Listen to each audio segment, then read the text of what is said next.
Inside Jiangsu Number 2 High School, the atmosphere is heavy.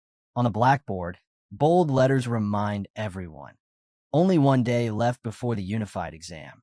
At the front of the room, Teacher Chun Fan delivers his final instructions. He tells the liberal arts candidates to ready their stationery, then turns sternly toward the martial arts candidates, reminding them to prepare their combat gear and weapons. He warns that the martial arts exam isn't just difficult, it's deadly. Anyone whose awakened ability is below D rank, he urges, should think twice before signing up. From his seat, Su Jingming lets out a faint smirk. He knows the warning is meant for him. Inwardly, he reflects on his situation. Somehow, he has crossed into this new world called Blue Star. Technology here is almost the same as his old world, but it's plagued by vicious, man-eating beasts. To fight back, humanity relies on awakened powers, gifts that surface at age 16 and are ranked from F all the way to S. Most people never awake beyond F to D grade. Su Jingming's own power flickers in his hand, a spark of faint lightning. His ability is E rank, weak electricity. Disappointingly, it's no stronger than a cheap stun baton. As he broods, his desk is tapped. Huang Tan, a blonde-haired classmate, leans in with a sneer. He asks if Su Jingming still dares to take the martial arts exam. Mocking him as E-rank garbage will only drag down the school's reputation. With a smirk, he tells Su Jingming to just stick with liberal arts. If he does, maybe one day, he could be a clerk working under Huang Tian's company. Before Su Jingming can respond, Lin Xingluan rises from her seat. She cuts Huang Tian off, telling him to mind his own business. Huang Tian scoffs at her defense and vows to prove himself during the exam. As he walks away, he throws one last vicious remark over his shoulder, predicting Su Jingming will die in the exam field. Once he's gone, Lin Xingluan turns back to Su Jingming, her voice softer now. She tells him not to take Huang Tian's words to heart, suggesting that choosing liberal arts might not be such a bad path after all. Su Jingming stays quiet, deep in his own thoughts. His eyes drop to his exam registration form. On it, his ability is clearly listed, E-rank elemental. In the Great Daxia Kingdom, the education system is split into two paths. Those with weaker powers can take the safer route of liberal arts, living an ordinary life. But the martial path, it's a gamble with danger at every step. For the martial exam, students are sent into restricted zones where savage beasts await. Only by surviving can they earn entry into an ability user university. Inside those institutions, years of harsh training can turn even someone ordinary into a true powerhouse. Su Jingming understands why both Teacher Chun Fan and Lin Qingwan worry for him. They fear the outcome if he dares to step onto that battlefield. But he also knows the truth. Running won't save him. The beasts won't stop coming. That thought pulls him back to a memory burned deep in his heart. A beast tied from years ago, a small boy kneeling on the ground, crying over the lifeless forms of his parents. Powerless, broken. That pain fuels him even now. He refuses to be that helpless child ever again. Gripping his registration form, his eyes harden with resolve. No matter what, he will face the martial arts exam. As the sun dips below the horizon, Su Jingming is inside a training hall. His hands tighten around a long spear as arcs of faint blue electricity crawl across its shaft. With a loud shout, he swings hard, lightning bursting along the weapon's edge. Again and again he repeats, pouring everything into his strikes until his body gives out.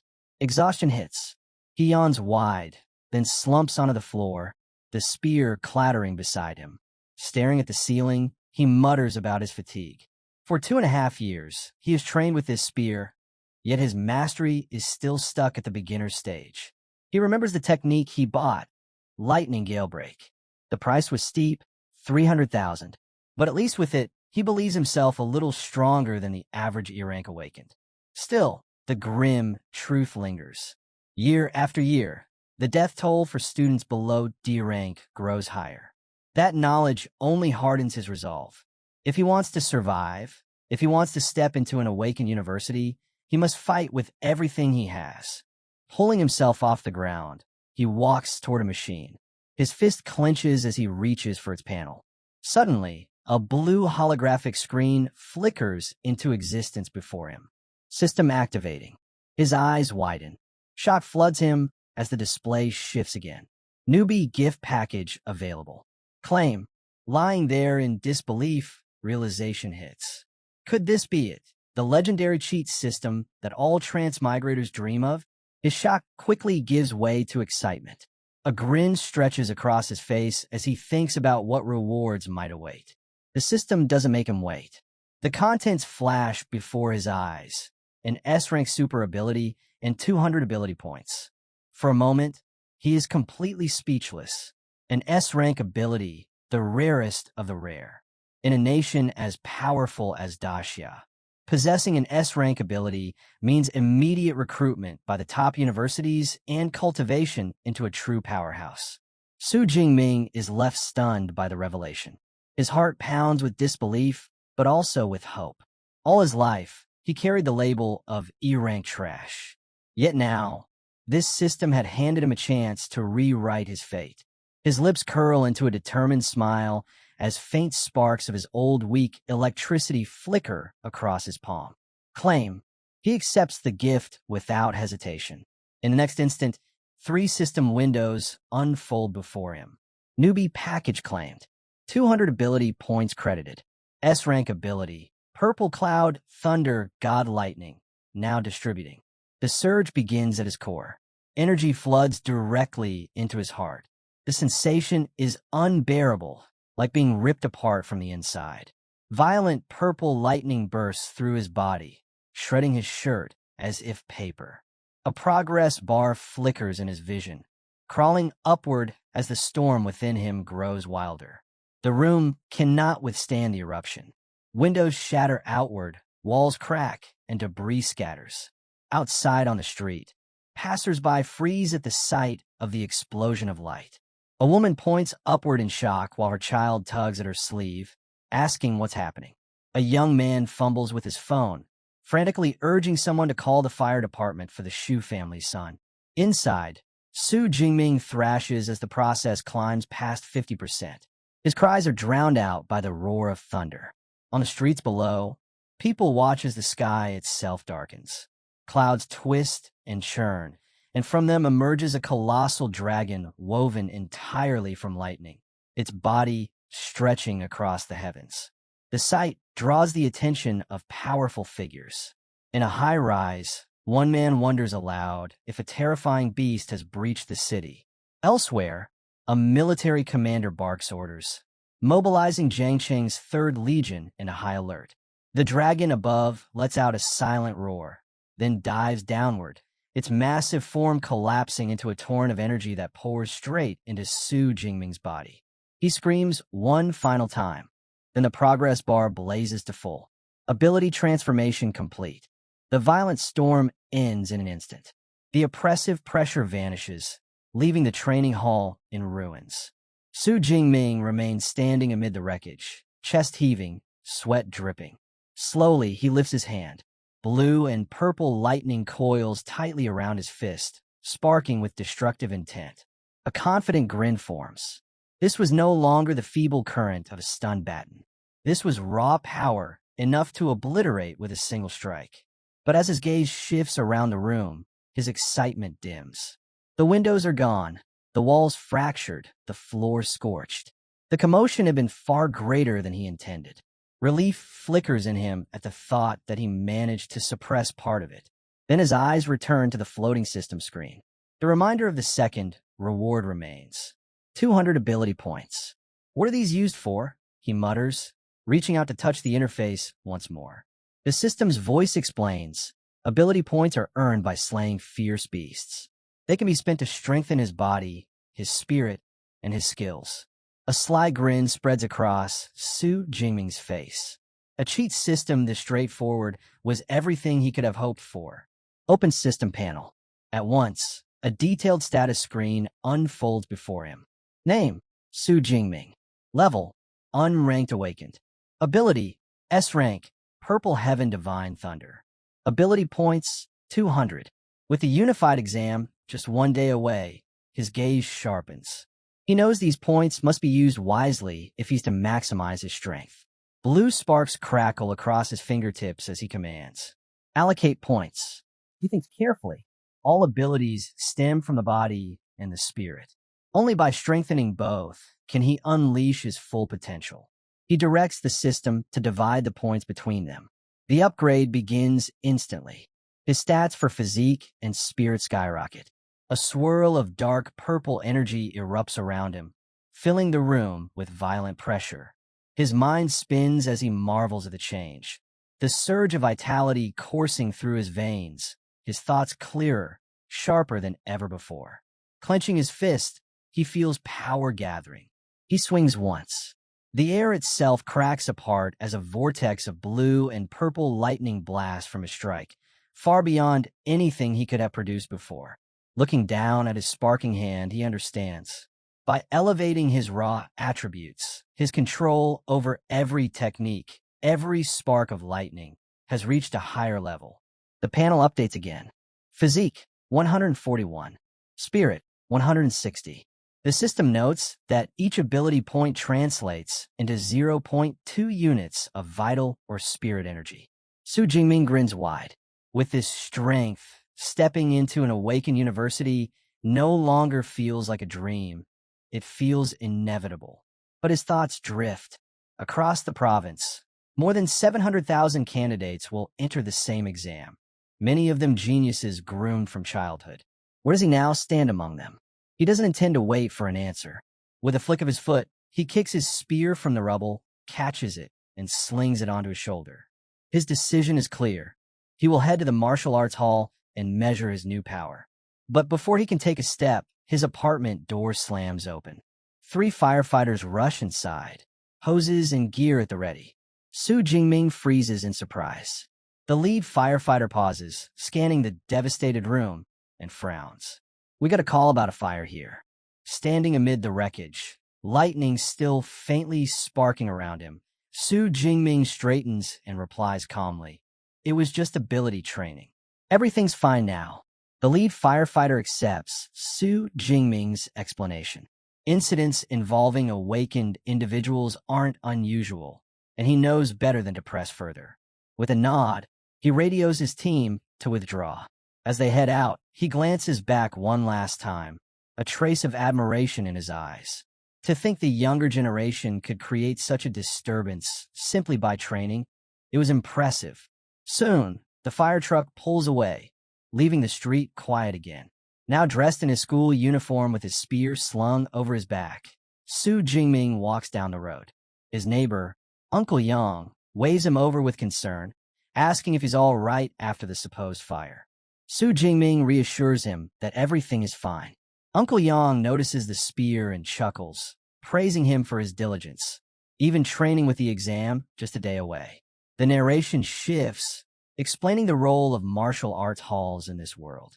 For awakened individuals, growth comes from developing both the body and the spirit. Martial halls are vital for this progress, offering facilities most families could never afford on their own.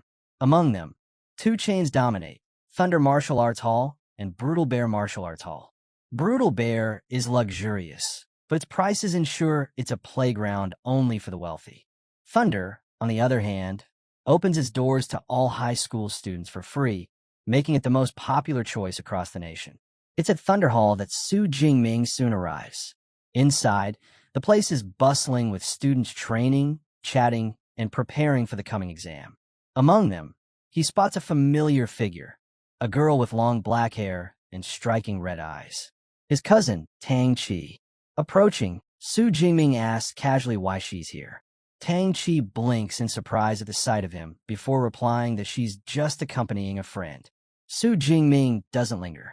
With a polite nod, he tells her to enjoy her visit with her friends and then makes his way toward the training rooms. As his figure retreats, Tang Chi watches thoughtfully. Something about him feels different. Her cheerful friend, Xiaoya, has her eyes locked on Su Jingming as well. She lets out a sigh, whispering how handsome he looks, and quickly asks Tang Chi who he is. Tang Chi replies that he's her cousin, a third year like them, also taking the martial arts exam tomorrow. Xiaoya practically glows with excitement, swooning that he'd make the perfect boyfriend. A male friend immediately teases her for falling in love at first sight, and she admits without hesitation that she is. But Tang Chi quickly grounds her. She reminds Xiaoya that Su Jingming's awakened ability is only E-rank. The words hit hard. Xiaoya's fantasy shatters instantly, and she groans in disappointment, lamenting, "What a pity." The male friend smirks, saying it's admirable that someone with such a low rank even dares to attempt the martial arts exam.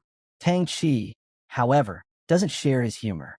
Her expression darkens as she mutters, "Courage means nothing when the risk is so high."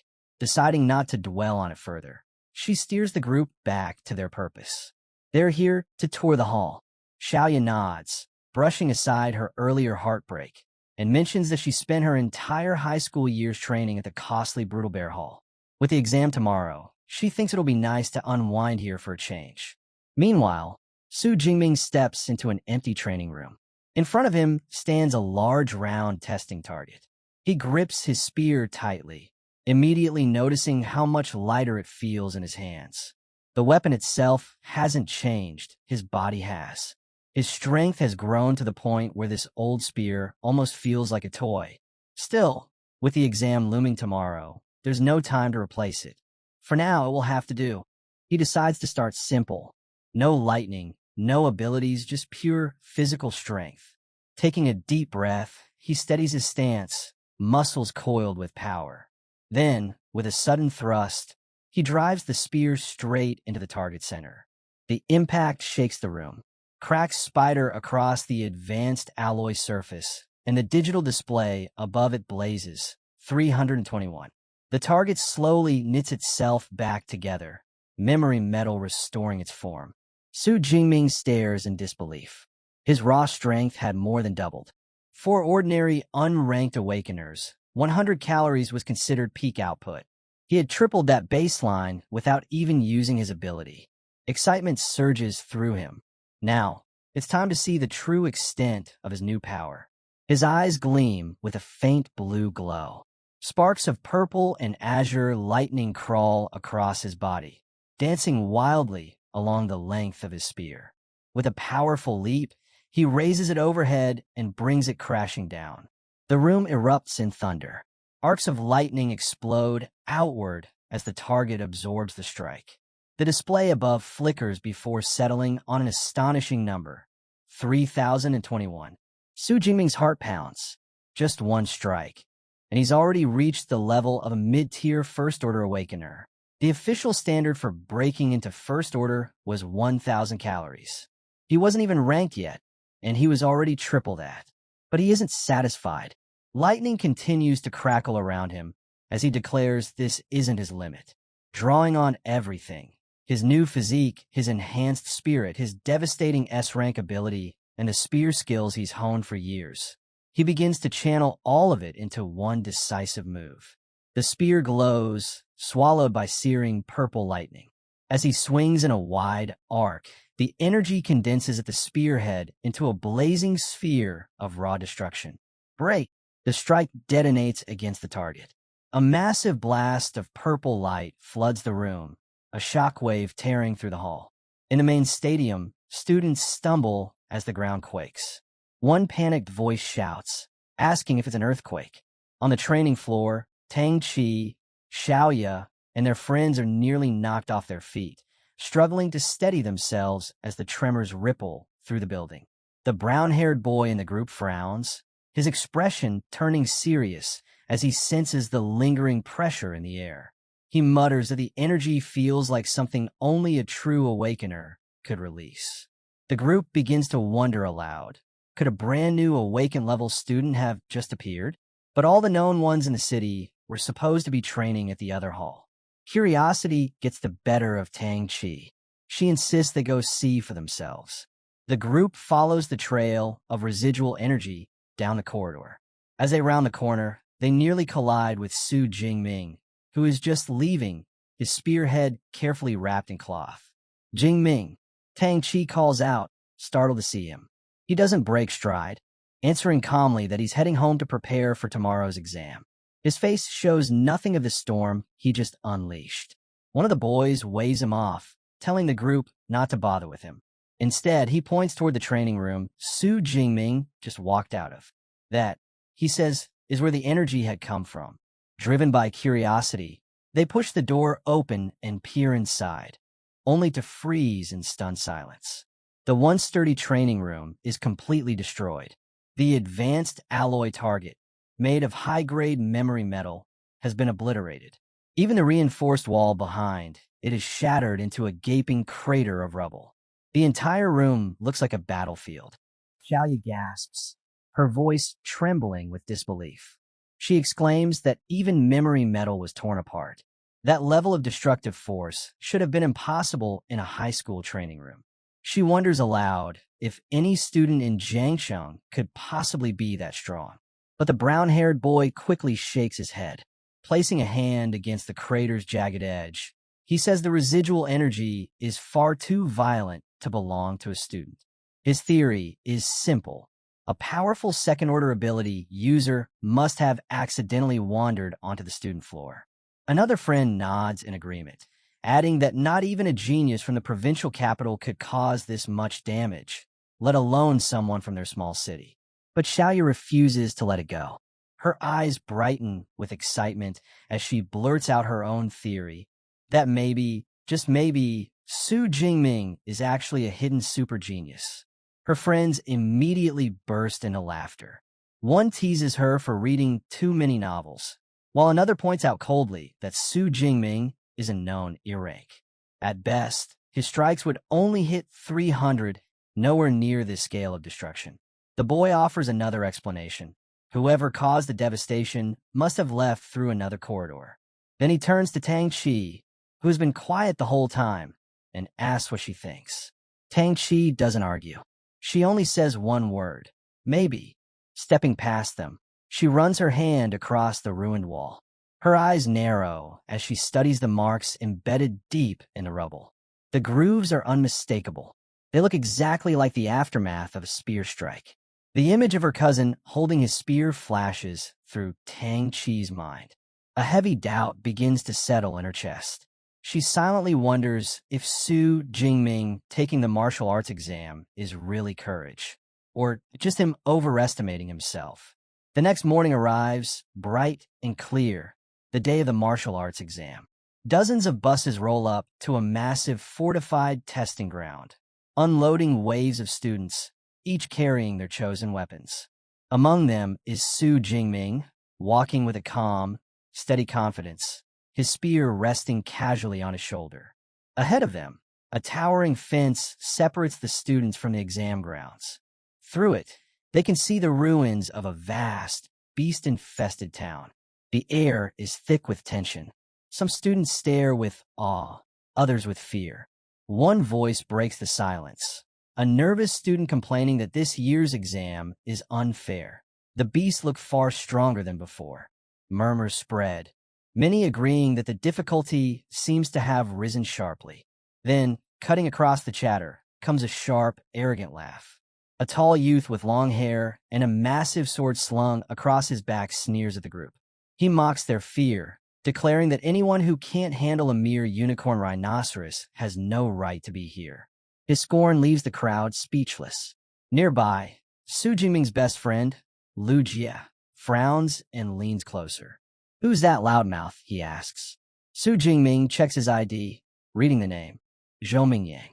Lu Jie's expression shifts. Zhou Mingyang, the genius. He's B rank, already stepped into first order. That's something only a handful of high schoolers have ever managed. Su Jingming's eyes linger on the prodigy. A confident smile touches his lips, a flicker of competitiveness shining within. Quietly, he wonders between them who is stronger. Before the thought can deepen, a booming voice echoes over the venue. "Candidates, attention!" All eyes snap toward a scar-faced man in a military uniform standing atop an armored vehicle. His presence alone silences the crowd. "I am Commander Wang Haiyang," he announces, chief overseer of this year's martial arts exam. "Before we begin, listen carefully to the rules. He gestures to the ruined town sprawling beyond the fence. The exam runs for 12 hours, 9 a.m. to 9 p.m. The battleground is divided into 4 zones: outer, central, inner, and core. Points are earned by slaying beasts. The stronger the beast, the higher the score. His voice hardens, his expression grave. The core area is a bonus section. Only the best should dare to step into it. Remember, your lives come first. Do not gamble with them for a higher score. As the commander's warning hangs in the air, Su Jingming closes his eyes briefly, reflecting. Before the system, before his newfound strength, he would have been confined to the outer zone, scraping by on the weakest prey. But now, his body thrums with power, his spirit brims with energy, and his ambition burns hot.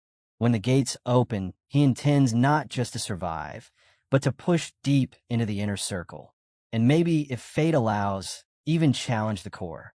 An announcement echoes across the grounds, instructing students to collect their exam supplies. Su Jingming and his friend make their way to teacher Chen Fan, who is distributing tactical backpacks. Inside each pack are the essentials: a smartwatch to track points, a few energy bars, a hydration bottle, a medical kit, and most importantly, a safety ball. The sphere can unleash a high-voltage barrier, enough to repel beasts, but activating it will end the exam immediately. As Chen Fan hands the pack to Su Jingming, his voice softens. Remember, your life matters more than your score. If it comes to it, don't hesitate to use the safety ball. Su Jingming bows his head slightly. Thank you, teacher. Just then, a familiar voice calls his name. He turns to see Lin Qingluan running toward him, her expression warm as she invites him to join her team. At her side stands their class president, Lu Qin, a solid C rank who confidently assures Su Jingming that he'll keep him safe in the exam. But before Su Jingming can answer, another student cuts in sharply. He protests that this is a competition, not charity, and claims that dragging along an E rank will only lower their score. Another teammate quickly joins in, glaring at Lu Qin for changing their plan without consent. The two of them make it clear they don't want dead weight holding them back. Lu Jiep bristles with anger, ready to defend his friend, but Su Jingming calmly raises a hand to stop him. Smiling faintly, he declines the offer. I appreciate your kindness, but I'll be going in alone. Lin Qingluan hesitates, worry written in her eyes, but eventually nods. Then at least be careful. The complaining student scoffs, muttering that they should just find Huang Tian to team up with instead. He laughs mockingly as the group turns and walks away. Su Jingming watches them leave, his lips curling into a confident smirk. He knows better than anyone. He's more than capable of achieving a high score on his own. Moments later, the loudspeakers blare again. The martial arts exam is officially beginning. Drones rise into the air by the hundreds, their cameras locking on, ready to broadcast every moment to the watching world. With a deafening groan, the massive gates swing open. Like a flood, thousands of students surge forward, shouting their goals and rallying cries as they charge into the ruined city. Tang Shi and her friends push ahead with determination. A girl with a massive sword strides into the fray. At the very front, Zhou Mingyang leaps forward, his wind ability propelling him above the pack. In contrast, Su Jingming doesn't rush. He steps calmly across the threshold, then breaks into a steady run, spear gripped firmly in his hand. His eyes sharpen. The time has finally come. As he moves through the gate, he taps the smartwatch on his wrist. A holographic panel flickers to life, verifying his identity and displaying the real-time rankings. The leaderboard has already taken shape. At the very top sits Zhou Mingyang with 7 points, 2 others trailing just behind him. Standing before the ranking board, Su Jingming takes it all in with quiet confidence. Zhou may have begun his hunt early, but instead of discouraging him, it only sharpens his own determination. While the rest scatter across the outskirts, fighting weaker prey, Su Jingming chooses a different path. He wastes no time, heading directly into the heart of danger, the core area, where the rewards are greatest, but so are the risks. The ruined city grows darker and heavier as he ventures deeper. Suddenly, he halts. Before him lies a chilling sight. A student sprawled lifeless in a pool of blood, a green safety ball untouched at his side. The attack had been so swift, the boy never had a chance to activate it. For the first time, the brutal truth of the exam sinks in. The warnings from his teachers and the commander echo in his mind. Without the S-class ability he had received only yesterday, he could just as easily have been that body on the ground. With a firm breath, he steadies himself. Kneeling down, he retrieves the fallen student's smartwatch, sending out the signal for recovery. Opportunity always comes hand in hand with danger, he reminds himself. But then, movement. A faint sound from the shadows. Out of a crumbling building emerges a massive, clawed paw. A moment later, glowing purple eyes pierce the gloom. A shadow cat steps forward. In an instant, Su Jingming grasps the trap. The beasts left the corpse here as bait. And now, the predator strikes. The cat launches with terrifying speed, claws slicing through the air. But Su Jingming doesn't flinch. His body shifts effortlessly, sidestepping the attack as the beast shoots past him. The shadow cat twists, landing with fluid grace, eyes still locked on him. Known as a killer of the inexperienced, the beast is every bit as dangerous as the stories claim. Its muscles coil, its roar shakes the air, and its sharp fangs glisten with power strong enough to crush bone with a single bite. Su Jingming knows well why such creatures are feared. Their aura alone is a weapon, one that freezes most opponents in place, stripping away their strength and leaving them helpless. Many young awakeners fall victim before even lifting a weapon. He remembers how the children of wealthy families train under protection, shielded by guards as they face this crushing aura from an early age. That privilege was never his. Now, here he stands, facing his first real battle with a fierce beast. His grip tightens around the spear. The shadow cat lunges again. The shadow cat closes in, jaws wide, but Su Jingming doesn't even flinch. He plants his feet firmly, raising his spear. Purple lightning dances across the weapon, sparking wildly as he channels his strength. In a blur, the spear thrusts forward, the crackling tip tearing straight through the beast's head. The shadow cat collapses lifeless at his feet. Looking down at the fallen creature, Su Jingming notes something strange. The beast's suffocating aura, the pressure that should have paralyzed him, hadn't affected him at all. Before he can think further, a blue holographic window appears above his smartwatch. Kill confirmed. Fierce beast eliminated. Target: shadow cat, unranked. Ability points +3. The text scrolls on, reminding him of the system. Fierce beasts are ranked from 1 to 9. Anything below rank 1 is considered unranked, just like human awakeners without rank. He glances at the map displayed on his watch. 3 points. For all that effort, the reward feels insignificant.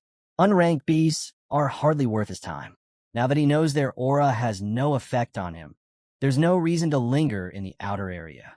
His goal is clear: the dangerous core of the battlefield. Without hesitation, he advances.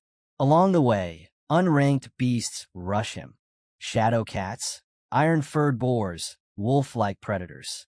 Each one falls effortlessly, his spear cutting them down in a bloody trail. 3 points here, 5 points there. The numbers grow steadily, but something gnaws at him. This power of his, it's too overwhelming. Every strike ends a fight instantly. There's no real struggle, no chance to polish his technique. Worse, the energy drain is immense. He remembers his old E-rank ability, one he could maintain for hours without worry. But this new S-class power? At full strength, he couldn't last even a single hour. And the exam is 12. He clenches the spear tighter, a new plan forming. From here on, he'll fight without relying on that devastating lightning. He'll conserve his strength, and more importantly, gain the battle experience he needs. The spear alone will be his weapon. But before he can put this strategy to the test, the ground trembles. A massive shadow looms ahead. Bursting through the ruins, a towering bipedal unicorn rhinoceros stomps into view. Its roar shakes the air as it lowers its head, hurling a wrecked car aside like a toy. The beast charges. Su Jingming doesn't retreat. He braces himself, spear in hand. The horn smashes into him with bone-crushing force, sending him flying back. Yet in midair, he twists his body with impossible agility, turning the momentum into an advantage. He flips, spear raised high, descending like a thunderbolt. The rhino barely has time to react before the blade plunges deep into its skull. With a single precise strike, the massive beast collapses under him. The colossal rhinoceros crashes to the ground, lifeless. Su Jingming exhales lightly, surprised at how effortlessly it had fallen. Even a beast of that size hadn't been much of a challenge. A thought flickers through his mind. Had his spear technique advanced without him noticing? He summons his system panel, and the confirmation appears before him. His spear technique has reached the intermediate stage. His ability points, now totaling 256, gleam on the display. The realization is clear. Relying on his spear mastery is the fastest way to grow stronger. Without hesitation, he invests his points into the technique once more. In an instant, his mind is flooded. Countless advanced movements, intricate footwork, and deadly thrusts surge through him, searing themselves into his muscle memory. The weight of so much knowledge leaves him clutching his head, but when it settles, he feels reborn. With a spear firmly in hand, confidence radiates from him. He straightens, standing tall among the ruins, a predator awaiting his next prey. A grin plays on his lips as he whispers his anticipation. He can't wait to test these new skills against a ranked beast. Meanwhile, in another part of the outer area, Lin Xingluan and her group press through the crumbling streets. Suddenly, she halts, her eyes narrowing. For a fleeting moment, she thought she saw a familiar figure in the distance. "I think that was Su Jingming," she says quietly. Her teammate immediately waves it off. "You're seeing things. Su Jingming's just E rank. He wouldn't dare come this far in. It'd be suicide." But the doubt lingers in Lin Qingluan's chest. She can't shake the feeling, and worry for her classmate gnaws at her. Before she can dwell on it further, another teammate calls out urgently. The group rushes over and freezes at the sight before them. A massive unicorn rhinoceros lying dead in the street. Its wounds are still fresh, the blood not yet dry. They study the killing strike. A single, clean wound to the head, delivered with perfect precision. The kind of mark only a long-handled weapon could leave. "That's a spear wound," one of them blurts out. The pieces align in Lin Qingluan's mind. The silhouette she saw, the spear wound, the fresh kill. Her suspicion hardens. Could it really have been Su Jingming? She murmurs. Her skeptical teammate scoffs again. "Don't be ridiculous. A unicorn rhinoceros? Only someone at C rank could take down a beast like this alone. Su Jingming doesn't stand chance." To end the debate, one of the students suggests checking the rankings. Lin Xingluan doesn't hesitate. She opens the leaderboard on her smartwatch. The moment the display appears, her breath catches. There, glowing on the screen, 46th place, 256 points. Su Jingming, second high school. Her eyes widen. "It really is him," she blurts out. The others freeze, staring in disbelief. Their faces go pale as the reality sinks in, yet none of them want to accept it. How could the E-rank nobody they always look down on suddenly be standing in the top 50? They grasp for explanations, insisting it must be a coincidence, just someone else with the same name. But their voices falter, doubt clouding their certainty. Far away from the battlefield, in a hall filled with massive viewing screens, officials and VIPs watch the rankings climb in real time. A spectator leans back with a satisfied tone. As expected, First High School is dominating. Look at the top 10. In Zhou Mingyang, rank 1 with 412 points. At this rate, he'll surely be recognized as Jiang Cheng's #1 student. Another official chimes in, eyes narrowing. If he keeps this pace, maybe, just maybe, he could even break into the provincial top 100. Our city hasn't had that kind of talent in years. At the center of the group sits Zhang Wenshan, director of the Jiangxing Education Bureau. A smug smile spreads across his face. Zhou Mingyang is indeed the pride of our city. He will reach the provincial top 100, mark my words. He turns with praise toward the principals of first and third high, complimenting their school's excellence. The two men bow politely, thanking him with practiced humility. But then when Shan's gaze shifts, landing on Principal Zhou of second high, his smile turns cold, his words sharp. Principal Xiao, your school needs to work harder. Your so-called best student is only 18th, hardly worth mentioning. Zhou forces a nervous laugh, sweat trickling as he bows deeply. Yes, director, you are right. We will strive harder. Inside, however, he burns with silent rage. He knows second high is struggling. Only 8 of their students made it into the top 50. He ticks through their names one by one in his mind. Then he stops. Su Jingming? The name catches him off guard. He doesn't recall ever hearing it. Frowning, he mutters aloud. Who is this student? Why haven't I heard of him before? He turns to the teacher beside him. Chun Fan. Teacher Chun, do you know this Su Jingming? The reaction is instant. Chun Fan's jaw drops, his face stiffening in shock. He wipes the sweat from his brow, stumbling over his words. Su Jingming? That's the weakest E rank in my class. The room falls silent. Chun Fan shakes his head furiously, struggling to process it. Could Su Jingming have been hiding his true power all along? No, impossible. It makes no sense. Frustration boils inside him as he looks at the monitors.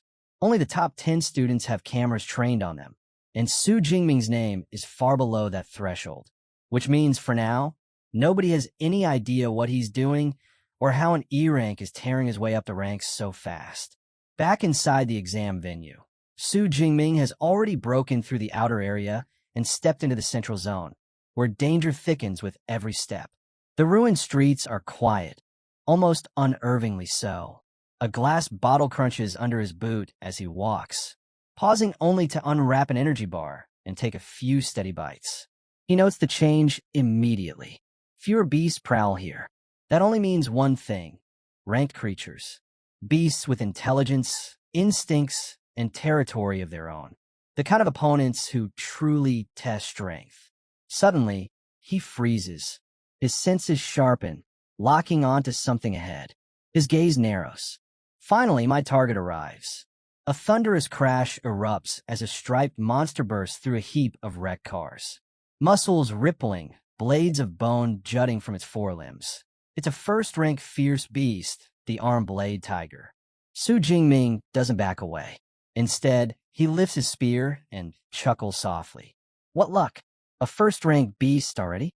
Perfect. The tiger snarls, unleashing a roar that rattles the ruins before lunging forward, claws slicing through the air. Su Jingming stands unmoved, spear held firm. At the last moment, he twists with elegant precision, spinning his weapon to parry the blow. The shaft meets claw, redirecting the strike and forcing the beast back a step. To Su Jingming, it feels effortless. He tilts his head, almost bored. This is all? So this is the strength of a first-rank beast? If it were a Tiger King, perhaps I'd bother to take it seriously.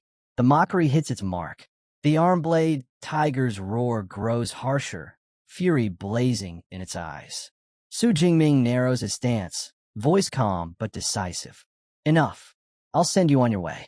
In a burst of speed, he lunges forward. His spear blurs through the air before sinking deep into the tiger's shoulder. Blood sprays, and the beast bellows in agony. But there's no pause, no room for recovery. Su Jingming's calm grip and relentless momentum keep pressing forward. The wound only drives the beast into madness. Its eyes ignite with a glowing teal light as it rises high on its hind legs, looming over him like a mountain. With a deafening roar, it brings its massive bladed claws crashing down in a strike meant to cleave him apart. But Su Jingming is faster. His body bends, pivots, he catches the nearest lamppost, swinging his weight around it with perfect control. The tiger's claws shred empty air where he once stood. In that same instant, his maneuver positions him perfectly for the counterattack. Landing lightly after his swift maneuver, Su Jingming steadies himself. His eyes fix on the arm-blade tiger, bleeding, battered, but still unwilling to back down. Its stubborn fight earns a brief nod of acknowledgement from him. But then his voice cuts through the air, cold and final. Enough. Any further resistance is meaningless. He raises his spear, channeling energy into the weapon. A swirling gale of blue lightning coils around the shaft, humming with raw power. Lightning gale break. His body blurs into motion. With a fierce cry, he spins, the spear slicing through the air again and again. Brilliant arcs of light streak outward, forming a storm of slashing energy. The devastating strike crashes into the beast. The arm-blade tiger roars one last time, a sound of pain and defiance, before its body is shredded by the violent vortex. With a thunderous crash, it collapses to the ground, lifeless. Almost instantly, his smartwatch chimes. Kill confirmed. Target, first rank arm-blade tiger. Ability points plus 14. Su Jingming glances at the notification with quiet satisfaction. 14 points, nearly double the reward of an unranked kill. A thought crystallizes in his mind. While this exam is a battlefield of life and death for others, for him, it's a treasure ground, an opportunity to grow stronger at an incredible pace. His grip tightens on the spear. Determination burns within him. He vows to claim as many points as possible, hunting the most powerful beast this arena can throw at him. Far away, in the audience stands, the tension thickens. Every eye is fixed on the leaderboard. Su Jingming's name now glows at 32nd place, 328 points. An official leans forward, turning sharply toward teacher Chen Fan. This student, he's from your class, isn't he? Suddenly, Chen Fan is the center of attention. Colleagues turn to him with admiration. Incredible. Only students from your class have broken into the top 50 from second high. Another nods approvingly. Your teaching methods must be remarkable. Flustered, Chen Fan forces a modest smile, waving off their praise. It's not me. The students worked hard for this. That's all. Before the conversation can continue, a shout erupts from the crowd. Look, the rankings again. Heads snap toward the massive screen. Su Jingming's name leaps upward, now at 25th place. Gasps ripple through the hall. Impossible. His score just jumped by 44 points at once. Director Zhang Wenshan narrows his eyes, quickly running the numbers. A peak unranked beast gives at most 6 points. A low-grade first rank yields 14 to 16. For someone's score to spike that sharply, multiple high-tier kills must have been made almost simultaneously. Principal Zhou continues the calculation aloud, his voice trembling.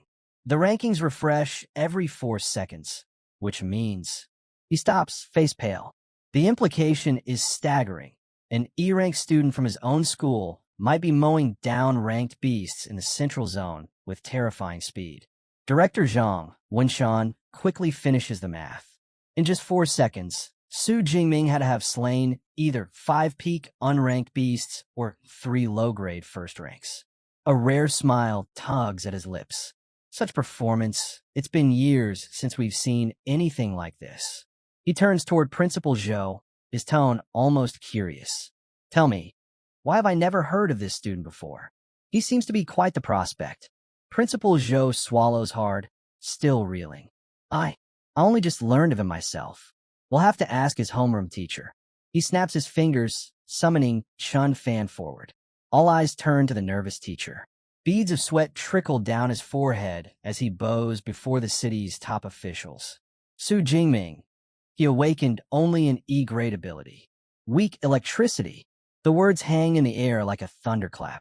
The principal's jaw tightens. Are you certain? Could you be mistaken? Chen Fan shakes his head rapidly. No mistake. I was there. I even warned him not to join this exam. His ability was far too weak. A hush falls over the room. Director Zhang Wenshan leans back, eyes gleaming with intrigue. An E-grade, yet he has climbed this high. That means his strength comes from elsewhere. Interesting. Very interesting. He steeples his fingers, voice steady but firm. We'll soon have our answer. With this momentum, he's bound to break into the top 10. Once he does, the cameras will be on him, and we'll see exactly how he's achieving this. His smile fades into a sharp edge. But if he's cheating, there will be consequences. No sooner do the words leave his mouth than gasps erupt. Principal Zhou and Teacher Chun fans stare wide-eyed at the leaderboard. Rank 9, Su Jingming. He has done the impossible, forcing his way into the top 10. And sitting just beneath him at number 12, his cousin Tang Chi. Elsewhere in the exam hall, Tang Chi, now bearing cat-like ears and a sleek tail, perches atop a freshly slain beast. A faint smile crosses her lips. She no longer has any doubt. The destruction at the martial arts hall that day. Of course, it had been her cousin.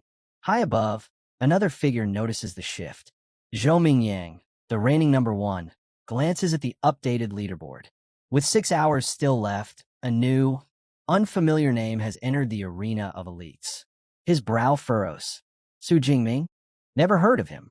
Moments later, a camera drone buzzes to life, assigned to track the newcomer.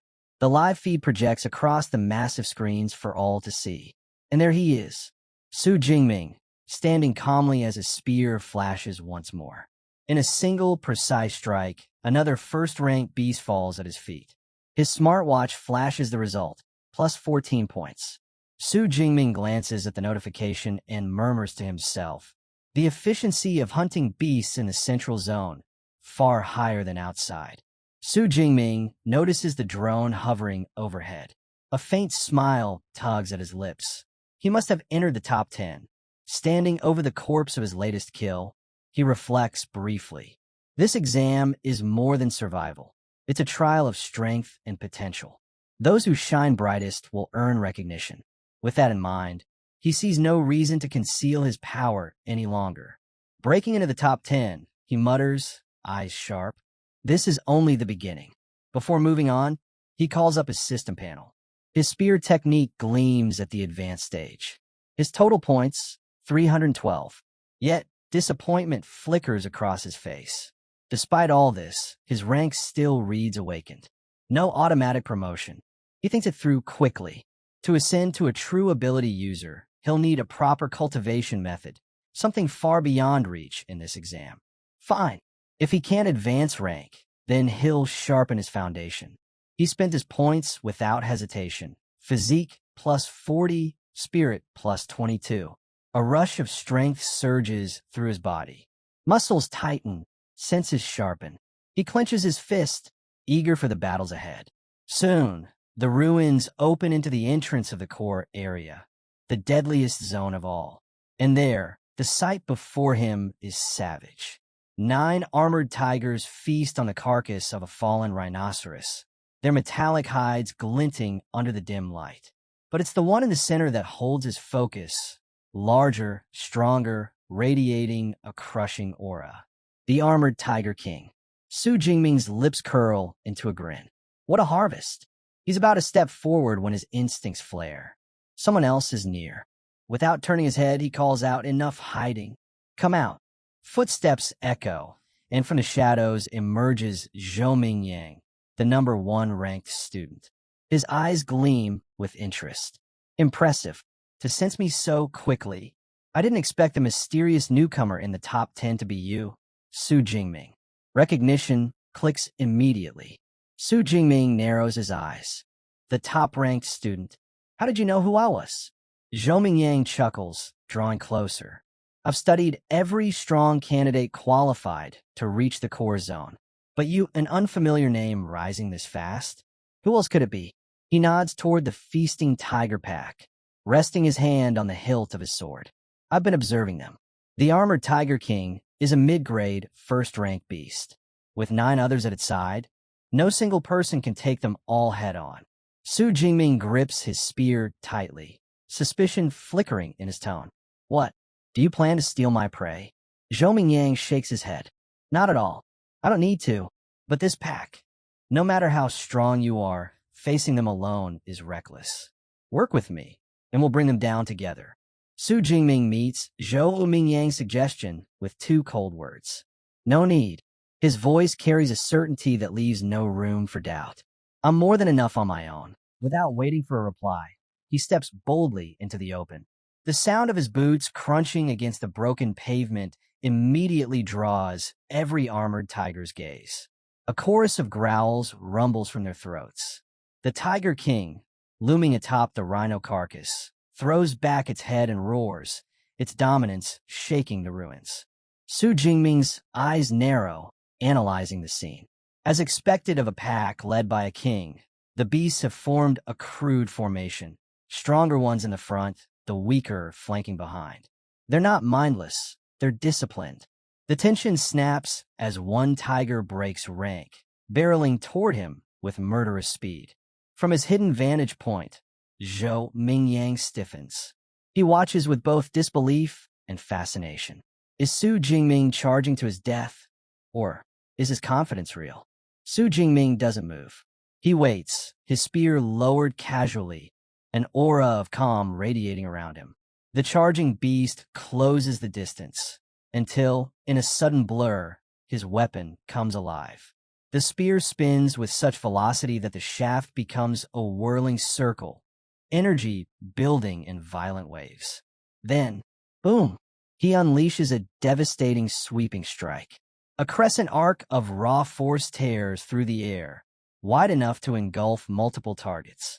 The first tiger never stood a chance, nor did the beasts beside it. Flesh and bone split cleanly as the spinning sweep rips through them. Blood erupts across the ruined street as 4 tigers collapse instantly. Notifications flare across his smartwatch. +14, +14, +14. The pavement runs red as the broken bodies slump to the ground. In an instant, half the pack has been erased. The Tiger King's furious roar splits the sky, the air trembling with rage. Su Jingming glances at the carnage with only mild dissatisfaction. TCH, my body's still not strong enough. Could have ended them all in one strike. The surviving tigers regroup, circling him like predators cornering prey. The king steps forward, its teal eyes burning with fury. Then, it opens its jaws wide. The roar that follows isn't just sound. It's a sonic weapon, vibrating with lethal force. The shockwave shatters every nearby window, sending glass raining down like a storm. The ground itself seems to tremble under the beast's fury. Even from his safe vantage point, Zhou Mingyang winces, clutching his head as pain rings through his skull. That roar alone, it could tear apart most challengers. Yet in the eye of the storm, Su Jingming stands alone, spear in hand, his expression unshaken. Su Jingming stands tall in the storm of broken glass, unfazed by the Tiger King's deafening roar. The sonic blast that could cripple most fighters is nothing to him. His voice cuts through the chaos, steady and defiant. You might terrify others, but you can't scare me. The pack responds with violence. The surviving tigers leap in from every direction, claws flashing, fangs snapping. Su Jingming meets their charge head-on. His spear flows like water, deflecting one strike, then another. With fluid precision, he twists, planting the shaft against the ground and vaulting upward. His feet kick off a tiger's back, sending him soaring above the snapping jaws of another. The Tiger King sees its chance and lunges, but Su Jingming is already in position. Still midair, he channels his full strength into a single decisive blow.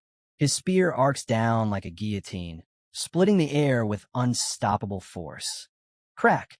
The weapon slams into the beast's skull, cleaving it open in one brutal strike.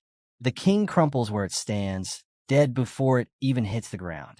Su Jingming lands lightly, spear in hand, as his smartwatch flashes. Kill confirmed. Upper rank first order arm blade tiger. Plus 20 ability points. From the shadows, Zhou Mingyang can only stare. His body stiffens, sweat sliding down his face. Wide-eyed, he mutters under his breath. Impossible. He wiped out the entire pack by himself? What kind of monster is he? Su Jingming, meanwhile, is exhilarated. His points have surged, the tiger pack slaughter granting him a massive harvest. He grins, thoughts racing. If I keep this pace, how many points can I rack up before the 12 hours are over? The more I gain, the stronger I become. He turns to leave, ready to hunt again. But before he can take another step, Zhou Mingyang bursts from his hiding place.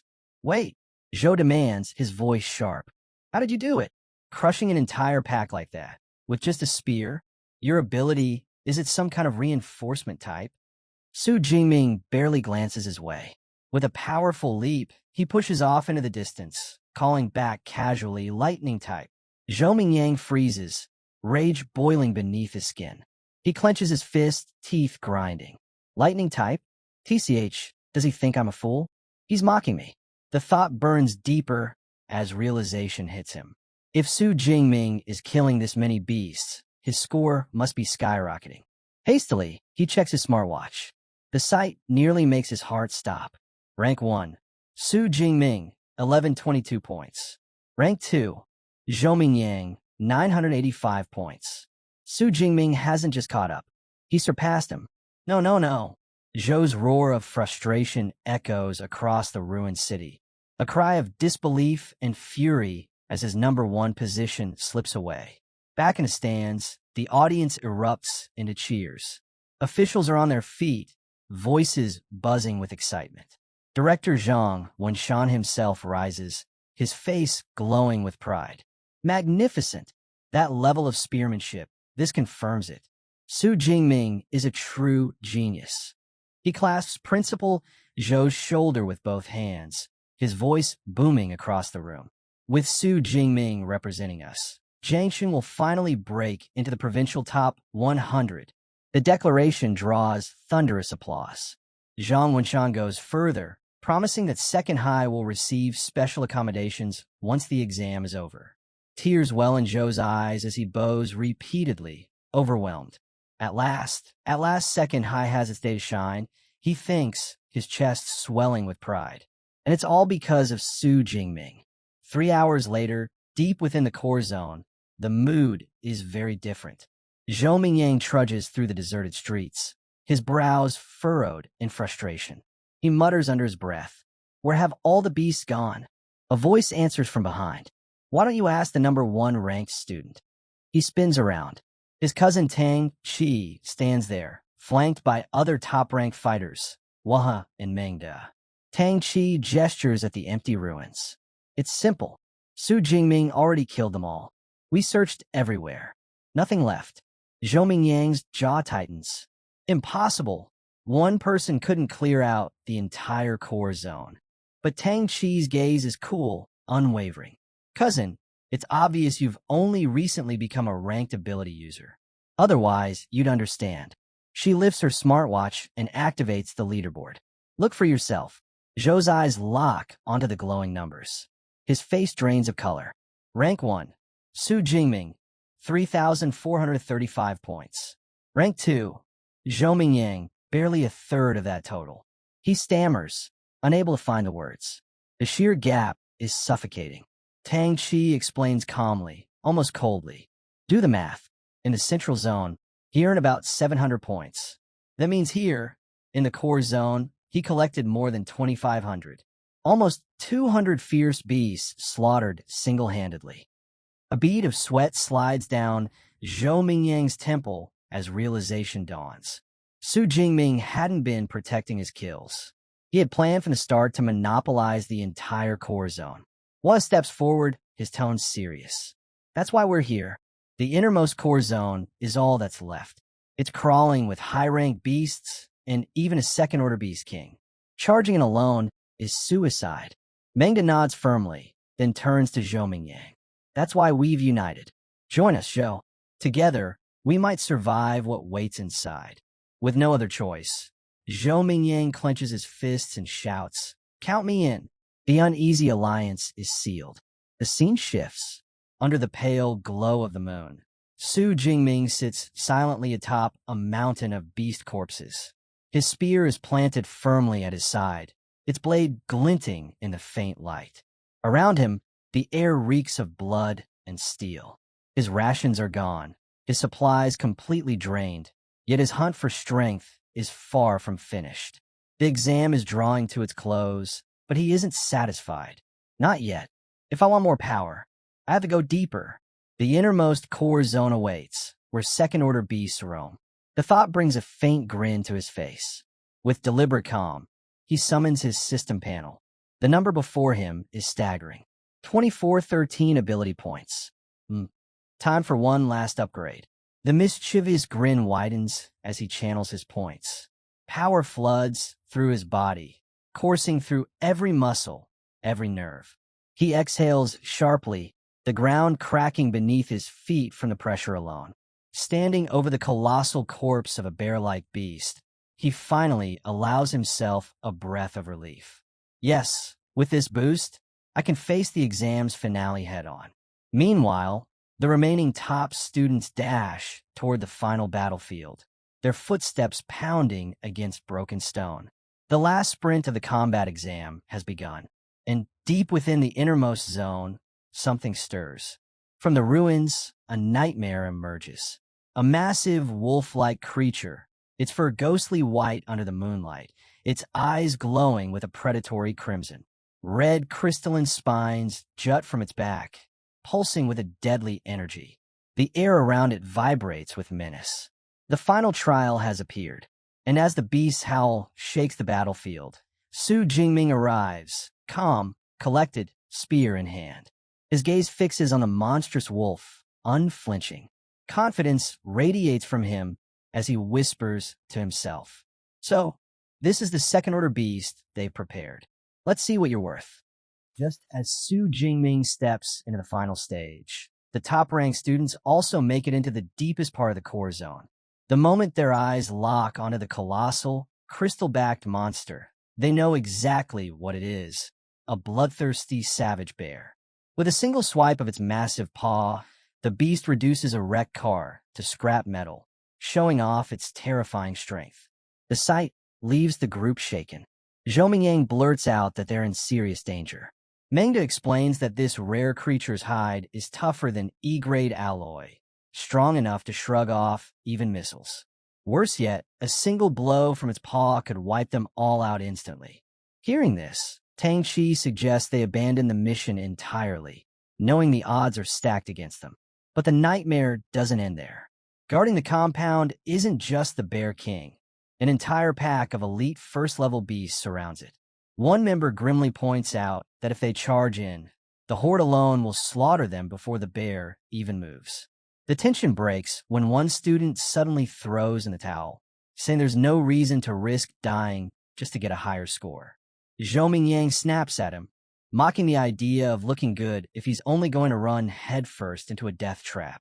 Still, the team spirit is shattered beyond repair. Then Mengda shouts and points toward the compound. Everyone's eyes snap in that direction. A lone figure is walking straight into the danger zone. Tang Chi's eyes widen in shock. She recognizes him. It's Su Jingming, stepping fearlessly into the heart of the beast horde. With a fluid leap, Jingming lands inside the compound. The others watch in disbelief. Zhou Ming curses the difficulty of the test, while another student panics, crying out that Jingming's entrance has enraged the entire pack. The beasts roar in unison and rush him from all directions. Standing tall in the middle of the street, Jingming doesn't flinch. Within moments, the wave of snarling creatures swallows him whole. From the rooftop, the students can only watch in horror. Tang Chi's face tightens with worry for her cousin, but Waha shakes his head, saying Jingming was reckless. Tang Chi insists she has to go help. Ming Di grabs her arm to hold her back, and Waha calls her insane, arguing it would only mean a useless death. But Tang Chi refuses to back down, shouting that Jingming is her cousin. She can't just stand by and watch him die. Before she can act, a massive surge of purple and blue lightning explodes from the center of the beast horde. The raw energy tears through the battlefield. Its brilliance, so blinding the rooftop group, is forced to shield their eyes. Zhou Ming stares wide-eyed, asking if this is the lightning power Su Jingming once spoke of. As the blinding storm fades, the aftermath becomes clear. The battlefield is littered with scorched corpses. The entire horde of first-level beasts has been annihilated.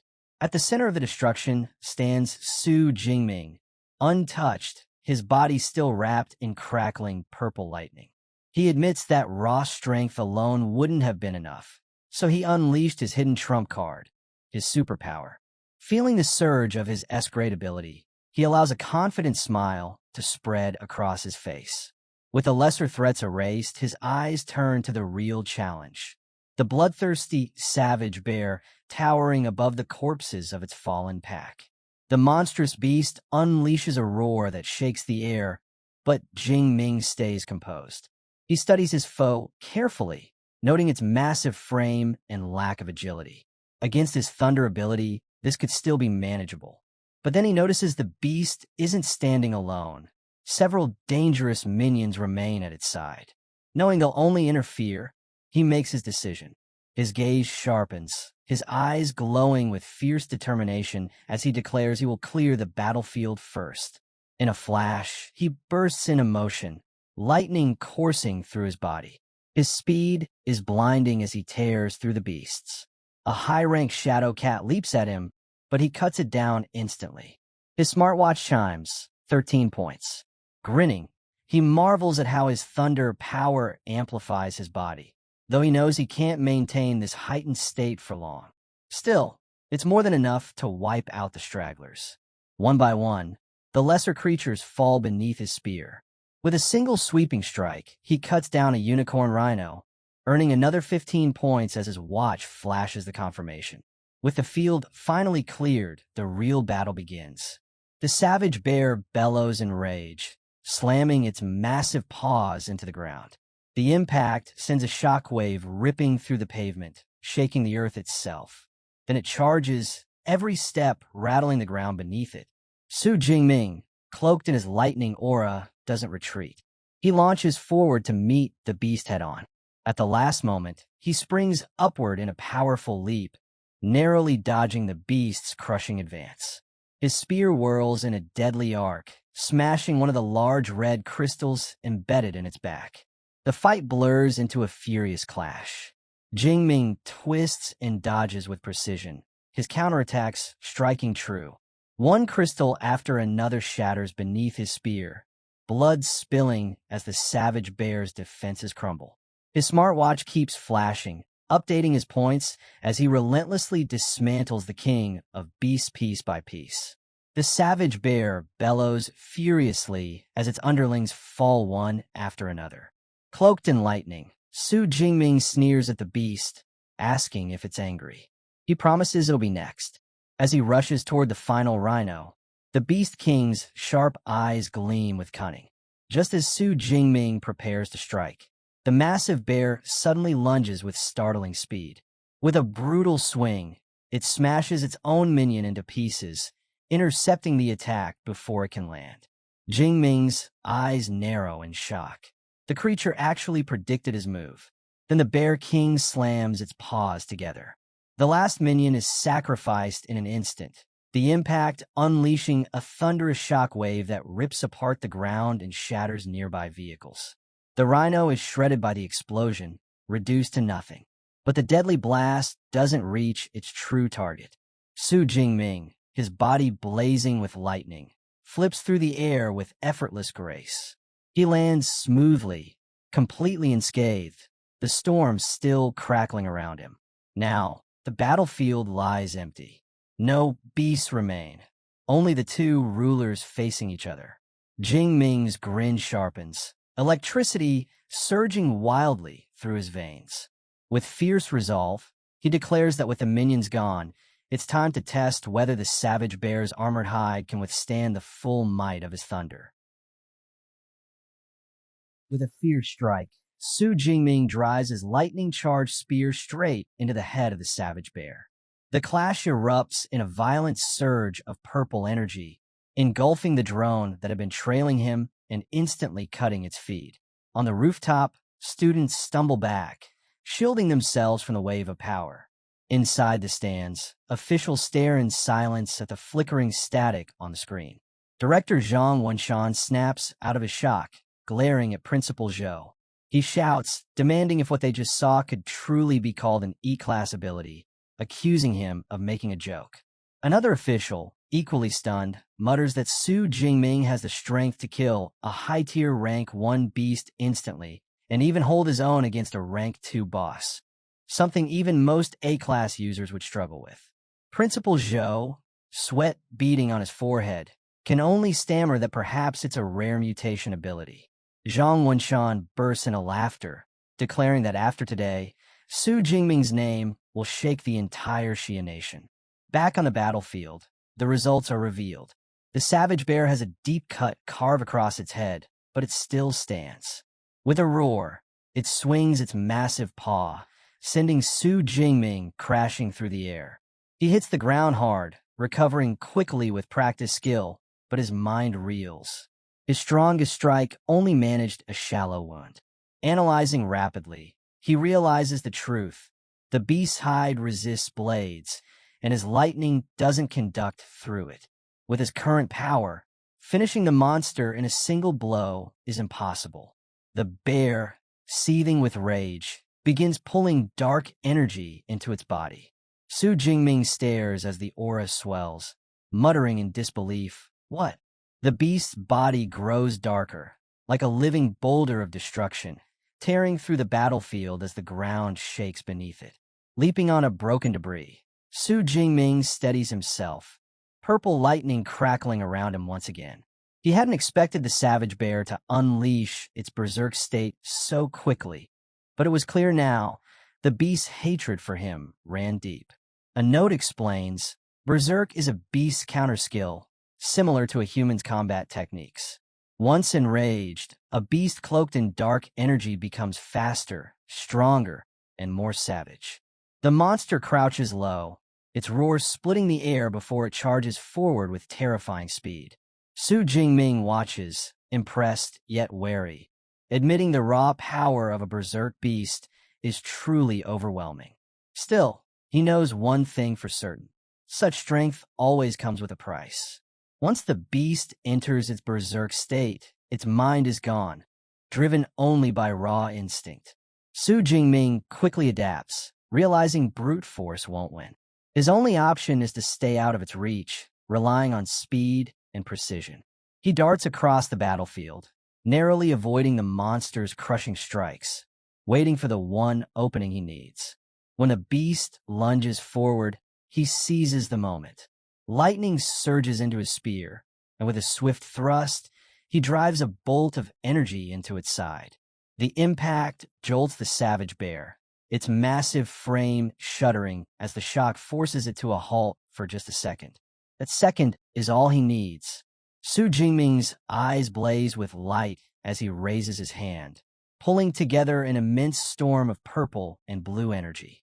With full force, he calls upon his S-rank ability, shouting, "Nine heavens divine lightning, blast!" From above, divine lightning crashes down, engulfing the savage beast in a torrent of destruction.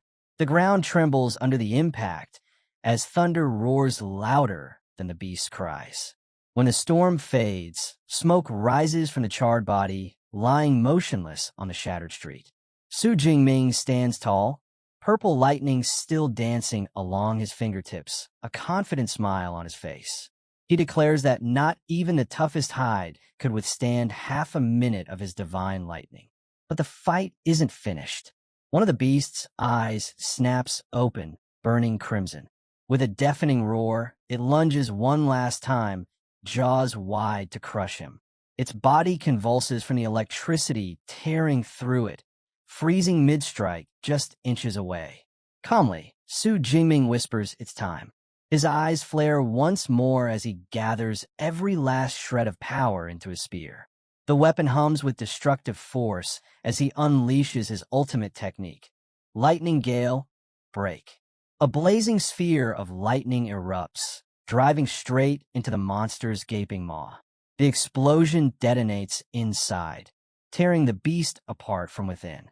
A vortex of destructive power rips a crater into the street as the massive second-order beast finally collapses, lifeless. The system's voice echoes. Kill confirmed. Ability points plus 124. Kneeling beside the fallen king of beasts, Su Jingming lets out a long breath. The final battle is truly over.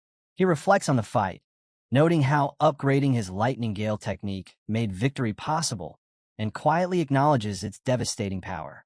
A victorious smile spreads across Su Jingming's face. Though the fight lasted barely 2 minutes, he admits it was the most thrilling battle of his life. His thoughts quickly shift. If clearing the core area gave him this many points, how many more will he earn by wiping out the rest of the beasts? As night falls, the exam finally comes to an end. In the stands, the giant screen lights up with the final results, and the crowd erupts in cheers. At the top sits Su Jingming with a jaw-dropping 10,835 points. Far behind in second place is Zhou Mingyang with just 1,113, followed by Wu Hao at 945. The officials leap to their feet in excitement. Director Zhang Wenshan, Principal Zhou, and Teacher Chun fan cheer loudly, declaring that Su Jingming has shattered not only their city's record, but the entire Jiangnan province record. They call him a prodigy, marveling that last year's champion had scored just over 8,000. With his achievement, they boldly claim this year's provincial title is already his. Amidst the ruined battlefield, Su Jingming glances toward the sky with a confident smirk. He reflects on how he has already cleared the inner circle and core areas, but with time still on the clock, he makes his decision. Instead of resting, he turns back toward the central zone, determined to cut down as many remaining beasts as possible. As he passes the rooftop where the other elite students are gathered, they can hardly believe what they're seeing. Tang Chi is stunned that her cousin managed to slay a Tier 2 Beast King. Zhou Mingyang, on the other hand, is baffled. Why push further when first place is already secured? She narrows her eyes and guesses the truth. Su Jingming is heading to the central area. The realization sends a chill through the group. Could he really be planning to wipe out every last beast? The thought leaves them speechless. Zhou Mingyang suddenly understands the danger. If they don't act fast, Su Jingming might sweep the central area clean, leaving nothing behind for anyone else. Without hesitation, he declares their alliance over and bolts.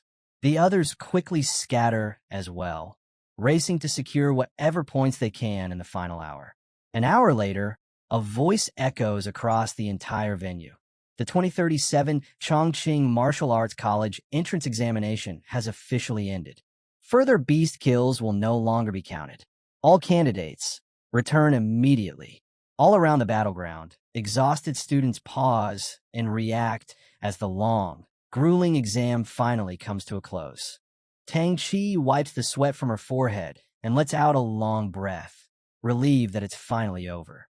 All around, reactions vary.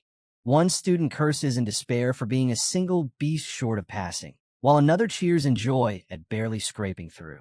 Among the chaos, Su Jingming stands over his last fallen beast.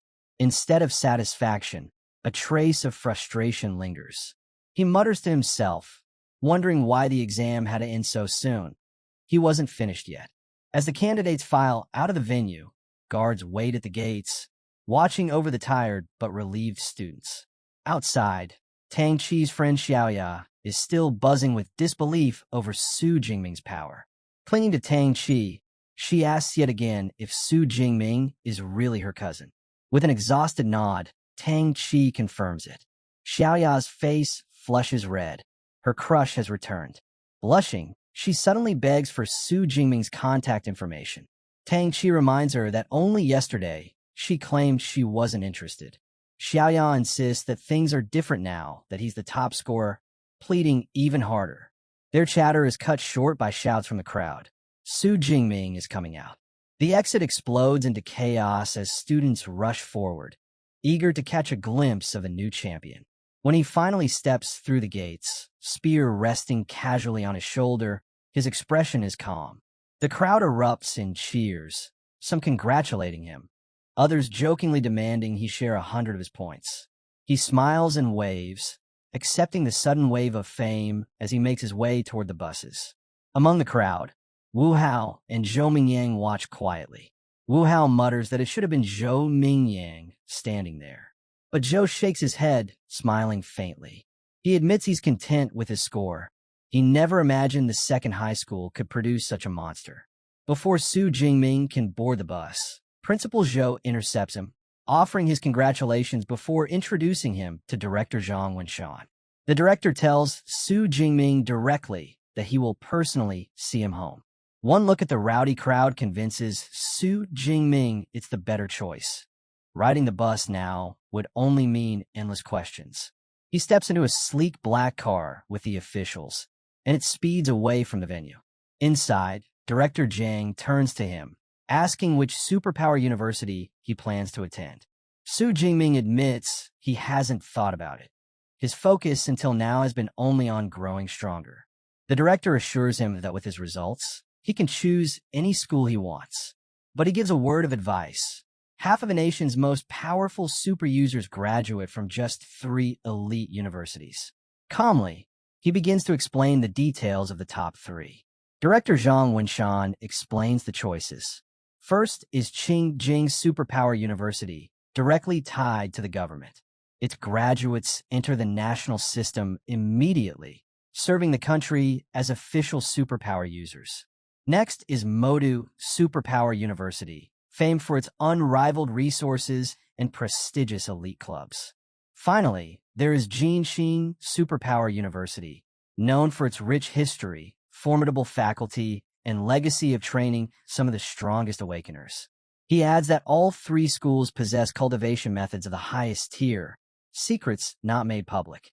Su Jingming listens closely, understanding that without such methods, an awakened one cannot become a true superpower user. Curious, he asks what sets a top-tier cultivation method apart. The director answers plainly, with a beginner method, advancing could take 3 to 4 years. With a top-tier method, the same progress could be achieved in only half a year. Smiling, he assures Su Jingming that with his score, even the top 3 universities will open their doors to him with special admission. Later that night, after parting ways with the officials, Su Jingming finally returns to his apartment. Exhausted, he showers the next morning, feeling renewed. Checking his system panel, he notes the 2,534 ability points remaining, more than enough for the path ahead. Drying off, he wonders if beast-killing competitions exist within the universities. If not, he decides he will enter the wilderness himself to keep honing his strength. Just then, his cousin Tang Chi arrives with her mother, Shu Qingwan. Spotting the broken door, Tang Chi grins, taking it as the perfect chance to sneak in and surprise him. They step inside, and Tang Chi calls out cheerfully. Her timing couldn't be worse. Su Jingming steps out from the bathroom in nothing but a towel, stopping dead at the sight of his aunt and cousin. His aunt is just as startled, blurting out what he thinks he's doing, while Tang Chi freezes, her face flushed red. Then Shu Qingwan notices the ruined state of the apartment and immediately demands to know what happened. A flashback reveals their bond. After Su Jingming's parents passed away, his aunt took him in, offering him the warmth of a home. She carried out her duty as his guardian with care, sometimes even cooking his favorite meals to comfort him. Once the awkwardness settles, they sit down together. Shu Qingwan finally voices her feelings. She was terrified when she learned he was taking the martial arts exam. Seeing him safe now fills her with relief. She insists his score doesn't matter to her. Su Jingming blinks in confusion and asks if Tang Chi hadn't told her the results. Tang Chi gives a playful wink, saying it's better if Su Jingming explains it himself. With a shy smile, he finally tells his aunt that he did well, over 10,000 points. The words hit her so hard that she spits out her drink, coughing as she demands he repeat it. Tang Chi jumps in, confirming with a grin that he scored 11,124 points. For a moment, Shu Qingwan is stunned into silence.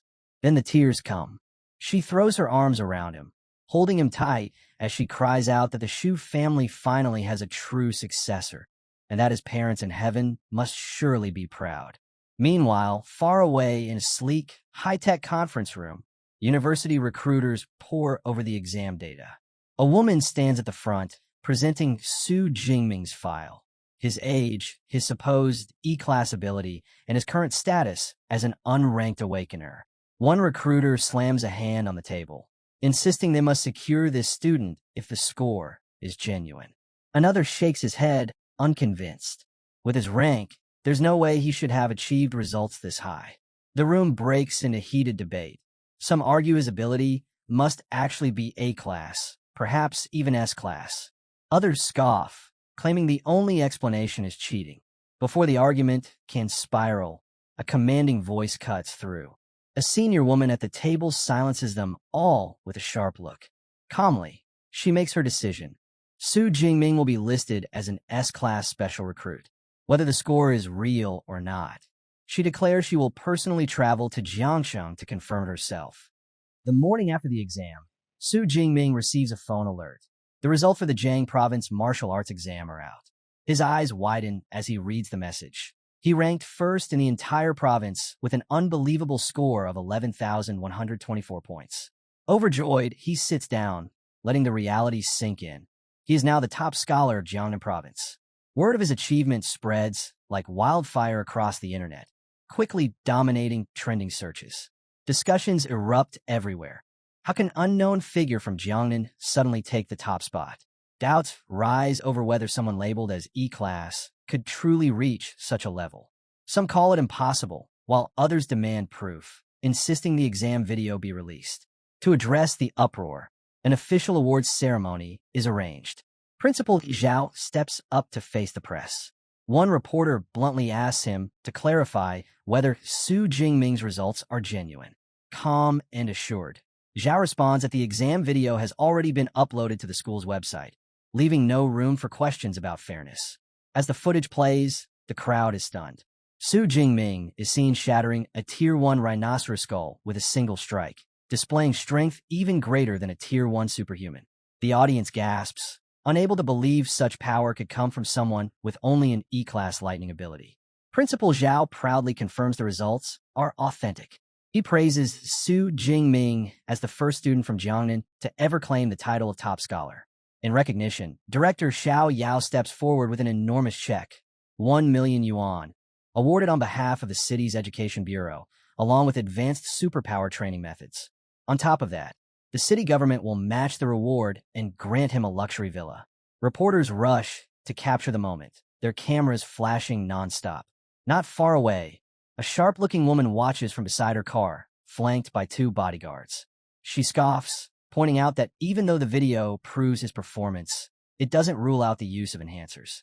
She stresses that the key lies in verifying his true superpower level.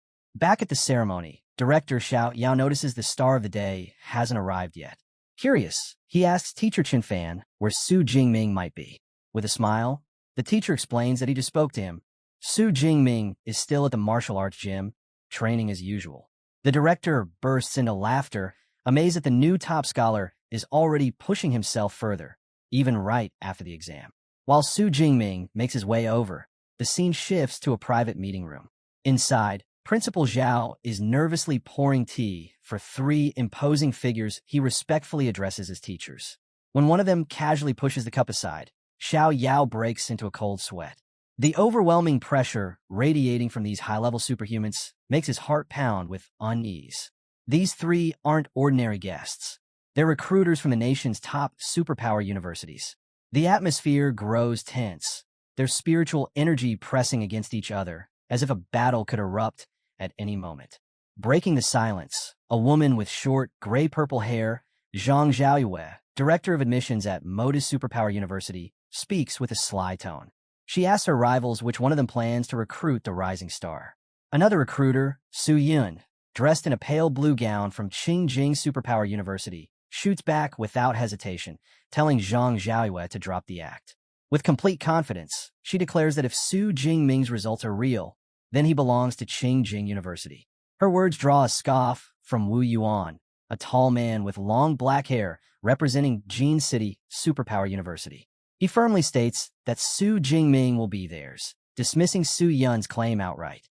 Sparks of spiritual energy ripple through the room as the 3 recruiters square off, each unwilling to back down. Watching the exchange, Zhang Xiaoyue notes to herself that these clashes are inevitable. Competing for top scholars always leads to conflict. Just as the tension threatens to explode, the door slides open. Su Jingming steps inside, a spear casually resting on his shoulder. He greets the 3 with calm respect, addressing them as teachers. His sudden appearance catches them off guard. Zhang Xiaoyue studies him closely, noticing his steady presence. Despite facing the crushing aura of 3 elite superhumans, he remains unfazed. Even more, he's still carrying his weapon, proof he hasn't let go of his training for a moment. Principal Zhao quickly makes introductions. Director Zhang Xiaoyue of Modi University, Director Su Yun of Qingjing University, and Minister Wu Yuan of Jin City University. Zhang Xiaoyue is the first to speak. She praises Su Jingming for the breathtaking combat techniques shown in his exam video, but immediately cuts to the core issue. She questions why his ability no longer resembles the weak E-class lightning he was once known for, and asks him to clarify. Prepared for this exact inquiry, Su Jingming delivers his answer calmly. He explains that shortly before the exam, while training at home, he was struck by natural lightning, and ever since then, his power has grown dramatically. Hearing this, both Wu Yuan and Su Yun exchange knowing looks, concluding it must have been a case of superpower mutation. Zhang Xiaoyue then adds her perspective, suggesting that Su Jingming himself may not yet know the true extent of his transformed ability. Zhang Xiaoyue takes the lead, pulling out a superpower detection instrument she brought with her. The device glows with a circular pattern as she places it on the table, inviting Su Jingming to test his power. Without hesitation, Su Jingming presses his hand against it and releases his energy. Instantly, a torrent of purple and white lightning bursts out, wild and violent, engulfing the device. The sheer intensity makes Su Yun's eyes widen in disbelief. The scanner hums as it attempts to read his ability, flashing with unstable lights before finally displaying the result. Purple cloud divine thunder. But as it tries to measure the level, the readings go haywire. The machine beeps erratically, cracks splitting across its surface. Suddenly, a brilliant golden flash erupts. The device shatters in an explosion of sparks, sending electric arcs crackling through the room. Principal Zhao jumps back in shock, stammering out a question about what just happened. Wu Yuan and Su Yun, however, look ecstatic. They immediately confirm what the explosion means. Su Jingming's power has far surpassed the device's capacity. To overload it like that, his superpower must be at least S-class. Hearing this, Zhang Xiaoyue allows herself a smile. Their gamble has paid off. With his S-class potential confirmed, the recruiters waste no time and the bidding war erupts. Wu Yuan moves first, his voice booming as he lays down his offer. Jin City University will provide a 4 million yuan admission bonus, a complete set of C-class equipment, and unrestricted access to all cultivation methods for 4 years. Before he can say more, Su Yun scoffs and counters. Flashing Su Jingming a confident smile, she announces her proposal: 5 million yuan upon entry, plus unlimited access for 4 years to Qingjing University's most advanced S-class techniques and superpower training methods. The generosity of her offer makes Su Jingming pause in surprise. Finally, Zhang Xiaoyue makes her move. She calmly states that Modi University does not offer money or equipment, but they can match the other institutions in training methods. Then she reveals her trump card. Modi will provide him with an S-class cultivation resource every year. Her words leave Wu Yuan and Su Yun speechless. Even Su Jingming blinks in confusion, not recognizing the term. He asks her directly what exactly an S-class resource is. Zhang Xiaoyue explains with a knowing look. She asks if he's familiar with dragon-type fierce beasts, monstrous creatures born with immense innate power, often emerging at Tier 4 or 5, far beyond ordinary beasts. Then she delivers the shocking detail. Modu's S-class cultivation resource includes the heart's blood of an adult, Tier 8 dragon-type fierce beast. Zhang Xiaoyue explains further. Consuming dragon heart blood would transform one's body, strengthening it to rival the raw power of a dragon-type beast itself. And resources of this level aren't rare exceptions. Every S-class resource provided by Modu carries the same value. Her words leave the room in stunned silence. Even Su Yun can't hide her reaction. With a small laugh, she admits that the offer is so extravagant that she herself is tempted, calling Modu's wealth outrageous. Wu Yuan, however, bristles with frustration.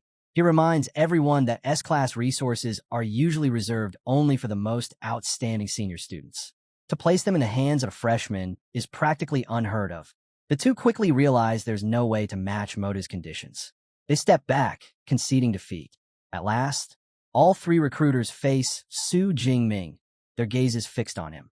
They tell him it's time to decide. With a steady look and absolute confidence, Su Jingming doesn't hesitate. A determined smile spreads across his face as he declares his choice. He will join Modu Superpower University. After making his decision, Su Jingming explains that his choice wasn't only about Modu's incredible offer. What truly drew him in was their reputation. The best combat training in the entire University Alliance, built on a legacy of many powerful founders who came from Modu. He then bows respectfully to Su Yun and Wu Yuan, thanking them for their offers. Though they hide it behind calm expressions, disappointment flickers in their eyes. Satisfied, Director Zhang Xiaoyue waves her hand, summoning a glowing admission letter. She presents it to Su Jingming with a welcoming smile, officially confirming his place at Modu Superpower University. She informs him that although new students normally enroll on September 1st, as a special recruit, he can register early, and housing will be arranged for him. Excited by the opportunity, Su Jingming immediately asks if he can gain access to the university's library, especially its superpower training methods and combat techniques, before the term begins. Zhang Xiaoyue doesn't hesitate. She tells him the school will not only grant him access, but also provide a private study room. Handing him her contact card, she instructs him to reach out once he arrives in Magic City. Holding the glowing admission letter tightly, Su Jingming grins and says he can't wait to register. Time passes, and soon Su Jingming is at the train station, luggage by his side. His heart races with anticipation as an announcement echoes. Passengers for the G91 train to Magic City, Maine now begin boarding. Nearby, his aunt Su Qingwan wipes at her tears, unable to hide her emotions. Her husband, Tang Dean, gently comforts her, saying proudly that Xiaoming has grown up, and once he leaves, he'll soar higher than ever. Their daughter, Tang Yi, listens quietly as her father reminds her that it's time for her to start filling out her own university applications. He suggests that since her cousin is headed to Magic City Superpower University, she should also consider schools there. Shu Qingwan agrees, adding that it would be good for them to look out for each other. Tang Yi blushes slightly but nods, giving a soft reply. On board the train, with 6 hours left in the journey, Su Jingming wastes no time. He opens his materials and begins studying. His thoughts focus on the most valuable reward from the provincial exam, the Universal C-Class training method. Like superpowers, training methods are also divided into levels: beginner, intermediate, advanced, and top tier. A chart flashes in his mind, showing that the higher the level of the method, the faster one can cultivate and the stronger the results. Su Jingming immerses himself in the study of the Universal C-Class method, noting that it's classified as intermediate. With his current spiritual power of 180, it takes him half a day to fully memorize it. He recalls his first attempt. By following the method's guidance, he was able to sense the unique energy flowing through the world from the very first day of practice. As Su Jingming continues studying on the train, a new option suddenly appears on his system panel, a plus sign beside his level. It means he can now break through, advancing from awakened to full superpower user. Yet he holds back. The training manual's words echo in his mind. The higher the grade of the method used during the breakthrough, the greater the benefits. With top-tier techniques soon within his reach at Modu, it would be a waste to use only an intermediate one now. He firmly decides to wait. When the train finally pulls into Magic City, Su Jingming is left in awe at the sight of Modu Superpower University. From the car window, the sprawling campus stretches across hundreds of meters, vast beyond imagination. A sleek red sports car pulls up beside him. Director Zhang Xiaoyue has come personally to welcome him. She smiles and tells him to hop in so she can guide him through his admission procedures. As they drive, Su Jingming takes in the breathtaking scenery. Rows of cherry blossom trees lining wide paths, elegant buildings rising in the distance. Zhang Xiaoyue proudly explains that the university's grounds cover a staggering 40,000 mu, so large that even visiting students couldn't explore it all in a single day. Su Jingming nods in admiration, admitting that seeing it in person is far beyond anything he imagined. After completing his quick registration, Zhang Xiaoyue hands him his student ID, a single card that grants him access to the dorms and serves multiple functions across campus. Together, they head toward his new accommodations. On the way, Su Jingming recalls the dorms he's seen in his past life. Everything from shared 4-person rooms to modest 3-bedroom apartments. But when he reaches his new housing, He stops in stunned silence. Before him stands a grand villa, lavish, elegant, and far beyond what he ever expected. With a smile, Zhang Xiaoyue explains that every Modu student lives in a villa, but the luxury level is determined by exam scores. As the provincial top scorer, Su Jingming has been awarded the most extravagant model, over 800 square meters in size. The villa is designed for 2 students with separate upper and lower floors, giving each resident an entire level to themselves. Su Jingming accepts the arrangement calmly, thinking that having a roommate isn't bad. It's better than being alone. Deep down, though, he remembers his past as an orphan, where he grew to appreciate the warmth of shared dorm life, even in cramped quarters. Inside the villa, Director Zhang Xiaoyue sits down with him to explain several key aspects of university life. She highlights 2 of the most important systems, credits and mentors. She begins with the first. At Modu, credits mean everything. Director Zhang Xiaoyue continues her explanation. At Modu, credits are the foundation of everything, used for meals, equipment, resources, even powerful cultivation items. She clarifies the value. 1 credit equals roughly 10,000 Daxia currency. She goes on to explain that there are multiple ways to earn credits. One guaranteed method is the fixed allotment granted each year according to a student's rating. Since Su Jingming has been classified as S-class, his starting annual credit balance is 100. To demonstrate, she summons a small floating sphere with a command, EVA. The robot hovers in midair and projects a glowing message, confirming his balance of 100 credits. She introduces the device as Eva, the dorm's AI assistant. Every villa is equipped with one, while the main body of Eva serves as the school's central intelligence system. Even these subunits are level 4 AIs, fully capable of supporting students in daily life. Su Jingming can't hide his amazement. The level of AI technology on Blue Star is far more advanced than anything he experienced in his previous life. With credits explained, Director Zhang Xiaoyue moves on to the next system, the mentors. She explains that each student has the chance to seek guidance from a mentor of their choosing. The only condition is that the mentor must accept. Intrigued, Su Jingming asks if this means he can receive personal, one-on-one instruction. She confirms it, adding that every mentor at Modu is a powerful, high-level superhuman in their own right. Many have developed their own exclusive combat techniques and cultivation methods, techniques that are never shared outside of their disciples. Given his talent, she tells him a university has 4 lightning element mentors for him to consider. Her top recommendation is Yang Jinshin, Dean of the Weaponry Academy. At her command, Eva projects a detailed profile of the dean. It shows Yang Jinshin is 52 years old, a Tier 7 high-rank, superpowered individual with an A-rank lightning ability. He's renowned for his mastery of weapons, especially the spear, earning him the title Thunder Spear. The profile even records his legendary battle, where he fought an 8th-tier demonic whale for 3 full days and nights before slaying it single-handedly. She also provides information on the other 3 lightning mentors, but reminds Su Jingming that the final decision rests with him. After reviewing the profiles, a confident smile forms on his lips. Not only is Dean Yang Jinshin a lightning wielder, but he's also a spear specialist. The perfect match. Su Jingming decides firmly that Yang Jinshin will be his mentor. With his choice made, Su Jingming sets out for the mentor's residential area.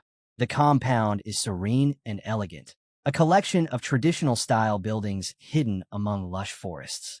As he approaches the massive gate of Dean Yang Jinshin's residence, he can't help but marvel at how much grander it is compared to the student villas.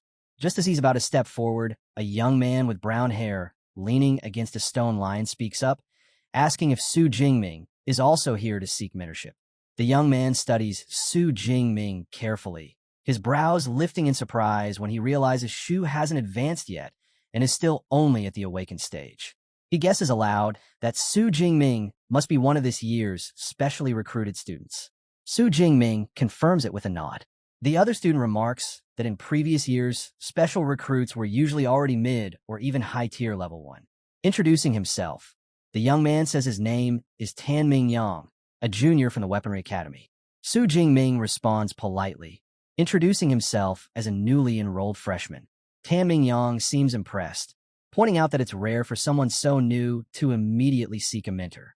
He explains that most freshmen only learn about this opportunity after the freshman competition, which catches Su Jingming's attention. Tan elaborates. The freshman competition is a long-standing university tradition held just days after registration. All the teachers observe, and the students who shine the brightest often catch the eye of academies, or even get chosen directly by mentors. He adds that while it isn't impossible for a special recruit to try early, attempting to become the dean's disciple right after enrollment is about as likely as winning the lottery. Su Jingming thanks him for the explanation and then asks if Tan is also here to seek mentorship under Dean Yang. Tan sighs and admits he is. He reveals that he's been coming back repeatedly for the past 6 months, but every attempt ended with him being turned away. This was supposed to be his last try before giving up. Just as Tan finishes speaking, the massive doors creak open. A middle-aged man steps out, likely a butler. Tan nearly jumps in shock, but the man's stern expression quickly softens. He greets them and informs them that Dean Yang is waiting inside, inviting them both to enter. Tan Ming Yang freezes, stunned by the unexpected reception. If the dean himself is waiting, does this mean his persistence has finally paid off? The butler leads them through to an inner chamber, where 2 figures are waiting. At once, Su Jingming feels an overwhelming pressure emanating from the older man seated before them. His presence is commanding, his sharp eyes cutting beneath heavy gray brows, and his full beard framing a figure that radiates authority. Su Jingming instantly recognizes him as Yang Jinshin, the dean of the Weaponry Academy. Beside him stand a younger man with long hair, silent but watchful. Without hesitation, Dean Yang Jinshin speaks, his gaze locked firmly on Su Jingming. He addresses him directly, saying he must be the student that Director Zhang Xiaoyuan mentioned. Without sparing Tan Ming Yang a single glance, he turns and tells Su Jingming to follow him to the training grounds. Inside a training hall lined with weapons, Dean Yang Jintian stands before Su Jingming. He mentions that he's already watched the martial arts exam recording, praising Su Jingming's combat technique and his skill with firearms. Still, before making a decision, the dean insists on witnessing his S-rank ability firsthand, the Purple Heaven Divine Thunder. Su Jingming responds calmly, agreeing without hesitation. Under the dean's gaze, arcs of violet lightning begin to coil around his arms. In the next instant, he unleashes a surge of blinding power, purple and white energy exploding outward, filling the entire room with violent force. Yang Jintian's eyes light up as he takes in the display. A grin spreads across his face. He knows instantly this is the mark of an S rank. Inwardly, he compares it to his own A rank ability and admits the truth.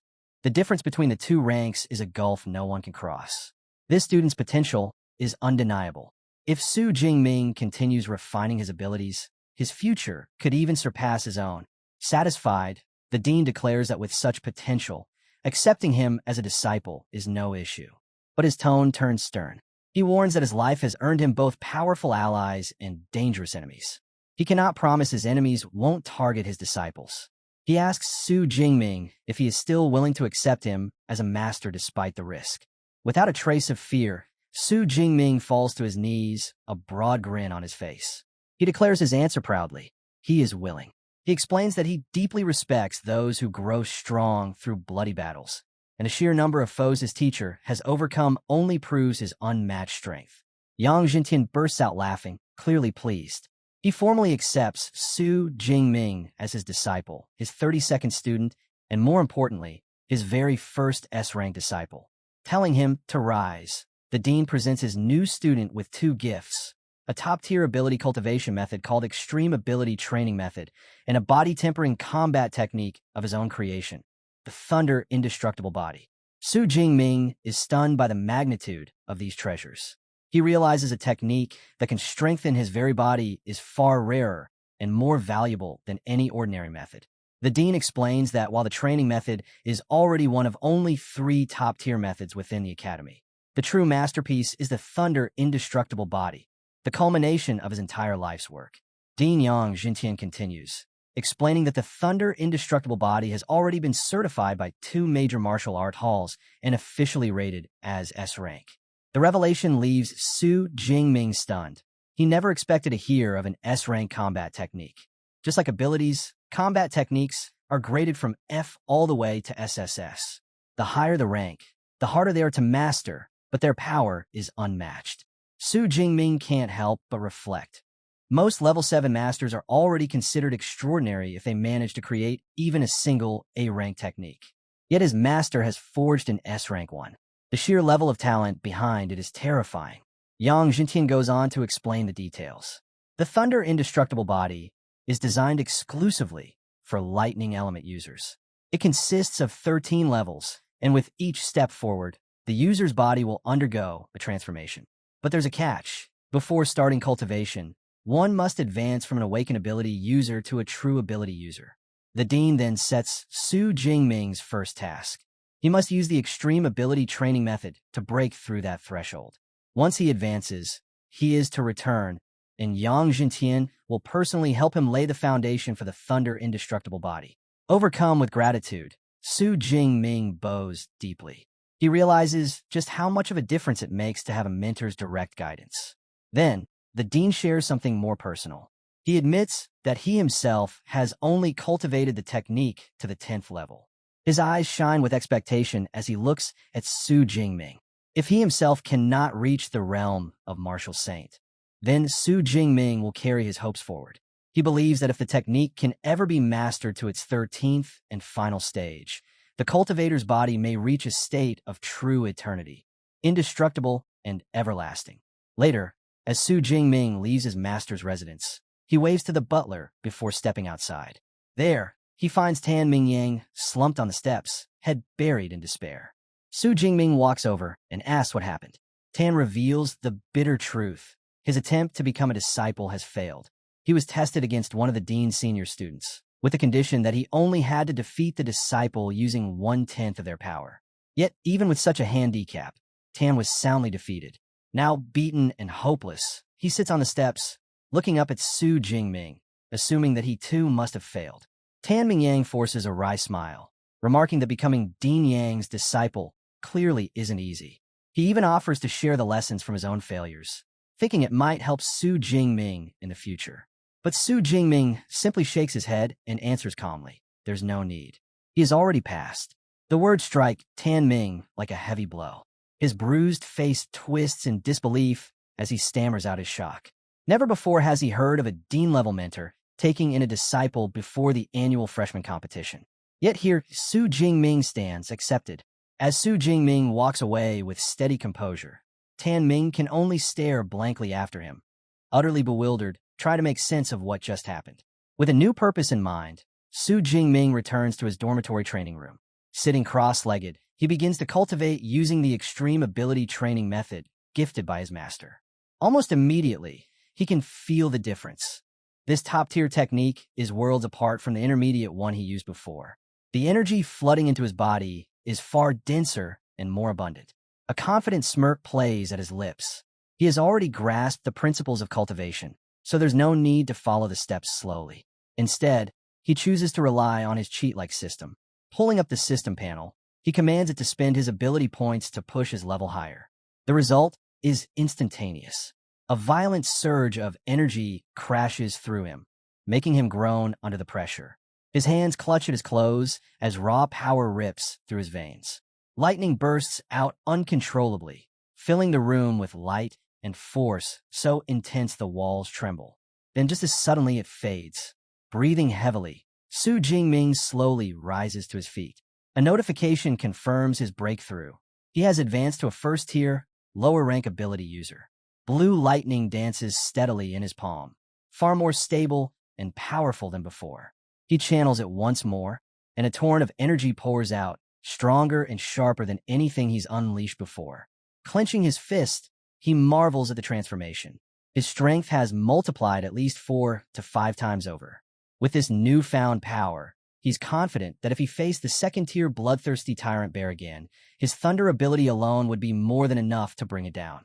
Pulling up his system panel, he studies his new stats. The difference is staggering. If he had relied only on the intermediate cultivation method, his vitality and spirit would have risen by perhaps 30 or 40 points. But with this top-tier method, both have jumped by nearly 100 in a single advancement. Now he fully understands why all ability users crave higher-level cultivation techniques. The difference in results is impossible to ignore. Su Jingming notes that the breakthrough only cost him 300 ability points. Choosing to save the rest, he reminds himself that mastering the Thunder Indestructible Body, an S-rank technique, will likely demand a massive amount of points. With his advancement complete, he feels ready for the next stage. A thought crosses his mind. Since he's now at the university, it may be time to explore the school's library. The following day, Su Jingming makes his way back to his master's residence. Dean Yang Jintian is stunned at the sight of him, demanding to know how he could possibly have advanced so quickly. The dean begins pacing, muttering that in 2 decades of teaching, he has seen countless prodigies, yet even the brightest of them needed far more time to make the leap to becoming an ability user. Less than 24 hours have passed since Su Jingming received the manual. With a modest smile, Su Jingming admits that perhaps the only thing he can truly boast about is his extraordinary speed in advancing. But then he confesses that when he attempted to begin cultivating the Thunder Indestructible Body, he found even its introductory stage difficult to grasp. The dean listens carefully before explaining the process in detail. Building the foundation requires the blood of a lightning element beast, fused with one's own lightning, to temper the body's muscles and bones. He stresses an important point. The ultimate strength of the technique depends heavily on the grade of beast blood used. Now that Su Jingming has officially advanced, Yang Jintian declares that they will begin forging the foundation that very day. Originally, his plan was to use the blood of a 7th-tier storm giant bear. But upon learning that Su Jingming is entitled to 1 S-rank resource each year, he made a bold decision. Combining this entitlement and making a personal appeal to the principal, he secured something even rarer, an SS rank resource. From within his robes, he presents a vial containing a glowing crimson liquid, the essence blood of an 8th-tier beast, the Thunder Tyrannosaurus. Su Jingming is shaken by the gesture. That his new teacher and even the principal would go so far on his behalf fills him with gratitude. Accepting the vial, he vows to repay this kindness many times over. Satisfied with his response, the dean declares that they should waste no time. Together, they head into a training chamber, where Su Jingming kneels bare-chested, ready to begin the ritual. Dean Yang Jintian uncorks the vial and pours the glowing crimson blood across Su Jingming's head and back. The instant it touches him, Su Jingming groans through clenched teeth, the heat and pain searing into his body. The dean calmly warns him to endure. It is natural. For low-level users, the blood is extremely toxic and the pain is unavoidable. He then prepares to assist, telling Su Jingming that he will now use his own A-rank ability, Wind Fire True Thunder, to forge the foundation. How much Su Jingming can absorb, however, will depend entirely on him. With that, the dean releases his power, a violent storm of scarlet lightning, and channels it straight into Su Jingming's body. The energy floods through him, glowing red patterns burning across his chest and back. The agony is unbearable, forcing Su Jingming to throw his head back with a guttural scream as his body is hammered by the violent lightning, each strike forcing his muscles and bones to harden under the strain. Days pass in this brutal tempering. On the 5th day, the senior disciple Lu sits with the butler, Uncle Fu, sipping tea. Lu remarks in awe at his junior's resilience, lasting 5 full days under the process. He recalls that he himself only endured 2 days, and that was with the weaker blood of a 7th-tier beast. Though a tinge of jealousy lingers, he admits that Su Jingming's performance proves he truly deserves to use the essence blood of an 8th-tier dragon-type beast. With an S-rank lightning ability on top of that, Lu says he can't wait to see what kind of thunder indestructible body his new junior will forge. Suddenly, a deafening crash shakes the residence, coming from the training chamber. Lu immediately leaps up, rushing upstairs. He cautiously pushes the door open and freezes at the sight before him. Inside, Su Jingming stands shirtless, drenched in blood, his eyes glowing a sinister red. A wild, chaotic aura radiates from him, dark energy and blue lightning entwining violently around his body. In that moment, he looks less like a human and more like a beast. Lu's breath catches. An oppressive pressure floods the room, one that feels just like the presence of a top-tier ferocious beast. His body trembles instinctively. Lost to his primal state, Su Jingming locks onto Lu at the doorway. Without hesitation, he lunges forward to attack, his aura surging with bloodlust. But just before he can strike, a thunderous voice cuts through the chaos. Yang Jintian roars, "Jingming, wake up!"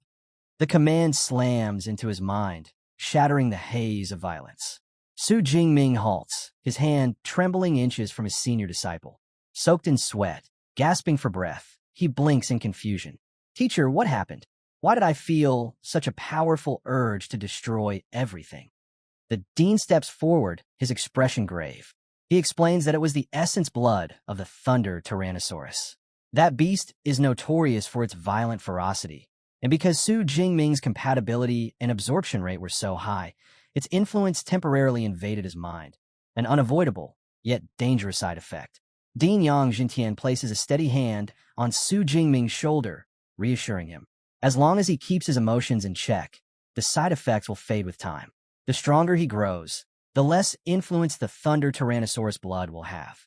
Su Jingming exhales in relief, lowering his gaze to his trembling hands. The thought of being controlled by his emotions had shaken him, but his master's words calm his heart. Then Yang Jintian's tone shifts. A broad smile spreads across his face as he tells Su Jingming to lift his spirits. The forging was a complete success. Not just success, but perfection. His absorption rate reached an astonishing 98%. The dean proudly explains that the highest ever recorded among disciples cultivating the Thunder Indestructible body was only 92. Su Jingming has just shattered a long-standing record. Senior disciple Lu steps forward, offering his congratulations with a smile. He tells Su Jingming that with such a foundation, his path in martial arts will be smooth from here on. The dean then makes a formal introduction. This is Lu Ming, a peak third-tier ability user. If Su Jingming encounters any difficulties in cultivation, he should seek Lu's guidance. Su Jingming greets his senior with respect. Lu chuckles, pulling out his phone. Since he hadn't prepared a gift, he decides to send credits instead. A moment later, Su Jingming's phone vibrates with a notification. 200 credits have just been transferred to him. His eyes widen in shock. That amount equals 2 million great coins.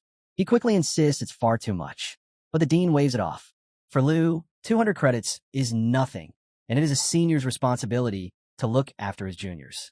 One day, when Su Jingming has juniors of his own, he too will need to prepare gifts for them. Humbly, Su Jingming accepted this lesson. With the training finished, the dean reminds him that after 5 days without food or water, his body needs rest. He instructs Su Jingming to return the next morning to begin learning fist and spear techniques under Lu's guidance. Grateful, Su Jingming bows deeply, thanking his teacher before leaving. When he returns to his luxurious villa, he finds someone already there. A young man with spiky white hair and striking red eyes lounges on the couch, absorbed in a video game. Sensing he's no longer alone, the young man turns his head and greets Su Jingming casually, guessing he must be his new roommate. With a friendly grin, he introduces himself as Lu Wentao. When Su Jingming introduces himself, Lu Wentao's eyes go wide. He leaps up, pointing in excitement, blurting out that Su Jingming is the top scorer from Jiangnan province.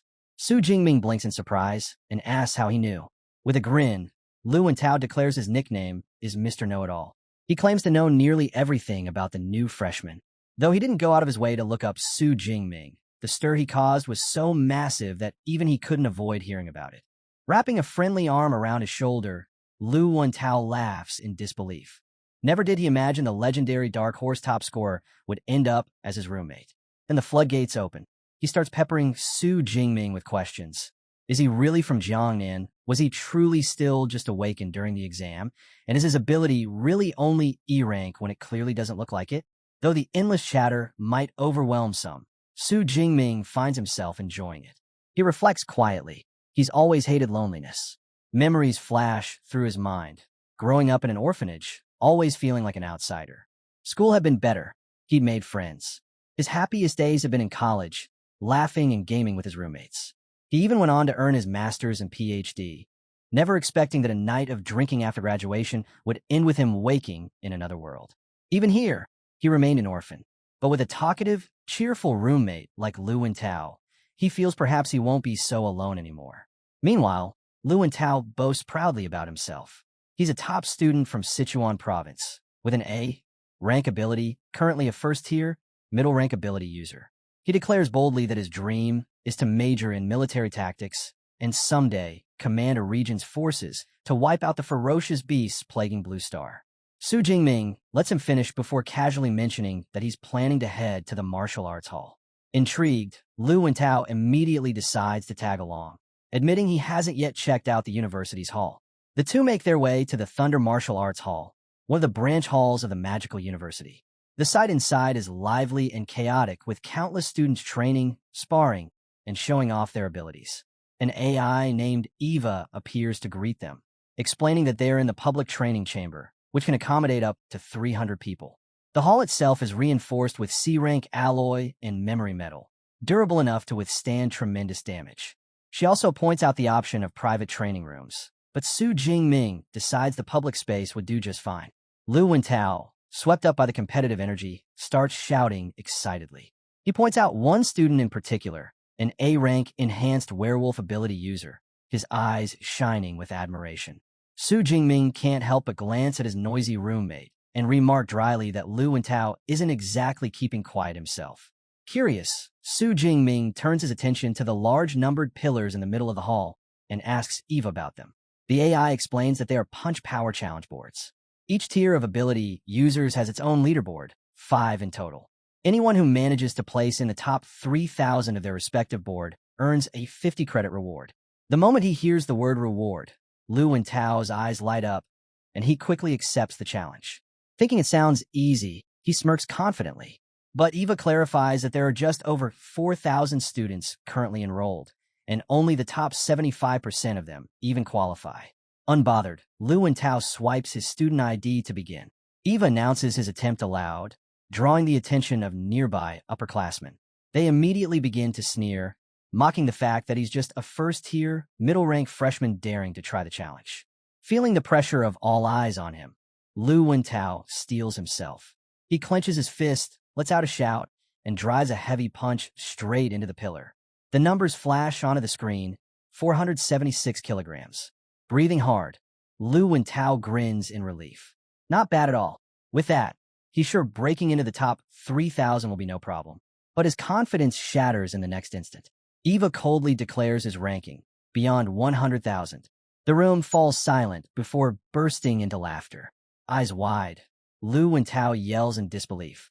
How could that be possible? There aren't even 5,000 students in the whole university. Eva responds without emotion, explaining that the leaderboard isn't limited to current students. It has tracked every challenger since the university's founding over 100 years ago. The realization hits him hard. The crowd hadn't gathered out of curiosity. They were waiting for him to make a fool of himself. And he had delivered. The older students roar with laughter, some nearly doubled over, calling the spectacle priceless. Face flushed with humiliation, Lu Wentao can barely lift his head. At his side, Su Jingming offers a calm word of comfort. He reminds him that as a spiritual element user, physical punch strength isn't supposed to be his specialty. Hearing this, Lu Wentao lifts his chin and manages a faint smile, grateful for the reassurance. Then, try to recover some dignity, he urges Su Jingming to give it a try instead, insisting his roommate is bound to score higher. Su Jingming nods, saying he had wanted to test his strength anyway. He swipes his student ID, and Eva announces a challenge. The crowd's attention shifts, but their reaction is just as dismissive. Seeing that he's only a first-tier, lower-rank ability user, most scoff and guess his punch power won't even reach 400 kilograms. Yet among the whispers, one student frowns. The name Su Jingming sounds strangely familiar to him. Meanwhile, Su Jingming stands calmly before the pillar. His thoughts are steady. He has advanced to a first-tier ability user, endured 5 days and nights of brutal tempering, and successfully forged the foundation of the Thunder indestructible body. With all that, he knows exactly what his body is now capable of. A quick glance at his system panel confirms what he already feels in his bones. His physique has been greatly enhanced, and under his skills now sits the first stage of the Thunder indestructible body. Su Jingming curls his fingers into a tight fist, anticipation building. This was the perfect chance to see just how far his strength had risen. Drawing in a deep breath, he channels his power and drives his fist forward. The impact slams into the pillar with explosive force, sending out a shockwave so strong it ripples through the air, rattling the ground beneath everyone's feet. The crowd that had been mocking moments earlier instantly goes silent, eyes widening as they feel the sheer force of the strike. All attention locks on the screen, waiting to see the number that will decide just how terrifying this freshman's strength truly is. A powerful blast ripples through the air as Su Jingming's punch lands, shaking the entire martial arts hall. The crowd falls silent, eyes fixed on the massive digital screen. Fist power, 45,589 kilograms. Gasps erupt. The number not only dominates the leaderboard, it smashes the long-standing record for first-tier ability users. The older students who had mocked him moments ago stare in disbelief. One stammers, "The record? It's broken." Another blurts out, "No way. How can a first-tier rookie hit that hard?" A third mutters darkly, "With a punch like that, I'd be a smear on the wall. There's no way this guy's a freshman." Two female students exchange stunned looks. The top 1,000 on the leaderboard are legends. One says quietly, "Just how strong is this new number one?" Her friend pulls out her device, grinning. "That record's been untouched for over a decade. I'm definitely saving this moment." Before Su Jingming can react, his roommate Lu Winter rushes over, eyes shining. He grabs Su's shoulders and shouts, "Bro, you're my brother for life. I'm sticking with you from now on." Su Jingming chuckles and waves him off. "Don't make it sound so dramatic." He glances at his fist, feeling the lingering surge of power. "So, the Thunder Tyrannosaurus's essence blood really suits me. The boost is beyond what I expected." Nearby, the AI assistant, Eva, hovers into view. "Congratulations, Su Jingming," she announces. "You've set a new record. 400 credits have been deposited into your account." Curious, Su asks, "If I break it again, do I earn more?" Eva shakes her head. "The bonus applies only once. However, you can challenge the other level pillars for new rewards." Su's eyes shift toward the remaining 4 pillars reserved for higher tier users. "Then I'll be breaking those next," he says calmly. Meanwhile, Lu is busy boasting to a small crowd of female students. "That's him, my roommate, the record breaker." In seconds, Su Jingming finds himself surrounded. Some girls eagerly offer to help him learn new training devices, while others invite him to join their clubs. Flustered, Su Jingming barely gets a word out before Lu Winter tugs at his sleeve. "Let's bail before they eat you alive," he whispers, pulling him toward the exit. "We'll hide in the private training room." Elsewhere, in a quiet courtyard, Dean sits sipping tea. His senior disciple, Lu Ming, steps forward and shows him his phone. "Master," he says with a hint of a smile, "Junior brother Su's all over the campus forums. Everyone's talking about him." Dean leans back, setting down his teacup with a soft clink. A faint smile tugs at his lips as he shakes his head. "That boy, breaking records instead of resting," he muses. "His physical strength is beyond reason." Lu Ming, standing nearby, can't help but compare. Memories surface back when he was a high-rank first-tier user, newly mastering the first layer of the Thunder indestructible body. His best punch barely reached 3,500 kilograms. He sighs quietly.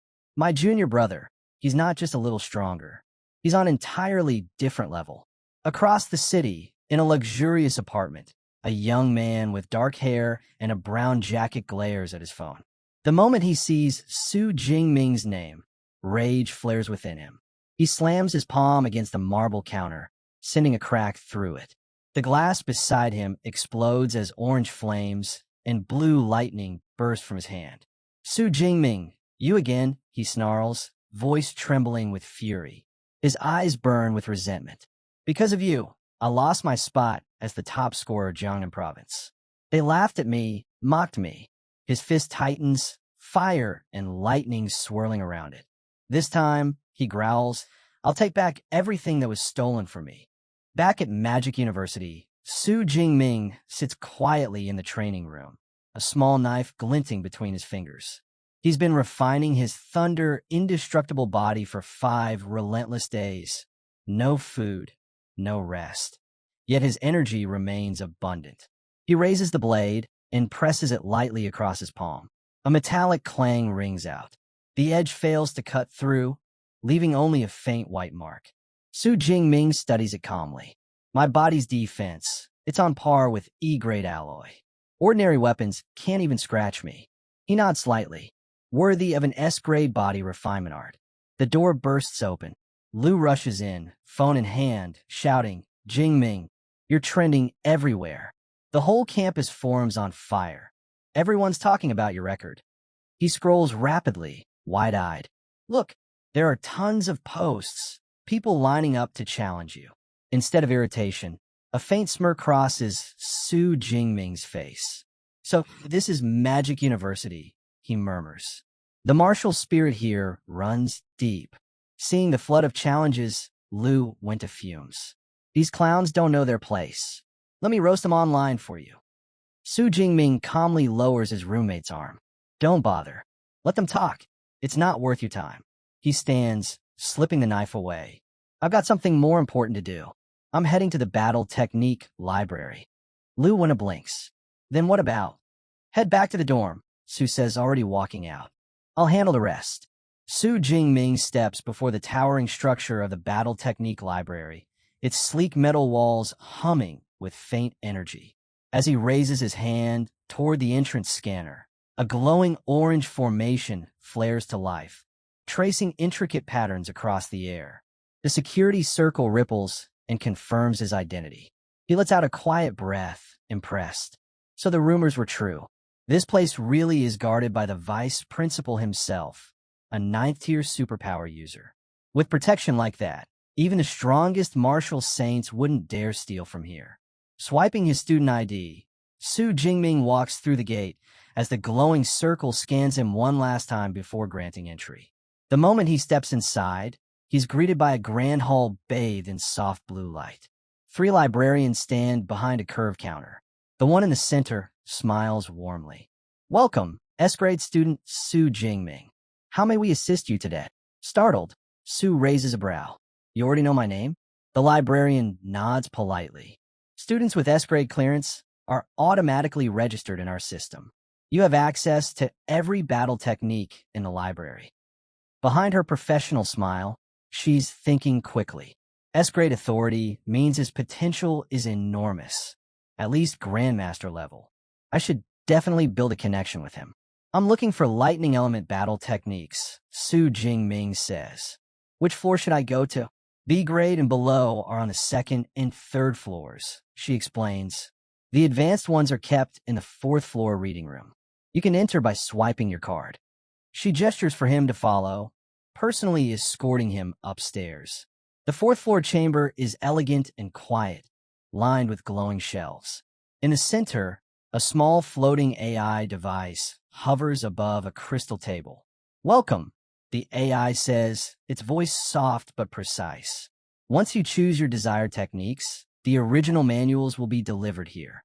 Please handle them carefully. When the AI goes silent, Su Jingming gives a simple command.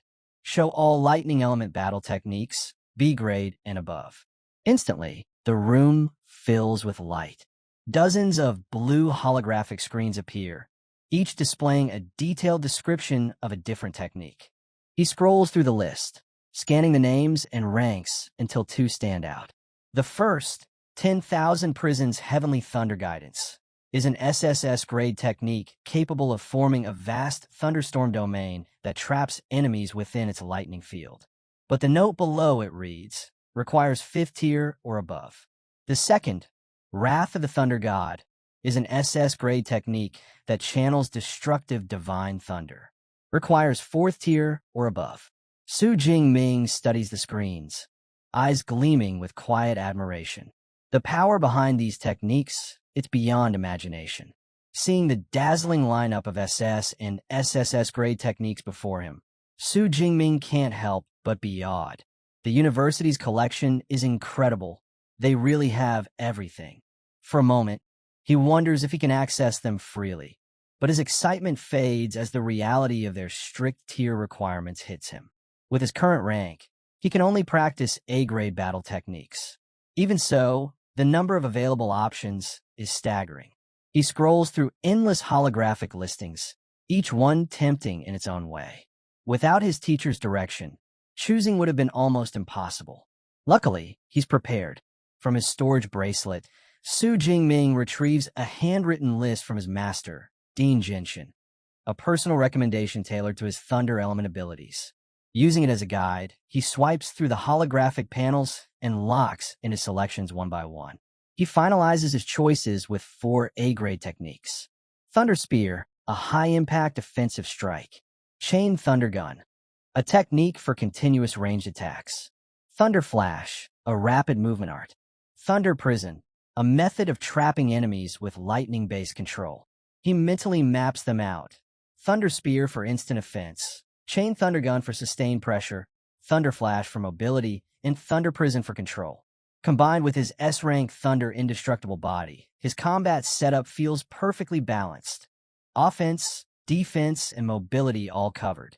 The AI Eva analyzes his choices and chimes in. Based on your current data, the average time to reach elementary mastery for each A-grade technique is 6 months. It is advised to mix in lower-tier skills for efficiency. Su Jingming smiles faintly. No need. I'll manage.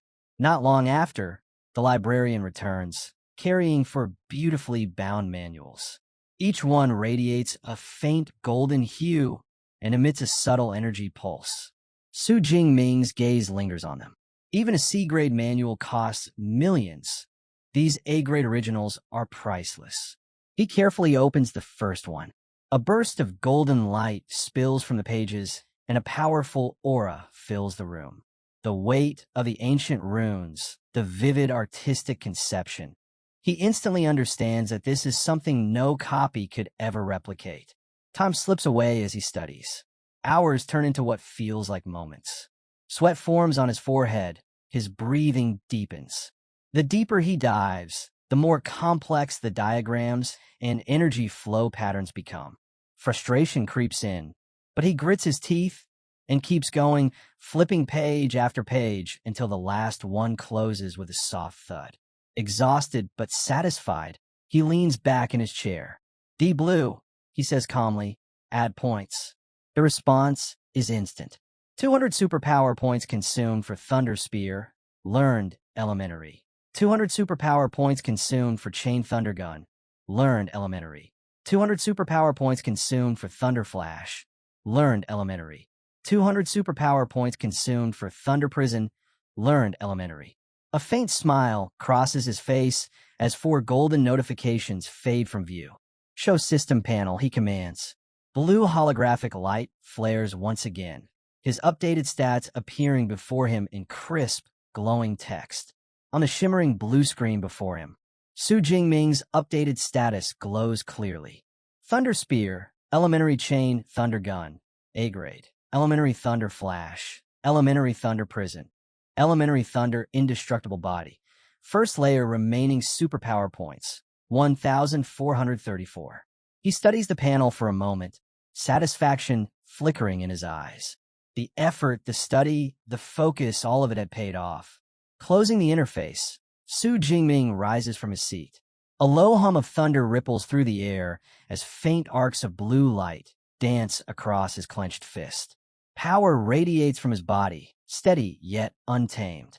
He tilts his head slightly upward, a confident glint in his gaze. With these techniques, my foundation is finally complete. A slow, almost anticipatory smile curves on his lips. Now, he murmurs, voice calm yet sharp as lightning. Let's see who'll be the first to experience it. The air around him crackles softly, like the quiet before a storm. Inside a lavish villa under the night sky, Lu and Tao lounges on the couch, chatting with Su Jingming. He mentions a message from Eva. The freshman assembly is happening tomorrow at Training Ground 1. Lu also talks about a new freshman group chat and suggests Su Jingming join in. Su Jingming agrees with a calm nod. Curious, Lu and Tao asks which combat techniques Su Jingming picked at the library. Without much thought, Su Jingming replies that he selected 4 A-rank combat techniques.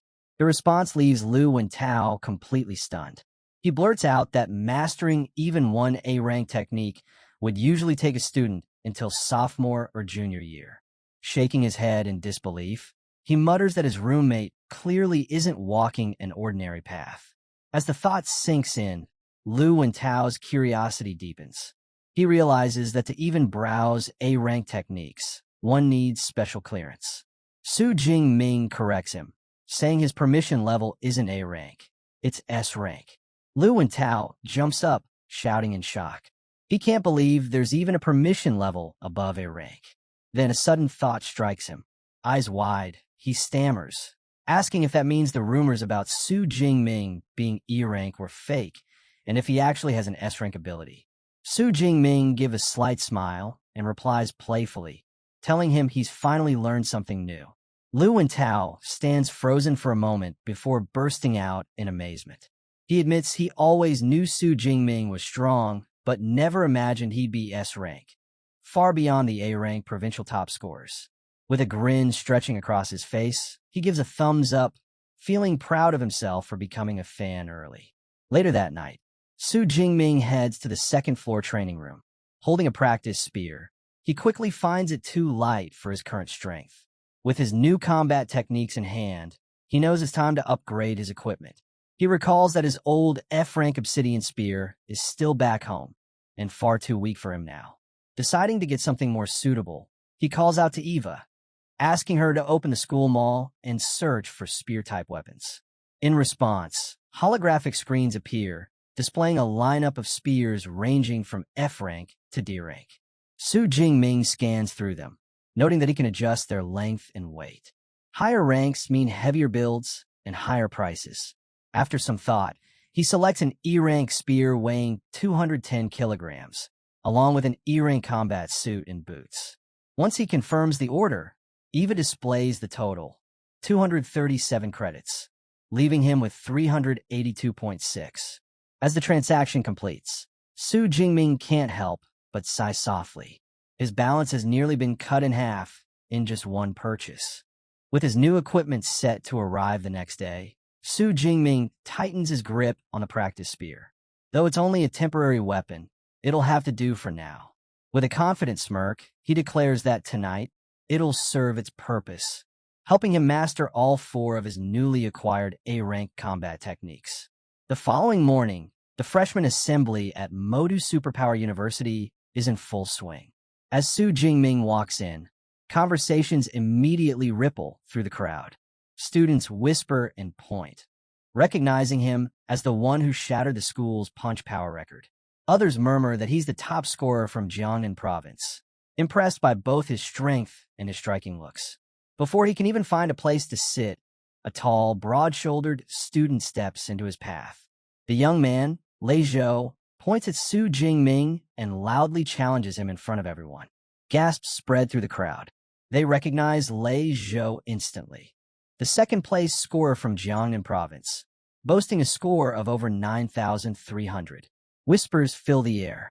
Some note that both of Lei Zhou's parents are powerful Tier 4 superpowered beings, giving him an elite background. Others sigh, saying it's no surprise he's so bitter. After all, no one ever remembers who came in second. But Su Jingming remains calm, unbothered by the public challenge. In a composed tone, he simply replies that he's not interested. His response shocks Lu Wentao, who watches in disbelief. Lei Zhou, however, smirks and leans forward, clearly not willing to back down. He brings up a personal matter, Su Jingming's aunt's family, who runs a business dealing in rare plants. His grin turns cold as he mentions that his family is their biggest client and that they also owe his family a large loan. He casually adds that if the payment isn't made on time, things might get difficult for them. The crowd goes silent. The air thickens instantly. Su Jingming's expression darkens, and a deep, chilling aura flares from his body, a fierce, dark blue energy that ripples through the air. His voice drops as he asks quietly, "Are you threatening me?" The pressure from his aura hits like a physical force, making Lei Zhou instinctively step back. Sweat forms on his forehead as his bravado wavers. The overwhelming presence feels less human and more beast-like, suffocating and primal. Stammering, he insists it was just a reminder, not a threat. Su Jingming lets the tension linger for a moment before reining in his aura. His tone returns to calm as he asks for the time and place of the duel. Gathering himself, Leizhou announces that the battle will take place in 7 days, at noon, on broadcast platform 3. Su Jingming nods once, replying that he'll be there, and advises Leizhou not to regret his choice. The tension breaks, replaced by a wave of excitement among the watching students. Buzz spreads instantly. The school's top-ranked freshman versus the runner-up, set to fight in 1 week. Moments later, the atmosphere settles as an older official with a gray beard steps onto the stage. With a steady voice, he welcomes the new students to Modu Superpower University and explains that today's assembly is meant to answer questions and introduce them to the university systems. The gray-bearded official clears his throat and continues, saying there's something important he wants to introduce before anything else: the school's combat power ranking system. He explains that every student will use the virtual dive pods, advanced devices for holographic combat simulations. Each student's rank will be determined by how many levels they can clear. The higher they go, the stronger their rank, and the greater their rewards. He encourages everyone to give it their all, emphasizing that the prizes for top performers are extremely generous. After nearly an hour of orientation, the meeting finally ends. Su Jingming stretches and lets out a long yawn. To him, the only interesting part was the mention of the virtual dive pod. He figures he'll give it a try when he has some free time. For now, though, his focus remains on training, his daily sessions with senior Lu Ming and his mentor, Dean Yang Genshin. Over the next 7 days, Su Jingming throws himself into relentless training. Guided by Lu Ming and the dean, his strength grows rapidly. At the end of the week, Lu Ming looks at him with disbelief. "Junior brother," he says, astonished. "You've already reached mid-level of the first tier? How did you advance that fast?" Su Jingming just smiles lightly and replies, "Guess I got lucky." But deep down, he knows the truth. He had deliberately waited a few days before using his system to level up, which reduced the cost to just 380 superpower points. If he'd advanced any faster, he muses, Lu Ming probably would have been too shocked to handle it. Switching topics, Lu Ming suddenly remembers something. "Right, you've got that duel today, don't you?" At noon. Su Jingming nods. "Yeah." With a confident grin, Lu Ming pats his shoulder. "Then I'll be sure to observe 3 minutes of silence for your opponent." He chuckles and decides to tag along to watch the fight. The scene shifts to broadcast platform 3, a massive arena buzzing with excitement. A crowd has already gathered to witness the showdown. Leizhou arrives first, surrounded by his friends. One of them smirks, saying, "Perfect chance to see how strong the so-called top scorer really is." Another laughs. "That high score of his must have been a fluke. My money's on Leizhou." Someone mentions the punch power record, but Leizhou scoffs. A record like that means nothing. Strength in this school isn't about fists, it's about superpowers. Then the atmosphere changes. Su Jingming appears at the entrance, walking in with Lu Ming by his side. Dressed in a sleek black coat and holding his newly purchased spear, he draws every eye in the arena. As Su Jingming strides toward the ring, Lu Ming hides a grin. With looks like that, he thinks, my junior's going to have half the campus chasing after him once he starts showing his real power. From the ring, Leizhou watches closely and notices the subtle shift in Su Jingming's aura. His rank has risen. Still, his confidence doesn't waver. He has his own trump cards prepared. Smirking, Leizhou raises his voice for all to hear. "Let's make this interesting. How about we wager everything? All our credits?" Without a moment's hesitation, Su Jingming replies, "Fine. I've got 370 credits." The crowd erupts in excitement. The stage is set, pride, power, and every last credit on the line. Impressed, he declares he'll cover any remaining credits with cash. He suggests both of them transfer their stakes to a neutral third party, Old Master Zhou's account. The teacher overseeing the match is Zhou, a woman with blonde hair tied in a ponytail. She's a powerful Tier 6 mid-level healer, well known among the faculty. As Su Jingming completes the transfer, he notes her presence. Knowing that duels between superpowered students can turn deadly, he realizes the school has taken precautions. With that assurance, he agrees to the terms. Excitement ripples through the crowd as the massive wager, 3.7 million in total, is confirmed. Jo Yin steps forward to officiate, announcing she has received the credits. She tells them to get ready and clearly states the rules. If one fighter concedes or loses consciousness, the other must stop immediately. Both Su Jingming and Lai Zhou give a calm nod of understanding. The arena falls silent as they face each other. Su Jingming gripping his spear, Li Zhou drawing his sword. Determined, Li Zhou activates his A-rank ability, Dense Pine Industry Fire. A swirling vortex of orange flames erupts around him as he vows to reclaim the honor Su Jingming once took from him. The display of power stuns the audience. The heat alone is enough to make the air shimmer. With his blade blazing, Li Zhou charges forward, leaping high and slashing down in a flaming arc. But Su Jingming doesn't flinch. He steadies his stance and swings his spear upward in a simple, precise motion. The clash is brief and shocking. The flaming sword strike is completely neutralized. Gasps fill the stands. No one can believe it. A basic move had stopped a high-level special attack.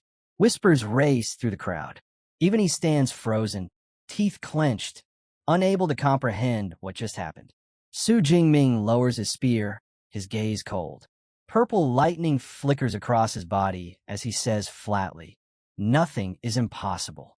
You just don't have the strength." Before he can react, Su Jingming surges forward in a storm of lightning. The air crackles, and in the blink of an eye, his spear strikes Li Zhou square in the chest. The impact sends him crashing backward, lightning dancing across his body as the crowd erupts in disbelief. Purple lightning surges through his body, tearing a scream from his throat as the strike hits. His sword spins away in a flash of steel, blood spraying through the air. The impact sends him crashing to the ground, smoke curling from his scorched body as he slumps motionless on the arena floor. The audience falls silent. The fight has ended almost before it began. His supporters stare in disbelief. One gasps that Su Jingming won in just 2 moves, while another scoffs bitterly, asking what happened to all that talk about Li Zhou being stronger. Murmurs ripple through the stands. Everyone now sees it clearly. Su Jingming's power stands far above the rest of the freshmen. Off to the side, Lu looks on completely unfazed. To him, the match was dull. His junior brother didn't even need to show a fraction of his real strength. Back in the ring, Teacher Zhou steps forward to declare the winner, but Li Zhou suddenly stirs. He forces himself up, trembling, blood still dripping from his mouth. "I haven't lost. The match isn't over," he shouts, voice hoarse with defiance. Gritting his teeth, he pulls out a small red pill. Zhou's eyes widen in alarm. "Stop. That's a rampaging blood pill," she warns sharply. "This is just a match. Don't throw your life away." Gasps echo through the stands. The spectators recognize the pill too. They whisper among themselves. It's known to multiply one's strength for a brief time, but the aftermath is brutal, leaving the user crippled for weeks, even months. Ignoring the warnings, he clenches the pill in his fist. "The risk is mine to bear," he growls. "I'll accept defeat only if I lose after this." From the stands, Lu Wentao calls out in protest. "Isn't that cheating? You can't use something like that." Teacher Jo Yun faces the crowd, her tone steady. "This is an unofficial match," she explains. "There are no restrictions. Weapons, combat suits, and pills are all part of a fighter's resources. If Su Jingming had such an item, he'd be free to use it as well." As she finishes, Li Zhou swallows the pill. A surge of energy explodes from his body. Flames burst to life around him, burning hotter than before. His eyes ignite with a fierce orange glow as he roars, the arena trembling under the force of his aura. Teacher Jo Yun's expression darkens. She can feel it. The pill has pushed Li Zhou's power beyond his limits, elevating him to the lower ranks of the second tier. Teacher Jo Yun's face hardens as she senses the surge in Li Zhou's aura. The pill's effect is undeniable. His strength has skyrocketed. She exhales quietly, concluding that Su Jingming might finally be in real danger. But instead of fear, the spark in Su Jingming's eyes only burns brighter. Facing his opponent's desperate power-up, his own fighting intent ignites, erupting into a storm of violet lightning that crackles wildly around him. From the edge of the arena, teacher Zhou Yun watches intently, her worry giving way to approval. She notes how his spirit doesn't waver, even in the face of greater power, the mark of someone born to command on the battlefield. A confident grin spreads across Su Jingming's face as he grips his spear. Finally, he thinks this fight won't feel like an adult toying with a child anymore. He steps forward, and the floor beneath his boots splinters under the surge of energy. In the next instant, he vanishes from sight, moving with blinding speed. Li Zhou's eyes widen in disbelief. Su Jingming's acceleration is unreal. Before he can react, the two meet head-on in the center of the ring. The collision shakes the air, sparks of fire and lightning scattering in every direction. Li Zhou barely manages to block the first thrust, but the sheer force behind it drives him backward. His knees slam into the cracked floor as he strains to stay upright, flames flickering wildly around him. Ow! He gasps, struggling against the weight of the strike. Even boosted to the second tier, I still can't overpower him? What kind of monster is he? Realizing brute strength won't save him, Li Zhou quickly retreats. Flames surge around his arms as he switches tactics, hurling a storm of blazing fireballs across the ring. Su Jingming doesn't even flinch. With a smooth motion, he swings his spear in a wide arc. A vortex of lightning bursts forth, swallowing every fireball and scattering the flames into harmless sparks. He glances at Li Zhou with a faint smirk. That's it? Is that all you've got? Li Zhou grits his teeth, sweat dripping down his temple. His opponent's lightning tears through every attack like it's nothing. I can't get close, but if I can just hold out, if I can drain his strength before this pill wears off, maybe... But Su Jingming doesn't plan to give him that chance. He plants his spear into the ground, purple energy roaring to life around him. In an instant, it condenses, forming a massive weapon of pure, crackling lightning. Thunder spear, he mutters. With a single motion, he hurls it forward. The spear streaks through the air like a lightning bolt and slams into Li Zhou's shoulder, tearing through his defenses with brutal precision. The impact sends Li Zhou stumbling backward, clutching his wound as pain floods his body. His eyes widen in horror, a chilling realization dawning on him. Li Zhou's eyes widen in horror as realization dawns. Su Jingming isn't just unstoppable up close. He also commands terrifying long-range power. Before Li Zhou can even steady himself, the air above him crackles violently. A massive sphere of lightning takes form, pulsing with deadly energy. In the next instant, torrents of purple electricity rain down from it, engulfing him completely. The shock rips through his body, leaving him trembling and gasping in pain. What kind of technique is this? He mutters, forcing his head up. Expressionless, Su Jingming raises his hand and points straight at him. His voice rings out cold and sharp. A rank control skill, Thunder Prison. Bolts of lightning whip out in every direction, weaving themselves into a cage of blinding purple energy. The crackling prison closes around Li Zhou, sealing him inside. Li Zhou curses under his breath. A restriction skill, damn it. Desperate, he summons every last bit of his remaining power. Flames explode from his body, swirling upward into a blazing vortex. The fiery barrier roars around him, shielding him within a cocoon of heat and light. If I can't get out, he shouts, voice strained, then you can't get in. Let's see who lasts longer, Su Jingming. But his challenge only draws a faint smirk from his opponent. Su Jingming looks at the barrier with calm disdain. That flimsy wall.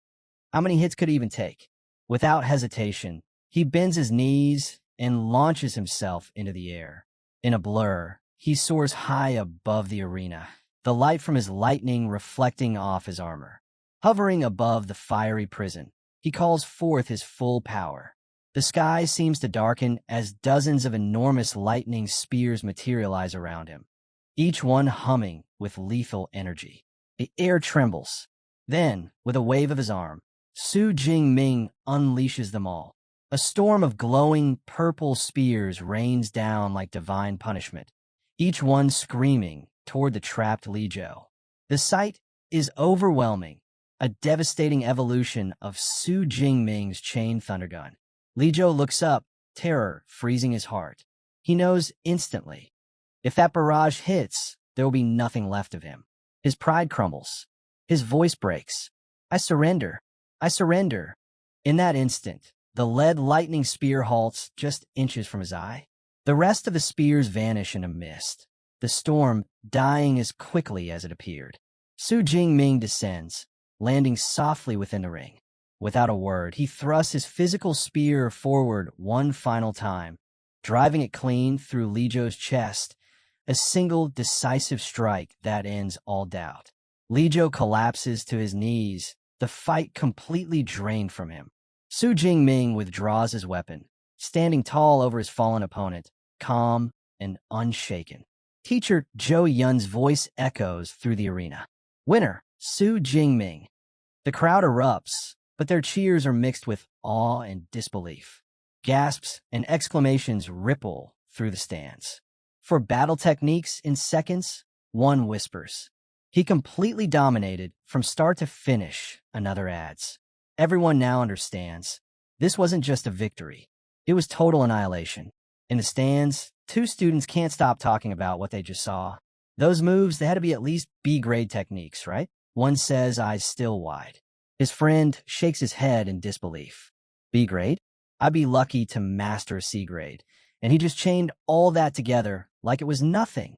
Not far away, Lu Ming overhears their conversation and lets out a quiet sigh, rubbing his temples. They really have no idea, he thinks. My junior brother didn't use B-grade skills. All four were A-grade techniques, and he's already mastered them to combat level. The memory of his own freshman days flashes through his mind, how he'd struggled for months just to control a single A-grade technique. He's beyond gifted. It's honestly terrifying, he admits to himself, feeling both proud and pressured by his prodigious junior. Back in the ring, Li Zhou forces himself up, battered but no longer defiant. Bowing his head slightly, he speaks with sincerity. Thank you for sparing my life. I lost completely. He pauses, then adds, the wager is yours. I'll transfer the credits and pay my debt to your aunt's business. You have my word. Teacher Zhou Yun steps forward, nodding in acknowledgement. The match is concluded. Su Jingming's winnings, 50 credits and 3.2 million in currency, have been credited to his student account. Su Jingming glances at the notification on his wristband and smiles faintly. A gambling fight really is a fast way to make money, he muses. The moment the announcement ends, Lu and Tao bursts into the ring, grinning from ear to ear. Brother Ming, you're loaded now. Come on, let's hit the city center tonight and celebrate. Su Jingming starts to decline politely. I can't. I've got training with my senior. But Lu Ming steps in, a calm smile on his face. Go, he advises. Even the best warriors need rest. Balance is part of strength. After a moment's thought, Su Jingming nods. All right then, I'll come. As they head toward the exit, Lu and Tao excitedly points at Lu Ming. By the way, Brother Ming, that's the Lu Ming, vice president of the Ash Club, the lightning powerhouse himself. I told you he's amazing. Su Jingming gives a small nod, clearly respectful. I can tell, he says simply. As they leave the arena together, Lu and Tao throws an arm around Su Jingming's shoulder. Relax, just follow my lead tonight. I've already arranged everything. Su Jingming narrows his eyes slightly, sensing trouble. What kind of arrangement are we talking about? Lu and Tao turns around with a mischievous grin that could only mean chaos. The one event you can't miss in university life, he declares dramatically, pointing at his friend. The freshman night extravaganza. Lu and Tao approached Su Jingming, who was quietly seated at the table. His voice was filled with excitement as he shared the news. Su Jingming had become quite the sensation lately. He explained how he'd posted an invite for a small mixer on the campus forum, and to his shock, over 100 people had signed up. Sorting through them had been a real challenge. Su Jingming gave a small smile, amused by his friend's enthusiasm. He asked who made the final cut. Lu and Tao grinned mischievously, saying he'd find out soon enough. It was a surprise. Right then, Lu spotted a pair approaching from a distance. "Ah, here they come," he said, waving them over. Two young women walked up. The first, wearing glasses, introduced herself as Qi Dongxia, one of the chosen guests. Her companion, a girl with sleek dark hair, introduced herself as Song Qiuyun, Qi Dongxia's roommate. Lu and Tao proudly made the introductions, emphasizing their impressive talents. Qi Dongxia, he explained, possessed an A-rank beast-type ability. Song Qiuyun, meanwhile, was a high-level first-tier user with an A-rank light element ability, also the top scorer in her province. Su Jingming greeted them politely, but as soon as Song Qiuyun heard his name, her demeanor shifted. She looked directly at him and asked if he'd be up for a sparring match, anytime, anywhere. Qi Dongxia sighed, calling her a battle maniac for challenging someone moments after meeting them. "We're here to socialize, remember?" she reminded her. Song Qiuyun shrugged, admitting that meeting Su Jingming was her real reason for coming, to see if the rumors about his strength were true. Su Jingming chuckled lightly and gestured for them to sit. Lu and Tao quickly stepped in, explaining that the evening was meant for relaxing, some food, a bit of fun, and maybe a little shopping. Later, the group strolled through the lively Hai commercial street. Bright lights, towering skyscrapers, and crowds filled the night air. Song Qiuyun looked up, clearly impressed by the city's grandeur. Nearby, Qi Dongxia was drawn to a display of fashionable clothes, while Su Jingming's attention was caught by a store selling high-grade gear for ability users, everything from A-rank weapons to rare elixirs. He silently noted that this city's equipment selection far outshined anything back in his hometown of Jiangcheng. Their night continued with laughter and snacks from the street stalls. Eventually, they wandered into a boutique. While the girls browsed the racks, Su Jingming offered to hold Song Qiuyun's shopping bag. Their hands brushed briefly as he took it from her. He followed behind as the two women admired a jewelry display, his arms gradually filling with more and more bags. By the time the evening ended, Su Jingming glanced at the pile he was carrying and couldn't help but think. They'd spent several million in just a few short hours. Lu and Tao chuckles that, for someone who dresses plain, Su is loaded. Seeing Su Jingming's interest, he adds in a low voice that her family background is on another level. Qi Dongxia calls over, asking for help with one last bag, and Song Qiuyun says it's about time to head back. The evening wraps up with Su Jingming and Lu Tao escorting them to a lavish villa. At the gate, Su says the night was fun. The guys wave as the two walk toward the door. Then Su pauses, turns to Su Jingming, and says she meant what she said earlier. She will issue a formal challenge someday. Su Jingming is taken aback for a moment, then answers with a calm, "I'll be waiting."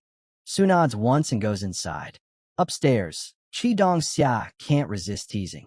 Since freshman year, she says, Song Chu has never shown a positive reaction to any boy, except today.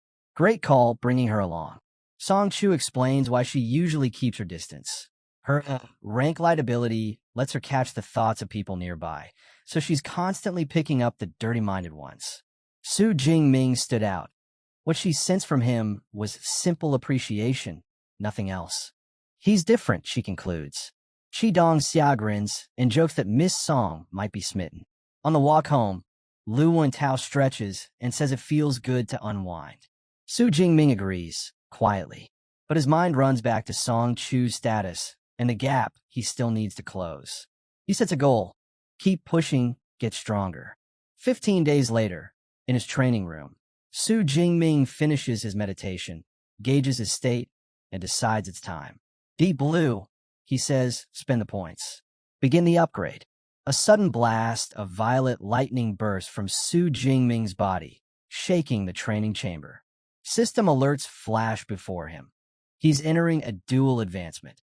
His cultivation surging from mid-level to high first tier, and his thunder indestructible body ascending to level 2.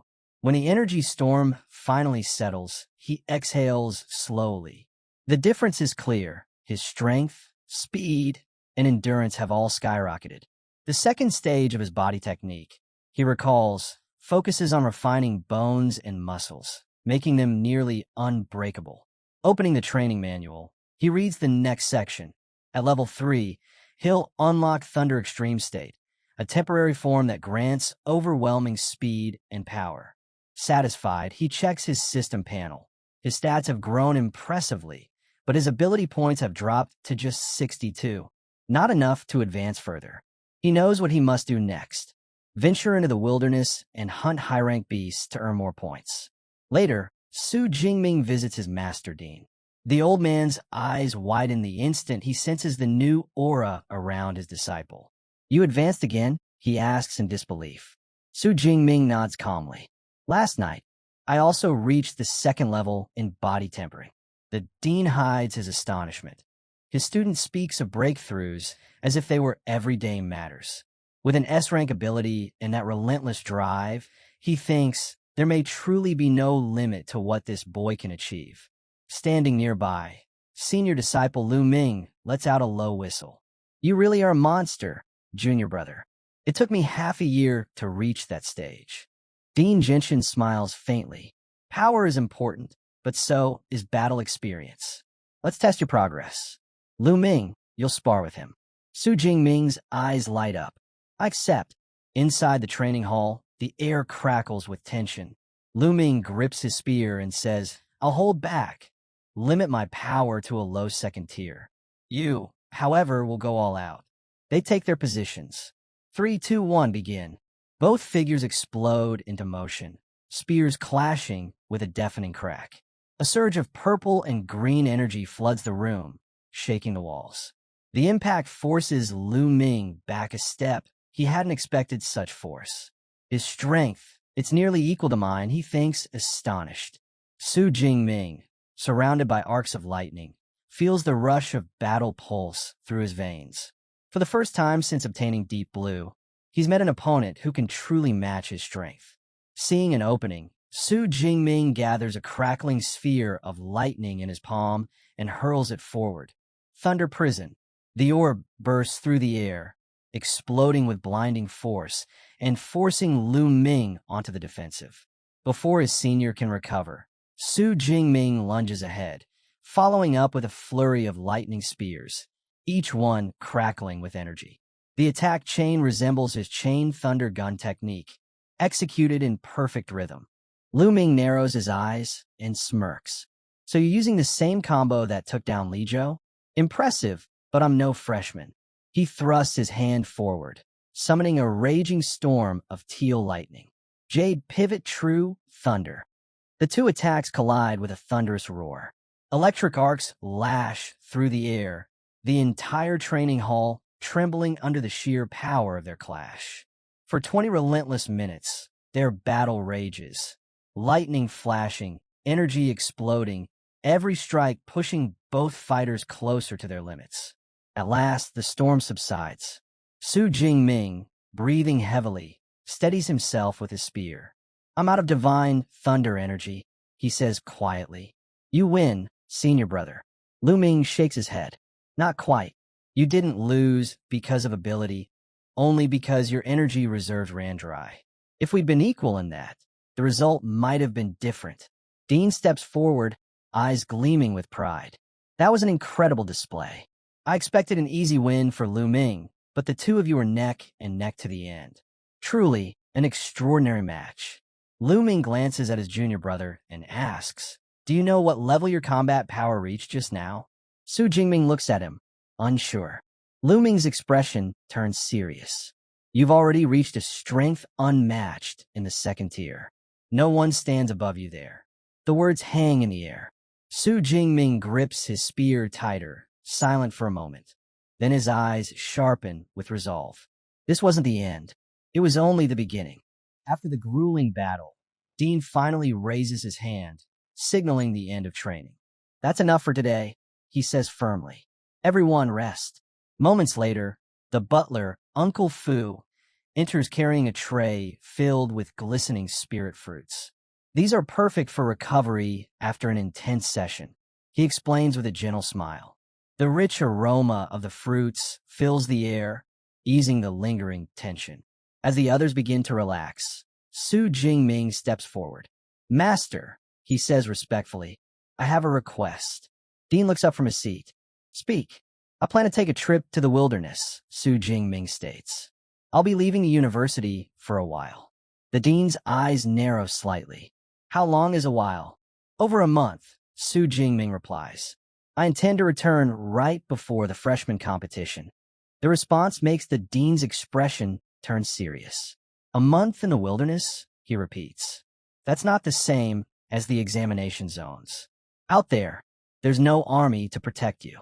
The beasts move unpredictably, and if you run into a high-tier one, he pauses, his tone sharpening. Even a single mistake can cost your life. Despite the warning, Su Jingming's gaze remains steady.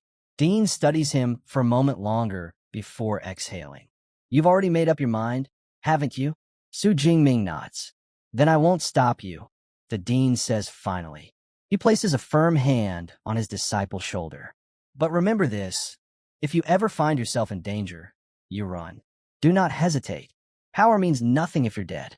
The path to strength is filled with life and death trials. But since you've chosen this road, you must walk it with clear judgment. Su Jingming bows deeply. Thank you for understanding, Master. The dean softens slightly. Which region will you head to? Taking a spirit fruit from Lu Ming, Su Jingming answers.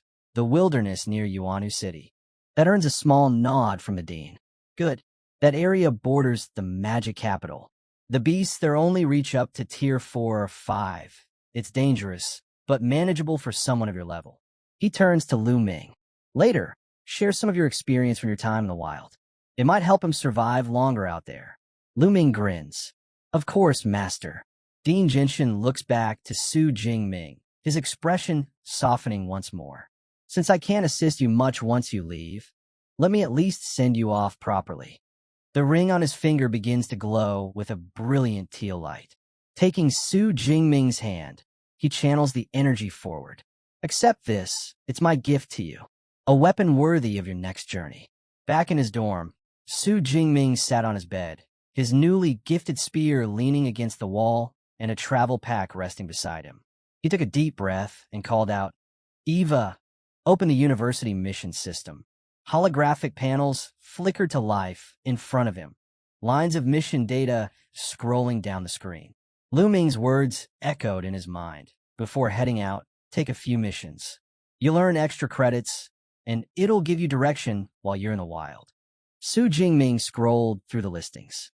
There were dozens of options, collecting beast materials, gathering rare herbs, tracking bandits, even subduing rogue mutants. Each mission was ranked by difficulty. D and C ranks offered minor rewards, while A and S ranks promised large sums of credits and reputation points. He noticed a clear pattern. The higher the risk, the better the payout. Most top-tier missions required combat. So that's the university's real system, he thought. They push students into danger to make them stronger. He recalled an old saying, the best students aren't found in the classroom, but in the field. After a moment of thought, he selected 1 A rank and 3 B rank missions, enough to test himself and gain good experience. Once the confirmation prompts disappeared, he stood and began to prepare. He changed into his new combat gear, strapped on his utility belt, and slung his backpack over his shoulder. As he opened the door, Eva's calm voice echoed in his ear. Good luck, Su Jingming. He smiled faintly. Thanks. Time to move. His journey took him to Yuanche City Supply Base, a busy outpost nestled in the mountains, the last hub before entering the vast wilderness. The place was alive with energy. Adventurers filled the streets, some advertising open team slots, others haggling over gear or mission intel. Su Jingming paused, surveying the bustling scene with quiet satisfaction. "I finally made it this far." He followed the flow of people to a large stone building bearing the sign Adventurers Registration Hall.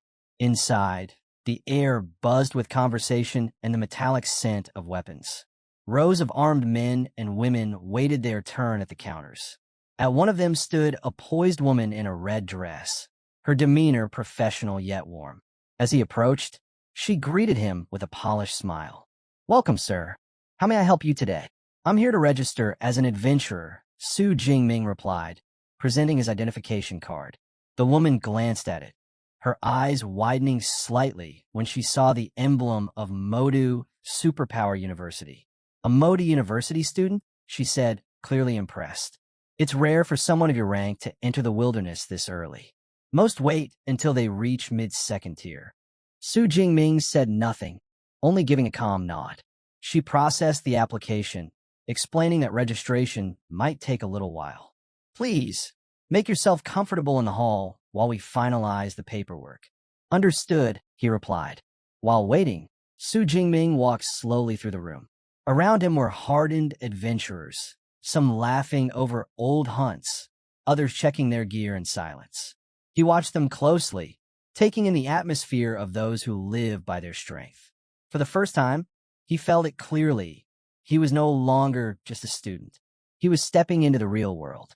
A loud commotion suddenly ripples through the hall. Voices rise near the entrance as several adventurers turn to look. "Is that her?" One of them whispers. "It's Jiang Chuxian, the goddess from Modi University," another exclaims, eyes wide. "Man, she's even more stunning in person." All heads turn toward the doorway, where a striking woman strides in with confident grace. Her long white hair flows behind her, and dark sunglasses hide her eyes. Two muscular bodyguards flank her, while a cameraman follows, recording her every move. The hall erupts in chatter. "She's really here filming again?" someone murmurs. "Her videos always get millions of views." "Millions?" another scoffs.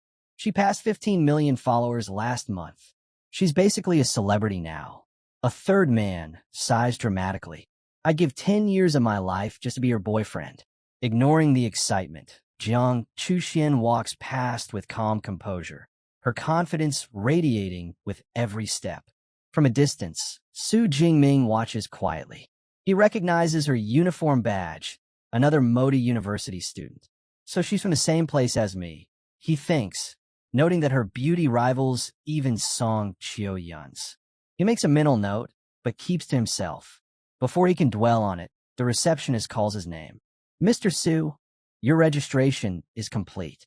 He approaches as she hands him a sleek adventurer ID card along with a dark satellite smartwatch. "This device contains wilderness maps," she explains. "It updates in real time with beast activity and danger zones.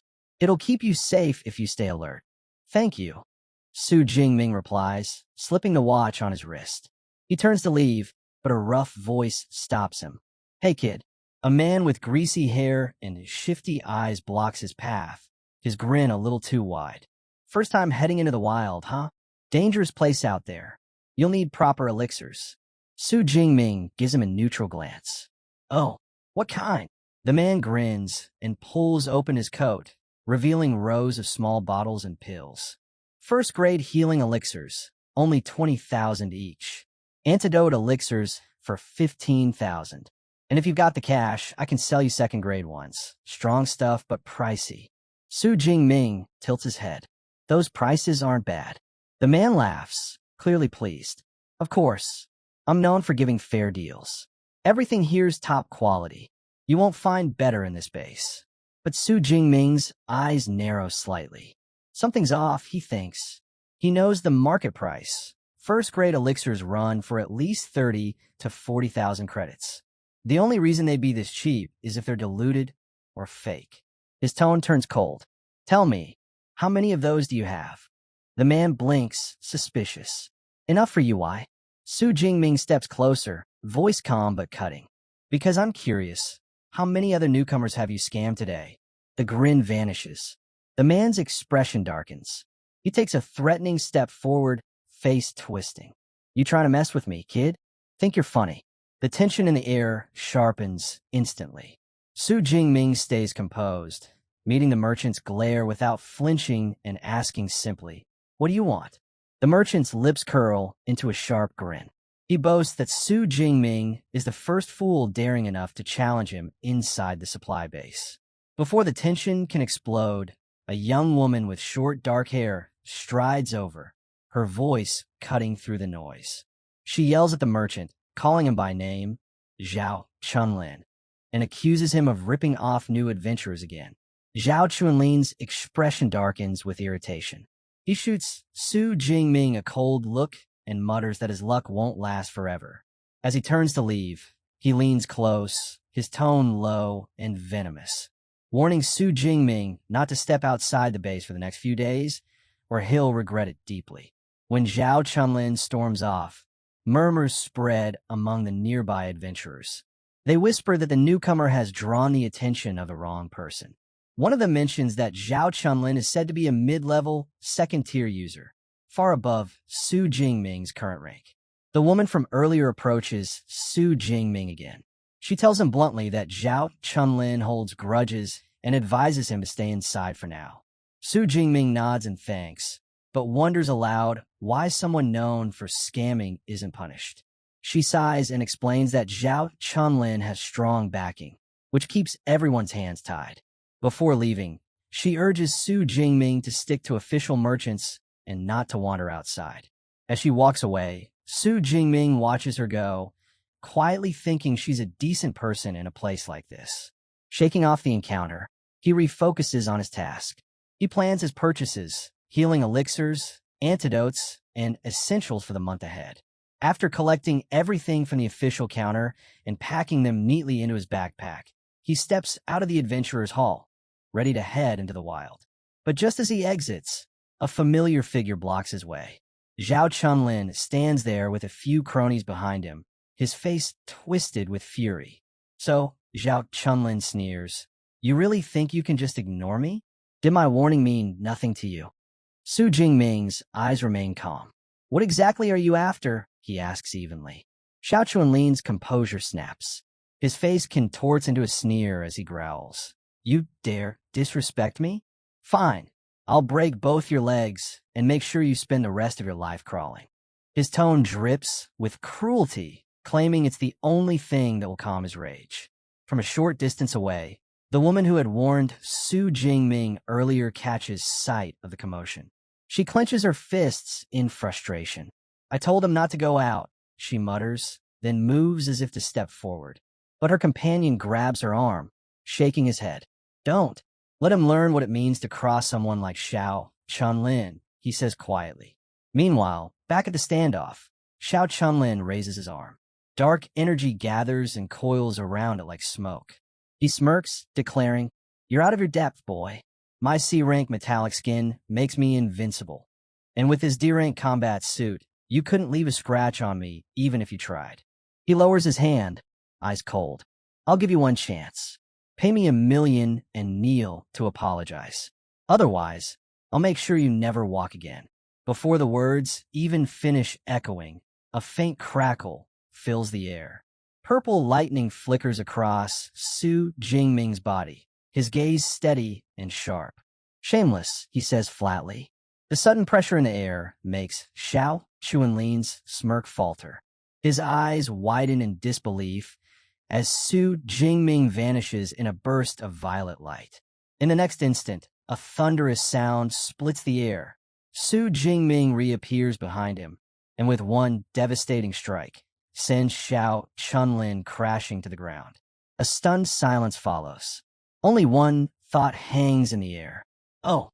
Su Jingming's strike was so swift and forceful that Zhao Chunlin was launched through the air like a ragdoll, his body torn and bloodied. The impact sent him crashing straight through a stone wall, the structure exploding into fragments. Silence fell over the courtyard.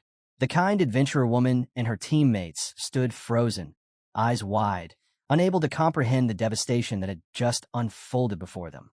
In the center of the wreckage, Su Jingming stood motionless, his expression unreadable, the calm in the aftermath of his own storm. The crowd instinctively moved aside, whispering among themselves. None of them had even seen how he attacked. He just disappeared, and bam, Chunlin was down, one onlooker stammered. I thought the newcomer was the one in danger, another muttered. Turns out, Chunlin picked the wrong target. The kind adventurer woman glanced at her blonde companion, still trying to make sense of what happened. I didn't catch his movement at all, she admitted. Her friend crouched near the rubble, analyzing the wreck. Judging from that impact, Chunlin's legs and pelvis are probably beyond repair, she said flatly. Even if he lives, he's finished. The woman looked back towards Su Jingming. He's not just powerful, he's merciless. Definitely a student from Modu Superpower University. Her friend raised an eyebrow. How can you tell? The combat suit, she replied. It's the university's exclusive model. Impressed, she turned thoughtful. We're still short an attacker. Maybe we should try recruiting him. Her companion immediately protested. Did you forget our team rule? No men allowed. The others laughed, nudging her playfully. Oh, come on, Xiao Qian. Admit it. You just think he's cute. Flustered, Xiao Qian waved them off, her face turning red as the teasing continued. Meanwhile, Su Jingming paid no attention to their chatter. He walked toward the wilderness gate, scanned his adventurer card, and a confirmation tone sounded. Access granted. Without looking back, he stepped through the massive steel doors and into the untamed Yuene wilderness. Moments later, a deep, thunderous roar echoed through the forest, shaking the air around him. Su Jingming paused, listening intently. That sound, it was a beast's territorial cry. Judging by its strength, it was at least tier 4. Despite the distant roars echoing through the forest, Su Jingming stays composed. Those beasts weren't his concern. Not today. His focus was elsewhere. He mentally reviewed the layout of the Yuene wilderness. One section, a ruined city. The other, a dense mountain forest. The city's beasts were weaker, perfect for building strength and collecting ability points efficiently. Activating his smartwatch, he projected a holographic map into the air. His eyes locked on a nearby zone labeled Pingan County. According to the data, it was home to mostly Tier 2 beasts, a few Tier 1 stragglers, and none above that. With an area this large and roughly 500 to 600 creatures, it was the ideal place to start his hunt. Pingan County? Huh, he muttered under his breath. Let's see what you've got. A faint blue glow enveloped his body as he broke into a sprint, his movements blurring through the wilderness. The forest gave way to crumbling streets and broken buildings, the remnants of Pingan County. No sooner had he stepped onto the cracked pavement than a dark shape leapt from the shadows.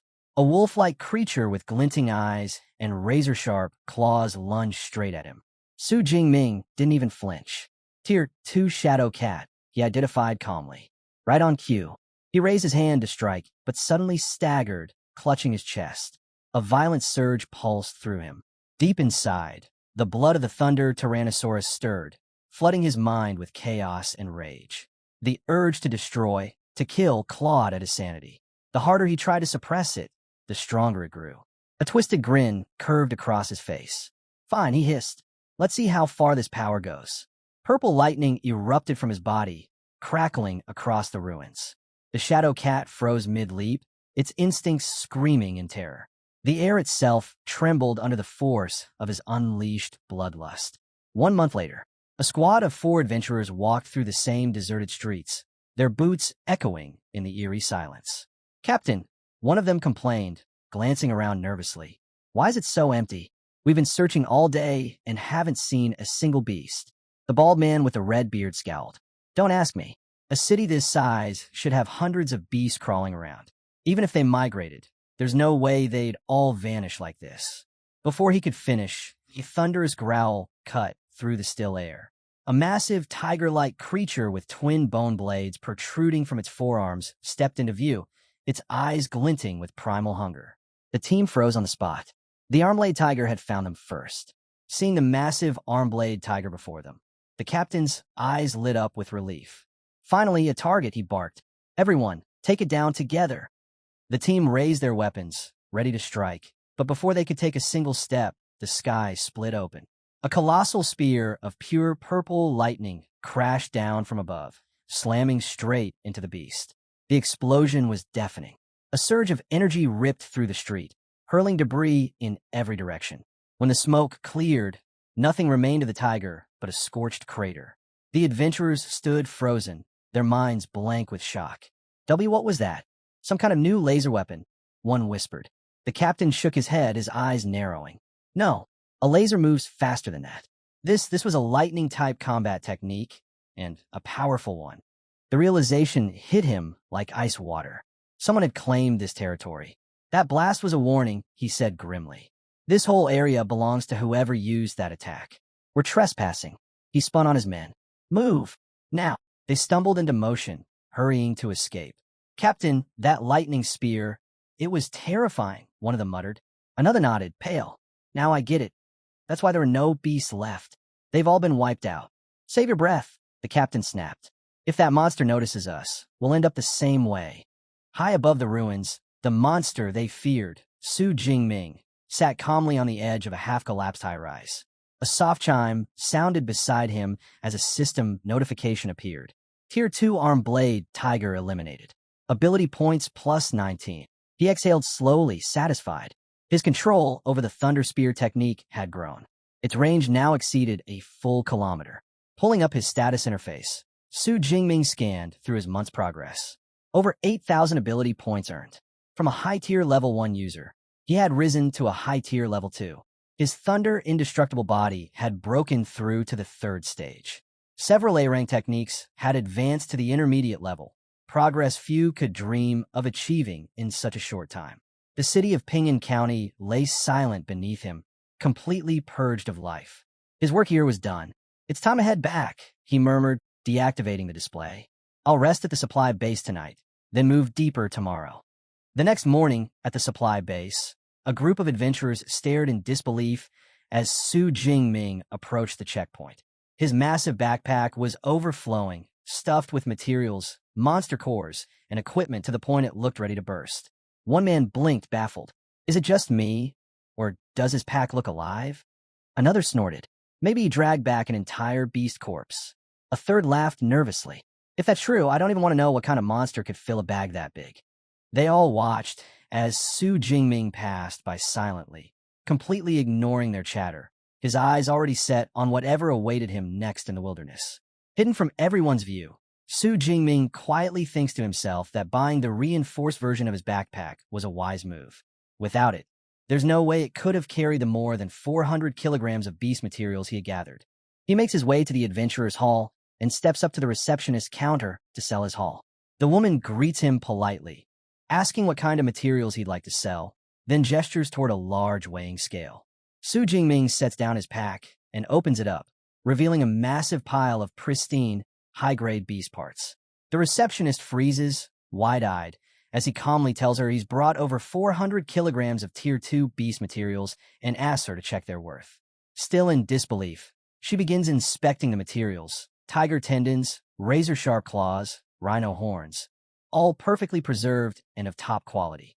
Overwhelmed, she apologizes and explains that the quantity is far too large for her to process alone, requesting a moment to call for assistance. Moments later, a well-dressed man appears, accompanied by 2 attendants in red dresses. He introduces himself as Zhao Yi, the acquisitions manager of the hall. After a polite exchange of names, Zhao Yi shakes Su Jingming's hand with a smile, impressed that someone so young could bring in such a haul. He offers to have his team handle the inspection and invites Su Jingming to sit with him while they wait. As they talk, the staff begin their appraisal, using hovering scanner drones to catalog and evaluate the mountain of beast parts. Zhao Yi can't help but feel increasingly impressed by his young guest's ability. Wanting to build goodwill, he personally presents Su Jingming with a platinum membership card for the supply base, a privilege that grants generous discounts on all purchases, and urges him to accept it as a small token of respect. Su Jingming nods and thanks him courteously. Before long, a female employee approaches with the final report. She announces the totals: 89 high-tier, 107 mid-tier, and 221 low-tier Tier 2 materials. The manager is momentarily speechless, privately wondering if this youth had single-handedly cleared out an entire beast lair.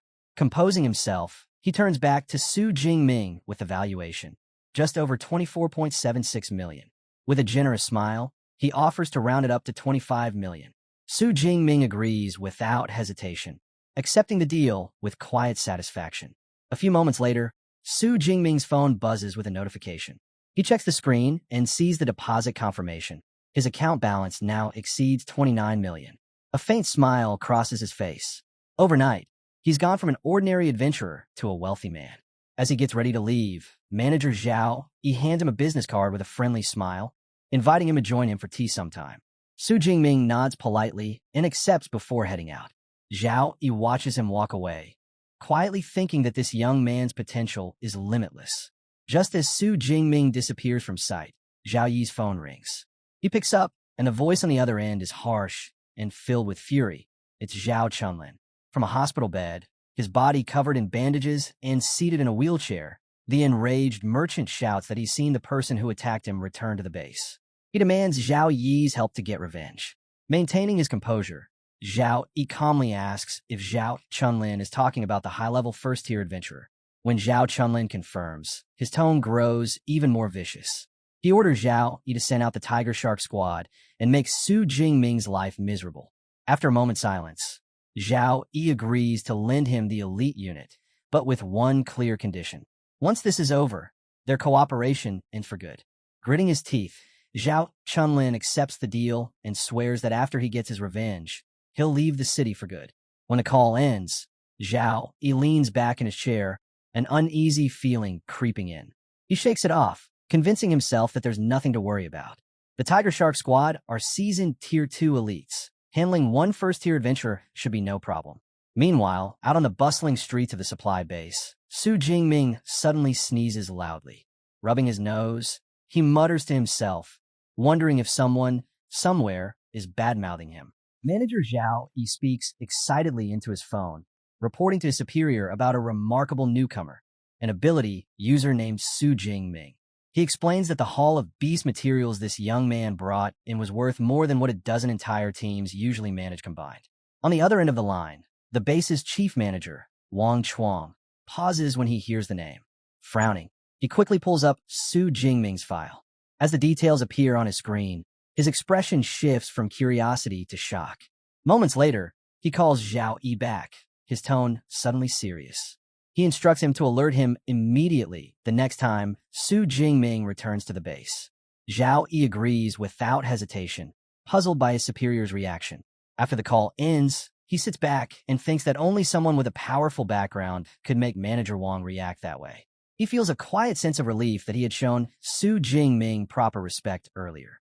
At the same time, Wang Chuang studies the young man's profile more closely. Recognition flickers in his eyes. Su Jingming is another disciple of the renowned Yang Jintian. Reading further, Wang realizes that this youth's potential even surpasses Lu Ming, another of the dean's famed students. He exhales slowly, concluding that Su Jingming is a true prodigy, someone no one in the base should dare to offend. Elsewhere, Su Jingming strolls down the bustling commercial street of the supply base. His attention catches on a store displaying spatial storage rings. He steps closer and examines the price tags, his mood sinking. Even the smallest ones, barely large enough to fit a suitcase, cost over 10 million. Despite the outrageous prices, the convenience is tempting. He can't help but wonder how much a larger one, big enough to store his spear, would cost. Before he can think further, his phone rings. It's his roommate, Lu Wentao, calling with his usual cheerful tone, asking when Su Jingming plans to return to the university. Su Jingming replies that he'll be back in about half a month, then casually asks if something happened. Unbeknownst to him, from the shadows of a nearby alley, a figure watches closely. Seated in a wheelchair, Zhao Chunlin's bandaged form is surrounded by a group of hardened mercenaries, the Tiger Shark squad. The squad's leader, a muscular man with a blonde buzz cut and one arm in a sling, narrows his eyes as he spots their target. That's him, he mutters coldly. Break his hands and legs, then drag him back to the boss. One of the female members nods with a cruel smile. Got it. Back on the street, Su Jingming continues his call. Lu Wentao begins talking about a cocky new freshman who's been causing trouble on campus. But Su Jingming suddenly stops mid-step. His eyes flicker slightly as he senses multiple hostile gazes on him. Su Jingming? What's wrong? Lu Wentao asks, concerned. Su Jingming's voice remains calm. He glances over his shoulder, eyes steady, and replies quietly, it's nothing. Keep talking. Su Jingming turns down a quiet, deserted alley, his steps steady and unhurried. Hidden in the shadows, the Tiger Shark squad, lies in wait.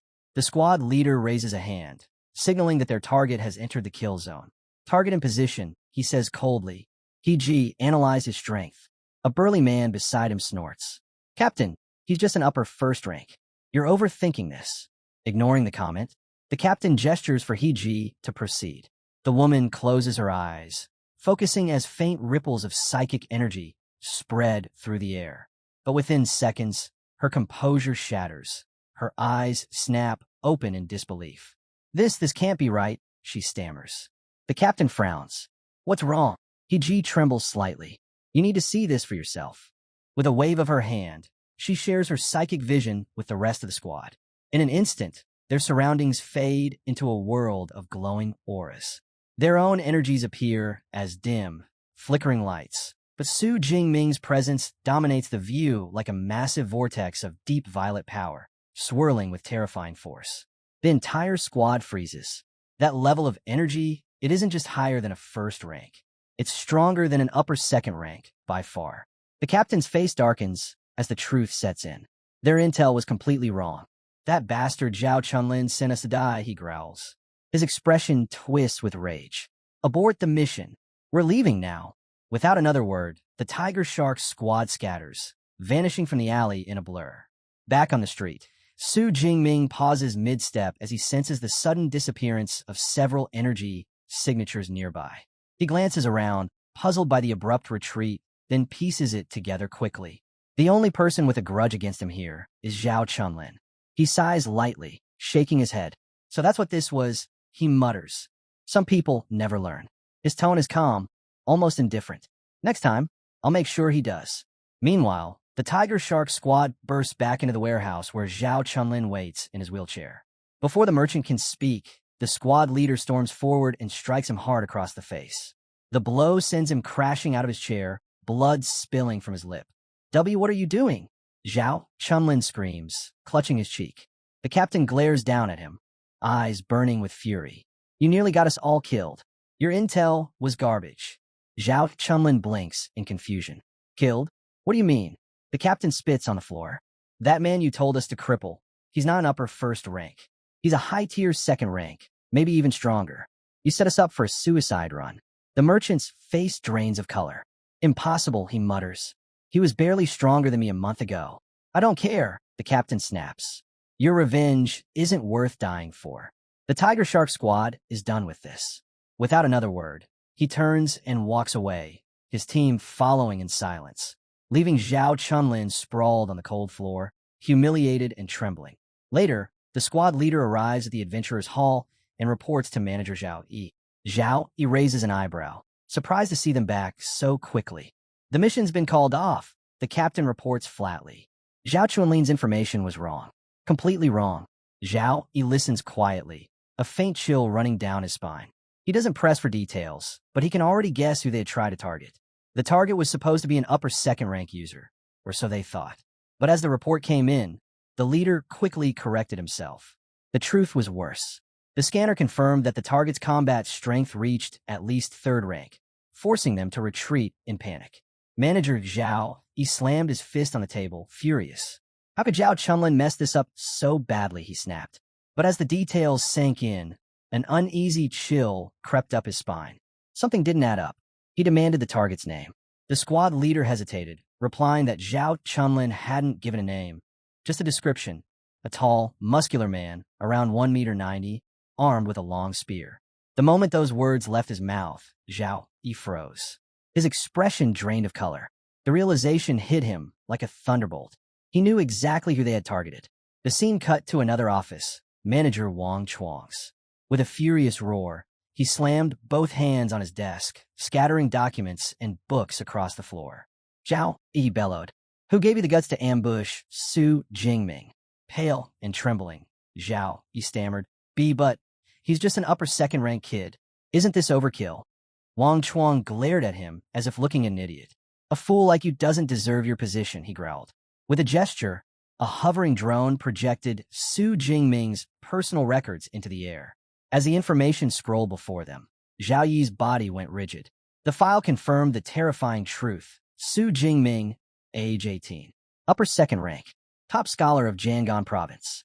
a freshman at Modus Superpower University. And worst of all, his mentor, the legendary Yang Jintian. Now you understand? Wang Chuang's tone was ice cold. A man like Yang Jintian could wipe this base off the map, and the state wouldn't dare intervene. The weight of those words crushed Zhao Yi. Spikes burst from his back in a panic as he bowed deeply. I'll take care of it immediately, sir. Moments later, guards dragged in a bloodied and broken Zhao Chunlin. The merchant was thrown to the floor, trembling, his pleas for mercy echoing through the room. Zhao Yi's voice was calm, too calm. A beating won't cut it, he said flatly. The one responsible must die. Zhao Chunlin's eyes widened in horror, but Zhao Yi didn't hesitate. You brought this on yourself, he said coldly, and with one swift motion, he snapped the man's neck. Silence filled the office.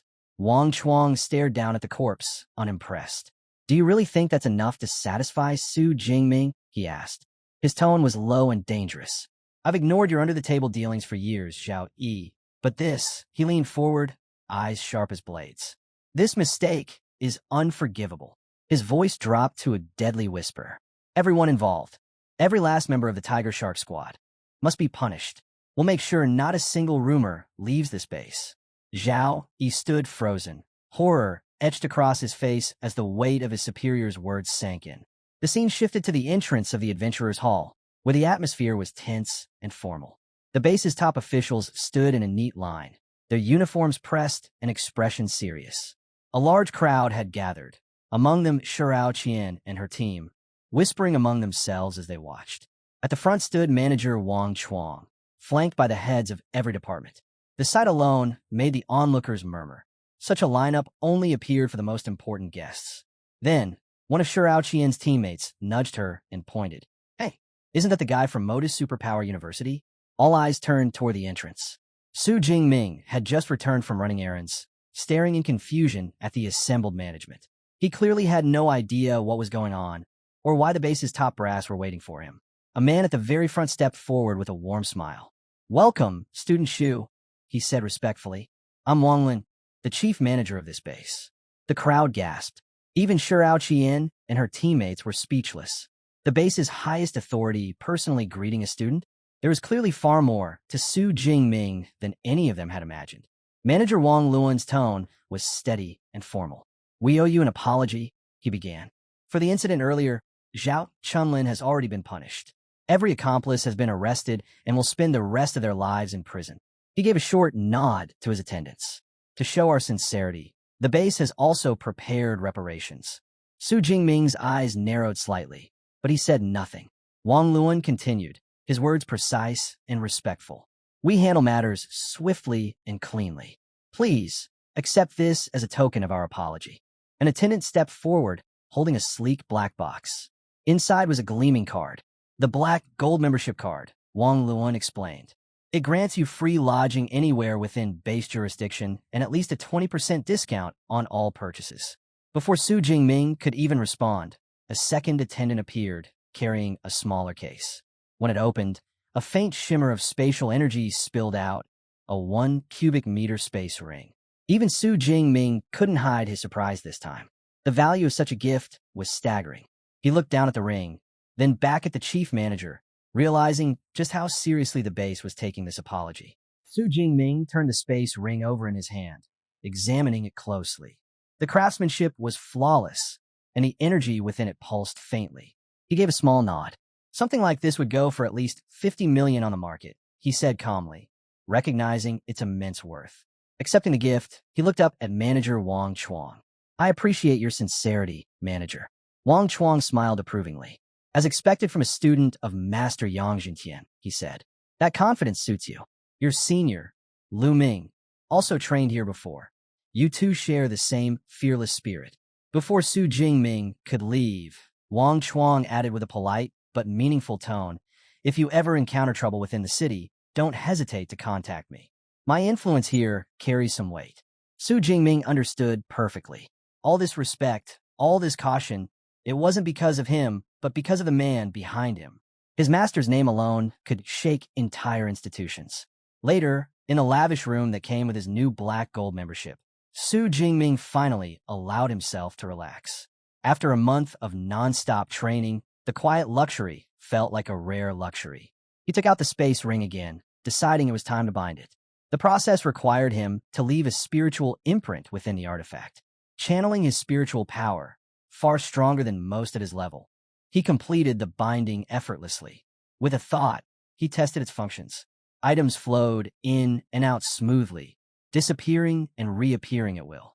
It couldn't store living things, but the convenience was undeniable. Just as he began to unwind, his communicator lit up. His master, Yang Jintian, was calling. "Master," Su Jingming greeted.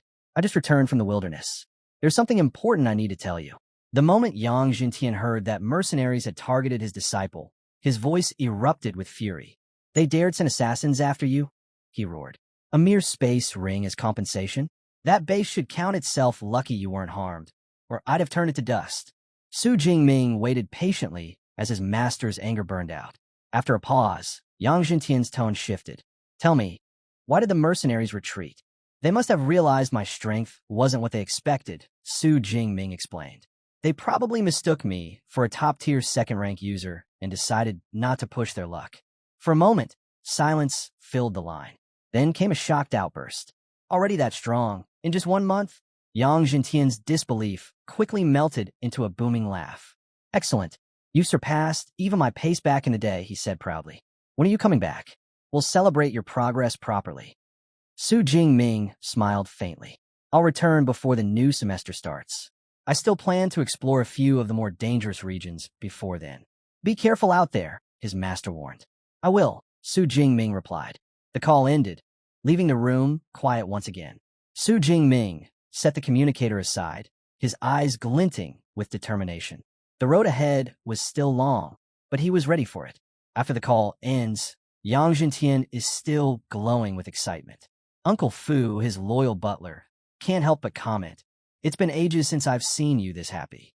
The dean chuckles, deeply impressed by Su Jingming's astonishing progress. He thinks to himself that while most people grow stronger after facing life-and-death experiences, for his disciple, those moments act like an overpowered boost, pushing his development at lightning speed. Following the dean's guidance, Su Jingming heads into the forest mountain range, an advanced and far more dangerous part of the wilderness. The air trembles with the roars of powerful beasts all around him. Compared to the ruined city he had cleared before, this place is overflowing with resources. As he moves forward, a sudden crunch of a twig under his boot echoes through the quiet forest. Instantly, his instincts flare. Without warning, invisible slashes of energy slice through the air toward him. Su Jingming reacts in a flash, twisting out of harm's way as the attacks shred the trees where he stood moments ago. From the shadows emerges his attacker, a massive gale dreadwolf. The creature's fur ripples with wind energy, its sharp eyes locked on him. Su Jingming sizes it up calmly, noting that most third-rank beasts possess unique elemental traits. Judging by its aura, this one must be a mid-tier wind element type. He wonders how many ability points defeating it might yield. Just as he steadies himself for battle, movement catches his attention. A group approaches Jiangchu Xian, a well-known streamer, along with her bodyguards and a cameraman. One of them points at the dread wolf excitedly, suggesting it would make the perfect fight for Miss Jiang's next video. Their leader quickly agrees and orders his men to block the wolf's escape, clearly planning to claim it for themselves. Su Jingming frowns. They're trying to take his kill, something strictly forbidden under the wilderness rules. The first person to encounter a beast has the right to it.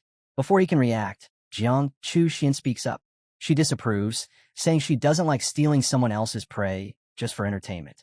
Her team leader insists it would look like a heroic rescue on stream, but she shakes her head. "No need for fake glory," she says, noting that Su Jingming seems calm and capable enough to handle it alone. Though visibly annoyed, the leader eventually gives in and tells the team to look for another beast. As they leave, Su Jingming watches them go, quietly impressed. For someone so famous, Jiang Chu Xian's sense of integrity is surprisingly genuine. Su Jingming glances once more in the direction Jiang Chu Xian's group left, noting how little control their leader seems to have. He shrugs it off, none of his concern, and turns his focus back to the hunt. The Gale Dreadwolf, furious that Su Jingming hasn't backed down, launches a savage attack. The ground trembles as it charges, claws tearing through dirt and air alike. Su Jingming sidesteps smoothly, his movements effortless, though the sheer force of the beast's rush throws him slightly off balance. The dread wolf snarls, enraged that its prey dares to treat it so lightly. In the next instant, Su Jingming steadies his stance. Lightning gathers around his weapon, crackling violently. With one swift motion, he brings his spear down like a bolt from the heavens. The electrified tip pierces straight through the beast's skull. The dread wolf lets out a final growl before collapsing lifelessly to the ground. A system notification flashes before him. Kill confirmed. Plus 34 ability points. Su Jingming nods in satisfaction. Over 30 points from a single third-rank beast. Not bad. With a faint grin, he looks ahead. 10 days remain in his expedition, and he intends to make every one of them count. 7 days pass in a blur of battles. Deep within the wilderness, Su Jingming encounters a group of massive ape-like creatures. Just as they notice him, a surge of lightning splits the sky. He summons his signature ranged attack, a colossal spear made of pure thunder energy. It descends from above and crashes into the ground, erupting in a deafening explosion. When the dust settles, a wide crater smokes beneath him. The leader of the ape beasts lies inside, gravely wounded but still alive. Su Jingming raises an eyebrow. So even my thunder spear couldn't finish you in one hit. As expected of a third-rank leader. Crackling purple lightning surges across his body as he grips his weapon tighter. He has no intention of wasting more time. In a single motion, he bursts forward like a storm given form. Lightning arcs around him as he cuts through the remaining beasts one after another, their roars fading beneath the hum of energy. When the last of them falls, the forest grows quiet once again. Su Jingming stands among the defeated creatures, breathing steadily. Pulling up his system panel, he smiles faintly, over 3,000 ability points. That should finally be enough to unlock the S-rank combat techniques he's been aiming for. Just as he's about to move on, his smartwatch emits a sharp tone. A holographic projection flickers to life, a distress signal. The image reveals Jiang Chuxian, darting through the forest in sheer desperation. She leaps from branch to branch, her breath ragged, pursued by a massive armored beast resembling a dragon. Panic flashes across her face as she recalls what happened. Her team scattered after an encounter with a terrifying fourth-rank monster. In the chaos, she had stumbled into yet another danger, a low-tier, third-rank ground-digging dragon. Even in her panic, one thought runs clear. Any creature with dragon blood is deadly. As a mid-level second-rank user, she knows full well that victory is out of reach. Even a power-enhancing pill won't change that. Her only chance lies in someone answering her distress signal before it's too late. The situation worsens as she bursts out of the thick forest and into an open clearing. The realization hits hard. Without the trees to shield her, there's nowhere left to hide. The beast wastes no time, closing the distance with terrifying speed, cutting off every escape route. Just when it's about to strike, the sky cracks open with a blinding flash. A colossal spear of violet lightning crashes down between them, halting the creature's attack in an instant. From that brilliant surge of energy, Su Jingming emerges, lightning still dancing around him. As he steps forward, positioning himself between her and the beast. Jiang Chuxian freezes, eyes wide, recognizing immediately who has come to her rescue. Seeing him stand firm, Jiang Chuxian's heart sinks. She shouts for him to run, desperately warning that the creature is a low-tier, third-rank, ground-digging dragon, something far beyond his ability to defeat. But Su Jingming doesn't budge. He drives his spear into the earth, his gaze steady on the advancing beast. Her frustration builds. Why won't he listen? If she were to die alone, that would be one thing. But dragging someone else into this, someone trying to help, was something she couldn't allow. Determined, she darts past him, yelling for him to get away while she holds the creature off. The dragon bellows, shaking the ground, and charges forward.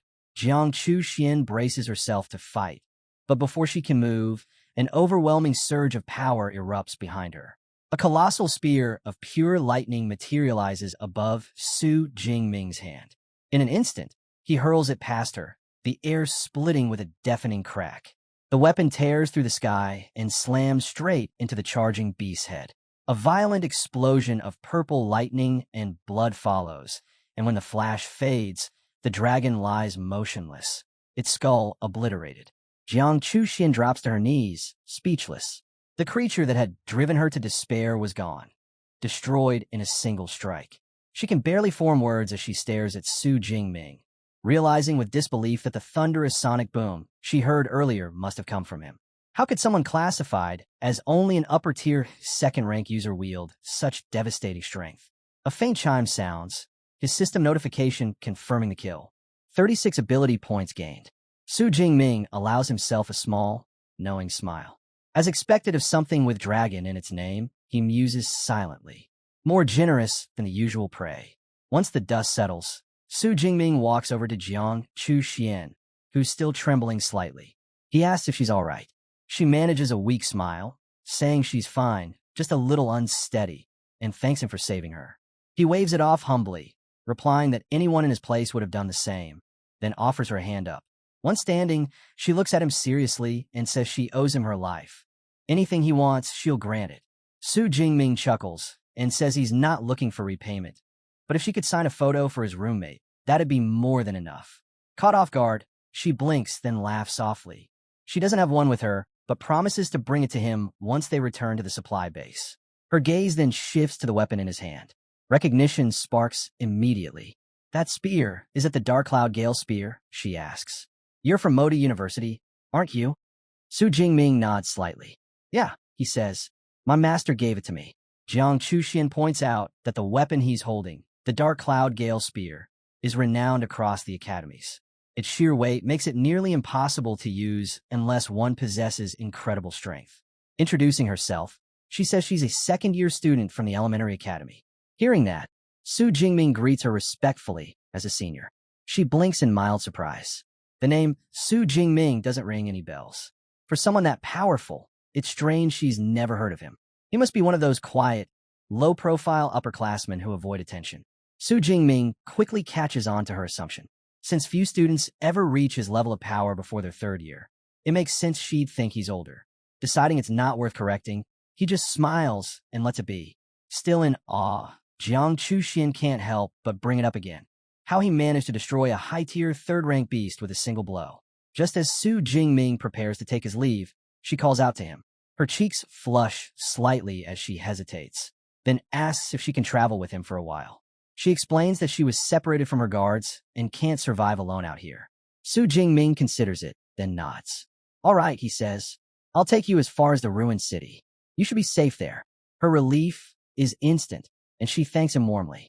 As they walk together, she suggests checking the beast's den for anything valuable. That's likely what it had been guarding when it attacked her. Su Jingming agrees. It's a reasonable idea. On the way, she grows curious about him. So, which academy are you from? She asks. The Weaponry Academy, he answers. Her eyes widen. Oh, isn't your dean Yang Zenshin? I heard he has quite the fearsome nickname. Without changing expression, Su Jingming replies, he's my master. She freezes mid-step, her face turning red. I'm so sorry. I didn't mean. He's clearly an incredible person, she stammers. Su Jingming hides a faint smile, thinking to himself that the so-called ice goddess from the forums talks far more than he expected in real life. Eventually, Jiang Chuxian leads him to the creature's lair, a dark cave surrounded by jagged rocks. Su Jingming raises his spear, lightning crackling faintly along the shaft, and warns her to stay behind him. She nods, following closely as they move deeper inside. What they find next stops them both in their tracks. Beyond the gloom lies a hidden oasis, crystal-clear turquoise water bubbling up from a spring, surrounded by clusters of radiant, fragrant flowers. Su Jingming's eyes narrow as he recognizes several rare herbs among them, each one of immense value. Then realization strikes him, and his voice drops in disbelief. This is an S-grade Earth Spirit Spring. Jiang Chuxian nods, confirming it. She explains that the spring's energy nourishes everything around it, transforming ordinary plants into high-grade medicinal herbs. Su Jingming can't help but be impressed. Her explanation is precise and confident, showing deep expertise. When he comments on it, she smiles proudly and admits, I'm actually a certified second-grade pharmacist. That revelation surprises him even more. He knows how demanding that qualification is. It seems this talkative ice goddess hides more talent than her reputation suggests. After examining their discovery, Jiang Chuxian estimates the spring holds enough water to craft at least 5 doses of S-grade healing liquid. Grateful for Su Jingming's help in saving her life, she insists he take the entire treasure. But Su Jingming refuses, suggesting a fair arrangement. He'll take 4 parts of the spring water, and they'll split the herbs evenly. Jiang Chuxian is thrilled by what she sees as generosity and agrees without hesitation. Just as they begin dividing the spoils, her team of bodyguards appears at the cave entrance. One of them scoffs, doubting there's anything of value in such a deserted place. The leader silences him, pointing out the claw marks along the walls. It's the den of a third-rank ground-digging dragon. And if there's a dragon nest, there's treasure. When the group steps inside, they're startled to find Jiang Chuxian and Su Jingming already there. She freezes for a moment, panic flashing through her mind. If these elite third-rank users discover the S-grade spring, things could turn ugly fast. The leader greets her casually, saying they've been searching for her, then gives Su Jingming a curious glance. Thinking quickly, Jiang Chuxian introduces Su Jingming as an upperclassman she happened to run into. She gestures toward the herbs, suggesting they all share since the quality is exceptional. The leader smirks and nods, seemingly agreeable, but one of his men leans in and whispers something that makes his expression change instantly. The spring, it's the legendary S-grade, Earth Spirit Spring, the man murmurs. The mood in the cave shifts in an instant. Greed burns in their eyes as the realization sinks in. Su Jingming and Jiang Chuxian both sense the hostility thickening in the air. The leader's pleasant demeanor vanishes, replaced by a cruel grin. "You're not being very honest, are you?" he sneers. Sensing danger, Jiang Chuxian immediately offers to give up everything. She grabs Su Jingming's arm, trying to pull him away, whispering urgently that the guards are all peak third rank. There's no way they can win. But Su Jingming stands firm. His voice is calm, almost cold. "I don't think I'm any weaker than they are," he says. "And even if we hand over the treasure, they won't let us walk away." Her heart sinks. She knows he's right. The leader laughs darkly. "You've got some nerve, boy," he says. "But you're not wrong. In our world, only the ruthless survive." Zhang Chuan is well known. If they let her go, she could post everything online and destroy their reputations. So the leader decides it's safer to kill both of them and leave the secret sealed in the cave forever. Refusing to become a burden, Jiang Chuxian makes a desperate choice. She takes out a crimson blood-burst pill and swallows it without hesitation, ready to stand and fight beside her rescuer. The pill's power ignites instantly. Her A-rank ice ability spirals out of control, flooding the cave with biting cold. Frost spreads rapidly across the ground, freezing the bodyguard's feet in place. The team leader remains calm, giving his orders with chilling precision.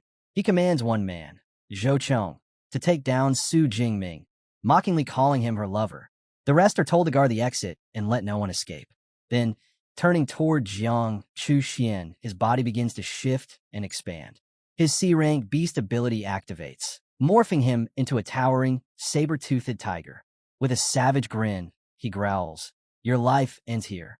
His men jeer, making vile jokes and suggesting they record the scene before killing her. Their laughter echoes through the cave, revealing just how twisted they truly are. Jiang Chuxian's heart sinks. She's surrounded by monsters wearing human faces. Despair washes over her. She can't accept dying in this place. Her only regret is dragging Su Jingming into her nightmare. She turns to warn him, but what she sees stops her breath. In the blink of an eye, the situation reverses. The tiger-like leader freezes as his instincts scream danger. Before anyone can react, Su Jingming vanishes from sight, then reappears behind Zhou Chong, his spear already piercing straight through the man's chest. Zhou Chong collapses instantly. Su Jingming stands over him, his gaze cold and sharp. "Even a third-rank fighter isn't much of a challenge," he says flatly. The leader's expression hardens. He can't comprehend how one of his strongest men was taken out so effortlessly. Realization dawns. He's gravely underestimated this opponent. With a furious roar, he lunges forward, his massive axe cleaving through the air in a thunderous tiger roar slash. But Su Jingming moves like lightning, literally. His body blurs into streaks of purple energy as he dodges the strike with ease, analyzing his foe in the process. He notes the leader's brute strength surpasses his own in raw power, and that holding back any longer would be suicide. The tiger formed leader, and his men watch in disbelief as the air crackles around Su Jingming. His calm expression hardens. Then, with a low growl, he releases his true strength, Thunder Extreme Mode. A violent surge of purple lightning explodes from his body, ripping his shirt apart and revealing a lean, newly defined physique. The cave trembles from the force. Sparks dance across his skin as the overwhelming energy floods the cavern, marking the true beginning of the battle. Jiang Chuxian can only stare, speechless, her thoughts a storm of awe and fear. The power radiating from Su Jingming shakes the air itself, his presence now far beyond anything human. Even the tiger-like leader falters, his eyes fixed on the dark energy swirling violently around Su Jingming. What kind of monster is he? Su Jingming's form has completely changed. His eyes blaze an icy blue, pupils sharp and narrow like a beast's. Two curved, demonic horns emerge from his head, completing a terrifying, otherworldly transformation. Power surges through him in waves, and a faint smile forms on his lips. He's savoring every moment of it. The tiger leader grits his teeth and forces away the fear. A trick, he scoffs. Just another flashy transformation. Convinced it's all for show, he charges forward, ready to crush the boy. But Su Jingming moves first. A feral grin flashes across his face as he launches himself at the tiger head-on. Their clash shakes the cave. The leader braces behind his defensive skill, lying tiger stone, certain his hardened armor can endure any blow from a lower-ranked opponent. He's wrong. Su Jingming's lightning-charged spear meets the tiger's weapon in a brilliant flash of violet light. The cave erupts with thunder as the lightning gale slashes tears through the leader's defense. The supposedly indestructible armor shatters like glass. The Tiger Man is sent flying backward, slamming into the rock wall with a bone-cracking thud, his form flickering back to human before collapsing. Standing tall amid the smoke and sparks, Su Jingming glances down at his opponent. My body's strength is 3, maybe 4 times greater now, he says quietly. Your beast hide never stood a chance. But the battle isn't finished. Another bodyguard charges in, his hands blazing with crimson energy. Flame Claw, he roars, swinging with everything he has. Su Jingming doesn't flinch. His lightning arcs outward, meeting the fire head-on. The flames vanish instantly, snuffed out by raw electricity. The attacker staggers back, disbelief written all over his face. Impossible, that's a B-rank skill. Su Jingming steps forward, his gaze cold and unrelenting. Not bad, he says, acknowledging the man's strength. You're a true peak 3rd tier. But this ends now. The bodyguard's bravado crumbles. He drops to his knees, begging for mercy. Please, take the Earth Spirit Spring. Take everything I have. Just let me live. Su Jingming's expression doesn't change. His voice is flat, almost emotionless. Too late for that. The cave flashes once more with lightning, and then silence. From the sidelines, Jiang Chuxian can hardly process what she's seeing. The elite squad she had hired, fighters whose captain was said to be unbeatable, had been annihilated in minutes. Who is this man? She wonders, her thoughts spinning. No one at our university, no one I've ever heard of, has power like this. Could he be S-rank? As the echoes of the last strike fade, Su Jingming turns his gaze toward the remaining bodyguards. The flicker of purple lightning in his eyes says everything. They're next. In his awakened form, the savage instincts of the Thunder Tyrannosaurus blood surge through him once again. With a cold, commanding tone, he declares that it's now their turn to face despair. The 2 men before him are paralyzed in fear, whispering that he's no human, he's a monster. Su Jingming lets out a sharp laugh. Monsters, he says. Compared to you murderers, I'm practically a saint. Realizing escape is impossible, their leader shouts for everyone to take their blood-burst pills. One by one, they obey, their bodies trembling as they prepare for a final, desperate fight. What follows is a storm of violence, quick, merciless, and absolute. When the dust settles, the battlefield is silent. Su Jingming stands among the fallen, his transformation fading, his body returning to normal. His upper body is bare, marked with wounds, his breath uneven. He leans against the rock wall, completely spent. The sheer force of his thunder mode lingers in his veins, but so does its cost. 10 minutes in that state had drained him more than hours of combat ever could. He takes a long breath, acknowledging silently that such power comes with a steep price. Just then, Jiang Chuxian rushes toward him, her voice filled with concern. Su Jingming, are you okay? He manages a faint smile, waving off her worry. I'll live. Let's get what we came for before we rest.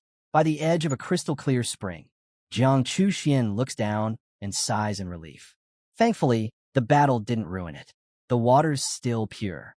Together, they carefully collect the glowing Earth Spirit spring water, filling several glass bottles until they have more than expected. Su Jingming hands her 1.5 bottles. Take these. You earned them. Her eyes widen in gratitude. Really? Thank you, Su Jingming. But before she can say more, her expression twists in pain. She stumbles forward, collapsing against him. Her body trembles violently as realization dawns. The blood-burst pill she took earlier is finally taking its toll. The crushing side effects of the blood-burst pill finally overwhelm Jiang Chuxian. A sharp cry escapes her lips as her body gives out, and she collapses against Su Jingming. Startled, he steadies her before she sinks to the ground, trembling and pale. Lying weakly on the grass, she realizes she can't even summon her energy. Her limbs feel heavy, her body powerless. Reaching for her space ring proves useless. She doesn't have the strength to retrieve even a piece of clothing. Her face burns with embarrassment at how helpless she must look, worrying that Su Jingming will think poorly of her. He studies her for a moment, then speaks calmly. The side effects are worse than I thought. You need rest. I'll take you somewhere safe. Before she can protest, he lifts her effortlessly into his arms. The sudden motion catches her off guard, and her heart races uncontrollably. She wonders, flustered, if it's because this is the first time she's ever been held by a man. Su Jingming carries her through the forest until they reach a quiet grassy clearing. Gently, he sets her down and says, "Stay here and rest. I'll gather the rest of the herbs." Before turning to leave, he removes his black shirt and offers it to her. Use this to cover yourself. Jiang Chuxian hesitates, then accepts it gratefully, her thoughts swirling. He's actually very kind. As she recovers, Su Jingming moves among the fallen bodyguards, checking their belongings. From one of them, he retrieves a space ring and inspects its contents. His expression darkens slightly. Just cash, beast materials, herbs, and a C-grade combat technique. Not much for an elite team. Holding both rings, he muses to himself that he should exchange them for a single larger one. Carrying his long spear everywhere is getting inconvenient. From behind him, Jiang Chuxian's faint voice calls out, "Su Jingming, the Earth Spirit spring water might help me recover. Could I have a little?" He walks over and hands her a vial of the spring water. She drinks eagerly, and within moments, the color returns to her face. A soft sigh escapes her lips as her strength begins to return. "I can already feel it working," she says in amazement. "Still, I'll probably need another 3 or 4 hours before I'm back to normal. This spring water really is incredible. The way it counters the pill's side effects, it's like a miracle." Su Jingming nods thoughtfully, glancing at the dimming sky. "By then, it'll be dark. It's safer if we stay in the cave overnight." The words catch her completely off guard. Her mind races at the thought of spending the night alone with him in a cave. Her cheeks turn crimson. When he turns to ask, "What do you think?" she can barely meet his eyes. I'll follow your lead," she says softly, her voice shy and unsteady. The next morning, sunlight filters gently through the trees, casting golden rays across the forest floor. Jiang Chuxian stretches her arms and inhales deeply, feeling completely rejuvenated. "The air here is amazing," she says with a light laugh. "If it weren't for the beasts lurking around, I could stay here for a month." As her gaze drifts to Su Jingming, memories of the previous night surface. She scolds herself silently for overthinking things. He had behaved with complete composure and respect. He's not that kind of man after all, she thinks, though the faint, inexplicable disappointment lingers in her chest. Before her thoughts can wander further, Su Jingming's voice breaks the quiet. "We should get moving. I'll see you safely to the forest's edge." Startled but grateful, she nods. All right. The two set off swiftly through the woods, moving with practiced ease. Su Jingming leads the way, scanning the surroundings for danger. Suddenly, he halts and throws an arm in front of her. A deafening roar echoes above them. Then a massive, flaming beast hurtles through the air, its mane blazing like fire. It lands far ahead with a thunderous crash and continues its frantic escape. Jiang Chuxian's eyes widen in shock. A fifth-tier, blazing tiger. They both duck behind a tree, watching as the tiger disappears into the distance. Su Jingming frowns. It didn't even notice us, he murmurs. Jiang Chuxian studies its movements closely. No, look at it. It's terrified. Something's chasing it. Before he can respond, the ground trembles. A wave of gray, furred creatures floods through the forest. Hundreds, no, thousands of them, each with glinting red eyes and razor-like fangs. Her face drains of color. Iron-toothed rats, she whispers. They're only first-tier beasts, but in swarms like this, even a sixth-tier expert wouldn't stand a chance. Now understanding why the mighty tiger ran, her panic surges. We have to get out of here now. Without hesitation, Su Jingming seizes her hand, and they sprint in the opposite direction, the endless tide of rats surging after them. As they race through the dense forest, he quickly assesses the situation. The swarm stamina is terrifying. There's no outrunning them for long. With the supply base still 90 kilometers away, the odds are grim. His long spear weighs him down, and he clenches his jaw. I'll have to drop the spear. But Jiang Chuxian shouts over the roar of the chase. No need. My space ring can hold it. She reaches out, and in an instant, the heavy weapon vanishes into her ring's storage. Freed from the burden, Su Jingming moves faster, but not fast enough. Glancing at her, he says firmly, holding hands is slowing us down. I'll carry you on my back. Jiang Chuxian's eyes widen, her steps faltering for a split second. What? He doesn't elaborate, his tone steady but urgent. It's the only way to outrun them. She's left speechless, her face flushed as the swarm's growls close in behind them. Before she can say a word, he hoists her onto his back and dashes forward, his pace even faster than before. The forest blurs behind them until they burst into the ruins of a once thriving city. But their momentary relief shatters instantly. Ahead, a massive swarm feasts on the carcass of a fallen beast. Su Jingming's face darkens. The unthinkable has happened. The rat tide has consumed everything. With nowhere left to run, he steels himself for battle. In an instant, thunder crackles around him, his body engulfed in violet lightning as dark horns twist from his head. He tells Jiang Chuxian to hold on tight and charges into the sea of rats like a living storm. Every strike sends electricity tearing through the horde, each kill earning him precious ability points as he carves a path through chaos. Elsewhere, inside a military command post, Manager Wang Chuang and his team monitor the spreading disaster. Reports come in. The rat tide numbers over 300,000. Wang Chuang grimly notes it will cripple the ecosystem. A subordinate points to a map showing countless trapped ability users, despairing that most won't make it out alive. Wang Chuang's thoughts turn to Su Jingming. Without his master Yang Jintian's aid, the young man doesn't stand a chance. Then, one of the soldiers shouts. A massive sphere of purple lightning appears on the surveillance feed, moving fast. Wang Chuang instantly orders his unit to prepare for combat. Moments later, sensors register the target's speed, 80 meters per second. The troops open fire, but their bullets bounce harmlessly off the glowing energy field. Through the storm, Su Jingming bursts forth, still cloaked in demonic power. With Jiang Chuxian in his arms, he vaults over the barricade in a single leap and lands within the outpost. The lightning fades, leaving him human again, shirtless, drained, but alive. The soldiers can only stare, speechless.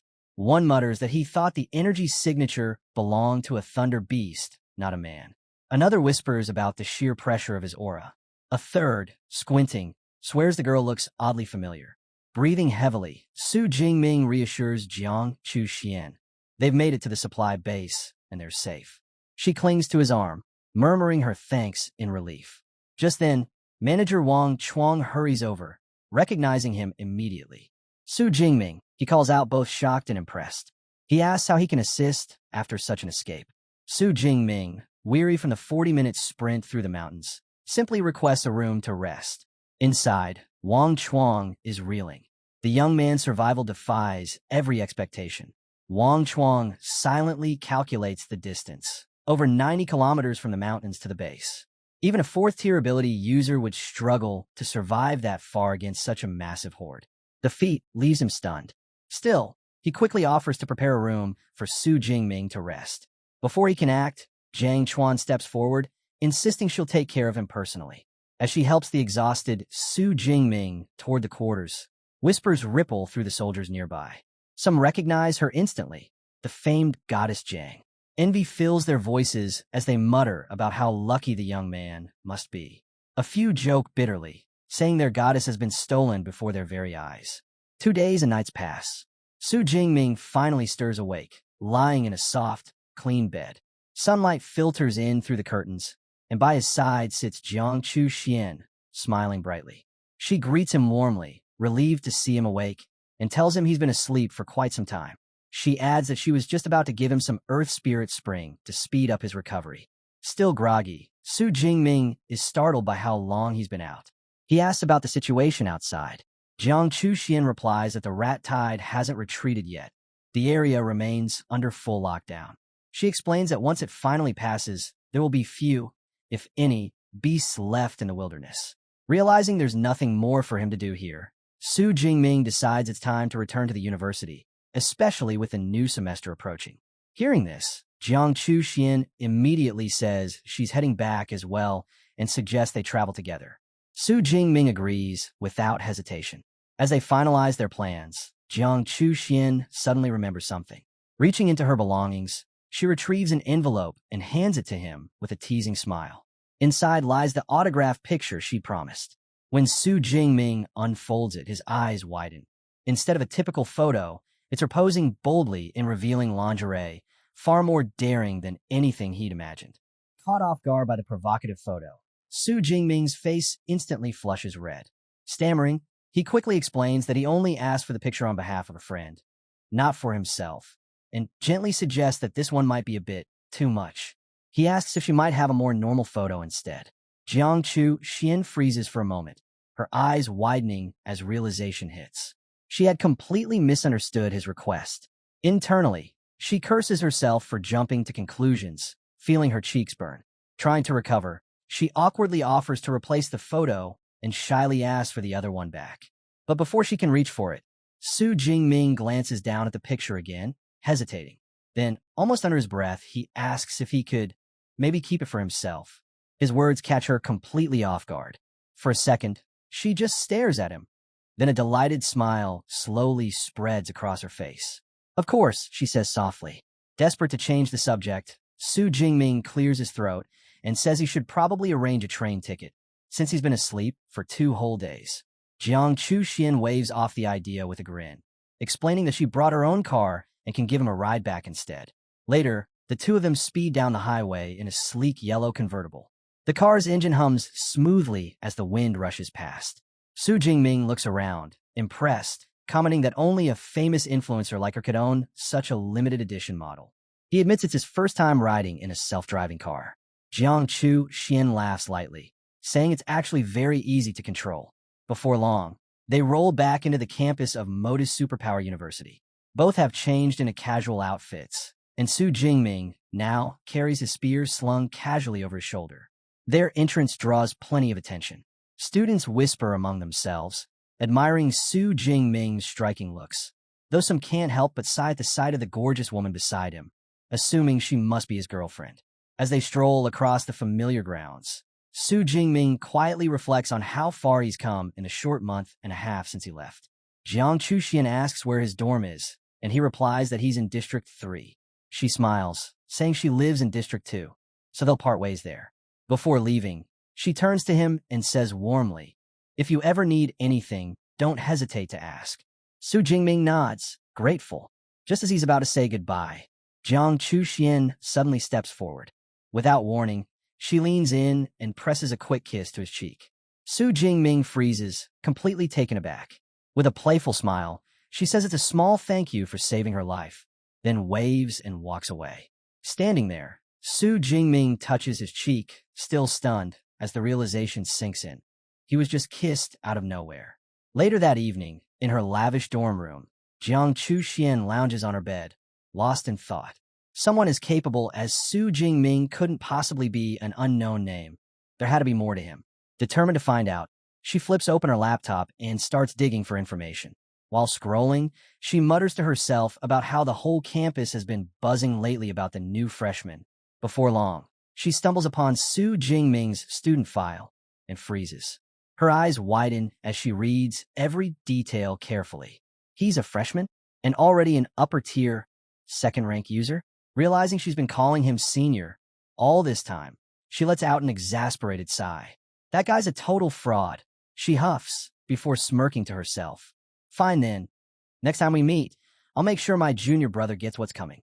Meanwhile, back in his dorm, Su Jingming sits at his desk reviewing his recent spoils. Mission accomplished, 2 space rings secured, and more than 25 million deposited in his account. It had been a productive trip. Still, he can't help but regret that the rat tide ended things prematurely. If it hadn't, he could have earned far more ability points. He opens his system panel and studies the data. Upper second tier user, S-rank ability, 3,712 ability points. A faint sense of satisfaction crosses his mind. That should be more than enough to start mastering high-level S-rank combat techniques. Just then, his roommate, Lu Wintao, bursts through the door. "You're finally back," he shouts. "You could have at least told me. Do you know how worried I was when I heard about the rat tide?" Su Jingming looks up calmly. "Yeah, it happened, but the military's already taken care of it." Before he can say more, Lu Wintao suddenly stiffens, staring at him in disbelief. He can feel it. Su Jingming's aura is completely different. "Wait, you broke through to the second tier?" Su Jingming shakes his head lightly. "Upper second tier," he corrects. Lu Wintao's jaw drops. Shu give a small shrug. "A few close calls out there. Guess I got lucky." His roommate whistles. "You're seriously built different. Maybe I should throw myself into a life-or-death fight too. Might tough me up." "Don't even think about it," Su Jingming warns. "My situation was unique. The wilderness isn't forgiving, especially for you." Lu Wintao laughs awkwardly. Yeah, I'll stay put." Then something seems to click in his memory. "All right. Song Chu came by a few times looking for you. You should probably give her a call." "I will," Shu replies, reaching into his bag. "But first, here's something for you." He hands over a small envelope. Lu Wintao opens it, puzzled, only to find an autographed photo inside. What's this?" he asks, completely confused. Su Jingming just smiles faintly in response. Lu Wintao's puzzled look doesn't last long. The moment he realizes what he's holding, his eyes practically sparkle. "Goddess Zhang," he yells, clutching the photo to his chest like it's a priceless treasure. He jumps around the room in sheer excitement, completely forgetting Su Jingming is even there. Meanwhile, Su Jingming is already back at Madu University, making his way to the Battle Technique Library. As he walks through the Grand Hall, he reflects on his recent missions. 4 completed tasks, earning him 871 credits in total. Not bad for a few days' work. Credits were hard to come by, and this was a quick way to build them up. Settling at a desk, he activates the library's AI system. "Eva, display all S-rank lightning combat techniques," he commands. At once, a series of holographic panels light up around him, listing names and descriptions of high-level techniques. He scans through them. Thundermark, a deadly strike that leaves targets scorched by lightning. Thunder Prison, an electric cage no one could break free from. Each one radiates immense power. But as he scrolls, he can't help but frown. For a top-tier academy like Madu University, the number of S-rank lightning techniques barely exceeds 20.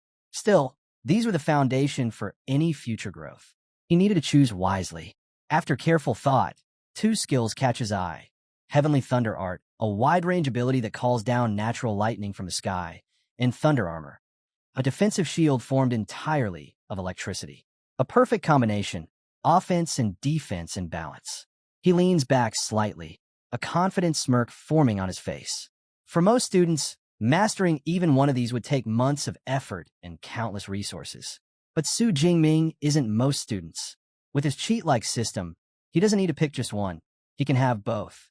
While studying the Heavenly Thunder Art's details, he notices something intriguing. It's a prerequisite for an even greater technique. The Myriad Heavenly Thunder Guide, an SSS rank ability known for controlling heavenly lightning itself. That seals the deal. He decides to start with Heavenly Thunder Art.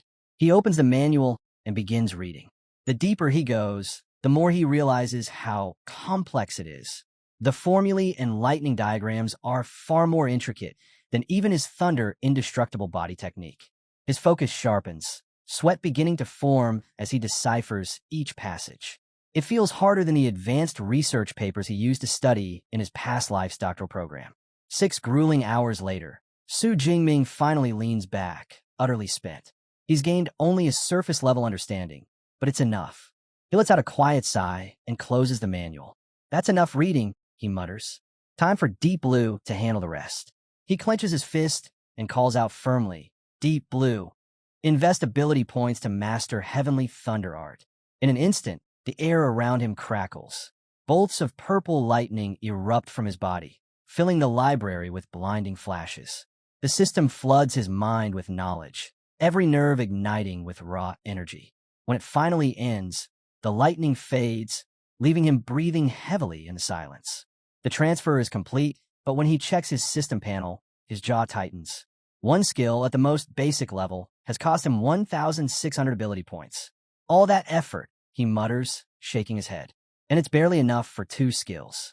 Just then, Eva drifts into view, reminding Su Jingming that it's already 1 in the morning and advising him to spend his time more wisely.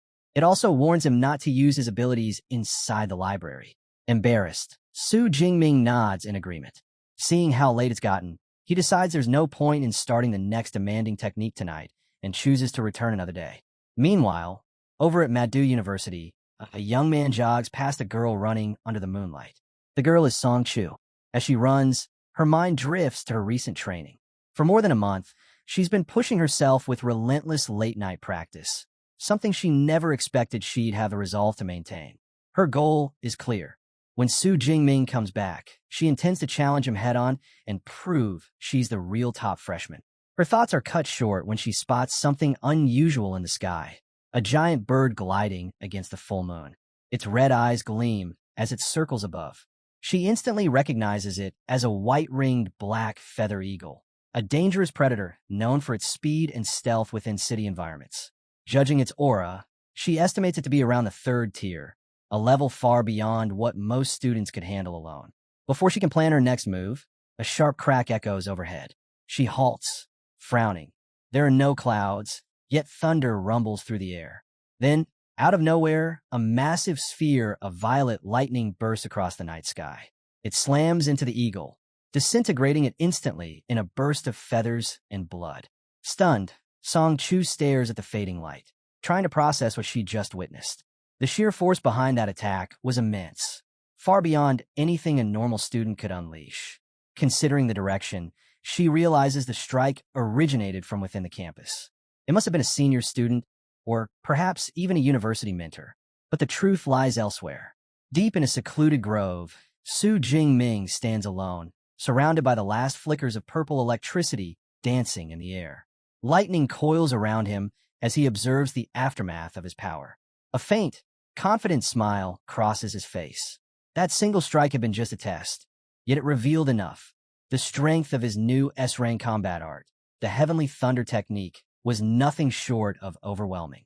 In the quiet woods of the campus, a digital chime echoes in Su Jingming's mind. His system announces the defeat of a mid-tier, 3rd-rank white-ringed black feather eagle. Reward: 34 ability points. His eyes widen slightly. The raw power of the Heavenly Thunder art exceeds even his expectations. Its destructive reach spans nearly a full kilometer.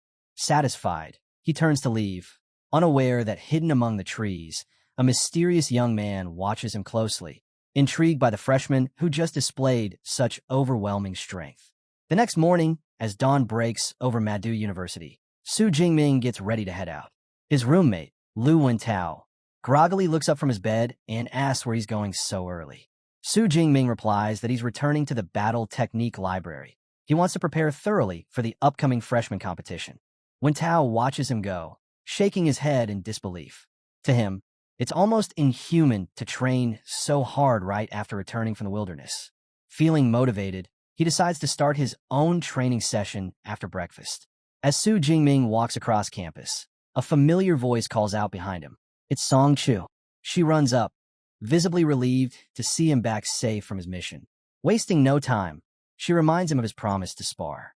Su Jingming raises an eyebrow and asks if she's sure about this. She places her hands confidently on her hips, telling him not to underestimate her. After all, she was the top scorer in her entire province. He nods, agreeing to spar later, but before he can say more, Song Chu grabs his hand and insists they do it now in his dorm's training room. Amused, he lets her drag him along, silently chuckling at her forceful nature. Typical for someone from Sichuan, he muses. Still, he can't help wondering why she's in such a hurry. Unknown to him, Song Chu is eager to surprise him. She's recently advanced to the second tier and wants to see the look on his face when he realizes it. When they reach the training room, Lu Wentao and Qiong Xia follow behind, curious to watch. Su Jingming readies his spear, standing calmly across from Song Chu as she stretches and prepares. With a confident smirk, she warns him not to lose too badly. Su Jingming simply replies, his tone cool and steady. You can't defeat me without a weapon. Song Chu's smile deepens. Who said I don't have one? She replies. Raising her hand, she summons her weapon from her space ring. A brilliant flash fills the room as a massive, intricately carved halberd materializes in her grasp. She catches it effortlessly, the weapon's edge gleaming. Su Jingming blinks in mild surprise. A Fengyan Huaji? He thinks. That's rare, especially for someone like her. Gripping the halberd firmly, Song Chu declares she'll defeat him today. He nods, composed as ever. From the sidelines, Lu Wentao grins, whispering that his brother Ming has already won. Qiong Xia chuckles, entertained by their confidence. As the match begins, Su Jingming focuses, feeling the energy radiating from her. In that instant, he senses it. She's indeed advanced to the lower second tier. So that's the source of her confidence. A faint smile forms on his lips. Impressive, but not enough to worry him. A surge of deep violet lightning bursts from Xu Jing's body, crackling through the air as he declares that he hasn't been idle either. The shockwave ripples across the arena, leaving Kyanjia wide-eyed. That's impossible. There's no way he's just upper second tier, she gasps. Off to the side, Lu Wentao grins smugly, teasing his companion. Told you your friend couldn't keep up. Song Chuku stiffens, realizing her plan has completely collapsed. How is he advancing so much faster than me? We were equals not long ago. Lightning dances around Xu Jing as he glances her way. Still want to go on? He asks calmly. Flustered, but unwilling to back down, she nods. Fine, but don't overdo it, she mutters. He chuckles, amused by her caution. Relax. I'll let you make the first move. Come when you're ready. Her grip tightens on her halberd.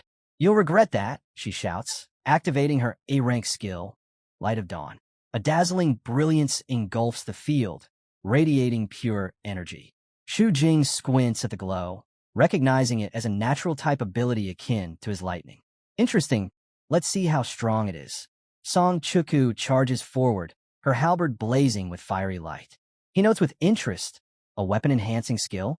That's new. Sparks scatter as his spear meets her weapon, the clash igniting a storm of light and thunder.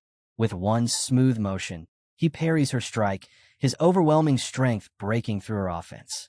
The impact drives her back several steps, her eyes wide with disbelief. Xu Jing lowers his spear slightly. Good form, he says evenly, but not enough force behind it. From the sidelines, Lu Wentao whistles. Now that's beautiful. She used her best move, and he blocked it like nothing. Song Chuku refuses to quit. I'm not done yet, she shouts, unleashing a blinding flurry of strikes, her movements leaving trails of light in every direction. But Xu Jing remains unbothered, deflecting each blow with precise, effortless swings. Too slow, he comments between strikes. Not enough power. You still need work. Her furious assault drains her stamina quickly, and her breathing grows heavy. Finally, she stops, shoulders heaving. He countered my full technique, over 100 strikes, without even using a skill, she murmurs in disbelief. Resting on her halberd, she stares at him. Your spear technique, it's beyond advanced, isn't it? He nods simply. Master level. Her jaw drops. I've trained since I was 8, and I've barely reached advanced. You're a monster. Turning away, she exhales and lowers her weapon. I concede. With your S-rank ability and that kind of talent, there's no way I can surpass you. Xu Jing tilts his head. Not interested in testing my other techniques? She shakes her head. There's no point. Against someone like you, none of my skills would matter. As a gesture of thanks, Song Chu invites Su Jingming to lunch. He accepts without hesitation. Great, she says with a smile. See you at noon. With that, she leaves alongside Chi Don-jia, who glances back and comments, seems like he's the stronger one after all. Once they're gone, Lu and Tao walks up grinning and flashes him a thumbs up. Nicely done. You're definitely the strongest among us. Su Jingming shakes his head. She's not weak. Her progress is actually amazing, he replies modestly. Lu laughs. That's just because your power skews your perspective. Then, leaning in, he adds, you probably don't know this, but Song Chu's not just anyone. She's the great-granddaughter of Song Duan, the S-rank grandmaster from the history archives. The revelation stops Su Jingming cold. Song Duan, the grandmaster from 80 years ago, he mutters, remembering an entire chapter about the man from his studies. Lu nods. Exactly. Her family's based in Sichuan. She's the old master's most beloved descendant. With that kind of lineage, it's no wonder she's advancing so quickly, or that she can afford high-grade gear. Now it all makes sense to Su Jingming. The talent, the confidence, the resources. Feeling a wave of determination, he straightens up. I need to get back to training, he says, already turning to leave. Back in the quiet of the library, he focuses completely on his cultivation. Hours pass until he finally succeeds. His second S-rank skill, Thunder Armor, activates. Purple lightning coats his body, forming a shimmering shield. He tests it and feels the impact resistance, 90% reduction, plus an automatic counterattack. Perfect defense, he murmurs, impressed. For hours later, he checks his system panel. Only around 700 ability points remain after unlocking both S-rank skills. I'll need to hunt in the wilderness soon to restore my points, he notes quietly. With his preparations complete, his focus shifts to the next big goal, the freshman competition. When September 1st arrives, Su Jingming and his group head toward the grand arena. As they walk, he eyes his teammates' weapons curiously. Those are some unusual choices, he remarks. Chang Xia raises her large mechanical claws and grins. A unique weapon gives me an edge. I'm aiming for the top 50. Song Chu smirks beside her. I'm going for second place. That's so.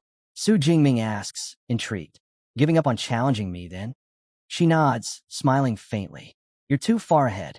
No point wasting effort. Lu Wentao chimes in. There's another one to watch out for. Li Chengxi, Qinghai Academy's top scorer. He's already hit second tier too. Song Chu's eyes light up. Now that's someone I want to test myself against. Before they can say more, Chi Donjia points toward the distance. We're here. They look up to see the enormous competition grounds rising before them.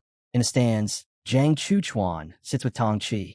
Tong Chi glances over surprised. Didn't expect you to be interested in this event. Zhang Chuchuan smiles faintly. I'm here for someone, she says. Someone worth keeping an eye on. Tang Chi blinks in surprise. A boy? Who is it? Zhang Chuchuan's lips curve into a knowing smile. You'll see, she says softly, pointing toward the entrance below. He's just arrived. Down on the arena floor, Su Jingming and his friends make their entrance. The vast stage stretches endlessly before them, its sheer scale drawing gasps from the group. Lu and Tao whistles. This place is insane. Why would the school build something this huge? Su Jingming glances around calmly. My instructor mentioned the format. It's a 100-person battle royale. A small field wouldn't cut it. Lu's eyes widen. 100 people at once? That's wild.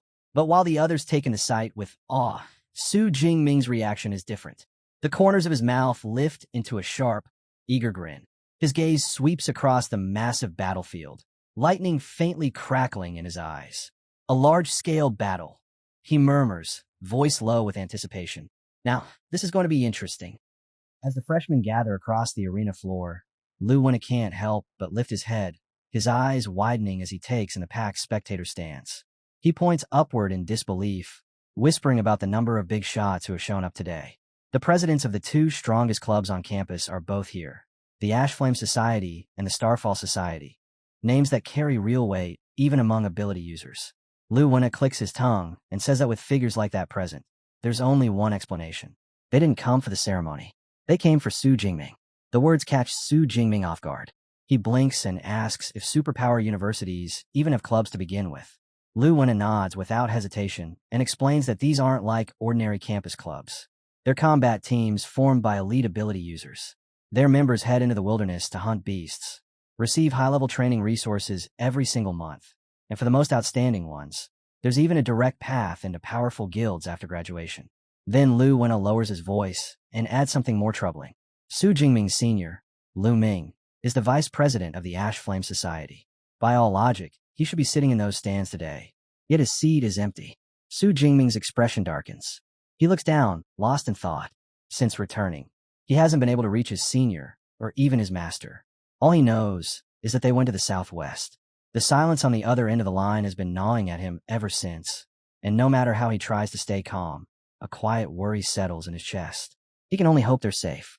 High above the arena, inside a private viewing box, a subordinate finishes his report, speaking in a low, respectful tone. He mentions the tense situation in the southwest and thanks his president for personally returning. He adds that recruitment could easily be handled by the others. The silver-haired man, listening, doesn't even turn his head. This is Wei He, president of the Ash Flame Society. He dismisses the suggestion outright, stating flatly that he didn't come back for routine matters. His only purpose is to recruit Su Jingming, no matter the cost. As his gaze sweeps the stands, he pauses, noticing a familiar presence. His eyes narrow slightly as he wonders why Wu Yuan of the Starfall Society is here as well.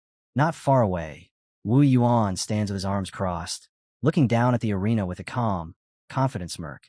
There's no doubt about it. They're after the same person. Before the tension can build any further, the sky suddenly shifts.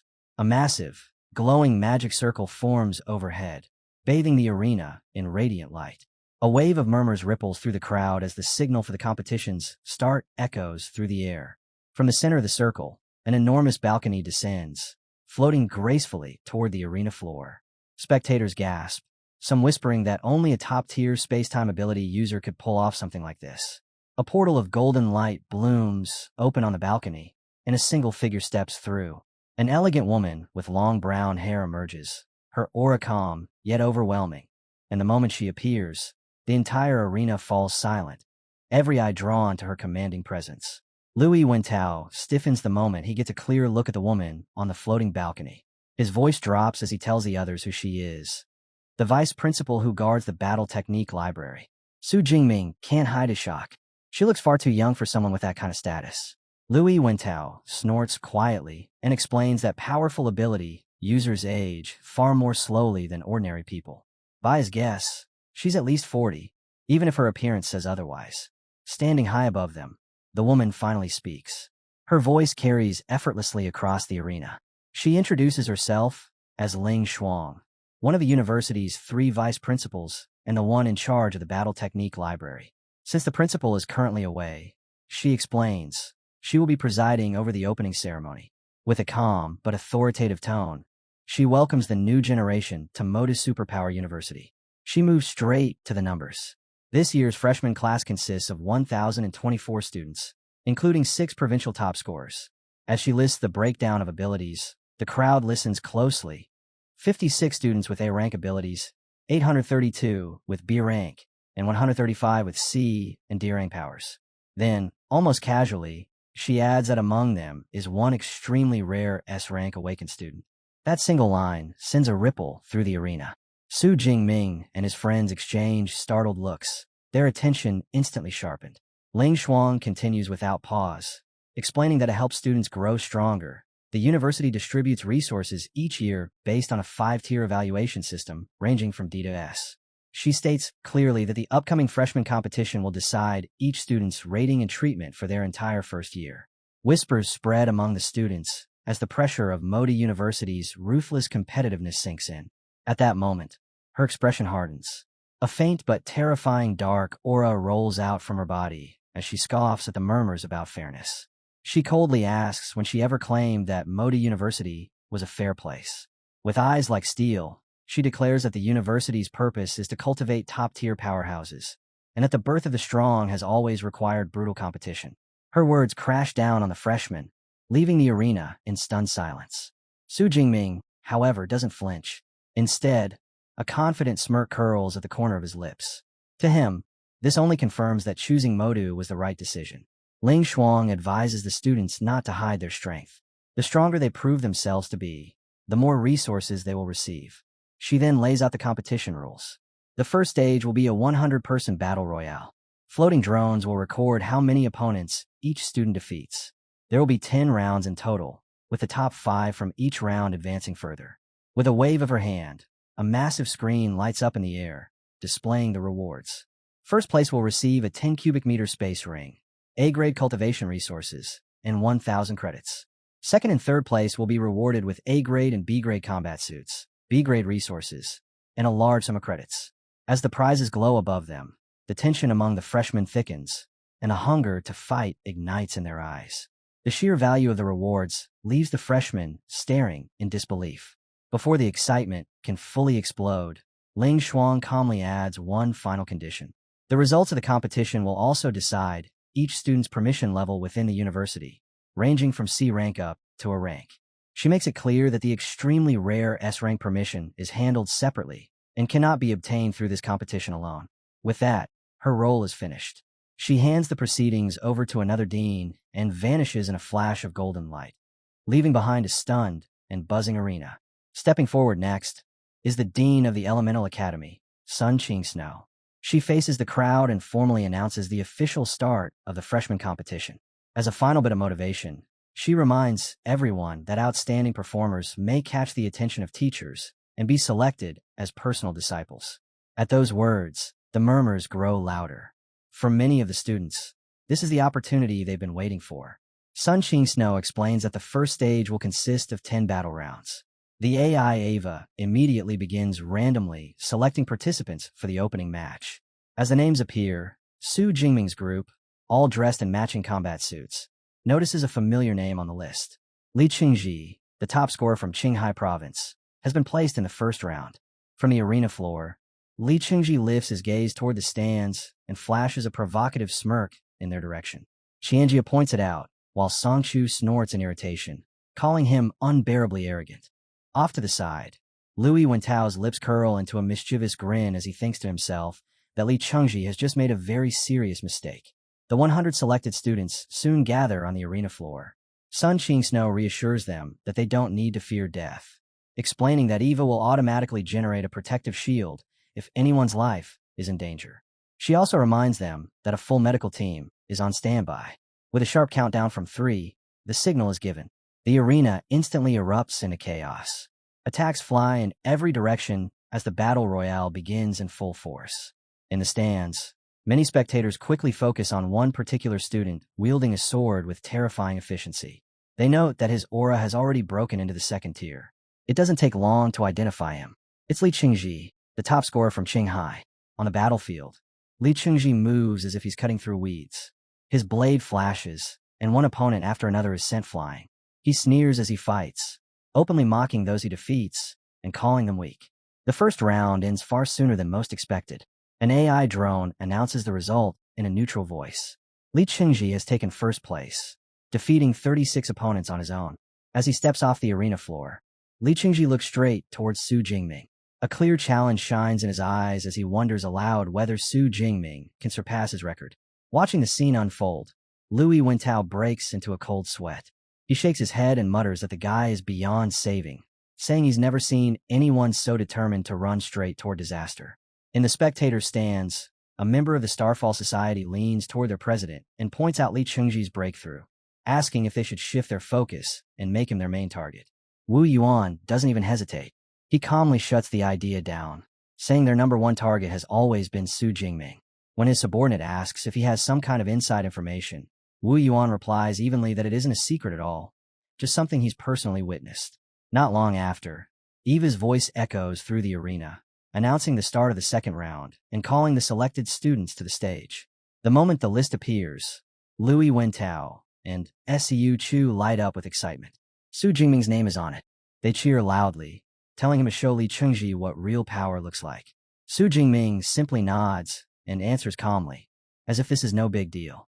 As he steps onto the arena floor, the atmosphere shifts. The other contestants feel a chill run down their spines. Several of them curse their luck under their breath, instantly abandoning any thoughts of first place. Instead, they set their sights on fighting for the remaining 4 spots. Su Jingming stands there with quiet confidence, thinking to himself that they're far too naive if they believe keeping their distance will keep them safe. From the VIP section, several deans watch closely. One of them asks Dean Sunqing if Su Jingming is the new disciple taken in by Dean Sun Ching Snow. She confirms it and adds that he's the S-rank awakened student. The dean nods, commenting on the impressive aura rolling off his body. But the moment Su Jingming lets more of his power leak out, another dean reacts so violently that he spits out his drink, shouting in disbelief. He can't accept that Su Jingming has already reached the second tier when he was only awakened a month ago. The other deans are equally shaken, marveling at his terrifying rate of growth. Off to the side, Dean Yang's daughter, Chinj, quietly thinks to herself that her father is far better at keeping secrets than she ever imagined. The countdown begins. The instant the match starts, Su Jingming explodes into action. A massive vortex of purple lightning erupts from his body, swirling violently and swallowing a huge portion of the arena in seconds. The other students freeze in shock as the storm rages around them. Standing at the eye of the chaos, Su Jingming spins his spear at blinding speed, a predatory grin spreading across his face. Deep down, he admits that while slaughtering beasts has its own thrill, fighting other humans is still far more enjoyable. Su Jingming's overwhelming display of power sends shockwaves through the arena. A violent surge of energy blasts outward, forcing the other contestants to stagger back. One of them freezes in horror as the pressure crashes down on him, instantly recognizing that this aura belongs to a second-tier ability user. Standing calmly within the raging swirl of purple lightning, Su Jingming silently confirms their fears. Voices erupt all around the arena as students shout in disbelief, unable to accept that a freshman has already stepped into the second tier. Despair quickly spreads through the remaining competitors. They complain bitterly about the unfairness of being forced to face someone an entire tier above them. From a spectator's stands, Wu Yuan of the Starfall Society watches without the slightest change in expression. His subordinate leans in and asks if he already knew about Su Jingming's true strength. Wu Yuan answers evenly that he did, adding that Su Jingming's potential is now impossible for anyone to ignore.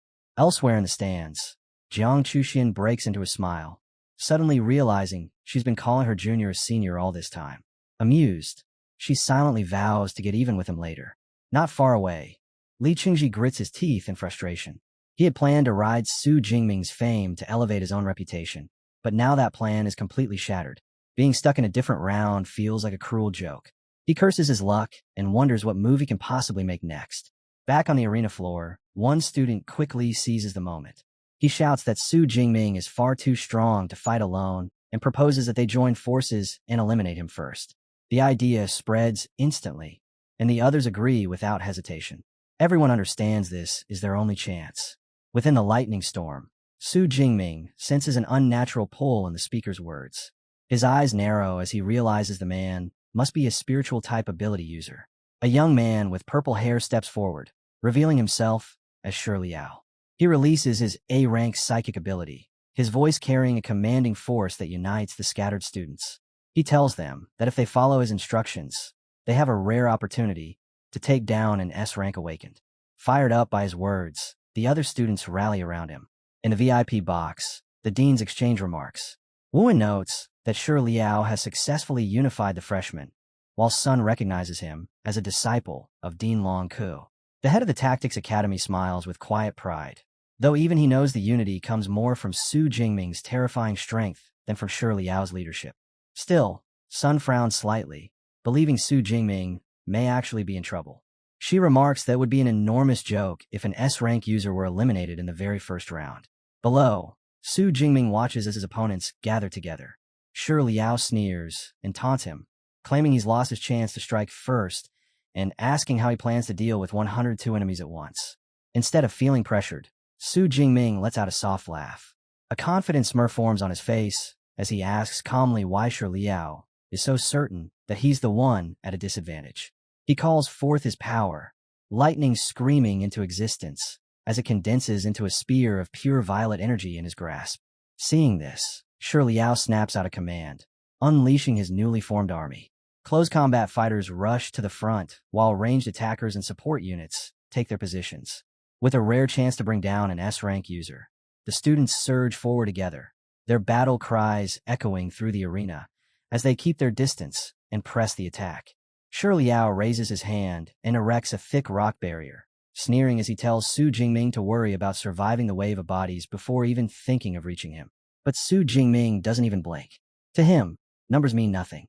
Calmly, almost lazily, he makes his move. The massive lightning spear leaves his hand, not toward the charging students, but straight at Xiang's defensive wall. The impact is instant and catastrophic. The rock barrier shatters like brittle glass, exploding apart under the violent strike. A storm of purple energy erupts outward, a brutal shockwave tearing across the arena and blasting the nearest attackers off their feet. The lightning doesn't fade. It crawls and surges along the ground, crackling with unstable power. Caught in the blast zone, Xiang and the others stare in horror, screaming that the energy is about to detonate, that they're all going to die. Then it happens. The arena is swallowed by a colossal explosion, purple light roaring skyward as a massive section of the battlefield is obliterated. The stands fall silent.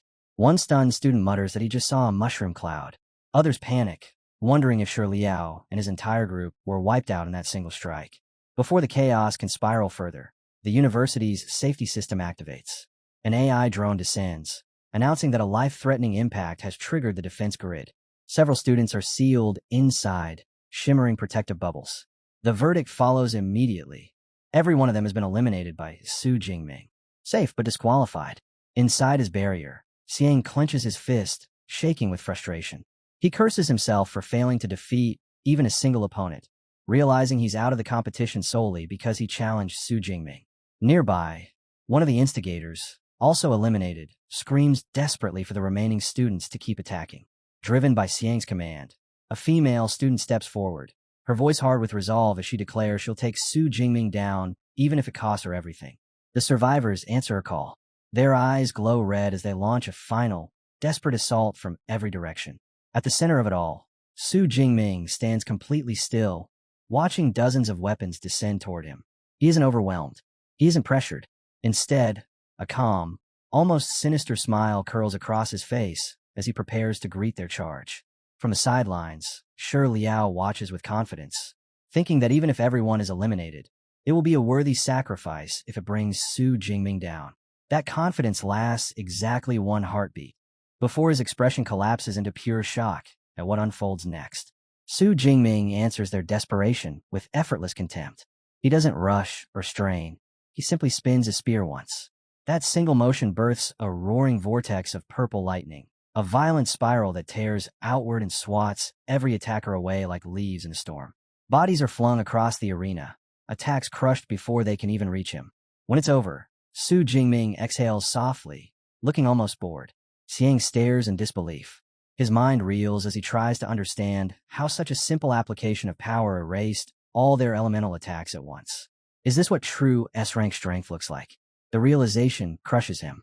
He drops to his knees, utterly defeated, bitterly admitting that even with their numbers, they were nothing more than ants beneath Su Jingming's feet. The arena erupts. Spectators shout in shock and awe, marveling at the terrifying dominance of Su Jingming's lightning. They note how every other element was completely useless against it. A student who also wields lightning watches in confusion, unable to comprehend why Su Jingming's thunder feels like it exists on an entirely different level. In the stands, Jiang Chuxian cheers loudly, declaring that she knew her senior would be just fine. Beside her, Sanuka lets out a knowing smirk, thinking how foolish it was for the students to believe a plan that simple could ever bring down Su Jingming. In the VIP section, the deans quietly dissect the battle. Dean Long CU comments that Su Jingming's mastery of the Thunder Spear must already be at an advanced stage. Another dean adds that the throw produced a sonic boom, proof of terrifying speed and an exceptionally strong physique. Dean Sunqing watches in silence, a thoughtful look on his face, wishing Dean Sunqing Snow were present to explain how he produced such an extraordinary disciple. Back on the arena floor, the few remaining students are frozen in place. Fear grips them as they realize there's no way to break through his defense. Completely demoralized, one mutters that their only option might be to run. Seeing their hesitation, Su Jingming turns toward them, a confident smirk cutting across his face. Purple lightning coils around his body as he mockingly asks if they're too scared to attack. If that's the case, he says, then he'll come to them. He launches forward.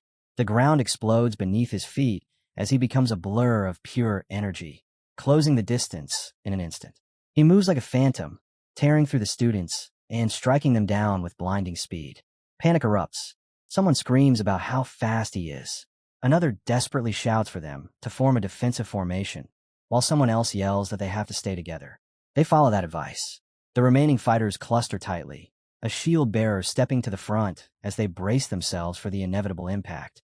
Watching their hastily organized defense, Su Jingming's smirk only widens. For the first time, he thinks to himself that this might finally be getting interesting.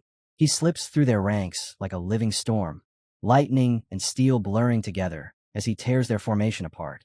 Every movement is precise, almost casual. As he strikes, he speaks, calm, cutting, merciless. He tells one student their angle is wrong, another that they're too slow, and a third that their strength is simply lacking. Each critique lands at the same time as his spear, leaving no room for argument. A desperate student releases a sweeping wave of ice, trying to freeze his path and halt his advance. Su Jingming drops into the attack and lands lightly within it, lightning hissing around him as if the ice never mattered. He doesn't slow down. He doesn't hesitate.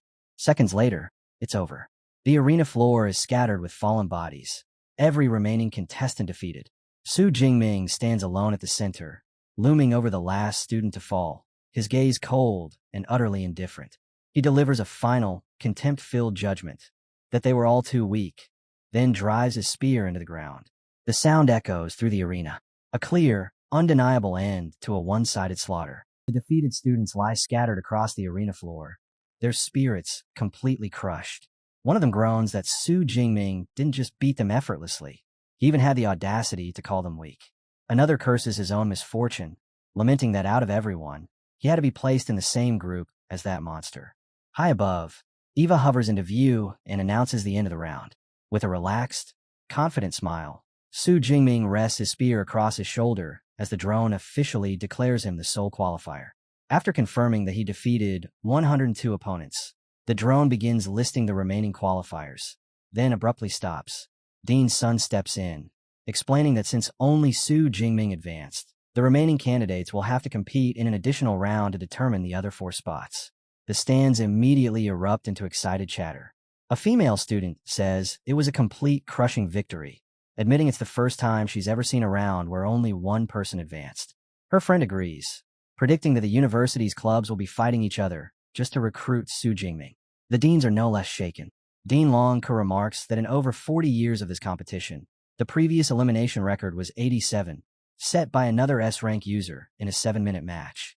They agree that Su Jingming's new record is likely something no one will ever surpass. Dean Longke then wonders aloud how Dean Sun Ching Snow managed to train Su Jingming's spearmanship all the way to a master level. Dean Sunqing can only stare in disbelief, acknowledging that Su Jingming must possess an extraordinary talent with weapons. She admits she initially wanted him for the Elemental Academy, but now realizes there's no need. A faint smile appears on her face as she thinks that with a student like him, there's no reason to worry about the upcoming 3-school freshman research trip. Back on the arena floor, SEU and Song Chuyin rush over to congratulate him. Lui Wentao excitedly points toward Li Chengji, laughing as he says the man's face turned completely purple the moment Su Jingming eliminated Xiang. He jokes that Li Chengji could take lessons in face-changing. Su Jingming glances in his rival's direction, thinking that Li Chengji is nothing more than a paper tiger who bullies the weak. Though he finds that arrogance unbearable, he decides not to confront him here. Instead, he resolves to issue a formal challenge during the second stage of the competition. Turning back to his friends, he gives Lui Wentao's shoulder a light pat and tells them it's their turn next. Advancing to the top 50, he says calmly, "Should be easy." Lui Wentao grins eagerly, clearly agreeing. Su Jingming bumps fists with Song Qiuyun, who grins and tells him that even if she can't beat him, she'll prove she's the strongest freshman right after him. The competition rolls on without pause. In the third round, Lu Wentao fights his way to 4th place, taking down 9 opponents through sheer grit. By the 6th round, Qian steps in, her claws flashing as she tears through 12 contestants to secure 3rd place. Then comes round 8, and with it, Song Qiuyun. She strides into the arena, carrying her massive halberd, and declares with absolute confidence that her time has finally arrived. Her presence alone stirs the crowd. Many students recognize her instantly as the top scorer from Sichuan province, murmurs spreading as eyes linger on her striking appearance and rare weapon. One overly excited fan even shouts that she's the school's new goddess. The match begins, and Song Qian doesn't hesitate. She activates her A-rank ability, Light of Dawn, golden radiance flooding her halberd as it hums with power. She moves with breathtaking grace, her strikes clean and decisive as contestants fall one after another. Gasps echo through the arena as students realize what they're witnessing. Another second-tier user. One student mutters in relief that she's only low-ranked second tier, not on Su Jingming's level. His friend cuts in coldly, saying it doesn't matter at all. From the stands, Wu Yuan, president of the Starfall Society, watches with clear interest. Impressed, he tells his subordinate to mark Song Qiuyun as their second recruitment target. Back in the arena, Song Qiuyun presses her advantage, unleashing Dawn Light's second dance. She becomes a spinning blur of gold, her glowing halberd striking down multiple opponents in rapid succession. Drawing in her power, she follows with a heavier technique, light flame gravity slash. She leaps high, then crashes down in a crushing thrust. A remaining student screams about the unbearable weight before collapsing on the spot. With the final opponent defeated, Song Qiuyun stands alone. The AI drone announces her victory. First place, 45 eliminations. As her halberd dissolves into light, she turns toward the stands and waves cheerfully at Su Jingming. Moments later, she jogs over, teasingly asking what he thought. He praises her without hesitation, saying her blend of magic and close combat was incredible, and admits he's looking forward to facing her in the second round. 2 hours later, the second stage begins. Floating platforms rise high above the arena, forming the battlefield for a free challenge round. Each student is given 3 chances to challenge someone ranked above them, though only those in the top 50 are eligible targets. Now, it's Su Jingming's turn. He briefly considers challenging second place, Sachuku, then calmly dismisses the idea. He calmly tells the AI drone that he is issuing a challenge to the third place student, Li Qingji. The moment the words leave his mouth, the arena erupts. Li Qingji freezes, then explodes with rage, pointing furiously at Su Jingming and demanding to know why the top-ranked student would dare challenge him. Su Jingming answers without emotion, reminding everyone that the rules never say he must challenge someone ranked higher.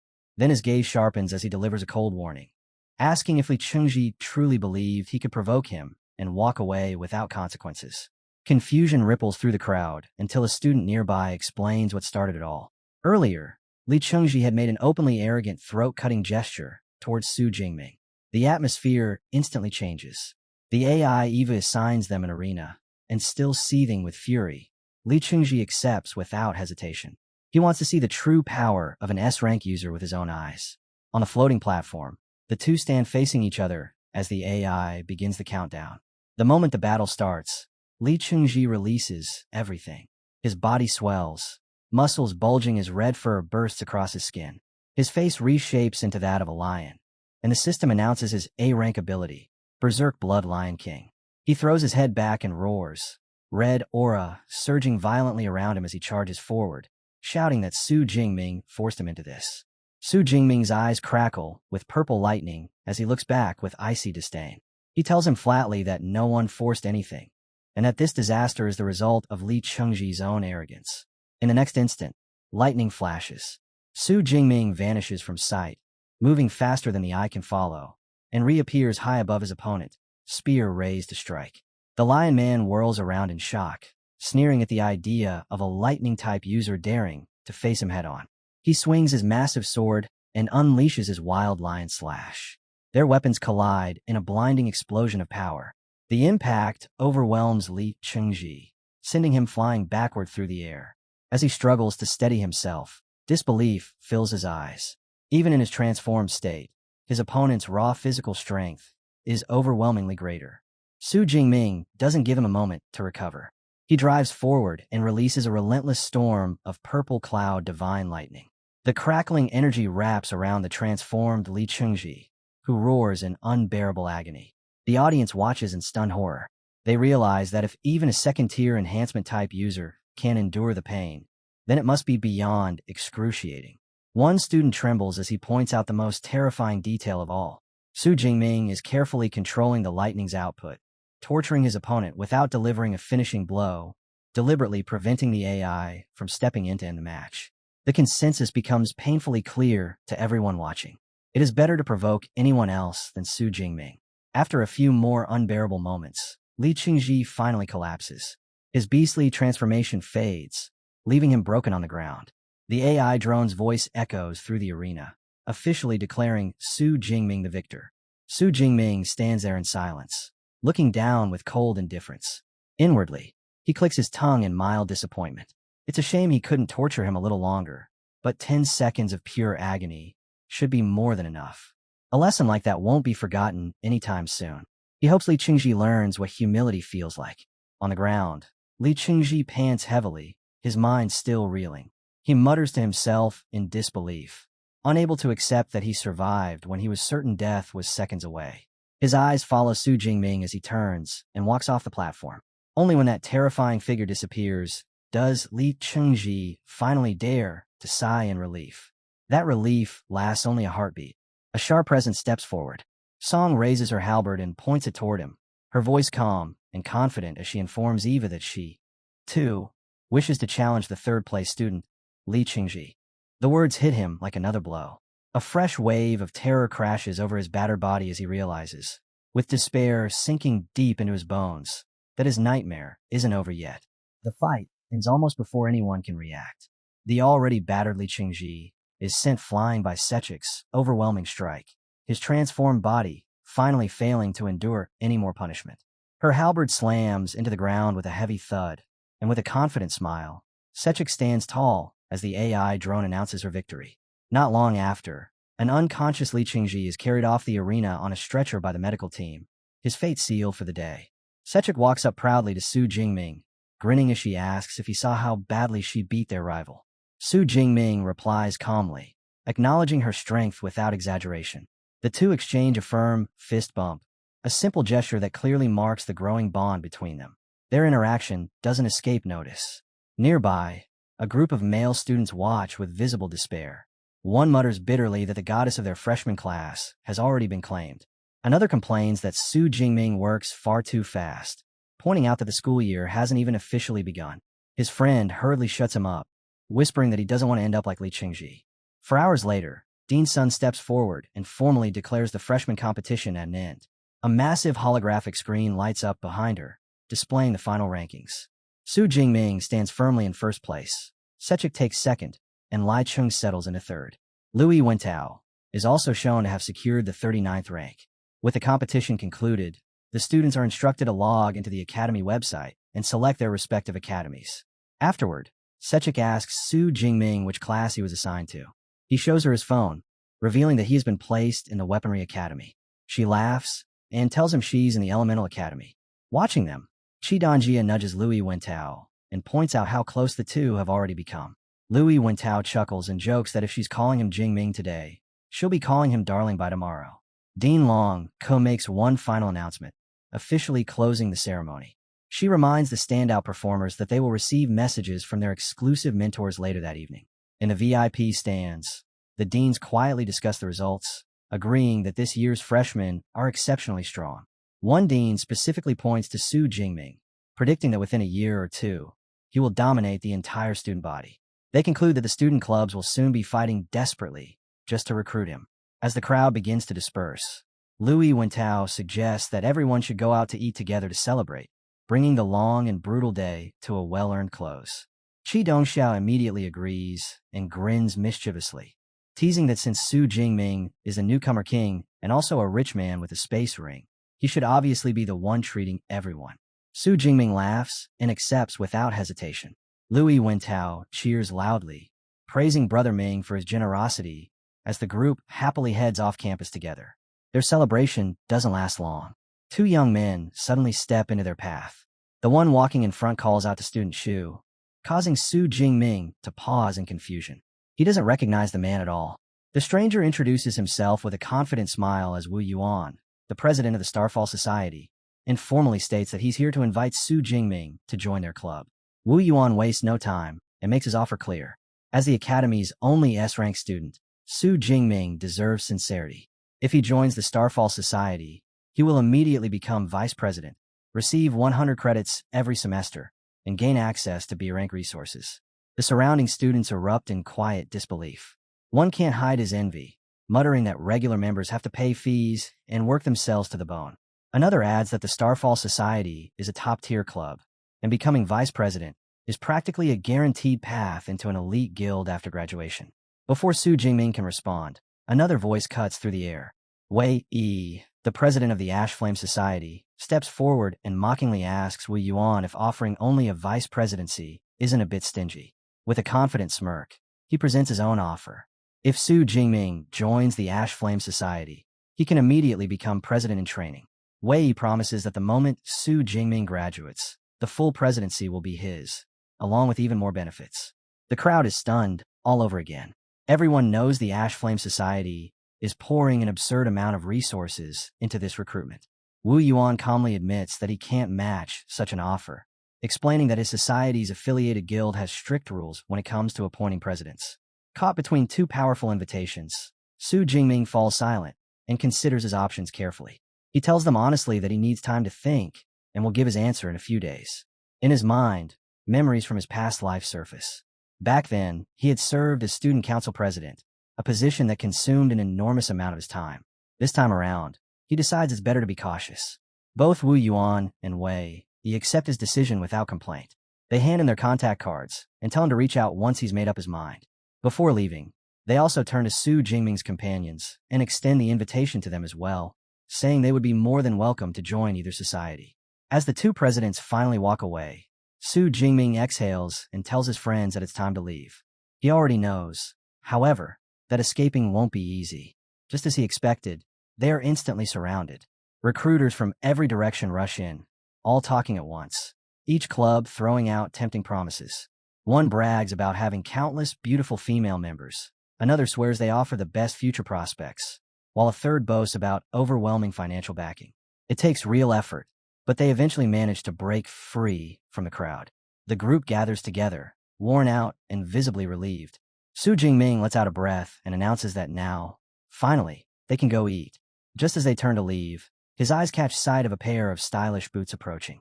He looks up to see a beautiful woman with long, silvery white hair stepping toward him. She greets him with a playful smile, calling him her junior. It's Jiang Chuxian. Caught off guard, Su Jingming stammers out a greeting in surprise. Standing beside him, Songqun narrows her eyes and asks who this woman is. Su Jingming quickly explains that Jiang Chuxian is the senior he met out in the wilderness. Jiang Chuxian then introduces herself properly as a second-year student from the Elemental Academy, and even reaches out to shake Louis Wentao's hand. Louis Wentao freezes on the spot, completely starstruck, barely managing to stammer out, "Goddess Young." He can't believe the famously cold ice goddess is actually smiling in front of him. Song Xiaoyun then politely introduces herself as Su Jingming's classmate. As Jiang Chuxian looks at her, she is secretly taken aback. Song Xiaoyun's beauty and unique charm hit her unexpectedly, stirring an odd desire to get closer. The sudden feeling flusters her, and she inwardly grumbles in mock frustration that Song Xiaoyun must be a dangerous girl if she can charm everyone so easily. At that moment, Su Jingming asks Jiang Chuxian if she would like to join them for dinner. She accepts happily without hesitation. The group finds a nearby restaurant and finally begins their Qiyunlong delayed celebration, raising their glasses together to toast the end of the freshman competition. During dinner, a slightly flushed Jiang Chuxian lifts her glass towards Su Jingming, teasingly calling him junior. Moments later, an equally blushing Song Qian raises her own glass and calls him Jingming, leaving him awkwardly flustered between the two. Sensing the unmistakable tension in the air, Louis Wentao quietly leans over and whispers to Qi Dongxia that both women clearly seem interested in Brother Ming and suggests they retreat from this battlefield while they still can. Making a hasty excuse, Louis Wentao and Qi Dongxia quickly wave goodbye and slip away, leaving a stunned Su Jingming behind. As they disappear, Su Jingming watches them go in confusion, completely unprepared to deal with the situation he has suddenly been left alone to face. After a few more rounds of drinks, both women are clearly past their limit. Jiang Chuxian is the first to wobble, clutching Su Jingming's arm and asking him for help. Before he can even respond, Song Chun follows suit, declaring just as seriously that she can't walk either and needs him to take her back. With one on each side clinging to him, Su Jingming freezes, flustered, asking if they're really sure about this. Both nod without hesitation, leaving him no room to escape. With no other choice, he awkwardly agrees and escorts them out. As they leave, the surrounding patrons stare in disbelief, whispering in envy about his absurd luck. After finally dropping both women safely at their dorms, Su Jingming returns to his villa, letting out a long breath of relief the moment he steps inside. Just as he relaxes, he notices someone sitting calmly on his couch. Startled, he demands to know who she is. The woman stands and introduces herself as Su Yu, his new class counselor. She explains she's here to personally deliver his rewards from the freshman competition. Su Jingming greets her politely, still slightly tense. Su Yu hands him a wooden box, explaining it can only be opened with his fingerprint, and tells him to contact her if he needs anything related to the academy. With her task complete, she leaves without lingering. Moments later, Louis Wentao comes downstairs and grins mischievously, asking if there was a huge clash between Su Yu and Jiang Chuxian. Su Jingming blinks, genuinely confused, asking what conflict he's talking about. Louis Wentao is left speechless, unable to believe nothing exploded into chaos. After a moment, he can only sigh in admiration and declare that Brother Ming must have handled everything flawlessly. While Louis Wentao continues to marvel, Su Jingming sits back on the couch and presses his finger against the box. It clicks open, and a faint smile appears on his face as he looks over the rewards inside. Su Jingming settles into the couch and begins inspecting the rewards he earned from the freshman competition. The first thing he tests is the space ring with a 10 cubic meter capacity. With a simple thought, the ring gives off a faint glow, and his massive spear vanishes cleanly into thin air. Standing nearby, Louis Wentao stares in open amazement. He mutters that a ring with this much space is already rare, and with Su Jingming carrying several of them, he might as well be considered rich. Louis Wentao can't help comparing it to his own reward. After barely scraping into the top 50, all he received was 400 credits. The envy in his voice is impossible to hide. Su Jingming nods casually, admitting that he does have a few space rings now, more than he actually needs. He decides that later he'll stop by the equipment department and return the extras. Next, he takes out a small orange pill from the reward box, rolling it between his fingers. There are no instructions, no description, nothing to explain what it does. Before he can overthink it, Louis Wentao confidently waves him off and tells him identifying it is easy. He calls out to the dorm's AI. Following his roommate's lead, Su Jingming holds the pill up in the air. The AI scans it and responds immediately, identifying it as a 5th-grade Ningxin pill, an A-grade cultivation resource capable of greatly increasing spiritual power for users below the 5th tier. Su Jingming is genuinely surprised that the dorm AI can do something like this. Louis Wentao puffs up proudly, explaining that the AI can also identify beast materials and rare herbs. Su Jingming admits it's incredibly convenient, though he can't help wishing he could bring Eva with him into the wilderness. Louis Wentao suggests similar portable products probably exist on the market, and Su Jingming makes a mental note to look into it later. Later, inside the training room, Su Jingming decides to check his spiritual power before taking the pill. He reflects that physique and spirit are the most fundamental attributes for any ability user, yet also the hardest to improve. Worse, the conversion rate from ability points to spiritual power has dropped for him, making brute force upgrades increasingly inefficient and expensive. With a hint of anticipation, he swallows the pill and sits down to meditate. Almost immediately, a powerful surge of energy begins swirling through his body. When the sensation finally settles, he opens his system panel. A look of satisfaction crosses his face when he sees the number. His spiritual power has jumped by 50 points, pushing him past the 1,000 mark. A quick calculation tells him the pill saved him at least 500 ability points.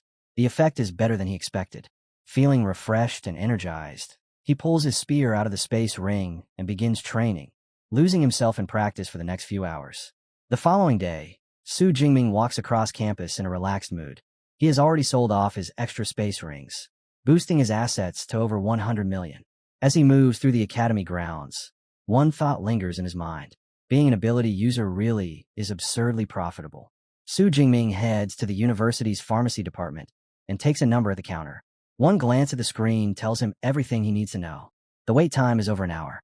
Rather than waste it, he finds a seat, closes his eyes, and begins quietly cultivating. Not long after, a familiar voice calls his name. He opens his eyes and looks up, spotting Jiang Chuxian standing nearby. A hint of amusement crosses his face as he asks if she's finally sobered up. She answers casually, saying she woke up early. Then she gets straight to the point, asking if he's here to sell the rare herbs they found together.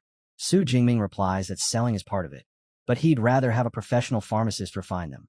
Jiang Chuxian smiles brightly and leans in, asking if he really can't see a beautiful and highly skilled pharmacist sitting right in front of him. Su Jingming raises an eyebrow, questioning whether she isn't just an amateur. She immediately fires back, telling him she's a certified second-grade pharmacist and that refining first and second-grade pills is effortless for her. She adds, almost casually, that she no longer plans to return to the wilderness and will instead focus on being a full-time pharmacist. The words hit Su Jingming like a thunderbolt. Completely stunned, he can only stare at her. As they sit and wait, Jiang Chuxian calmly explains her decision. She says that after facing death so closely, she realized the wilderness isn't where she belongs. She plans to keep making videos, but from now on, they'll be about her daily life as a pharmacist instead. Su Jingming points out that such a shift might cost her a lot of fans. She nods quietly, admitting she knows that already. After a brief pause, she opens up even more. She tells him she's an orphan, that her parents died during a beast tide. After awakening her A-rank ice ability, she struggled just to survive until videos of her fighting beasts suddenly went viral. That fame brought her money, but she admits that refining pills was always what she truly loved. She reminds him that he saved her last time, but she knows she can't rely on luck forever. That's why she chose to change her path. Su Jingming listens silently, then sincerely wishes her success. Curious, he asks how an ice element user could even become a pharmacist. Jiang Chuxian laughs and tells him that question only proves how little he knows. She explains that specialized equipment, like enchanted cauldrons, can convert any elemental energy into flames.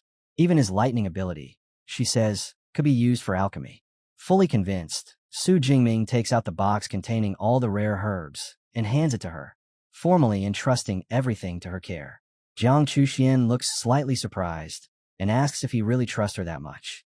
Then she breaks into a radiant smile, accepts the herbs, and promises the refined pills will be ready within a week. Just as she finishes speaking, Su Jingming's phone suddenly starts ringing. The scene shifts to a vast traditional estate hidden deep within a lush green forest. Inside one of the halls, a young man speaks casually to a woman beside him, mentioning that he's seen countless posts about their junior brother flooding the school forums. People are calling him a monster. The woman turns to him, curious, and asks if their junior is really as terrifying as the rumors claim. The man's purple eyes gleam as he smirks confidently, telling her she won't need to wait long to find out, and that she'll definitely be surprised. The woman with green eyes narrows her gaze in interest, saying she'll have to see it for herself to believe it. Not long after, Su Jingming arrives at the estate. He immediately greets his master, Yang Jinshin, bowing respectfully and explaining that he rushed over the moment he received the call. As he straightens up, his eyes suddenly land on a familiar figure nearby. His breath catches. Lu Ming, his senior brother, is seated in a wheelchair, both legs wrapped thickly in bandages. Shock flashes across Su Jingming's face as he urgently asks what happened. Dean's son Qing Snow answers with a heavy expression. An 8th-tier grandmaster named Wang Lin used Lu Ming as bait to lure out a powerful monster. The mission went disastrously wrong. Their guild suffered severe losses, and Lu Ming was gravely injured in the process. Lu Ming himself speaks up calmly, adding that he did clash directly with Wang Lin. Though he was defeated, he made sure the man didn't walk away unscathed. The dean then apologizes, saying he couldn't attend Su Jingming's freshman competition because of the incident. Su Jingming's hands slowly curl into fists. Rage boils in his chest as he mutters that it's disgusting for an 8th-tier grandmaster to act so despicably. At the same time, a bitter realization settles in. As a first-tier ability user, facing someone like that would mean instant death. He would be crushed into dust. That thought ignites something fierce inside him. In this world, you either become strong or you get trampled. There is no middle ground. Sensing the violent emotions surging through his disciple, Yang Jinshin places a steady hand on Su Jingming's shoulder, telling him not to dwell on it for now. He then turns and formally introduces the others present. Su Jingming meets his senior brother, Su Wei, and his senior sister, Tong Yu. Another senior, Su Wei, also steps forward. They greet him warmly, without arrogance. As a gesture of welcome, Su Wei directly transfers 200 credits to Su Jingming. Su Jingming bows deeply, thanking his senior brother and sister with sincerity. Just then, Lu Ming speaks again, glancing toward Tong Yu and noting that she seems doubtful. With a faint smile, he urges Su Jingming to clear things up himself. He asks him directly whether the rumors are true, and if he has really mastered 4 A-rank lightning combat techniques. Su Jingming answers calmly, confirming that everything Lu Ming said is true. The moment the words leave his mouth, Su Wei and Tong Yu both freeze in disbelief. Their shock quickly spills over as they demand to know how that's even possible. 4 A-rank techniques, and he still managed to advance into the upper second tier. To them, it sounds absurd. Tong Yu exhales slowly and explains just how brutal A-rank techniques really are. She admits that she only recently reached the upper second tier herself, and even that took immense effort while mastering just 2 A-rank techniques. Looking at Su Jingming again, she finds it completely incomprehensible that he's standing at the same level as her while having learned double that number. When they finally ask him for his secret, Su Jingming scratches his head and gives a modest reply, saying he's simply a fast learner. The answer only leaves his seniors more frustrated. Internally, Su Jingming sighs in relief. There's no way he can explain the existence of his cheat system. At that moment, Dean's son Qingsno speaks up, his tone filled with approval as he tells Su Jingming that he's very satisfied with his efforts. He adds that his own son, Xingu, has been praising Su Jingming non-stop and promises they'll celebrate his victory properly another time. Su Jingming quickly waves it off, deflecting the praise, before turning serious. He asks his master to help him test a new combat technique. Lu Ming grins and jokingly volunteers himself, but Su Jingming completely ignores him. Instead, he looks straight at his master and states that the technique he wants to test is an S-rank combat skill called Thunder Armor. The words land like a thunderclap. The entire group goes silent. His master and all 3 seniors are left utterly speechless. Su Wei even stumbles back a step, admitting in disbelief that even as a low-rank third-tier user, he was completely unable to break through that technique's defense. Realizing this needs a proper setting, Yang Jinshin orders everyone to move to the training grounds. They soon arrive at a massive octagonal arena, its scale alone enough to hint at the intensity of what's about to happen. As they take their positions, Su Wei mutters nervously, wondering if Su Jingming truly learned an S-rank technique. Lu Ming answers without hesitation, saying that knowing his junior, he would never boast about something like this. Tong Yu finally lets out a breath, conceding that she now understands why Lu Ming called him a monster. Standing at the center of the arena, Su Jingming's lips curve into a confident smirk. In the next instant, violent waves of purple lightning erupt from his body, crackling through the air. He activates the S-rank technique. A dazzling, complex suit of armor forged entirely from lightning materializes around him, every line humming with terrifying power. His eyes glow as he turns to face his master, his voice steady and assured as he declares that he's ready for the test. Master steps forward, eyes sharp as he prepares to test his disciple's new technique. He calmly tells Su Jingming that he'll begin with an attack equivalent to a peak third-tier user. The next moment, a massive sphere of red energy forms in his palm and detonates, swallowing Su Jingming's position in a violent explosion. Smoke and scorching air roll outward, filling the space with silence. When a haze finally clears, Su Jingming is still standing exactly where he was. His lightning armor crackles faintly, untouched, not even showing a scratch. He lifts his head with a confident smirk and tells his teacher that it wasn't enough, urging him to increase the power. Instead of being offended, Master laughs in excitement.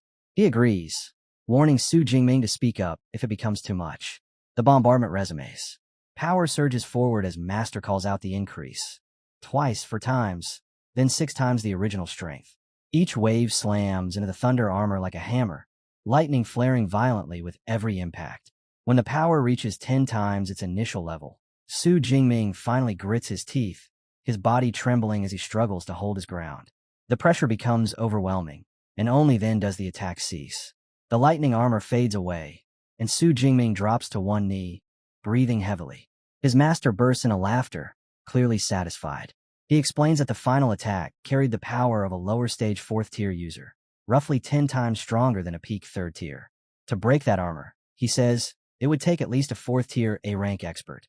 From the side, the senior disciples stare in disbelief. They whisper among themselves about the terrifying combination of an S-rank skill and an S-rank ability, realizing their junior brother just defended against power 2 tiers above his own.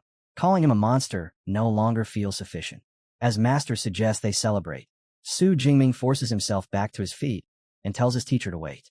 His eyes burn with fierce determination as he declares that he hasn't reached his limit yet. In the next instant, power erupts from him. He leaps into the air as chaotic lightning explodes outward, his hair turning pure white. The sudden transformation shocks everyone present. His seniors instantly recognize it and cry out in disbelief. It's the Thunder Extreme State, a special ability unlocked when the Undying Thunder body reaches its third layer. The sheer ferocity radiating from Su Jingming leaves them speechless. Master narrows his eyes, finally understanding how his disciple withstood that attack. It's because the Undying Thunder body has already advanced to the third layer. Excited to witness its full potential, he raises his hand once more, summoning another massive sphere of red energy to test him again. As the Dean prepares to unleash the next attack, Su Jingming remains in his enhanced state, lightning still dancing faintly across his body as he braces himself. The pressure crashes down again, relentless and unforgiving. 3 long minutes pass before the test finally comes to an end.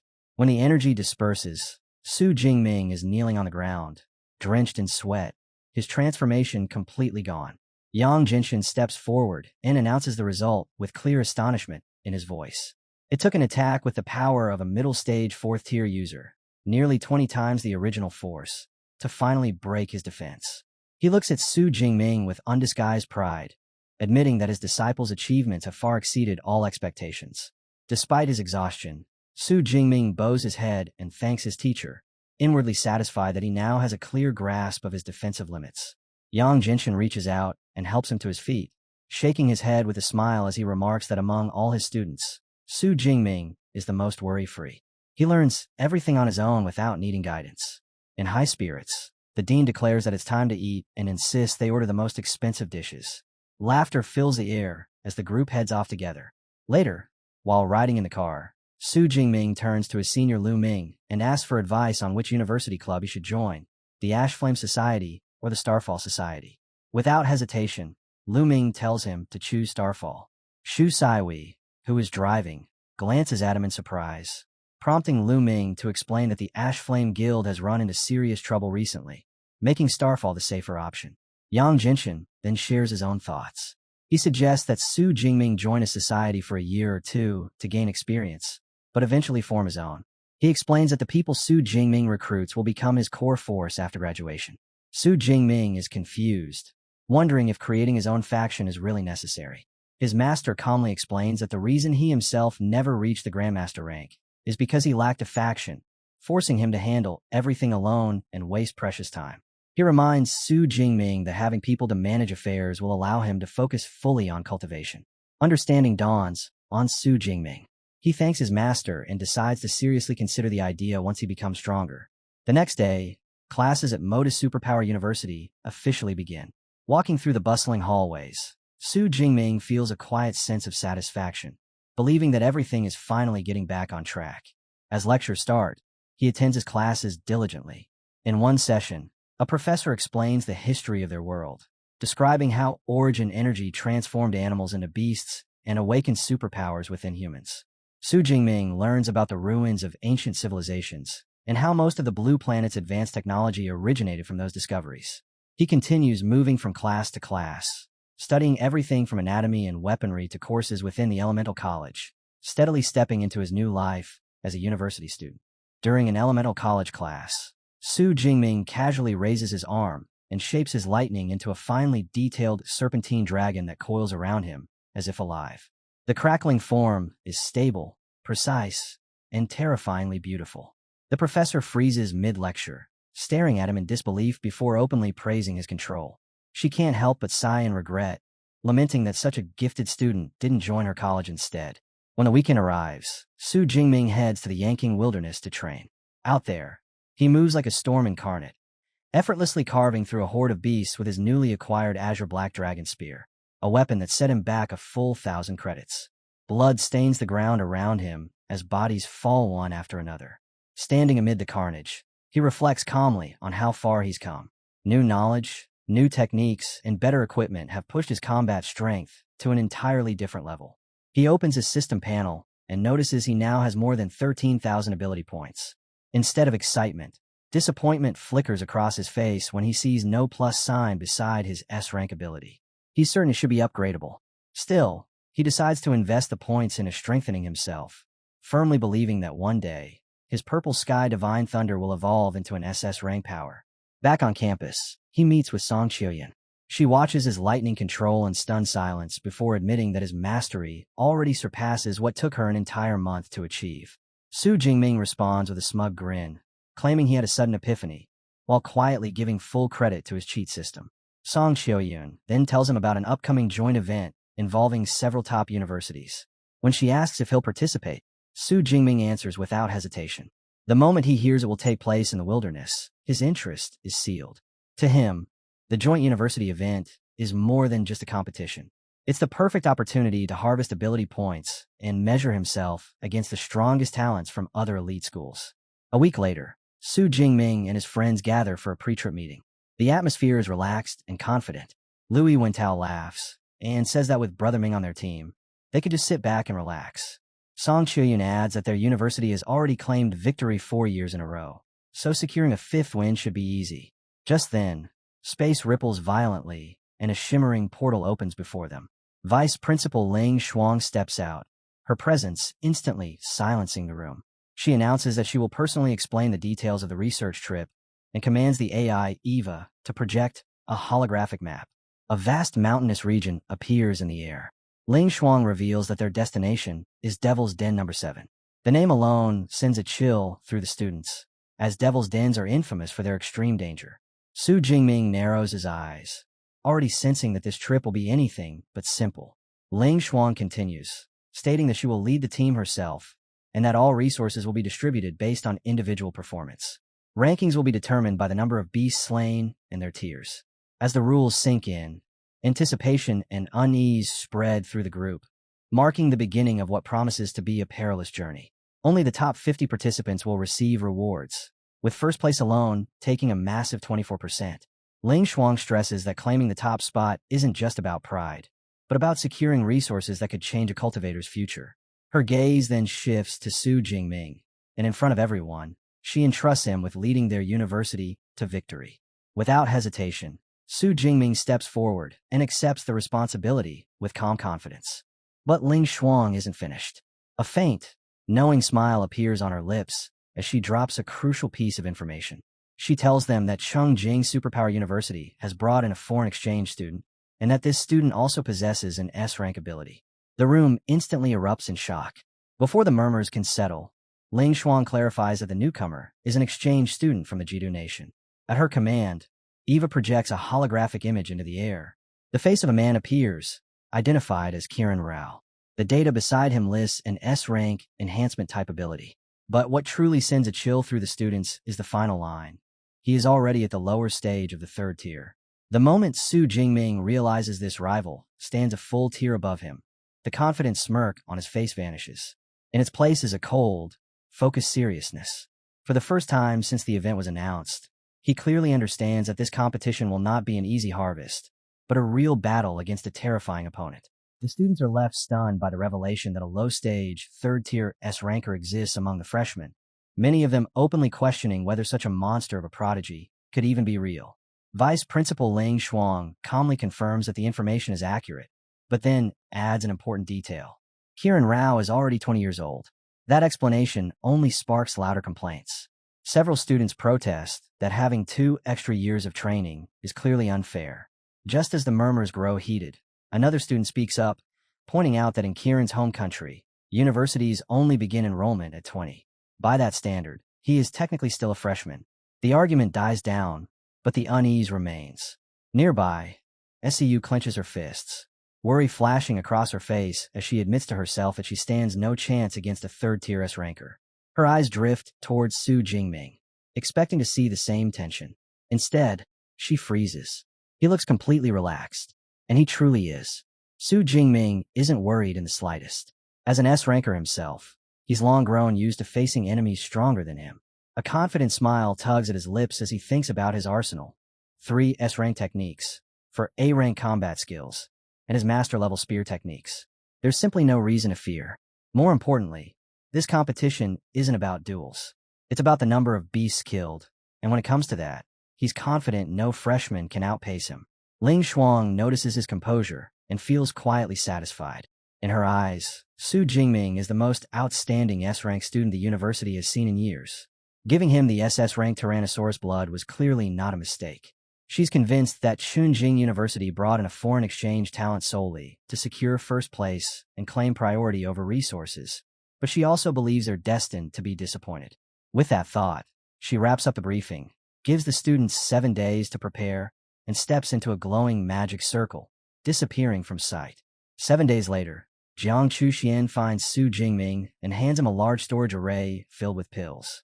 Wearing a proud smile, she explains that she's prepared antidote pills, healing pills, ability recovery pills, and mind awakening pills. All of them are tier 2, and she's made 20 of each, more than enough for the trip. Su Jingming thanks her sincerely, but can't help noticing the dark circles under her eyes. He gently tells her not to stay up so late refining pills, saying he could have just bought them himself.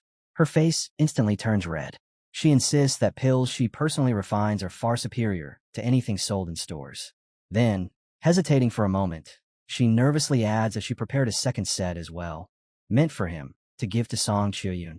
Su Jingming blinks in surprise and asks when the two of them became so close. Jiang Chuxian only blushes harder and says she's not telling. Before leaving, she wishes him and Song Chuyun luck and safety on their journey. With a final shy smile, she turns and walks away, leaving Su Jingming holding the pills and watching her disappear down the path. Alone in his room, Su Jingming stares at the mountain of pills laid out before him. One look is enough to tell how much effort went into making them. She must have stayed up night after night, pushing herself to exhaustion. He lifts a vial in his hand, silent for a moment, fully understanding what those pills represent and what she feels for him. But his eyes harden just as quickly. He tells himself that feelings can wait. If he isn't strong enough, romance has no place in his life yet. The day of the research trip arrives, and the university playground is packed with people. Freshmen crowd the field as far as the eye can see, standing with his friends. Su Jingming is genuinely surprised to learn that almost all 856 freshmen signed up. He looks around, confused, wondering why they were gathered on a playground instead of a train station. Louis Wentao, barely able to contain his excitement, reveals the answer. They aren't taking a train at all. They're traveling by aircraft. Song Chuyun frowns immediately, glancing around and pointing out the obvious problem. There's no runway. Before anyone can respond, a student suddenly yells for everyone to look up. Shadows sweep across the field as a massive, futuristic aircraft descends from the sky. Its sheer size leaves the students stunned, mouths hanging open as it slowly lowers itself onto the grass without a single tremor. The ship settles gently, like it's defying every law they know. As the ramp lowers, one student mutters in awe that the airship is a relic from an ancient civilization, powered by anti-gravity technology that modern science still can't fully explain. Moments later, Vice Principal Ling Shuang steps down from the ramp, her presence immediately commanding silence. She instructs the freshmen to board. Before departure, Ling Shuang raises her hand and releases her power. A brilliant blue magic circle blooms into existence, expanding outward as she declares her spatial yin-yang domain. Energy wraps around the airship, and inside, gasps echo as the walls suddenly turn transparent, revealing the sky and surroundings beyond. Louis Wentao hurriedly explains that this is the domain of a Tier 8 Grandmaster, forming a protected space around the ship to shield them from flying beasts during the journey. Watching the display, Su Jingming feels a quiet shock settle into his chest. This is the level of a true high ranker. He wonders if, one day, his indestructible thunder body will evolve far enough to let him fly freely through the skies like this. When everyone is aboard, Ling Shuang calmly orders the AI to depart, and the transparent airship lifts off, shooting into the heavens. Before long, they arrive at the Shunin Supply Base in Qian Province. A guide greets them and directs the students toward their dormitories, explaining that a cafeteria and training ground are located nearby. After receiving their room cards, Su Jingming and his friends exchange contact numbers. Su Jingming checks his card and notes he's in room 504. Sek Chuka beams as she reveals she's in room 505, right next door. Su Jingming casually mentions that with his space ring, there's no need to drop off luggage. He announces that he plans to check out the training room first. Song Chuyun doesn't hesitate for even a second before eagerly declaring that she's coming with him. Su Jingming and Sechu step into the massive training ground, instantly surrounded by noise and movement. The place is packed with students from all 3 universities, weapons clashing, weights slamming, and spiritual energy rippling through the air. Sechu nudges him and subtly points toward a corner of the hall. Standing there is a powerfully built man, muscles bulging as he lifts absurdly heavy dumbbells with ease. She quietly identifies him as Kiran Rao, the S-ranker from Qingjing University. Their attention isn't unique.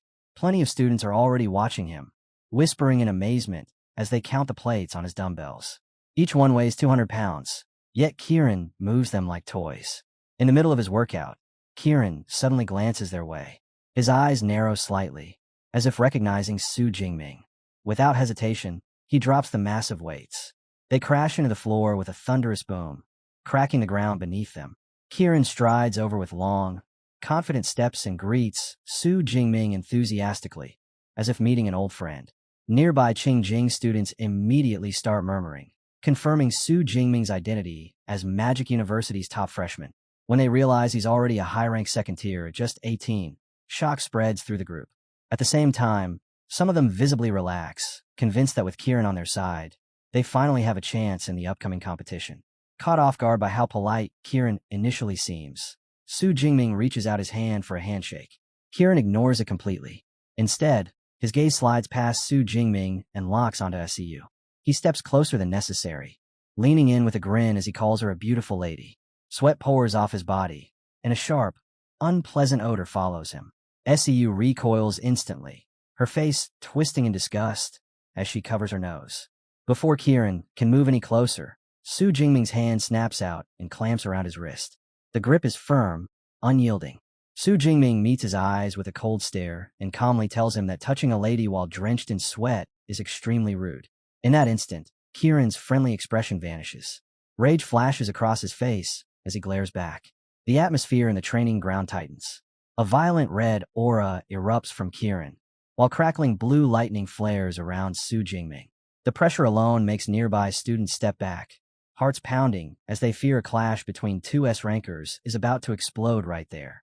But it never happens. Su Jingming releases his grip and simply remarks that as a guest, Kiran should learn and respect the customs of his host country. As Su Jingming and Sechu turn and walk away, Kiran stares down at his wrist. The pressure is still lingering. His eyes widen as the realization sinks in. Despite his overwhelming strength, he hadn't been able to move Su Jingming at all. Confusion and disbelief churn in his mind as he wonders where that lightning user obtained such terrifying physical power. Then his gaze shifts.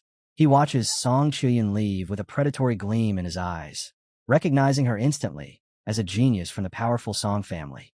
A slow smile creeps onto his face as a new thought forms. If he could win her over, resources would never be a problem again. Once they're outside, Song Chuyin lets out a relieved breath and thanks Su Jingming, admitting she genuinely couldn't stand the smell. She quickly suggests they find another place to spar, somewhere quieter, and Su Jingming agrees without hesitation.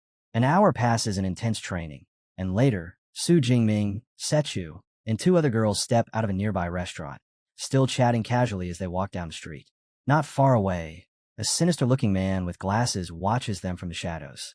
He mutters to himself about beasts destroying the world and the coming of supreme heavenly god. Su Jingming notices him soon enough and also spots several followers nearby, trying and failing to recruit passersby. Everyone they approach brushes them off without a second glance. Su Jingming recalls hearing rumors about doomsday cults and isn't surprised to find one lurking around here. As more people ignore him, the cult leader's expression twists with fury. His eyes darken, and his anger slowly mutates into a warped idea. A chilling grin spreads across his face as he pulls out a knife. He convinces himself that people need pain to truly believe, that only suffering can open their eyes. His smile becomes crazed as he loudly declares that pain is what makes people appreciate being alive. Without warning, he lunges forward, charging straight at a nearby mother and her young child, the blade raised and ready to strike. In that instant, Su Jingming's eyes flash with violent purple lightning. Before anyone can even scream, he moves. The world seems to blur as he vanishes in a streak of energy, reappearing in the next heartbeat directly between the attacker and his intended victims. The mother drags her shaking daughter, Inin, into her embrace, holding her so tightly it is as if she fears the world might try to steal her again. She murmurs over and over that it's over now, that no one will hurt her anymore, gently brushing away the tears from the girl's pale cheeks. Bit by bit, the child's sobbing fades into uneven breaths. Then the woman turns toward Su Jingming. She bows again and again, her back trembling as much as her voice. She confesses that if he hadn't stepped in, she cannot even imagine what would have happened to their family today. Xu Jingming only shakes his head, saying it was nothing, just helping someone who needed it. He and Song Qi stand over the cultist corpse. Xu Jingming's brows knit together as he mutters that he can't understand how religious extremists would dare to slaughter someone in broad daylight. Song Qi nods, equally disturbed. These people usually hide behind speeches and twisted doctrine, she says. They rarely expose themselves with open bloodshed. His eyes sharpen. Xu Jingming scans the crowd slowly, every face, every movement. Was this truly the act of one fanatic, or the first sign of something larger moving in the shadows? Not far away, a man in a dark hood lowers his head and slips quietly into the flow of people. No one notices him vanish into the streets. Later, he arrives at a vast estate hidden from prying eyes. Inside, he kneels before a figure cloaked in shadow and addresses him as Archbishop. In a low voice, he reports that the one who ruined their plan was Xu Jingming from Magic City Ability University. The Archbishop lifts his head slightly. A crimson orb glows in his palm. His voice is cold as he asks whether this is the same Xu Jingming, the high second tier, S-rank prodigy. The subordinate confirms it, then adds the detail that makes the atmosphere turn suffocating. Xu Jingming reached that realm in less than half a year after awakening. Silence presses down like a weight. The Archbishop's gaze narrows. A talent like that cannot be allowed to mature freely. After a pause, he orders the man to retreat for now. God's blood is about to surface within the devil's cave, and that matter comes first. He hands over 2 God's blood indicators and warns him that under no circumstances is the sect's name, the Heaven's Mandate sect, to be mentioned. When the subordinate leaves, the Archbishop slowly clenches a crystallized heart in his hand. In a low, fevered whisper, he declares that in 1 month the sect's mandate will descend upon the world. When that day arrives, Xu Jingming and every other S-rank genius will become offerings. The scene cuts to a sprawling supply base packed with movement and noise.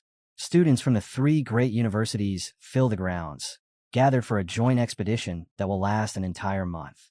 Above them, on a high balcony, a man steps forward and introduces himself as Xu Ping, vice principal of Qingjing University. His voice carries effortlessly across the base as he declares the official beginning of the Devil's Cave mission and informs everyone that smart wristbands will soon be distributed. Devices are handed out one after another. Once the students secure them, Vice Principal Xu Ping explains their purpose. Every beast slain inside the Devil's Cave will be automatically recorded. Combat footage will be stored, kills will be verified, and all of it will be converted into points. Then he reveals the rewards. The top 1,000 students will receive prizes. The top 3 will gain the right to select any technique from the combined libraries of all 3 universities. In first place will receive something extra, a special reward provided personally by their own school. The atmosphere shifts instantly. Some students snort in disbelief, muttering that first place is nothing but a dream. Others stare ahead with burning eyes, already imagining the clash for the number 1 position. Kiran Rao or Xu Jingming. The name lingers unspoken but understood. With the announcement nearly finished, Vice Principal Xu Ping adds one final rule. There are no restrictions on team formation. Students may organize themselves however they wish. Hunt actively. Earn points by any means within the rules. The moment his words fall, the base explodes into motion. Shouts echo in every direction as alliances form on the spot. Some call out for support-type ability users to complete 5-person squads. Others search urgently for an A-rank powerhouse to anchor a smaller team. The expedition hasn't even begun, yet the competition is already alive. Ding Yu steps forward and approaches Xu Jingming, inviting him to join one of the squads his class is organizing to sweep the outer perimeter of the Devil's Cave. Xu Jingming answers with a relaxed smile and declines politely, telling the class monitor to lead the others without him. After Ding Yu leaves, Song Chuku turns toward him, surprise written clearly across her face. She asks if he truly intends to enter the Devil's Cave alone. Xu Jingming nods without the slightest pause. His destination isn't the outer zone. It's the central region. Moving in a group would only slow him down. The logic in his mind is simple. The outer perimeter is crowded with Tier 1 to Tier 3 beasts. The central region, however, holds Tier 3 to Tier 5 monsters. Low Tier 4s are within his reach, and even against a Tier 5, he is confident he can withdraw safely if needed. Efficiency matters. For him, the center is where the real hunt begins. Song Chuku's brows knit together, unease flashing across her face. The central region, she admits quietly, is a place she cannot survive. Just reaching it would take at least a day, maybe two. After a brief hesitation, she lowers her voice and asks if she can travel with him until they arrive there. Xu Jingming agrees, as if it requires no thought at all. Color rises to Song Chuku's cheeks. She nods quickly, unable to hide her satisfaction. Without wasting more time, they prepare to depart together. Before they can move, a familiar voice cuts through the noise and calls Xu Jingming's name. Kiran Rao approaches with steady steps, his gaze sharp and faintly disdainful. He says he's looking forward to seeing Xu Jingming's results and hopes he won't lag too far behind. Xu Jingming answers evenly, his voice calm and unwavering. He says he will win. The certainty in those words freezes Kiran for a brief second. Xu Jingming repeats it without hesitation. He will take first place. Then he turns and walks away, not offering him another glance. Kiran's expression darkens instantly. Fury twists across his face as he stares after him. In his heart, he vows that he will use his absolute strength to crush that arrogant fool, and the pride of Great Xia along with him. Moments later, Vice Principal Xu Ping formally declares the expedition underway. The crowd erupts. Students surge toward the entrance of the Devil's Cave, shouting promises of glory and dominance as they disappear into the depths. 7 hours pass. Deep inside the Devil's Cave, within a dense stretch of forest, Xu Jingming and Song Chuku advance carefully between towering trees. Suddenly, 5 massive figures block their path, pangolin-like beasts clad in heavy armor. Song Chuku reacts instantly, warning him that these are Tier 2 iron fur pangolins. Their hides are tougher than E-rank alloy, she explains. They are notoriously difficult to break through. Xu Jingming tells her step back. Then he moves. The iron fur pangolins unleash guttural roars and curl into spiked spheres, rolling toward him with crushing force. The ground trembles beneath their charge. Xu Jingming does not retreat. He steps forward to meet them. His body shifts with smooth precision. He slips between the spinning masses as if he had already predicted their paths. His spear flashes once, clean and direct. A sharp sweep follows, then a decisive thrust. Each strike lands exactly where it must. One after another, the beasts collapse. From the side, Song Chuku stand frozen. Every attack had targeted a fatal weakness. Not a single wasted movement. Not a single unnecessary strike. This wasn't reckless strength. It was absolute control. Instinct sharpened to a blade, experience carved into every motion, and power wielded with terrifying accuracy. In that moment, Song Chuku finally grasps it. Xu Jingming's strength isn't merely high. It is honed to a frightening degree. Around him lie the bodies of 12 Tier 2 iron fur pangolins, scattered across the forest floor. Xu Jingming calmly reviews his gains. 276 ability points. 1,200 points added to his competition tally. Acceptable. He stores his spear and looks deeper into the Devil's Cave, already calculating.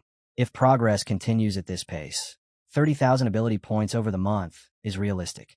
The thought settles in his mind. Would that be enough to force his ability into SS rank?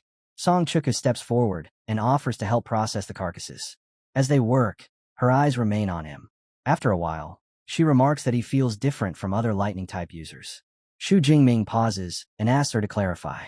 She explains that most lightning users fight recklessly, overwhelming opponents with explosive bursts at every opportunity. He doesn't.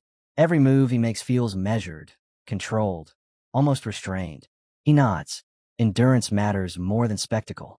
He could have erased the pangolins instantly with Purple Cloud Divine Lightning, but that would be wasteful, like crushing a nut with a hammer. Efficiency ensures more kills over time. She understands the logic. Still, a faint disappointment lingers inside her. Part of her had wanted to witness his full power unleashed. Now she wonders whether she ever will. As evening approaches and the sky darkens, Xu Jingming suggests finding a place to rest before advancing at dawn. Song Chuku agrees without hesitation. While scanning the holographic map on a smartwatch, he notices a nearby water source. In the wild, water draws beasts. Opportunity. He tells her they'll head there before night fully falls.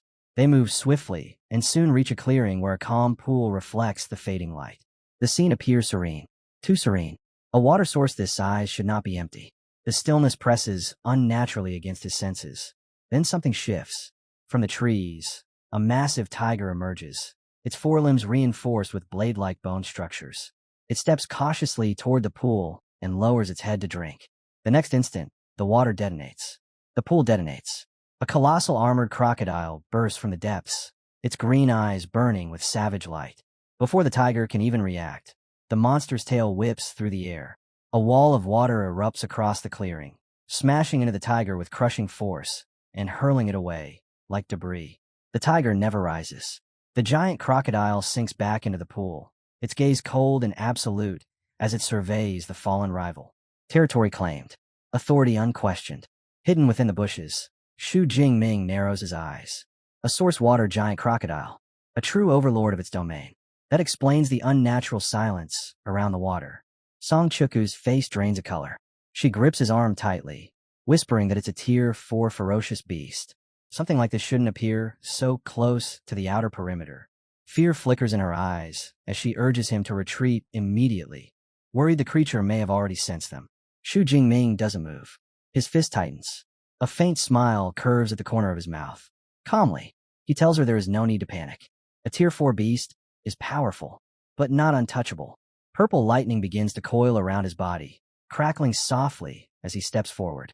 His aura sharpens like a blade drawn from its sheath. This is an unfamiliar territory. In the Yongqing wilderness, he has already slain more than one creature of this level. Song Chuka stares at the surging power surrounding him, her thoughts racing. Is this the result of a secret technique passed down by Dean Yang Genshin? Xu Jingming only smiles faintly. The indestructible thunder body is formidable, yes, but against a true Tier 4 overlord, he intends to end this decisively. The sky darkens without warning. High above, a massive spear of condensed lightning takes shape, its blazing outline carving through the gloom as it begins its descent. At first, Song Chuku glances upward in confusion, assuming clouds have gathered. Then she understands. This is no storm. Power pours from Xu Jingming in overwhelming waves as he activates his S-rank ability. Heavenly Thunder. The lightning spear crashes down with catastrophic force, striking the source water giant crocodile head-on. The pool erupts in blinding light as thunder rips through scale and flesh alike. The colossal beast releases a single, agonized roar before the lightning consumes it completely. Then everything goes still. The water settles. The massive crocodile lies motionless, annihilated by a single strike. A system notification tears across his vision. Kill confirmed. 213 ability points secured. 10,000 competition points added. For a split second, the battlefield goes silent. Xu Jingming slowly tightens his fist, violet lightning still coiling around his fingers like obedient serpents. The current hasn't fully faded, and neither has the thrill running through his veins. Tier 4 beasts, they truly stand on a different level. More than 5 times the ability points of a Tier 3.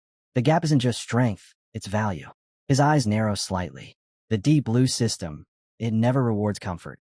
Every gain feels like bait, dragging him toward harsher limits, deadlier fights, higher stakes.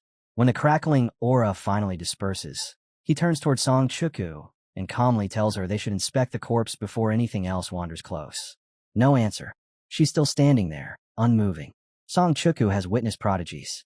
She has seen nobles praised as once-in-a-generation talents. But what she just saw shattered that entire standard. A high-ranked Tier 2 user crossing 2 full realms and erasing a low-ranked Tier 4 beast in a single exchange. It wasn't a narrow victory. It was absolute domination. As they approach the fallen crocodile, the truth settles heavily in her chest. This is his real strength. Xu Jingming crouches beside the remains and exhales softly, a rare trace of regret in his expression. The crocodile's hide alone should have fetched at least 20 million. Now it's nothing but charred ruin, torn apart by his own lightning. Song Chuka nods, regaining composure. Every part of a Tier 4 beast is priceless, she says quietly. Then she offers a solution. Her space ring is large enough to contain the entire carcass. She'll store it for now and return it once they reach the supply base. Moments later, the massive body vanishes into the ring. With the area cleared, Xu Jingming scans the surroundings and suggests finding a nearby cave to rest. A territorial overlord was just killed here. For a while, no other creature will dare approach this water source. They begin preparing to settle in when Song Chuku suddenly stops him.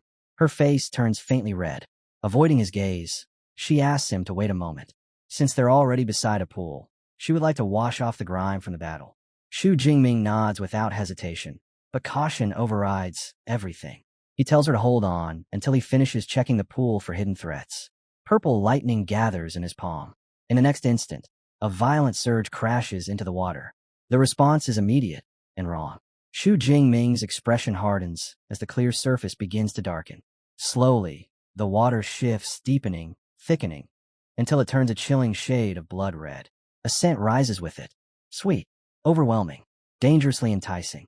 The moment it reaches him, his pulse stutters. Heat spreads through his limbs, something ancient and primal stirring inside his veins. It isn't ordinary blood. It's calling to him, and his body recognizes it. Deep within the forest, beneath a canopy that swallows moonlight whole, several cloaked figures glide through the darkness without a sound. The emblem of the Blood Moon sect flickers faintly on their robes as they move with disciplined precision. One of them finally breaks the silence, lowering his voice as he asks their leader, the Archbishop, which god's blood they're claiming this time. The Archbishop does not slow down. The ancient dragon god, he answers, his tone colder than steel. A disciple inhales sharply, unable to hide his excitement. Another god's blood envoy, their sect's power would rise again. The Archbishop stops, so abruptly the others nearly collide with him. He turns, eyes blazing with fury. We are the Blood Moon sect, he snaps. We do not beg for envoys. We do not serve them. The reprimand cuts through the forest like a blade. Before anyone dares respond, the red crystal indicator in his hand suddenly erupts in blinding light. The god's blood signal, flaring far brighter than expected. His pupils contract. It has manifested early, and it is near. A cruel smile touches his lips as he lifts his hand. Advance, he orders. Full speed. Back at the pool, the world has changed. The once clear water now churns in a deep, suffocating crimson. Song Chuka stares at it, shock flashing across her face as she asks what is happening. Xu Jingming's gaze remains locked on the surface. He asks her immediately, does she feel the blood pulling at her? She shakes her head, but then her expression shifts. Serious. Focused. She explains that her Light of Dawn ability is sensing something else within the pool. The blood carries an impossibly dense, beastly aura, ancient, tyrannical, and disturbingly similar to his own presence. The realization strikes like lightning. Xu Jingming recalls the moment he absorbed the SS-rank Thunder Tyrannosaurus blood. The violent awakening. The change in his very foundation. His breathing grows heavier as the pieces fall into place. This is no ordinary blood. It belongs to a dragon. A powerful, high bloodline dragon-type beast. That is why his body is reacting like this. Why every cell inside him feels as though it has found something it was always meant to devour. Silence lingers for only a heartbeat. Then he decides.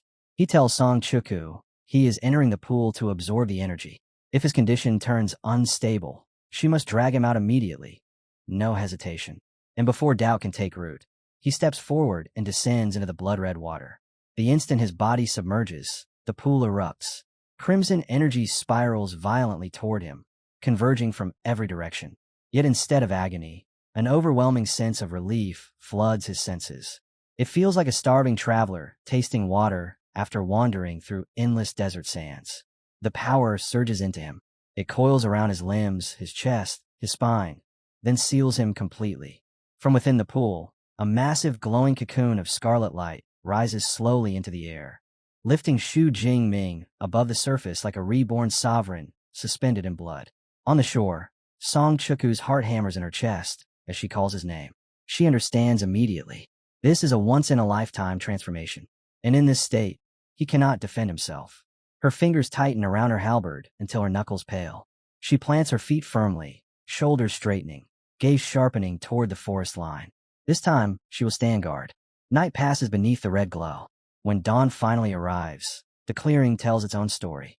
The ground is soaked in blood. Not his, but the beasts that dared approach. Song Chuku stands alone amid the corpses, breath heavy, sweat clinging to her brow. She lowers her weapon slightly and exhales in quiet relief. Through the entire night, the strongest creature she faced was only a low-rank Tier 3, and she did not let a single one pass. Her eyes drift back toward the pool. The thick crimson has thinned, the color no longer as violent as before. The blood is fading. A quiet breath escapes her lips. That means the absorption is nearly complete. But the moment that thought forms, her instincts flare. Movement. Dark silhouettes stand atop the ridge overlooking the clearing, robes fluttering faintly in the wind. Song Chuka lifts her halberd without hesitation, stance lowering, eyes sharp as blades. From above, the Archbishop studies the scene, brows knitting together. His gaze lingers on the pool, on the cocoon suspended above it. Why is the god's blood in liquid form? One of the cloaked disciples suddenly stiffens. He recognizes her. That girl, she's the second-place freshman from Magic City Ability University. The Archbishop's eyes shift past her, narrowing. Then why? He asks slowly, voice sinking colder with each word. Is there another freshman here as well? Facing them, Song Chuku instantly understands one thing. Their robes bear no insignia of any of the three major universities. Not allies. Not neutral. Her grip tightens around her halberd as she speaks evenly, telling them there are no beasts left in the area. The water source has already been contaminated. If they're hunting, they should look elsewhere. The reaction is immediate. One cloaked figure erupts in fury, outraged that she would dare refer to the supreme god's blood as contaminated. But before he can charge, the Archbishop lifts a single hand. Silence falls. His eyes never leave the glowing red cocoon behind her. Ignore her, he says flatly. Seize the cocoon. Song Chuka's heart drops. So that's their target. She quickly measures them. The Archbishop, Tier 4. The weakest among the rest, Tier 3. The disparity crushes down on her like a mountain. There is no room for hesitation. She will have to use it. As the Blood Moon sect members surge forward, Song Chuku channels her energy into the talisman resting against her chest. It ignites. A massive golden barrier explodes outward, forming a radiant dome that completely envelopes her in the crimson cocoon. The cultist's attacks crash into the shield in rapid succession. Blades, abilities, destructive waves of energy. Not a single crack appears. From outside, the Archbishop's eyes narrow in recognition. A guardian talisman, he says coldly. Relics of ancient civilization. Rare, absurdly rare, and monstrously powerful. Inside the barrier, Song Chuka steadies her breathing and lets a faint smile curve across her lips.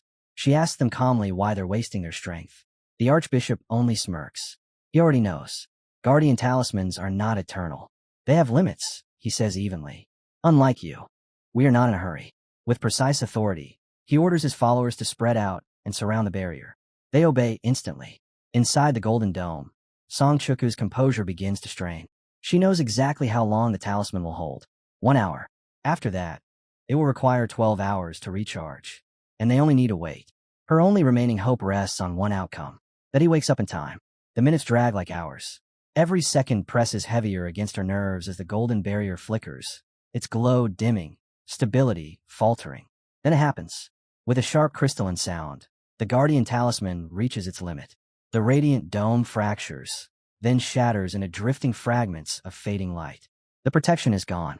The Archbishop steps forward slowly, boots crunching against the blood-soaked ground.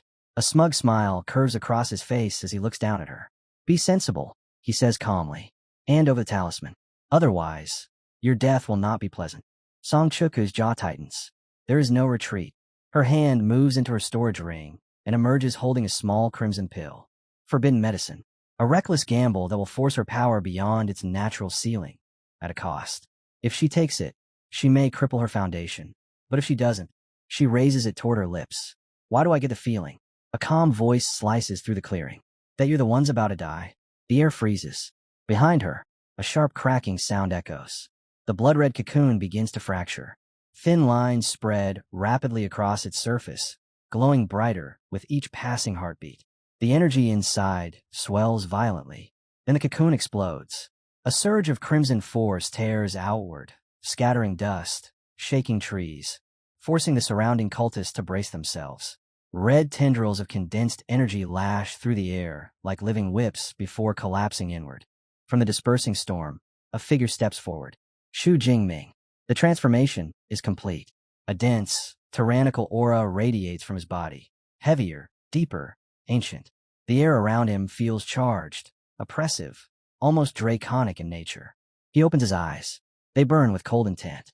And as his gaze locks onto the stunned members of the Blood Moon sect, the murderous killing intent within them becomes unmistakable. Xu Jingming steps out of the cocoon, and the restless blood energy left swirling in the pool surges upward as if answering his call, twisting and condensing behind him until it forms the phantom outline of a colossal crimson dragon, savage and ancient, its shadow stretching across the clearing. Across from him, the Archbishop of the Blood Moon sect goes rigid, eyes widening as he recognizes Xu Jingming as one of his chosen vessels. Yet even as a Tier 4 powerhouse, he cannot suppress the tremor that runs through him under the crushing aura pouring off this mere Tier 2 student, his heart pounding wildly until he forces himself to breathe, thrusts a shaking finger forward, and roars for his followers to kill them.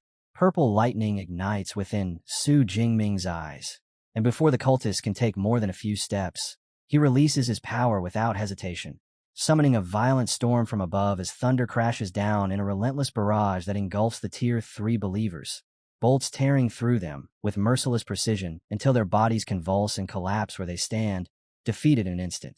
The Archbishop can only stare, stunned beyond reason, because though he never believed 5 Tier 3s would be enough to suppress Su Jingming, he had not imagined they would be erased so effortlessly, and he clenches his jaw, clinging to the belief that as a Tier 4 facing a Tier 2, the advantage must still belong to him.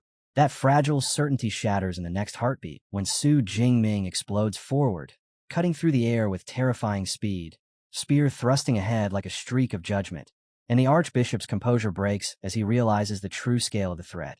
He barely manages to cross his arms in defense before the impact detonates against him, blasting him backward through a line of trees, trunks splintering under his body until he finally crashes to a halt against another, breath ragged and vision spinning. And in that stunned silence, he admits the horrifying truth. He never even saw the strike that sent him flying. Before he can gather himself, Su Jingming is already standing over him, spear tip resting cold and steady at his throat, his voice calm and emotionless as he states that he will ask, and the Archbishop will answer, beginning with the blood water in the pool.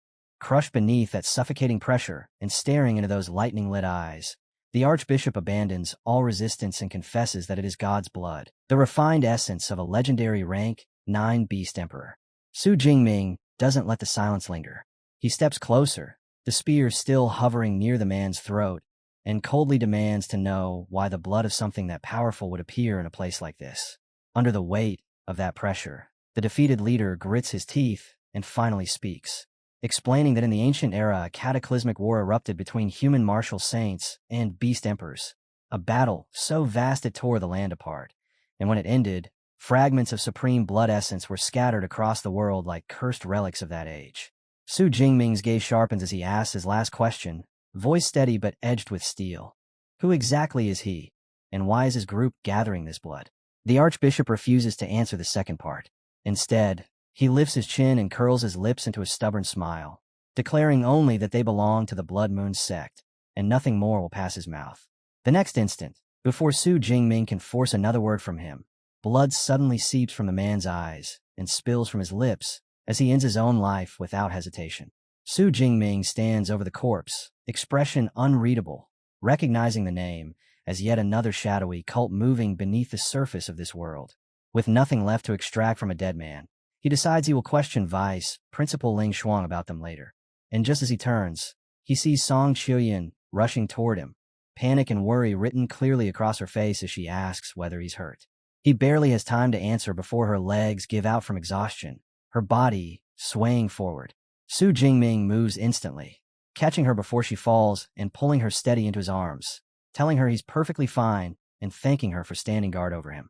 His hand comes down in a gentle pat on her head, and in the same smooth motion, he steadies her fingers in his own, a simple gesture that still makes her cheeks flush despite the chaos around them.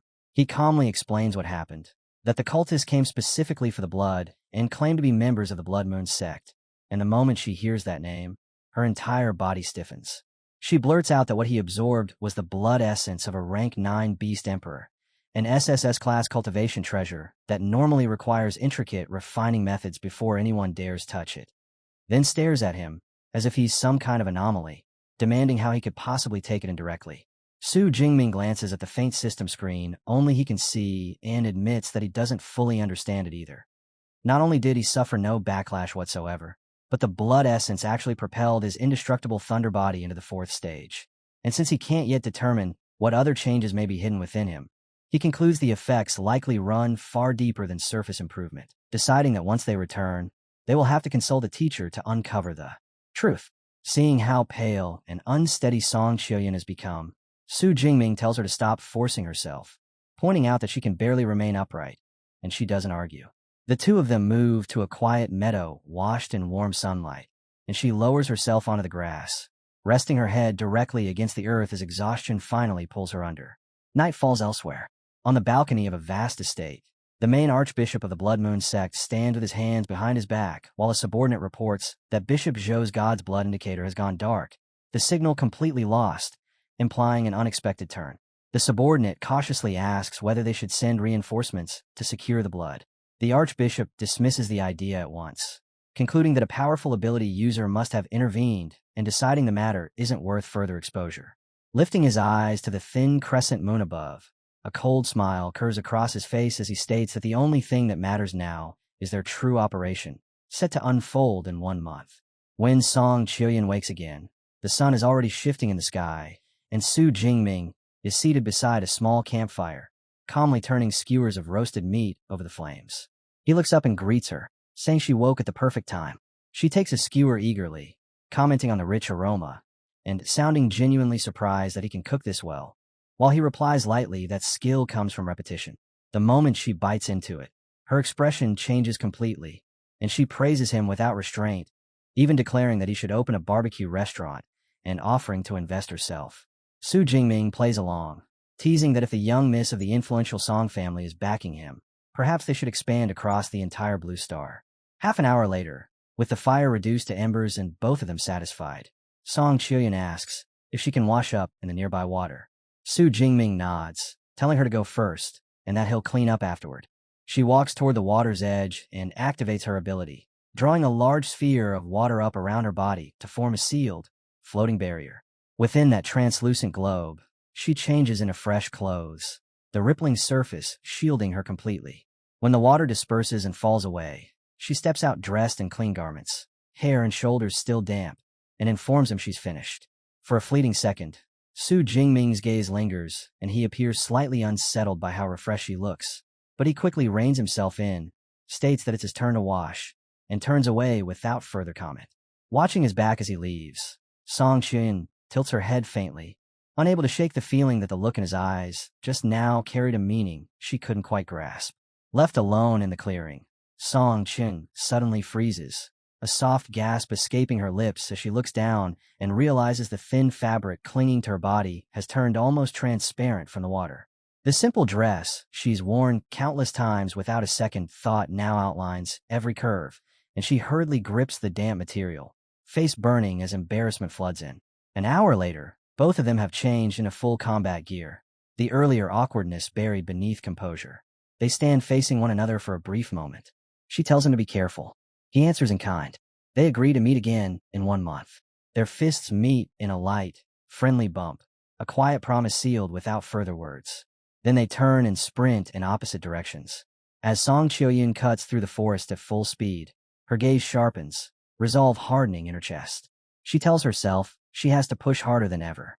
At the very least, she must secure third place in the competition. 1 month later, in a jagged stretch of rocky terrain, Su Jingming stands wreathed in crackling purple lightning, arcs snapping across his skin as he looks up with an icy stare. Perched high on a cliff, above him crouches a massive black panther-like beast, muscles coiled, red eyes blazing with feral hunger. It throws its head back and releases a thunderous roar before launching itself down the rock face, claws tearing through stone as it dives straight at him. Even as the enormous dark night leopard crashes forward, Su Jingming remains unmoved.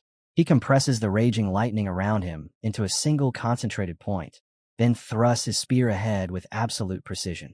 The weapon drives clean through the beast's chest mid-lunge. In the same motion, he wrenches it upward and slams the creature violently into the ground, ending its life in an instant. A system notification materializes, confirming the kill of a peak Tier 3 beast and awarding him 43 ability points. With the battlefield silent once more, Su Jingming decides the time has come. He sits down and begins drawing in his energy. Lightning erupts around him in a furious storm, bolts snapping and colliding in a relentless surge as he clenches his jaw and commands his power to break through its ceiling. In the next instant, a massive explosion of electricity bursts outward from his body, flooding the cave in blinding purple light and chaotic force. The shockwave rages for several seconds before gradually fading, the air settling back into stillness. When the glow dims, lightning still coils faintly around him as he exhales, the breakthrough complete. He has stepped into Tier 3. Thinking of the so-called geniuses at the university who would require at least half a year to achieve the same leap, he allows himself a small, satisfied smile. His talent, it seems, truly stands above the rest. Once the surge of lightning fully settles, Su Jingming calls up his system panel and scans the updated data with a steady gaze. The screen confirms the leap. He has advanced from high-rank Tier 2 to low-rank Tier 3. Both his physique and spirit attributes have surged by nearly 400 points each. His vitality has broken past the 2,000 mark, and his ability points have climbed to an astonishing 48,429. The numbers are impressive by any standard, yet the satisfaction is not pure. A trace of dissatisfaction flickers across his eyes when he calculates the cost to elevate his S-rank ability to SS rank. Even with nearly 50,000 points, it still isn't enough. He decides not to rush it. 50,000 will be the threshold. Until then, he will wait. With the breakthrough complete, Su Jingming stands, resting his spear across his shoulder as he walks toward the light spilling in from the cave entrance. A confident smile forms at the corner of his mouth.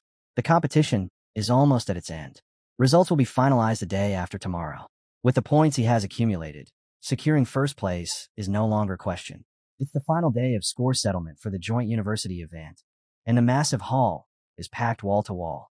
Thousands of students sit stiffly in their seats, eyes locked on the enormous screen hanging above them, where rankings are updating in real time.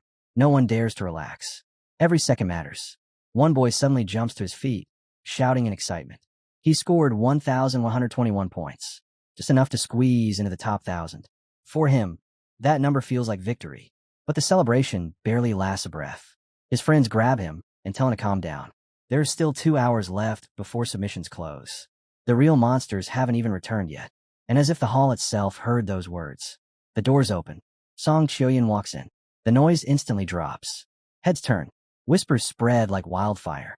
Everyone recognizes her. Madu University's second-ranked freshman. The moment she steps inside, half the hall already knows their ranks are about to fall. She doesn't look around, doesn't boast, doesn't hesitate. She walks straight to a terminal, removes her wristband, and places it down. The screen refreshes. 12,131 points. The number explodes across the giant display, and in the blink of an eye, she shoots to first place. Just like that, gasps ripple through the hall. Someone mutters that this is exactly what you'd expect from Moda's number 2. Others can only stare. The gap between her and everyone else isn't small. It's crushing. Vice Principal Ling Shuang steps forward personally to congratulate her, praising her performance. Nearby, Ling Shuang exchanges a few quiet words with Su, confirming what many already suspected. Song Xiuyun is the great-granddaughter of that legendary senior from the Song family. Talent runs in her blood. But before the murmurs can settle, another woman approaches with a warm smile. Little Yin. Song Xiuyun turns and instantly brightens. Aunt Zhou Ying, the head supervisor of the Shuang supply base, pats her affectionately before teasing her with a grin. She asks why her little boyfriend didn't come back with her. The reaction is immediate. Song Xiuyun flushes red. She denies at once. No boyfriend. Absolutely not. Then she demands to know how her aunt even knows about Su Jingming. Zhou Ying simply laughs. As head supervisor, she says she has eyes and ears everywhere. The tension eases for a moment. Then the atmosphere shifts again. This time the reaction is louder. Far louder. The hall erupts as someone shouts a name. Kiran Rao has returned. The S-rank student from Qingjing University. The energy spikes instantly. Students begin whispering calculations. He's a third-tier user. His score must be at least 50,000, maybe 60. Some are already convinced first place is about to change hands. Then he appears. Kiran Rao walks forward with calm, measured confidence. No rush. No uncertainty. He reaches the terminal and places down his wristband. The hall holds its breath. The screen updates. 113,264 points. For a split second, there is silence. Then the shock hits. The number dwarfs everything before it. He rockets to first place without resistance. Song Xiuyun is pushed down a second. The gap between them isn't small. It's overwhelming. Students erupt into shouting. Some are stunned speechless. Others can't stop yelling about the sheer difference between first and second. They call it absolute domination. An undisputed victory. Across the hall, Vice Principal Su of Qingjing University is already being congratulated. Smiles spread among Qingjing staff. With 2 hours still left, the crown has already been claimed. Even so, Vice Principal Ling Shuang doesn't celebrate or panic. She watches the board with a quiet, thoughtful gaze. The odds are slim. She knows that. But she still remembers the look in Su Jingming's eyes before the event began. That confidence wasn't empty. So even now, when logic says otherwise, she holds onto a small, stubborn thread of hope. Then the board flashes again. Dongsheng, Qingjing University. 13,526 points. The ranking shifts instantly. He slides straight into second place. Song Qiuyun's expression changes the moment she sees it. Her eyes widen. The pressure tightens around her chest. If scores keep climbing like this, she might not even hold on to third. Only 8 minutes remain. Her gaze begins searching the hall. Where is Su Jingming? Why hasn't he appeared? The whispers start spreading again. Some students mutter that maybe he won't make it in time. Others shake their heads immediately. Brother Ming isn't careless. He's experienced. If there's time left, he'll be here. And right on cue. The doors open. Su Jingming walks in. No rush. No panic. Just steady steps. The moment he appears, Modi University's side erupts. His friends shout his name. They cheer loudly, telling him they'll support him no matter what the final ranking turns out to be. Off to the side, Kiran Rao watches with a crooked smile. Let them shout. Let them cheer. In his eyes, noise from the weak changes nothing. First place is already his. Su Jingming hears the voices but doesn't react much. He simply lifts his gaze to the massive leaderboard. One glance is enough. After seeing Kiran's overwhelming score, he understands why everyone looks so tense. They think he's already lost. Vice Principal Ling Shuang approaches him personally. She greets him, her eyes carrying clear approval. She remarks on how quickly he has advanced into the third tier and urges him to upload his results. Su Jingming nods once. He walks toward the terminal. Instead of wristband, he places his ring against the scanner. The hall quiets. Low murmurs ripple through the crowd. Some guess he might have 50,000 points. Maybe 60 at best. But even then, they whisper that with Kiran Rao here, there's no possible way he can take first. The system finishes verifying. The screen refreshes. 405,637 points. For a second, no one breathes. Then the leaderboard updates. First place, Su Jingming. His score doesn't just surpass Kiran's, it crushes it. The difference isn't narrow. It's absolute. The entire hall falls into stunned silence. Vice principals freeze in place. Ling Shuang stares at the screen, as if questioning reality itself. Kiran Rao's face twists, fury flashing through his eyes. Song Qiuyun, on the other hand, lights up instantly, joy breaking across her face without restraint. And then, the explosion comes. The crowd erupts into chaos. Shouts, disbelief, people asking if they read it correctly. Some yelling that his score is 4 times higher than Kiran Rao's. Others insisting it has to be a mistake. 400,000 points. A number so outrageous. It feels impossible. One of the vice principals starts doing the math on the spot, fingers twitching as he calculates how many beasts would need to be hunted to reach a number like that. The more he runs the figures, the worse it sounds. In the end, he can only exhale and admit the same conclusion. This result is beyond ridiculous. Not far away, Zhouing leans closer to Song Qiuyun, lowering her voice as she asks whether she already knew his score would reach such a terrifying height. Song Qiuyun smiles, bright and unbothered. She shakes her head slightly. She didn't know the exact number. But when it comes to Su Jingming, she says softly that no miracle he creates is ever truly surprising. Across the hall, Kiran Rao looks nothing like her. He is shaking with rage. More than 3 times his score. The realization hits hard. The resources Qingjing University promised him. The rare cultivation materials. The advantages reserved for first place. They are now slipping away. The bitterness surges through him, and he can't hold it in. He suddenly points straight at Su Jingming and shouts that the score is impossible. Impossible. He spins toward the vice principal and formally demands an investigation into Su Jingming's smart wristband, accusing him outright of cheating. The accusation detonates across the hall. Modi University's students immediately erupt in protest. They call it shameless. They remind everyone that all smart wristbands were officially inspected before the event began. Are they now saying the technology itself is flawed? The noise swells until Vice Principal Su finally turns to Ling Shuang and asks for her position. Ling Shuang answers calmly. Checking the records, she says evenly, is no issue at all. But as she speaks, the atmosphere changes. Her expression hardens. A powerful aura coils around her like gathering thunderclouds. She fixes her gaze on Su and asks him directly, if the records prove Su Jingming did not cheat, how exactly does he plan to take responsibility for this accusation? Another official immediately backs her words. reminding Su that all equipment had already been jointly audited by the three major universities. The implication is clear. Su falls silent for a moment. He shoots Ling Shuang a sharp look, never expecting her to press this hard. Under the weight of the pressure, he finally speaks. Su Jingming cannot be wronged. If the records show no irregularities, Qingjing University will compensate him with a high-value S-class cultivation resource. A ripple runs through the hall. Ling Shuang accepts without hesitation. The records will be inspected. She calls Su Jingming forward. Su Jingming walks up casually, a faint smile playing at the corner of his lips. In his mind, he's already calculating the outcome. If there was never any cheating to begin with, then this challenge has just earned him an S-class resource for free. When Vice Principal Su sees that calm confidence, a thin bead of sweat slides down his temple. He may have misjudged this. Two technicians step forward and begin pulling up the detailed combat logs from the wristband. The giant screen flickers as data loads. Kieran Rao watches closely, a cold smile on his face. He wants to see it with his own eyes. He wants to know how anyone could possibly earn a score that absurd. The recorded footage begins to play. At first, the hall is noisy. Then within seconds, it falls quiet again. On the screen, Su Jingming moves. His spear flashes like a streak of light. Every thrust is clean. Every step is calculated. There is no wasted motion, no hesitation.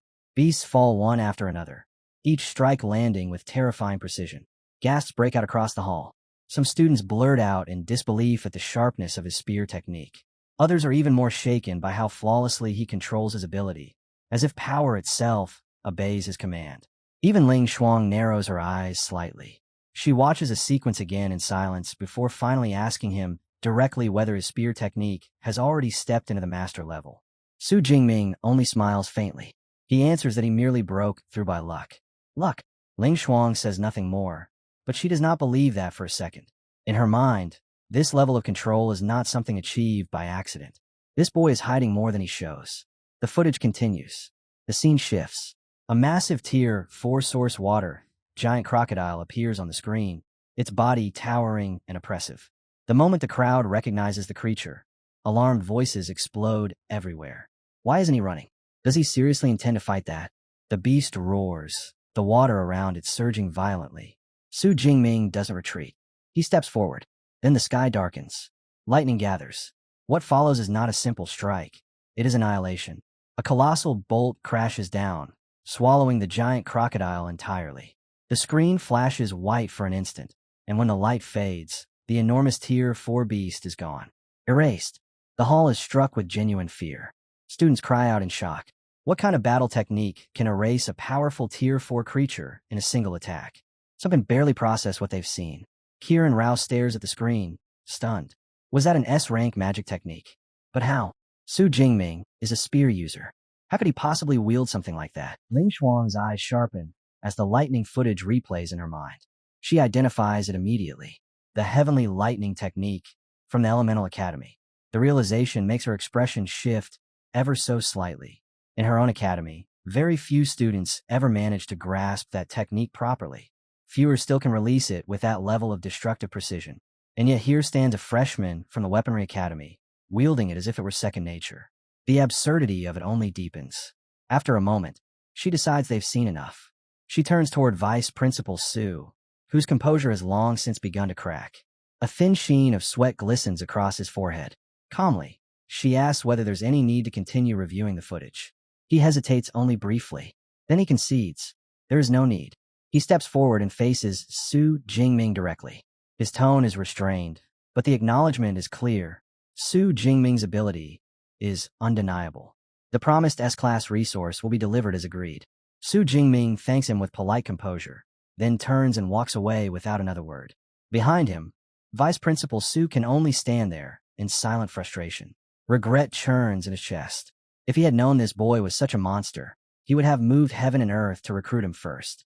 Moments later, Vice Principal Su addresses the hall and formally declares the competition concluded. The final rankings are locked. Third place goes to Jinsheng University. They will receive 27.5% of the resource allocation. Second place belongs to Qingjing University, 31.5%. Then he pauses deliberately before announcing first place. Modi University, 41% of the resources, with priority distribution rights. The hall erupts. Modu's students explode into cheers. Some shout that Brother Ming turned the entire tide of the battle. Others chant in celebration as they realize this marks their 5th consecutive championship. Vice Principal Su continues, explaining the reward details. Rare herbs located in the outer region of the Devil's Cave. All freshmen, under instructor supervision, will enter the next day to harvest them. Afterward, each university will arrange its own half-month instructional schedule. The crowd begins to disperse, but a voice cuts through the noise. Kiran Rao. He steps forward, his expression still tight with unwilling acceptance. He declares openly that he is not satisfied. He demands a direct fight with Su Jingming. A wager. If he loses, Qingjing University will personally cover the resource difference. But if he wins, the resources awarded to Modi University will instead be handed over to Qingjing. The atmosphere tightens again. Vice Principal Su looks at him with a measured gaze. He asks how confident he truly is. Kiran speaks without hesitation.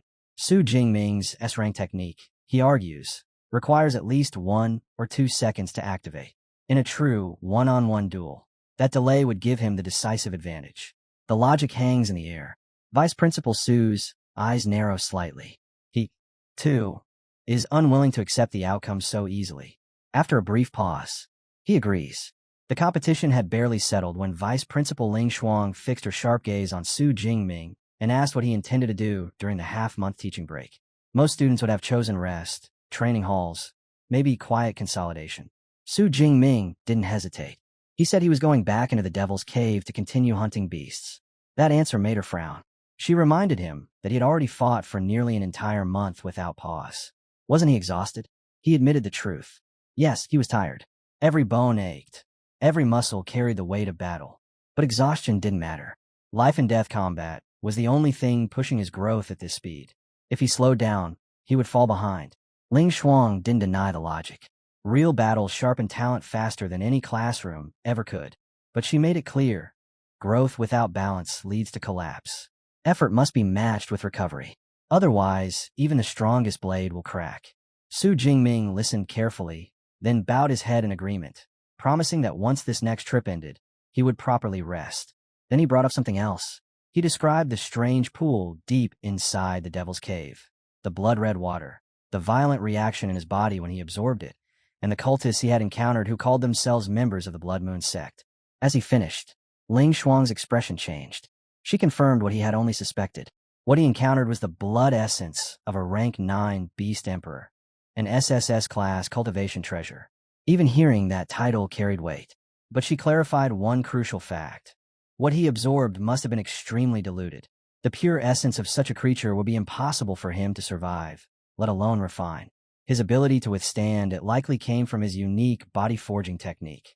As for the Blood Moon sect, she dismissed them with a casual wave. A fringe cult, nothing more. Not worth his attention. He accepted that answer. Liu Yushan then told him to finally get some sleep. As Su Jingming turned to leave, he noticed Chuku waiting nearby. She approached with a composed woman at her side, Zhou Ying, her aunt, and the head supervisor of the Shan'an supply base. Su Jingming greeted her formally, but Zhou Ying brushed that aside and told him to call her Aunt Zhou. Without delay, she handed him a black card trimmed in gold, the Song family's black gold card.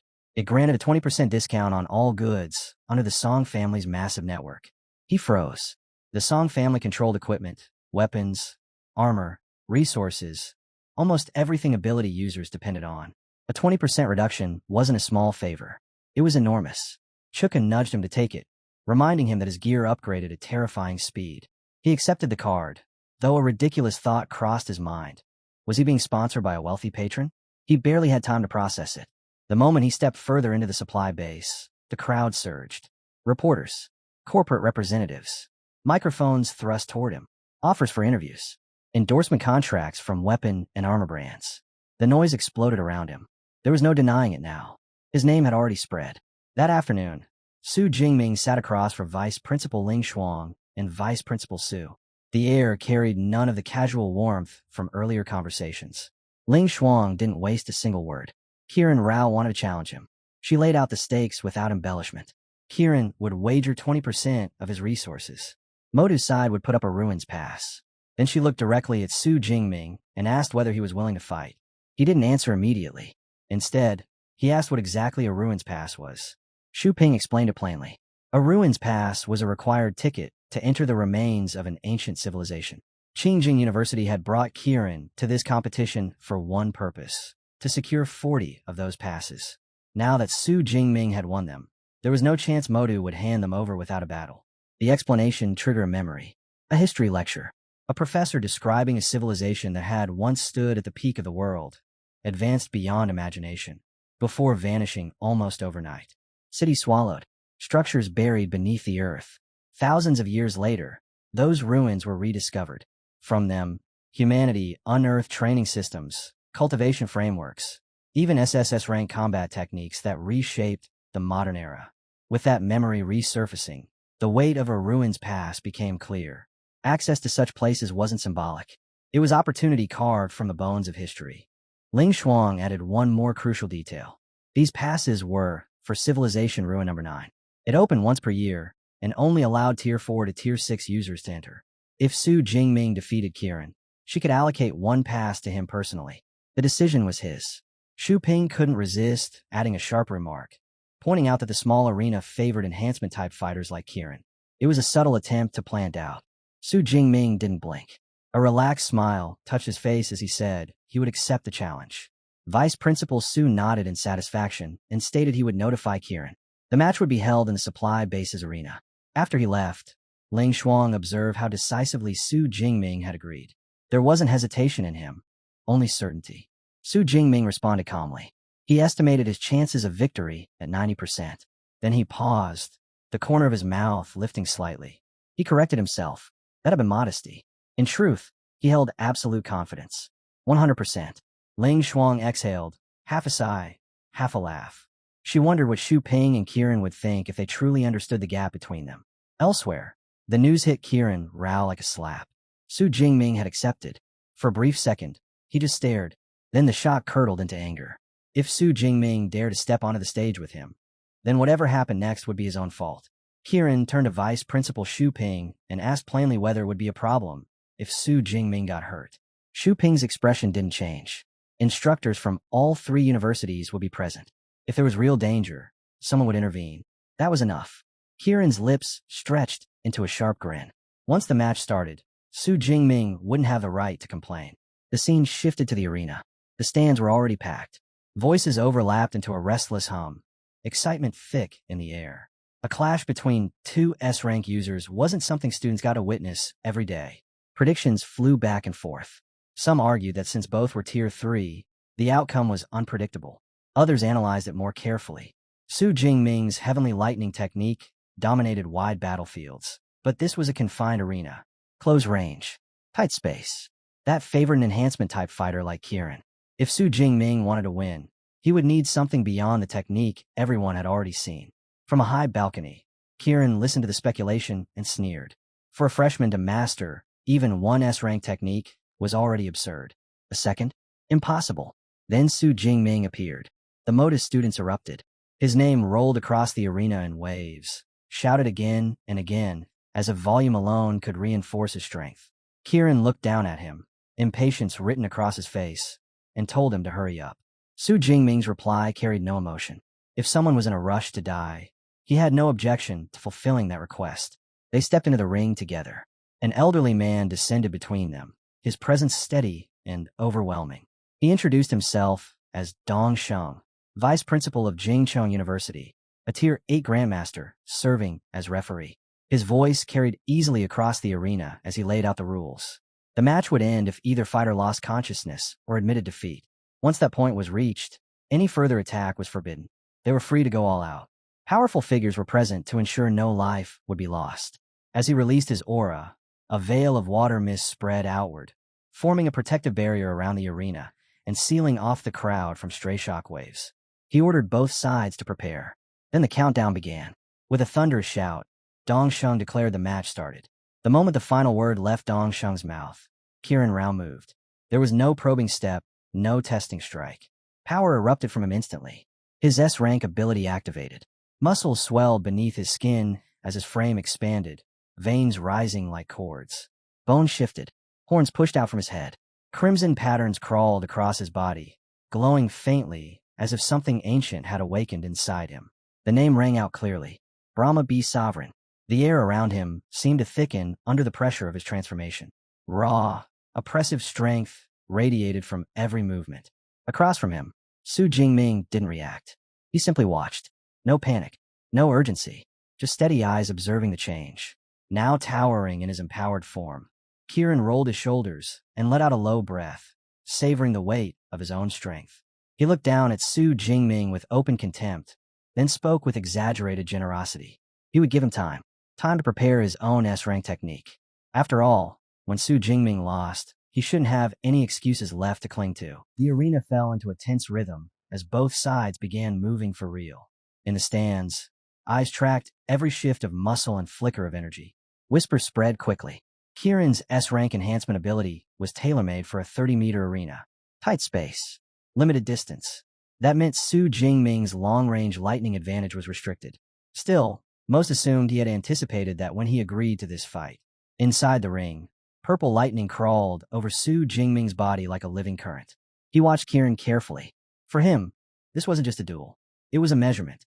The perfect chance to test what his full third-tier power truly meant. He didn't hold back. Lightning exploded outward. Purple and blue arcs tore across the arena in a violent surge, flooding every corner. The air trembled. The ground cracked under the pressure. Even Dong Sheng's expression shifted. The burst of power slammed against the water mist barrier, pressing so hard that its surface rippled violently. That shield had only been meant to withstand peak Tier 3 rank attacks. This was already beyond that. Without hesitation, Dong Sheng poured in more strength, reinforcing the barrier to keep the storm contained. In the stands, faces drained of color. The purple cloud divine lightning radiating from the arena carried lethal intent. Even a stray arc felt like it could erase them instantly. It was difficult to believe this power belonged to two freshmen. Within the raging storm, Kieran's fury flared. Even in his transformed state, the lightning gnawed at him in a way normal electricity never should. It wasn't just shock. It felt invasive, destructive at a deeper level. Dragging this out would be dangerous. He chose to end it quickly. Kieran lunged forward, tearing through the lightning with brute force. As they rushed toward each other, he sneered, mocking Su Jingming for standing his ground instead of retreating. He would show him what an S-rank enhancement user truly meant. He raised his blade, but Su Jingming was faster. The spear snapped forward like a bolt itself. Kieran's eyes widened. He barely managed to block the electrified strike. Even so, the impact detonated through his arms and chest, blasting him backward. His boots scraped violently across the arena floor as he slid. He stopped, staring in disbelief. How? How is Su Jingming's raw, physical strength matching his? After activating an S-rank transformation, purple lightning roared around Su Jingming like a storm given human shape. He looked at Kieran and asked calmly if he was surprised. There was no rule saying a lightning-type user had to be weaker in close combat. Kieran admitted it. He had planned to toy with him. That clearly wouldn't happen. If Su Jingming could push him this far, then he would respond properly. He declared that Su Jingming should feel honored for forcing him to use his full strength. He charged again. This time, something changed. His body convulsed as a second transformation took hold. His face twisted, features warping into something that resembled a demonic mask. The aura around him thickened into something heavier, darker. Beast's sovereign descent erupted into existence. The entire arena explodes in disbelief as realization crashes through the crowd. They're not just witnessing a clash. They're watching an S-rank ability, Brahma Beast Sovereign, being stacked on top of an exclusive S-rank combat technique. Two apex powers layered together. The pressure alone feels suffocating. On the sidelines, Vice Principal Su doesn't blink, his gaze fixed and unreadable. Beside him, Vice Principal Ling Shuang observes in silence, recalling that Din Zhongshan commands a similar S-rank combat art, and concluding that Su Jingming must have mastered it as well. Inside the ring, Kieran's evolved form surges violently. The purple lightning that once wrapped him begins to peel away, forced back by sheer brute enhancement. A savage grin stretches across his face as he locks eyes with Su Jingming and mocks him, asking if he still dares to compete in raw power. Then the atmosphere shifts. Su Jingming's hair turns snow white. His pupils ignite with piercing blue light. No theatrics. No anger. He accepts. Power detonates outward from his body like a compressed, star-going critical. Even Kieran, fully transformed, is shoved back by the shockwave. Su Jingming's eyes narrow, splitting into a sharp, predatory slit as his transformation completes in full view of everyone watching. The audience falls into stunned silence. One student who had glanced away for a split second looks back and nearly chokes on air. Two figures now stand in the arena that don't look human anymore. His friend hurriedly clarifies. Su Jingming and Kieran have both entered their second stage. The first student shakes his head.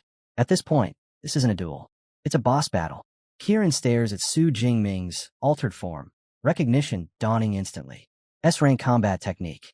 There's no mistaking it. Su Jingming confirms it without emotion and adds that there's no reward waiting at the end of this.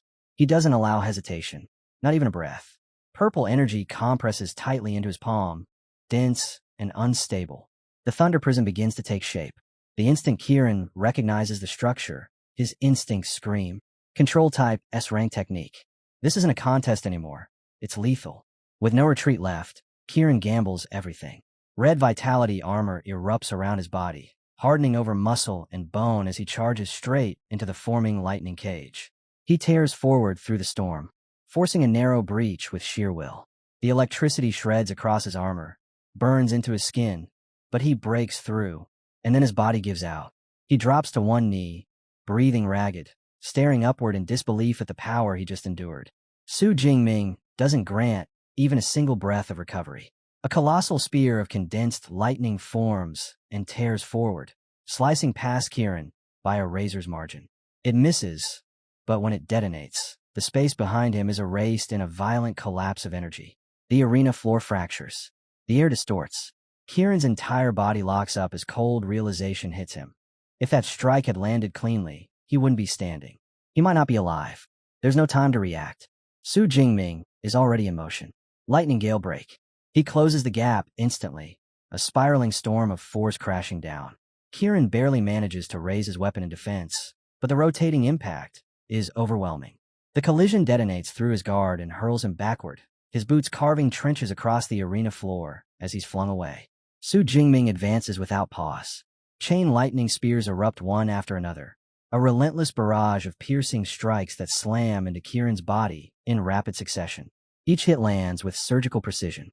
The arena becomes a storm zone of flashing violet arcs. Yet Kieran refuses to collapse. He endures. He clenches his teeth and forces himself upright through sheer will, clinging to a desperate thought. If he survives this sequence, he can still reverse it. The barrage stops. For a heartbeat, he believes he's made it. He roars, declaring that now it's his turn. Su Jingming's voice cuts through the arena, calm and absolute. Explode. The spears embedded within Kieran answer. In an instant, the lightning detonates from inside his body. His eyes widen. He doesn't even have time to scream before violent energy erupts outward from his chest in a catastrophic blast. The explosion launches him across the arena like debris. He slams into the protective barrier with crushing force. When the smoke clears, his transformation is gone. Red vitality, armor extinguished. His torso is scorched black, wounds torn across his chest. He collapses to the ground, barely conscious. Su Jingming walks forward steadily and stops over him. The spear tip lowers, hovering inches from Kieran's forehead. There is no path left. Kieran exhales, defeated, and surrenders.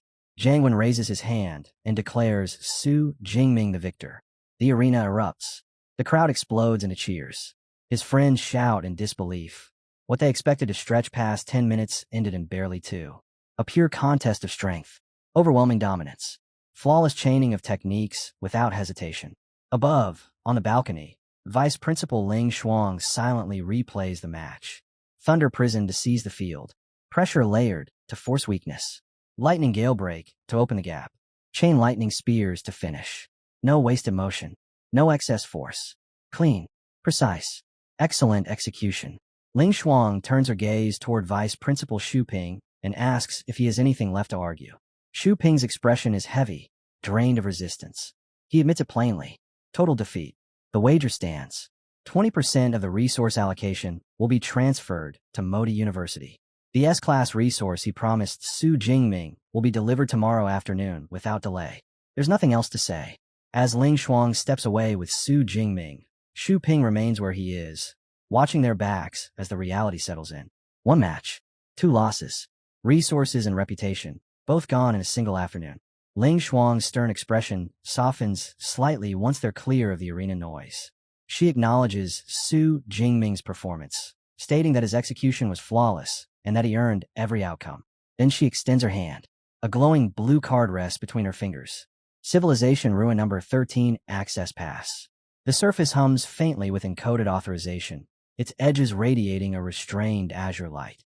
This is what he had been aiming for from the beginning. This is the real prize. But she isn't finished. In addition to the pass, the school will grant him 10,000 credits as a supplementary reward.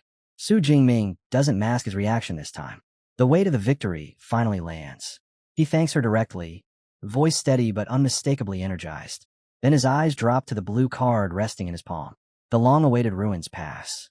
His grip tightens slightly. A quiet, confident smile forms as anticipation sharpens in his gaze. Ling Shuang tells Su Jingming to return and rest, but makes sure he understands the scale of what he has secured.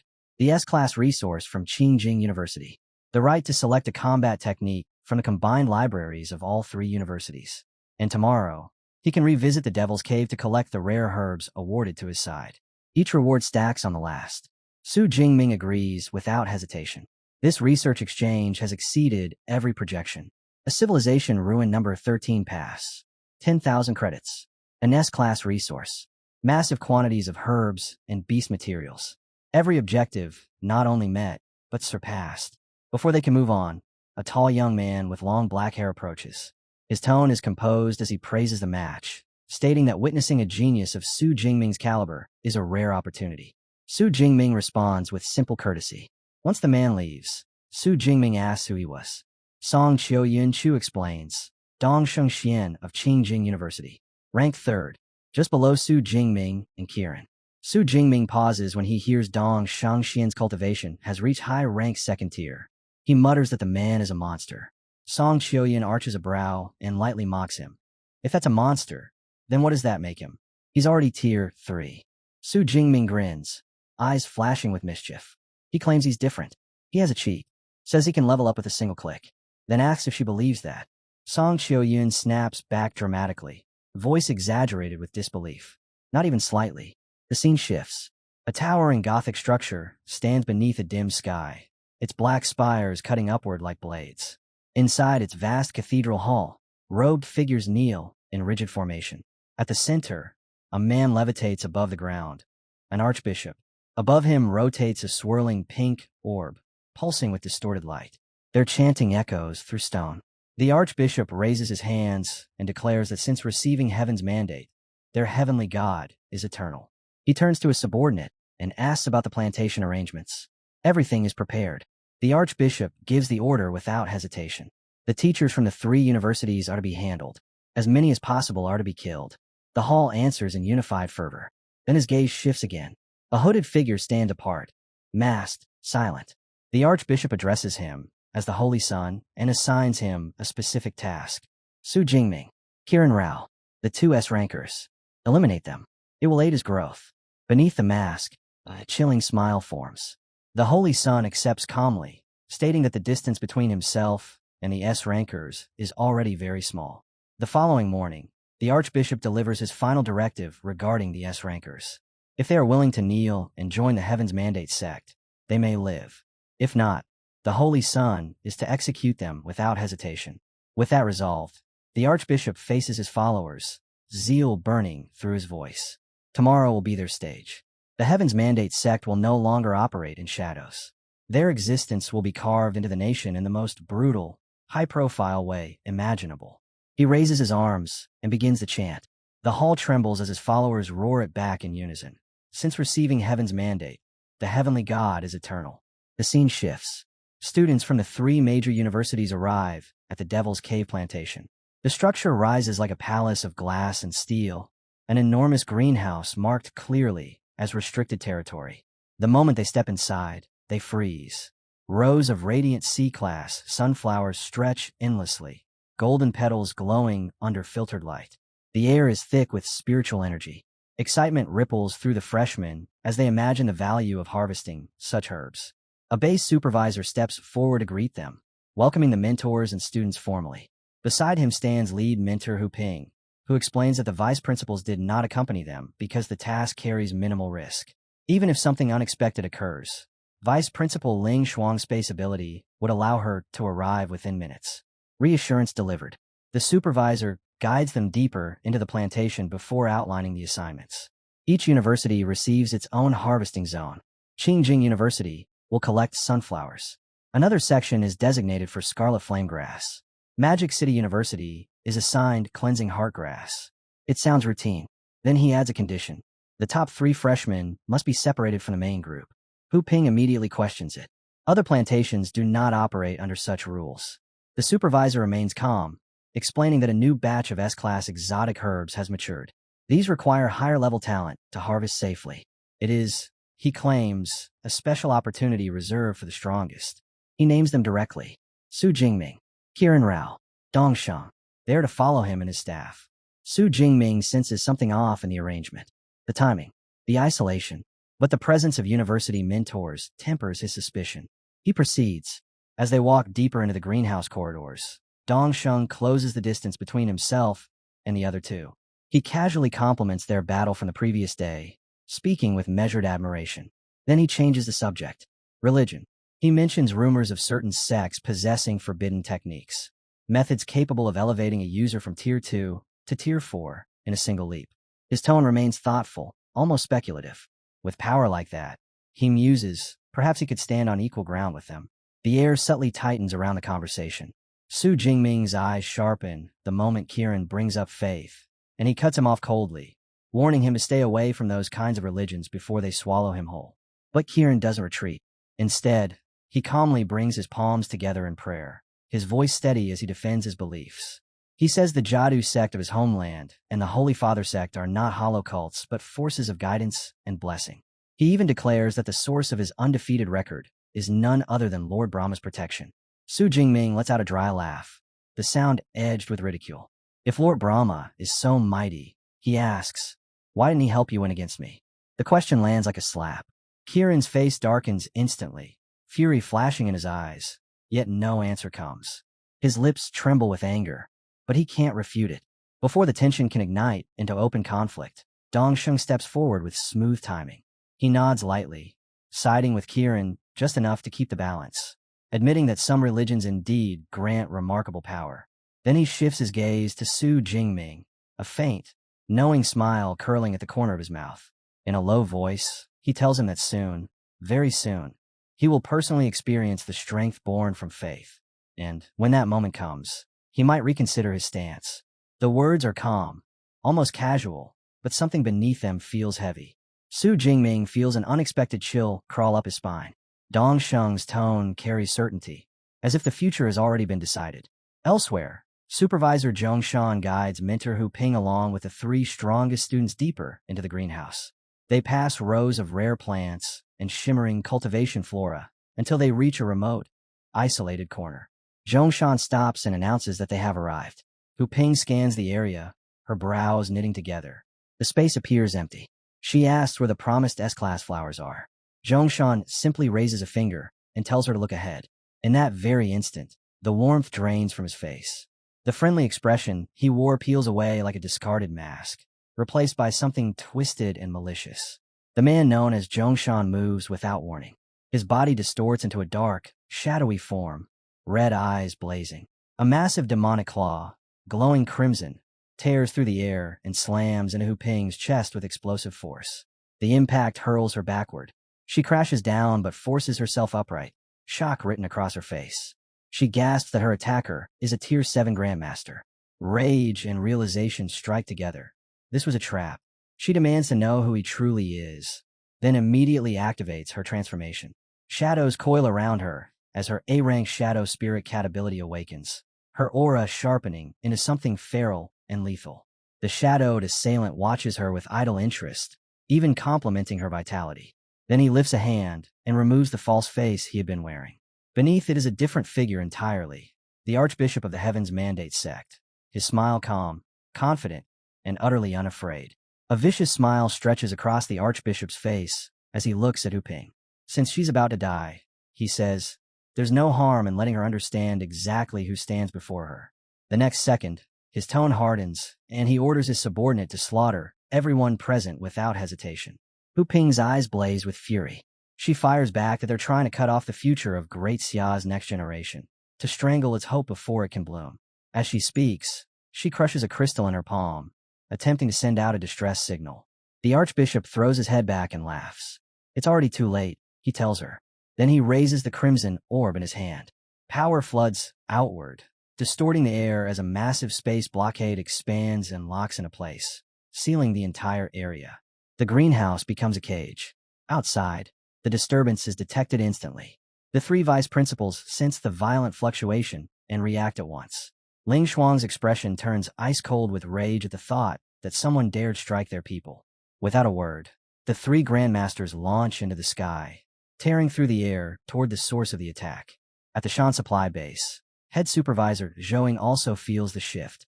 Alarm surges through her as she urgently deploys squads toward the Devil's Cave plantation, commanding them to secure the eldest miss, Song Qiuyun, at all costs.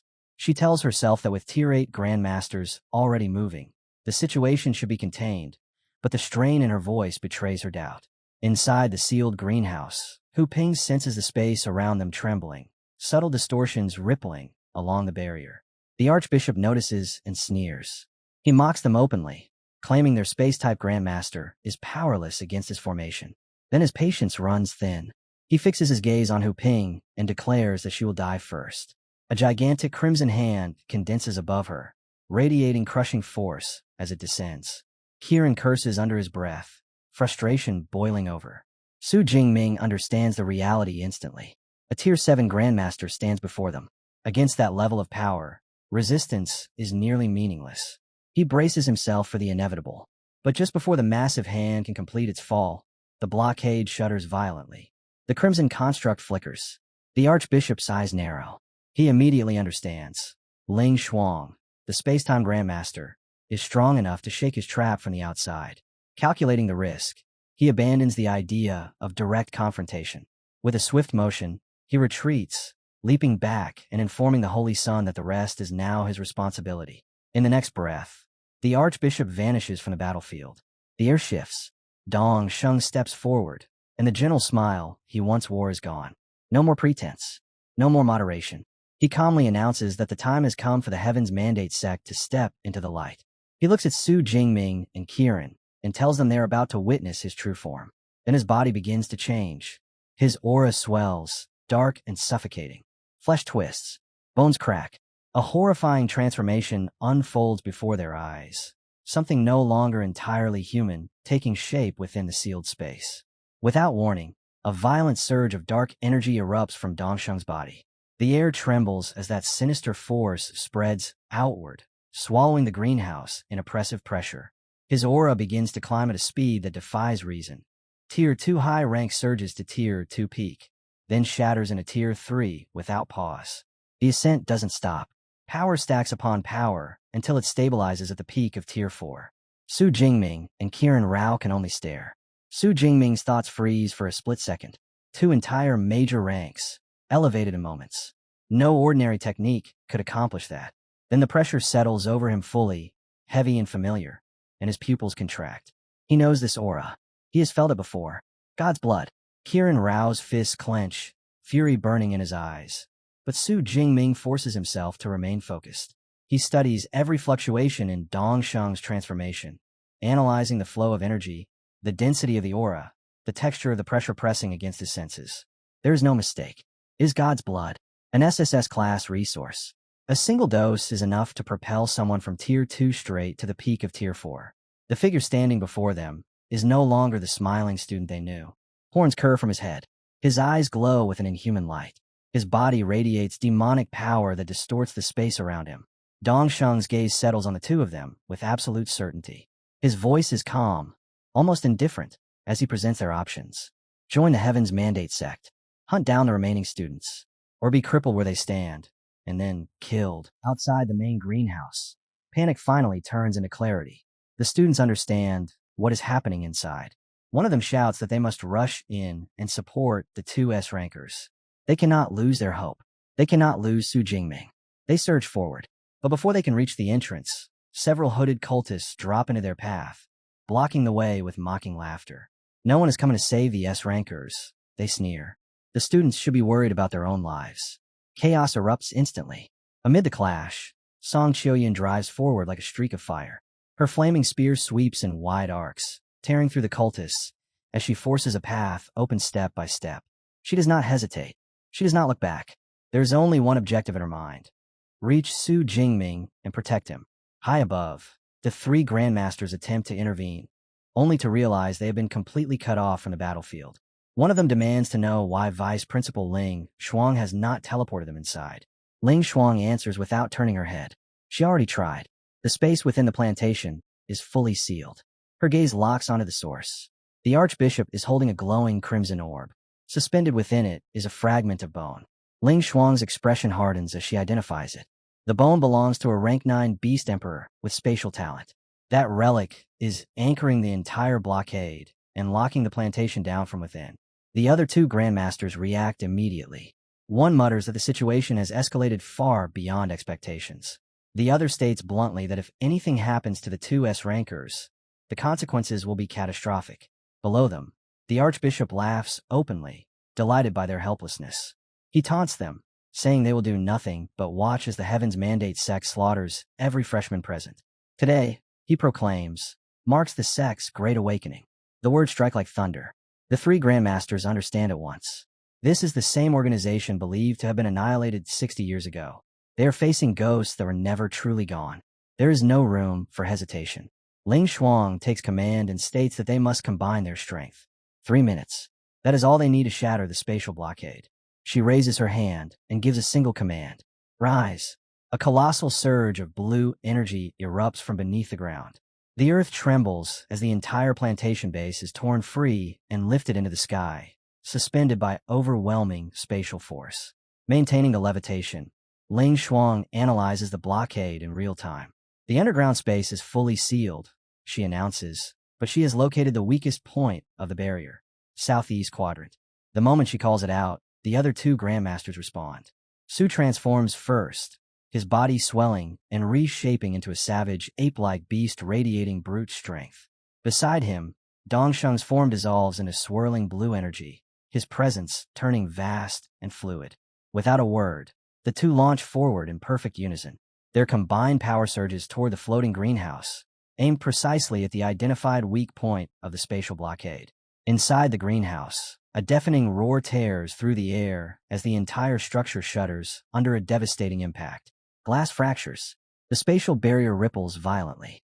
The students stagger, then look up and finally see it, the overwhelming force crashing down from outside. Relief explodes through the crowd. The vice principals have arrived. Shouts erupt. Hope surges back into faces that moments ago were pale with fear. In the center of it all, Su Jingming remains unnaturally calm. While others panic or celebrate, he silently opens his system panel. 49,000 ability points remain. His mind moves quickly, calculating the thresholds. If he commits everything into leveling, the result should push him into Tier 4. That level would be enough to handle the enemies standing before him. Across from him, Dongsheng's voice cuts through the noise, dripping with contempt. He asks the trembling freshmen whether they have now witnessed the true power of the Heaven's Mandate sect. Then he offers them something poisonous. Join him. Kill the surrounding freshmen, and they will be accepted into the sect. They will receive the same overwhelming power he now possesses. Silence spreads. Students exchange uncertain glances. Temptation and fear mix in their eyes. Then Ling Shuang's voice slices through the fractured barrier from outside, cold and absolute. Any freshman who attacks another will be expelled and executed on the spot. The hesitation vanishes instantly. Whatever doubt lingered disappears. No one moves. They will not betray each other. Dongsheng's expression darkens. He calls them fools for rejecting him. Then his gaze returns to Su Jingming and Qiren Rao.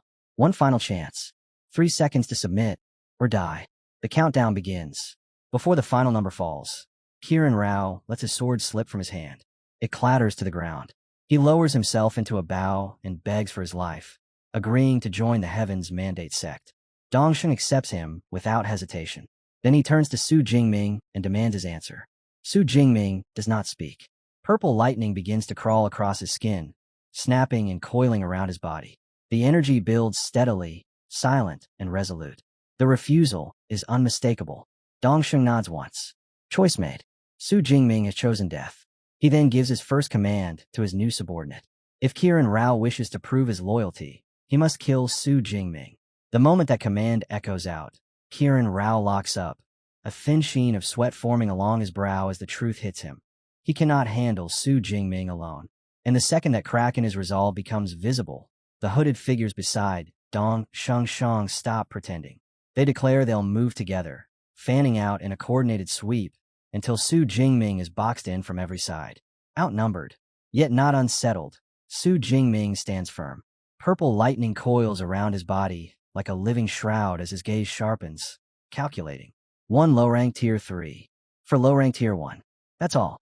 He weighs the cost in an instant and concludes he might not even need to touch his reserved ability points. With calm contempt, he beckons them forward and tells them to try. A hooded cultist suddenly plunges from above, a massive axe clenched in both hands. He sneers at what he calls Su Jingming's arrogance, proclaiming his death sentence as the axe crashes down. The blow never lands. It slams into Su Jingming's S-rank defensive art, thunder armor, and stops as if it struck an immovable mountain. Before the attacker can comprehend the failure, Su Jingming's spear shoots forward in a single ruthless thrust, piercing straight through his chest. The cultist's eyes widen as his strength drains away.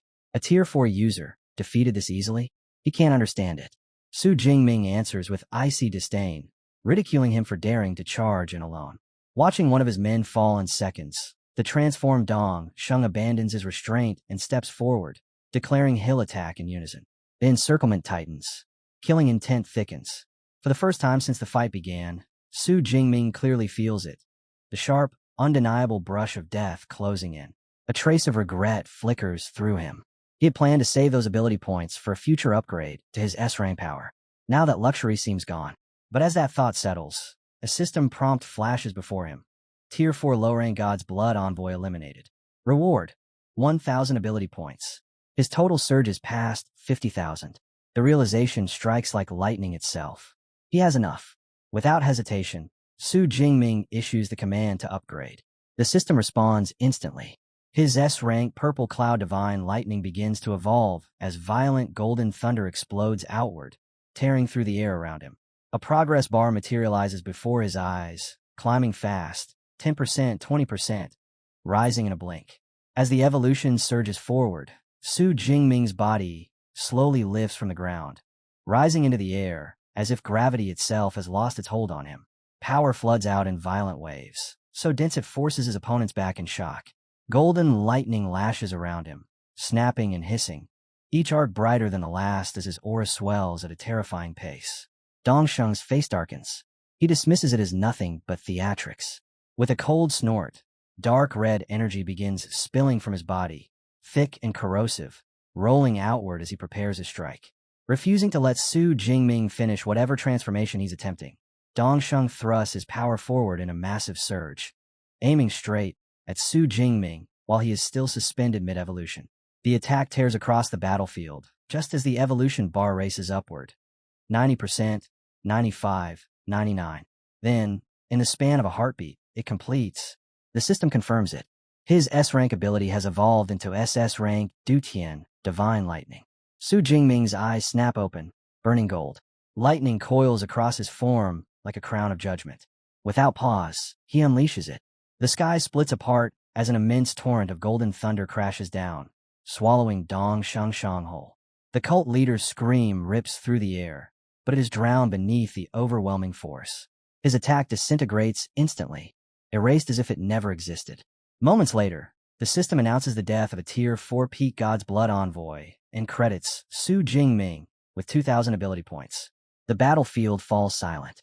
Su Jingming turns slowly toward the remaining hooded cultists.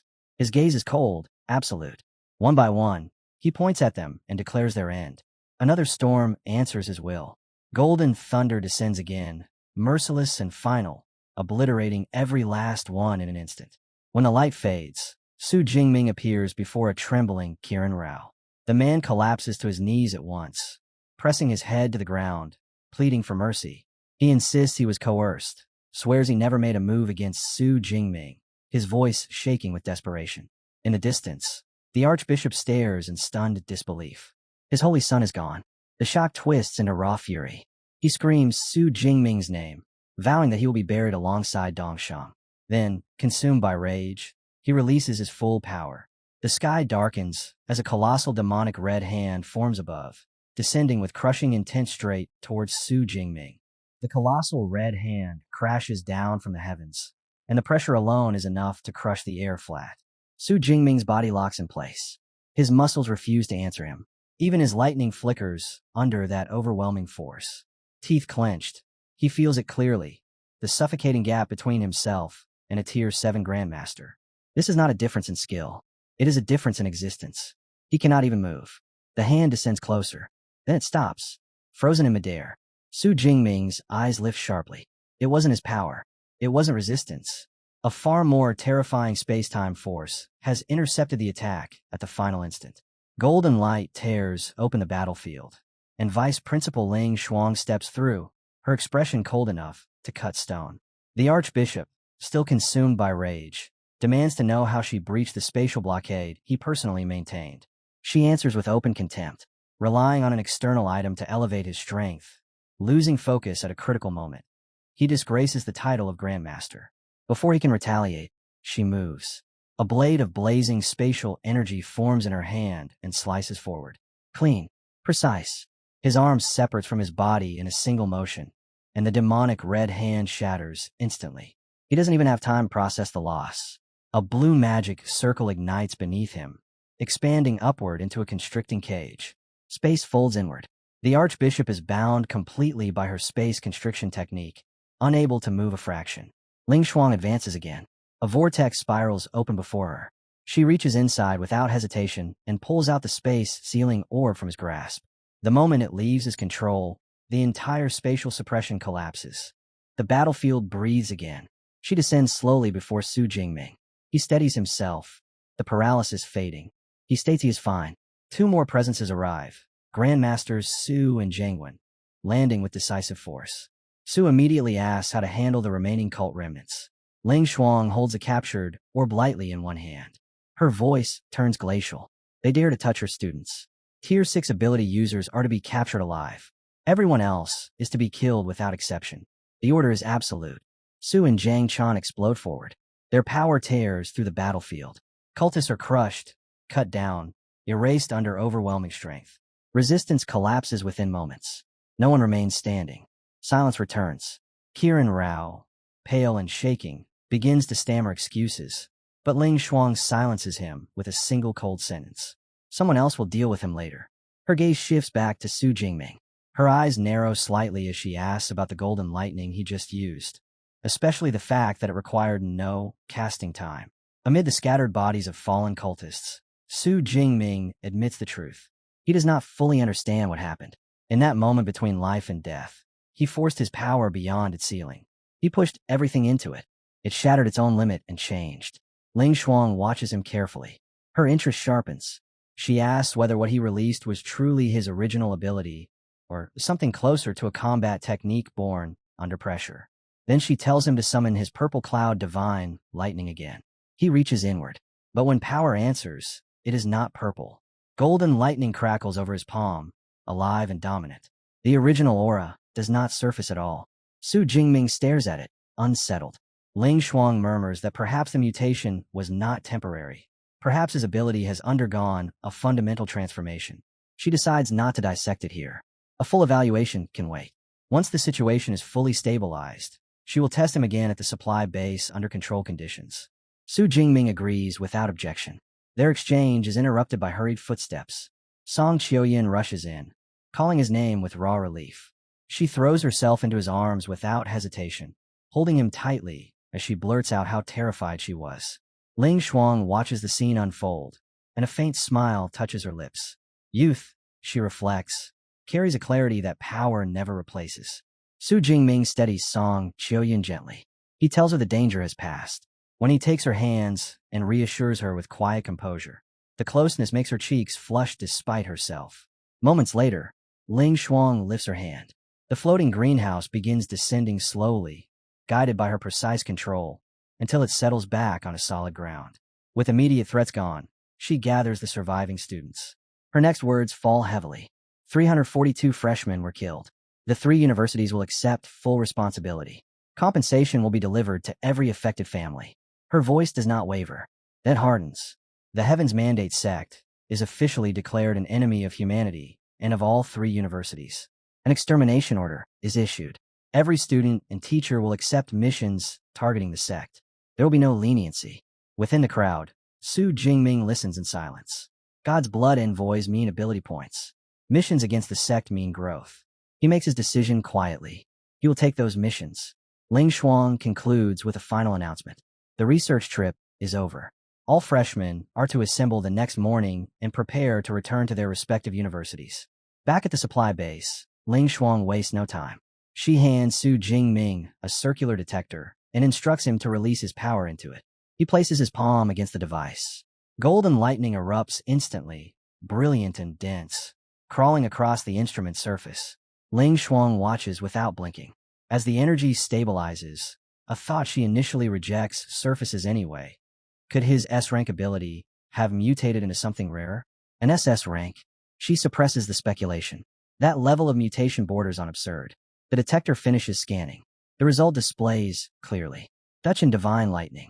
SS rank. Ling Shuang blurts out the confirmation before she can contain herself.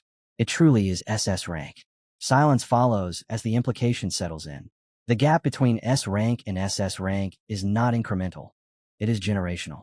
If cultivated correctly, this kind of ability could reshape the balance of power against the beasts entirely. Shock gives way to unmistakable delight. She praises him openly.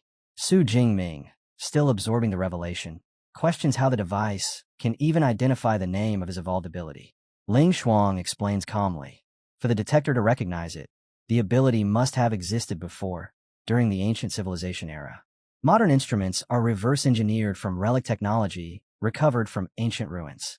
His power is not random mutation. It has historical precedent. She studies him with renewed assessment. Talent at this level mirrors the legendary figures recorded in ancient archives. Then her tone hardens. He is not to publicize this evolution. Not widely. Not carelessly. As additional insurance, she hands him talisman.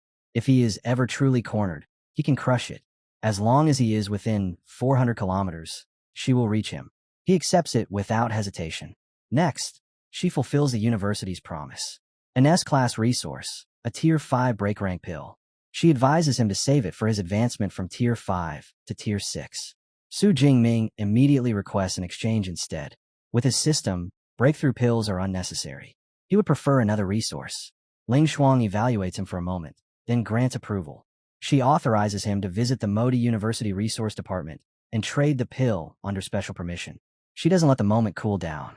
Instead, she reminds him of the final piece of his reward, the privilege to select a combat technique from any of the 3 universities' libraries.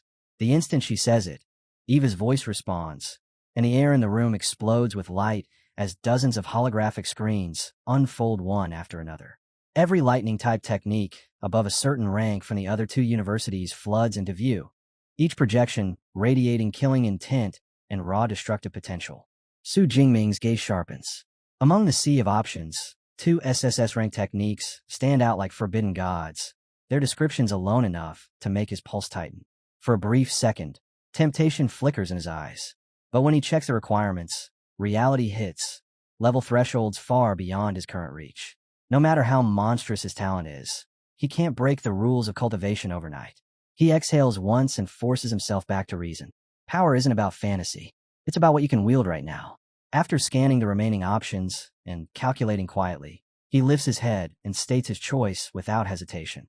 He will take the S-rank Thunder God Finger. The central screen zooms in, displaying its details. It compresses lightning into an ultra-condensed point, unleashing it as a single, devastating high-power strike. Minimum requirement, Tier 3. Ability prerequisite, A rank lightning or above. Ling Shuang warns him that learning a technique from another university won't be simple. Barriers, compatibility issues, difficulty curves. It won't come easy. Su Jingming answers calmly, almost casually. It doesn't matter. He has 6,000 ability points. That will be enough. There's no arrogance in his voice, only certainty. Ling Shuang studies him for a moment, then smiles and approves the selection. As he turns to leave, she watches his back in silence.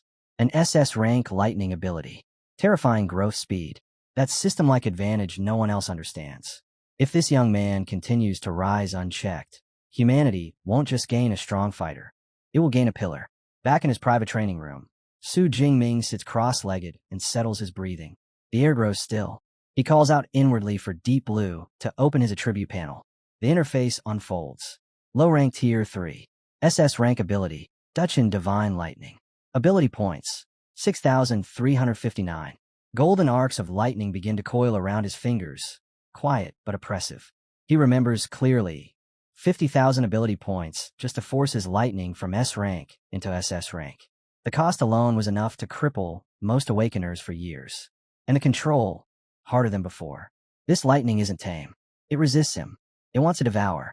He closes his fists slowly, feeling the unstable power tremble under his will. His next priority becomes clear, control.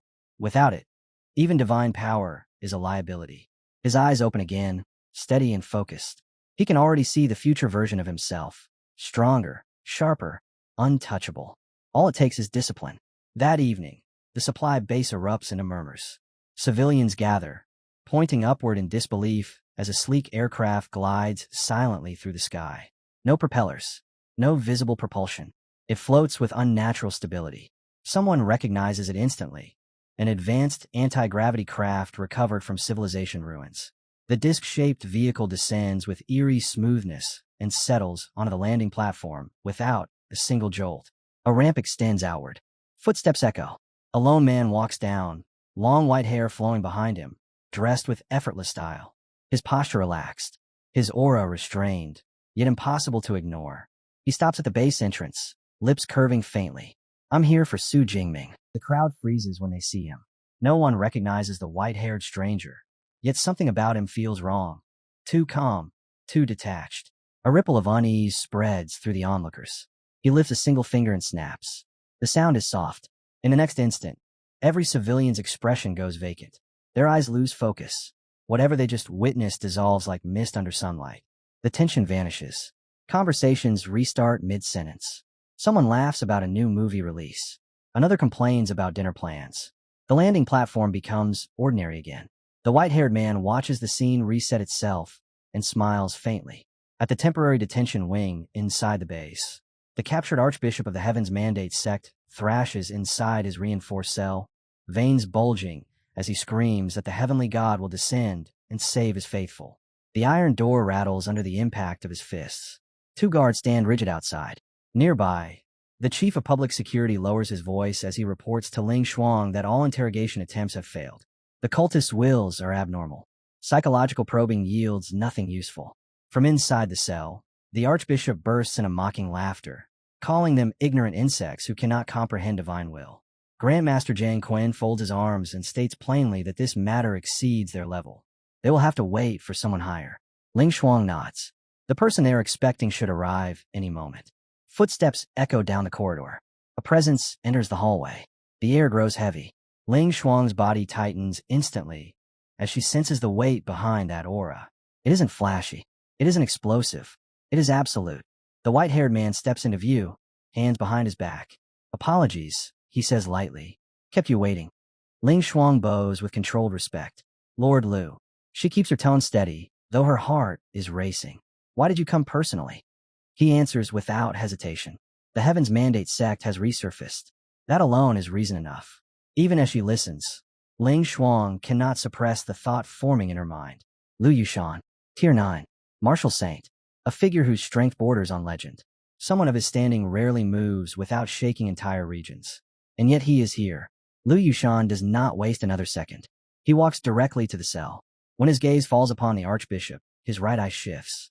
A faint purple aura blooms within it, cold and invasive. Are you the sect head? He asks.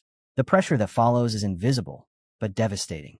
The archbishop's arrogance shatters instantly. His knees buckle.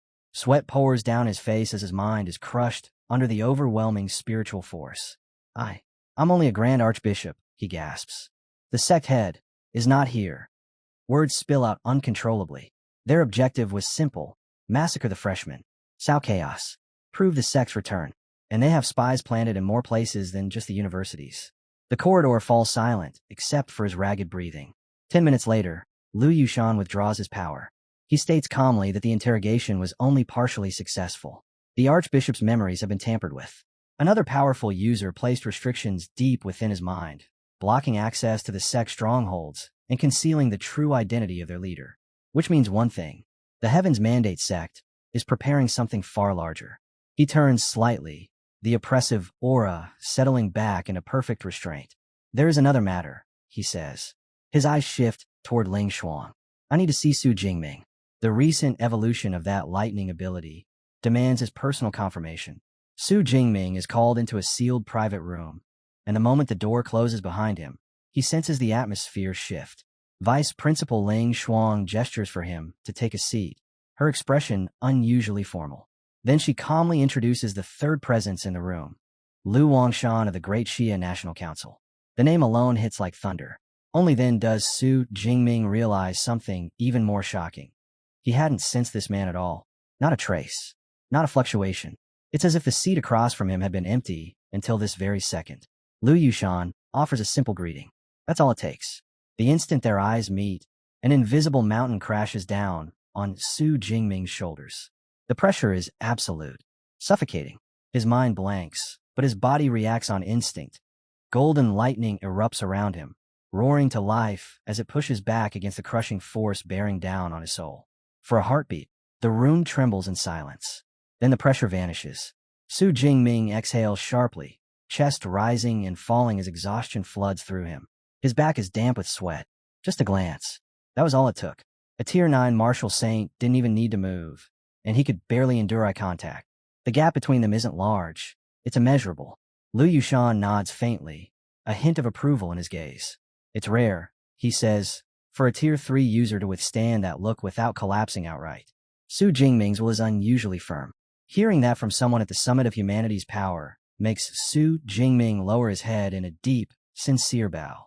Respect isn't forced, it's automatic. Lu Yushan doesn't waste time. He explains why he came personally. S-rank users appear every year, he says. Talented, promising, powerful. But across 2 centuries, fewer than 50 SS-rank users have ever been recorded. That number alone speaks louder than any praise. Humanity doesn't just need strength. It needs pillars. And he believes Su Jingming could become one. The air shifts again as Lu Yushan raises a hand. A radiant purple spirit soul seal materializes above his palm, humming with layered psychic energy. Even standing near it feels like standing before something ancient and absolute. He steps forward. With a gentle but deliberate motion, he presses the glowing seal against Su Jingming's forehead. Light surges. The energy sinks deep into his consciousness, weaving through his spirit like a protective lattice. When it's done, Lu Yushan sways slightly. The act clearly cost him. Even a martial saint doesn't perform an SS-rank psychic technique without consequence. Su Jingming reacts instantly, steadying him before he can lose balance. Lu Yushan explains that the seal is his own SS-rank psychic art. With it in place, even another Tier 9 psychic specialist would need tremendous effort to break through Su Jingming's mental defenses. Then he calmly reminds him to thank the counselor. Su Jingming doesn't hesitate. He bows again, voice firm as he expresses his gratitude. No theatrics. No empty words. Lu Yushan waves it off. Gratitude isn't what he wants. When Su Jingming grows strong enough, he says, he should repay Great Xia in the only currency that matters, by killing more enemies. Ling Shuang smirks at the exchange, unable to resist adding that countless Tier 8 grandmasters would beg on their knees for a gift like that. Su Jingming straightens, lightning faintly flickering in his eyes as he answers with calm certainty. After all, he is Modi University's strongest student. Ling Shuang laughs at the confidence and immediately hands down his next burden. Next March, at the All-Country University League competition, he won't just participate, he will lead. Su Jingming freezes. Lead the entire team? As a freshman, he quickly reminds Ling Shuang of that fact, but she shuts it down without hesitation. She tells him not to slack off. His slot has already been reserved. The matter isn't open for discussion. The weight of it settles on his shoulders. After a brief silence, Su Jingming exhales and straightens. If that's the stage she's pushing him toward, then so be it. He accepts without further protest, and says he's looking forward to crossing fists with the top geniuses from every university in the country. 3 days later, the massive airship descends over Modi University. Xingyaju has been waiting. As the hatch opens and students begin filing out one by one, she immediately spots him and calls his name. Su Jingming walks over with Song Qiuyuan at his side. They exchange greetings, and Song Qiuyun sincerely thanks Qingyaju for the life-saving pill she provided during the crisis. Qingyaju beams, clearly pleased, and declares they're celebrating properly tonight. As they head across campus together, she lowers her voice and asks Su Jingming whether he brought back the rare herb she requested. He confirms it casually, adding with a teasing tone that the quantity might be so overwhelming she won't even be able to process it all. High above them, Vice Principal Ling Shuang hovers in midair, observing the scene with quiet amusement. She watches the easy dynamic between them and chuckles inwardly. The kid really is lucky with women. Then her thoughts drift in a completely different direction. Stronger people produce stronger offspring. From a purely strategic perspective, multiple partners would only benefit humanity's future. Asai escapes her. 30-plus years old. Still single. Down below, none of them notice her watching. Later, inside a carefully prepared processing room, Yung Chuan stares at the mountain of rare herbs laid out before her.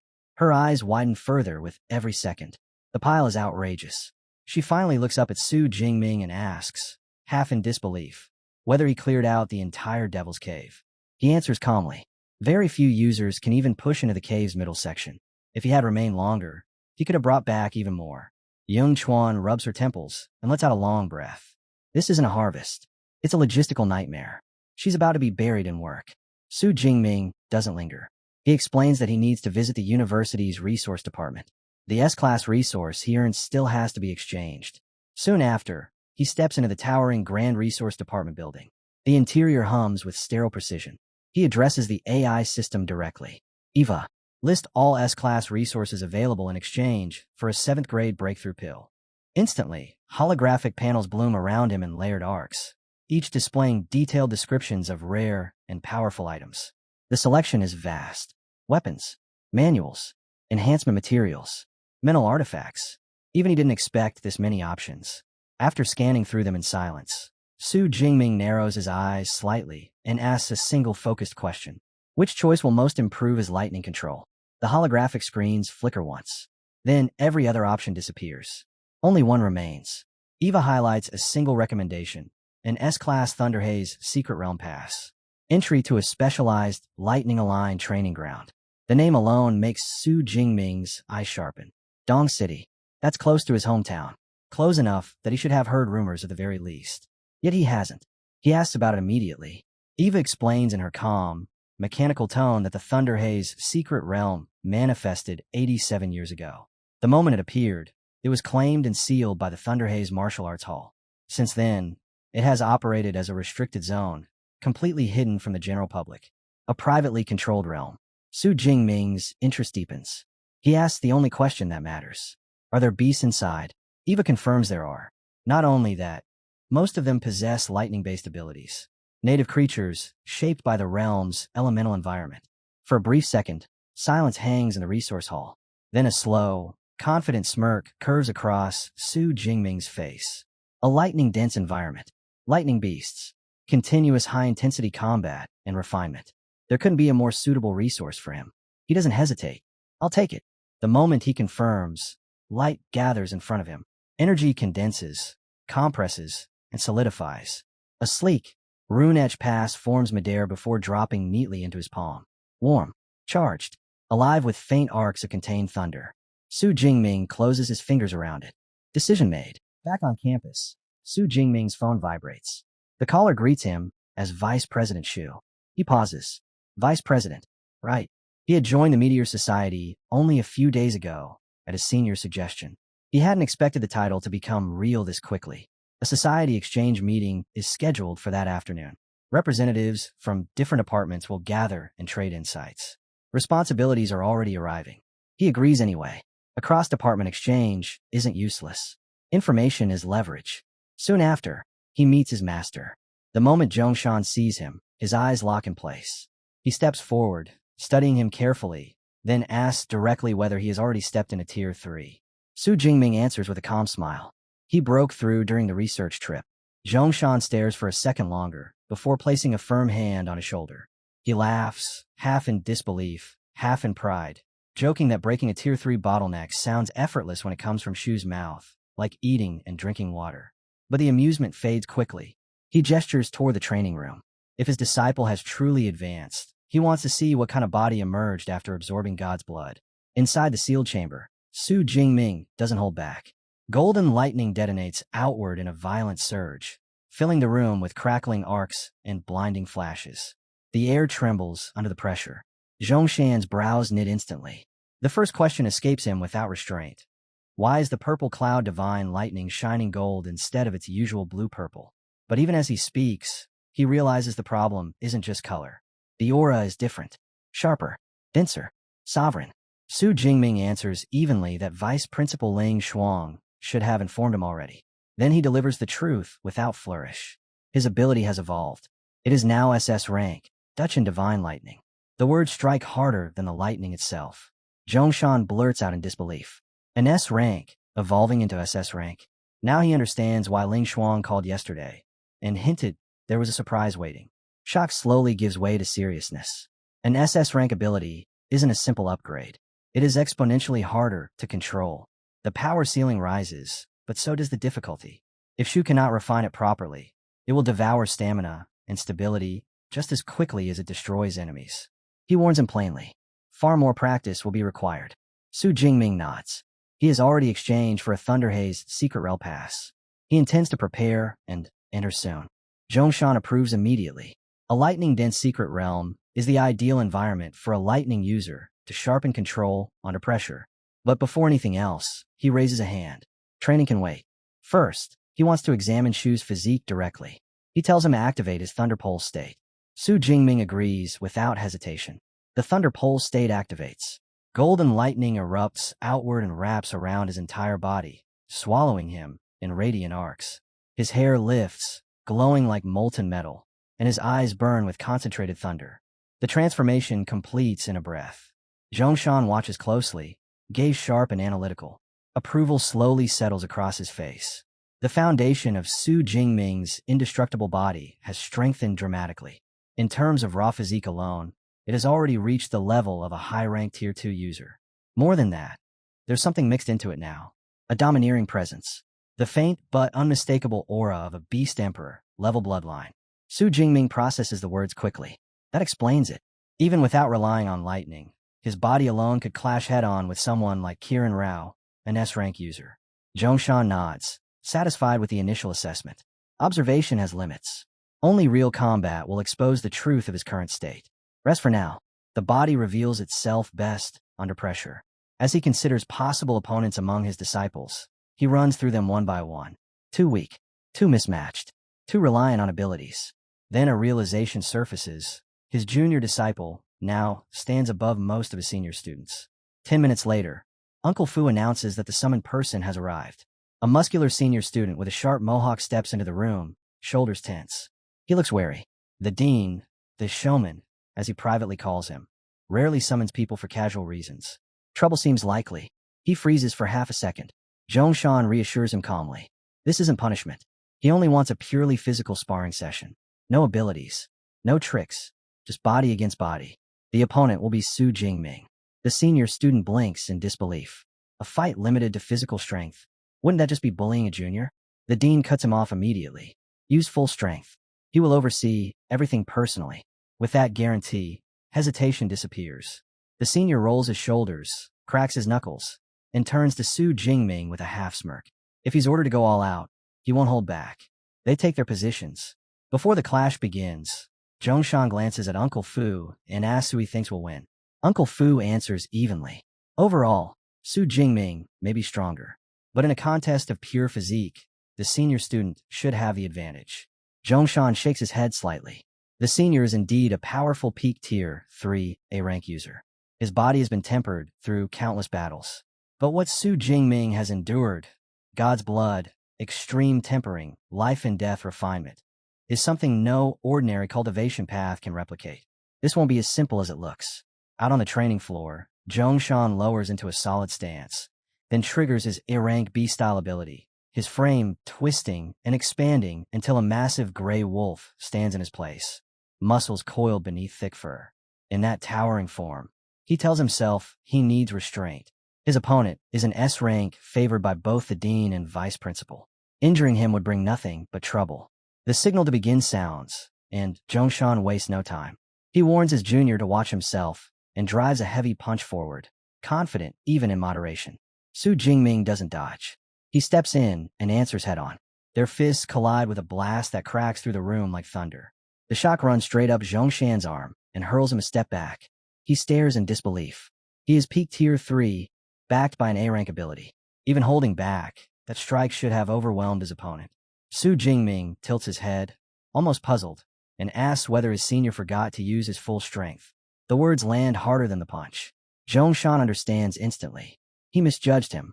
Pride flares. Refusing to yield, he throws his head back and unleashes a savage howl, power surging through his transformed body. Su Jingming answers with nothing but a faint, knowing smile. They charge again.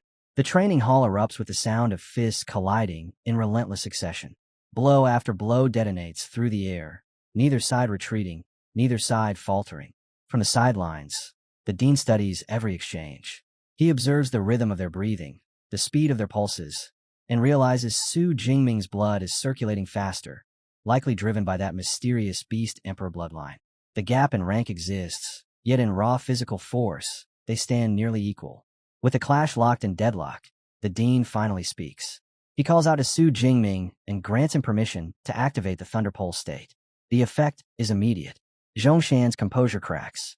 He protests that he is already being pressured, but golden lightning is already dancing across Su Jingming's body, power rising in visible waves.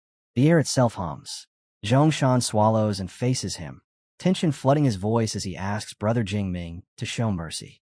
Su Jingming, radiant with surging energy, simply nods. Minutes later, it's over. Zhongshan lies flat on the floor, chest heaving, strength spent. Su Jingming crouches beside him and produces a small vial filled with red liquid, explaining that the spar helped his teacher gain new insight and offering sincere thanks. Zhongshan accepts it without hesitation. Then, through labored breaths, he declares that if anyone dares question Shu Jin's name online, he will be the first to step forward and defend it. While Zhongshan struggles to steady his breathing, Su Jingming turns to Uncle Fu and asks when his master will emerge from meditation. Uncle Fu answers plainly that there is no fixed time. It might be a few hours. It might last several days. Cultivation does not follow a clock. Before the silence can settle again, Su Jingming's phone vibrates. The caller ID surprises him. Vice Principal Ling Xuan.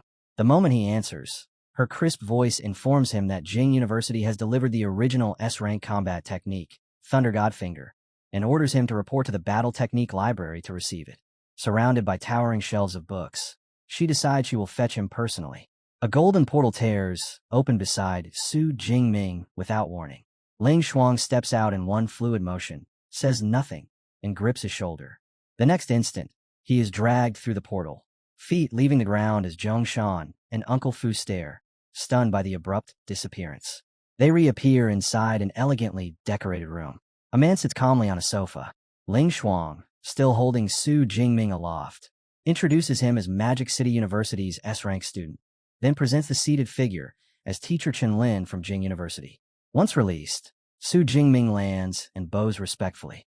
The man smiles and returns the courtesy, addressing him as Student Shu. Ling Xuan explains that Teacher Chen is a low-ranked Tier 7 Grandmaster who has fully mastered Thunder Godfinger. He will remain for half a month. Su Jingming is expected to seek his instruction frequently. Su Jingming nods in agreement, though inwardly he finds it slightly ironic. With his system, mastering the technique could be instantaneous. Outwardly composed, he tells Teacher Chen that he may trouble him often during this period. Teacher Chen dismisses the concern with a wave. He explains that he and Su Jingming's master are old acquaintances, and this visit doubles as a reunion. If Su Jingming needs anything, he can find him at Zhongshan's residence. By evening, fatigue finally shows on Su Jingming's face as he arrives at a large building for the society meeting. He apologizes for being late and states that the day demanded much of him. The doors open to a spacious hall filled with students. Voices rise in unison as they greet him as Vice President Shu. He scans the crowd and realizes just how large the society has grown. A young man with striking purple hair catches Su Jingming's attention and gestures for him to move forward, inviting him to take a seat in the front row. Once seated, the young man introduces himself as Vice President Du Liangping. He studies Su Jingming with open admiration, commenting on how unreal it is that he has already stepped into Tier 3 and even goes so far as to predict that the position of president will eventually fall into his hands.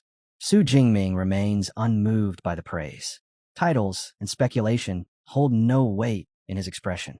He cuts straight to the point and asks what the meeting is about. Du Yangping's demeanor shifts instantly. The casual excitement fades, replaced by a sharp seriousness. He explains that the discussion centers on the mission connected to the Heaven's Mandate sect. His tone hardens as he remarks that the sect must have lost all sense of survival to dare launch an attack on the freshman team. Then he looks directly at Su Jingming and asks whether he truly intends to take on this mission. Su Jingming answers without pause, without doubt, and without hesitation. Of course he does. At the Meteor Society meeting, Wuan steps forward with a heavy expression and announces that the Heaven's Mandate sect has resurfaced. The government has already issued an extermination order. The school, in response, has released a series of missions tied directly to this purge, and he urges every member to participate. When he turns his gaze to Su Jingming, he assumes the answer before asking it and offers to form a team. Seated beside Du Yangping, Su Jingming declines calmly. He will act alone. The decision is not reckless. In his mind, it is precise. Before stepping onto any battlefield tied to the Heaven's Mandate sect, he must first master Thunder God Finger. Another S-rank combat technique added to his arsenal will dramatically raise his survival odds in the conflicts ahead. With that priority set, he meets Teacher Chun in a quiet room. He states that he read the Thunder Godfinger manual the previous night, but still has unresolved doubts. Teacher Chun nods approvingly, praising his diligence and remarking that such effort is exactly what he expects from Magic City University's top student. He invites him to raise any question and promises to explain everything in full.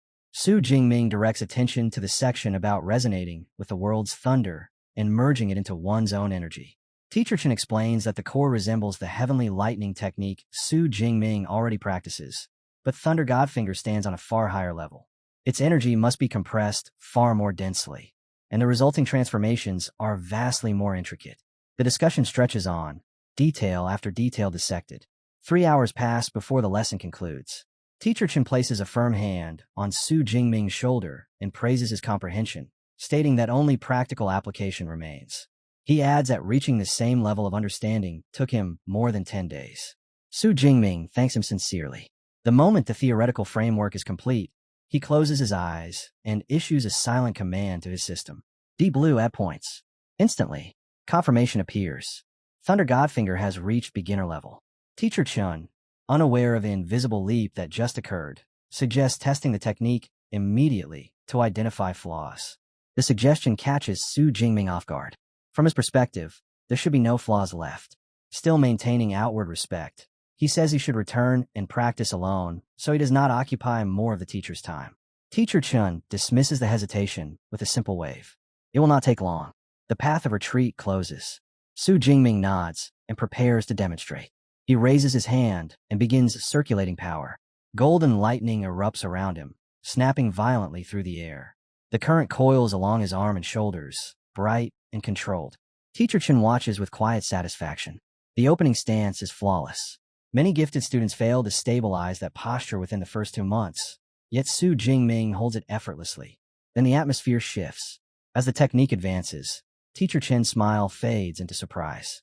He can clearly sense that Su Jingming has already entered the second phase, resonating with the world's thunder. The memory surfaces instantly. Jing University's top student required 4 full months to reach that step. By all logic, the final and most difficult segment should be far beyond reach. Su Jingming shatters that assumption in the next breath. He lifts a single finger toward the sky. The accumulated lightning surges upward in a roaring column. High above the university, the energy compresses and condenses, forming a colossal golden hand forged entirely from thunderous power. It looms over the campus like a descending judgment. Teacher Chen freezes. Shock locks his body in place. Sweat gathers at his temple as he stares upward, struggling to understand how the Thunder Godfinger has manifested completely on the first attempt. His disbelief is cut short. Su Jingming's voice breaks through the air in alarm. He cannot retract it. The massive golden hand begins to descend, heavy with destructive force. Buildings below fall under its shadow. Teacher Chen reacts instantly. Blue lightning bursts around his own fingers as he gathers strength and fires a concentrated beam straight toward the falling construct. The two powers collide midair. A violent explosion tears across the sky, dispersing the golden hand into scattered light, before it can reach the ground. Silence follows. Teacher Chen exhales slowly and confirms what he already sensed. The energy was genuine. Su Jingming truly released the Thunder God finger. His gaze sharpens as he warns that control must be refined immediately. If that strike had landed, the damage would have been catastrophic. Su Jingming lets out a strained laugh, clearly relieved that his teacher intervened in time. He lifts the still glowing scroll and remarks that since he's already grasped the technique, the manual should be returned. Teacher Chun can only stare, baffled, as Su Jingming, slightly embarrassed, says he will hurry back to practice and promptly departs. Alone in his office, Teacher Chen lowers his gaze to the manual in his hands and exhales slowly. The more he thinks about it, the more absurd it feels. Old Zhong Shan's new disciple. That boy isn't just talented. He's a complete anomaly. In his heart, Chen can only label him a monster. If Su Jingming weren't already Magic City University's prized S-rank cornerstone, he would have fought shamelessly to drag him over to Jing University, no matter the cost. Meanwhile, on a quiet stretch of campus road, Su Jingming walks with his thoughts, circling the move he just unleashed. The Thunder God finger. He replays the strike in his mind, calculating its output. The conclusion is clear. Its power borders on terrifying. Against weaker Tier 5 users, it might be outright unstoppable. But the price is just as brutal. One execution drained nearly half of his Dutch and Divine Lightning reserves. That kind of consumption in a real battle could turn deadly. He clicks his tongue and pulls out his phone. Eva, open the store. I need recovery pills for ability power. The holographic interface begins to load, but before he can browse, a familiar voice calls his name. He turns. Song Chioyun approaches, eyes bright with curiosity. He asks why she's here, and she admits she saw a colossal lightning finger rising over the Villa district. There was no need to guess who caused that spectacle. She studies him closely, then asks what new technique he's acquired. Calmly, he tells her he's mastered the S-rank Thunder God finger for the Heaven's Mandate sect assignment. A faint flush colors her cheeks. She asks what level the mission is. When he answers that it's S-rank and tied to one of the sect's branches, her expression falters. The excitement drains away. She understands immediately. A mission at that tier isn't something she can step into. After a brief silence, she forces a small smile and says she won't be going. All she can do is remain at school and hope he returns safely. Su Jingming looks at her and asks whether she isn't accepting a mission of her own. She says she wants to, but suitable teammates have been impossible to gather. He tells her to seek out Senior Sister Song. Her mood lifts at once. She nods decisively, saying she'll go find her right now, and asks him to come along. He agrees without hesitation, adding that he also needs to consult Jing about purchasing recovery pills. And just like that, the two of them fall in a step together, heading deeper into campus as preparations quietly begin for the battles ahead. At the Mushi Cafe in Jining City, a 4-person team sits already assembled. The woman with short purple hair glances at the entrance, then at their blonde-haired captain, asking whether the representatives from Magic City University have arrived. The captain remains composed. The meeting is set for 8:30. There is no need for impatience. Another member mutters that they've been waiting far too long, only to be met with a sharp reminder. The local public security bureau is stretched thin, and this operation is already running on limited manpower. Someone asks who Magic City University is sending. The captain answers decisively. A 19-year-old freshman, Su Jingming. The table falls into instant disbelief. A freshman? One member scoffs, asking whether the university is sending a kid to die. Another dismisses it outright as a bad joke. The captain's expression hardens. He tells them to stop cutting him off and listen. Then he delivers the details that silence the room. Su Jingming possesses an S-rank ability. He is already a low-rank Tier 3 user. His combat strength stands at the peak of Tier 3. The atmosphere shifts immediately. Surprise replaces ridicule. A freshman with that level of power can only be described one way. A monster. Someone mutters that this is what a true genius looks like. The captain warns them to keep their attitudes in check when he arrives. As if on cue, the cafe door swings open. Su Jingming steps inside, calm and steady, offering a polite smile as he apologizes for the delay. The blonde-haired captain stands and responds that they have only just arrived as well. He extends his hand and introduces himself as Kaiju, a peak Tier 3 user with a B-class enhancement ability. He gestures to the others in turn. The long gray-haired man is Xiang Shan, a mid-rank Tier 3 support-type user. The short purple-haired woman is Zhang Tong, a high-rank Tier 3 user with a fire-type ability. The man wearing glasses is Sun Yin, also high-rank Tier 3, specializing in mental-type abilities. With introductions complete, Kaiju wastes no time. They move straight to the purpose of the meeting. He activates a holographic projector, and two images materialize in the air between them. Their investigation into the Heaven's Mandate sect has narrowed the suspects down to two individuals. Zhao Wuhao, president of the Tiger Society. Ling Chong, CEO of Blue Ocean Technology. Kaiju states plainly that intelligence reports link both men to the sect. The hunt has finally taken shape. Kaiju taps the projection and states the objective without embellishment. Both men are to be captured and interrogated. Extracting information from them should lead directly to the Heaven's Mandate sect's local branch. Between the two, Ling Chong is assessed as the more troublesome target. For that reason, the plan is simple. Move on Zhao Wuhao first. Su Jingming's role is equally simple. Follow the team's operation tomorrow and provide support as needed. A faint smile touches Su Jingming's lips. He asks a single question. There are two targets. Why not split up? Kaiju answers immediately. Moving together reduces risk. In that moment, Su Jingming understands. They are treating him as reinforcement, not as an equal force. Calmly, he offers a revision. The more difficult target, Ling Chong, will be his responsibility. The Tiger Society can remain theirs. Kaiju studies him, skepticism evident. Even with an S-rank ability, challenging a mid-rank Tier 4 opponent is no small matter. That gap is real. Zhang Tong reacts more sharply. She states that Ling Chong travels with a mid-rank Tier 4 bodyguard. One person attempting that alone borders on reckless. She insists they adhere to the original strategy. Su Jingming remains steady. There is no hesitation in his voice. It will not be a problem. Zhang Tong's irritation surfaces openly. She turns to her captain and demands to know whether this freshman understands the gravity of the situation. Kaiju watches Su Jingming in silence. The confidence is not loud. It is absolute. After a brief pause, he exhales and makes his decision. He agrees to let him act independently. Reaching into his coat, he produces a data chip containing all intelligence gathered on Ling Chong and hands it over. Su Jingming accepts it with an assured smile. Inwardly, he notes the team's limited expectations.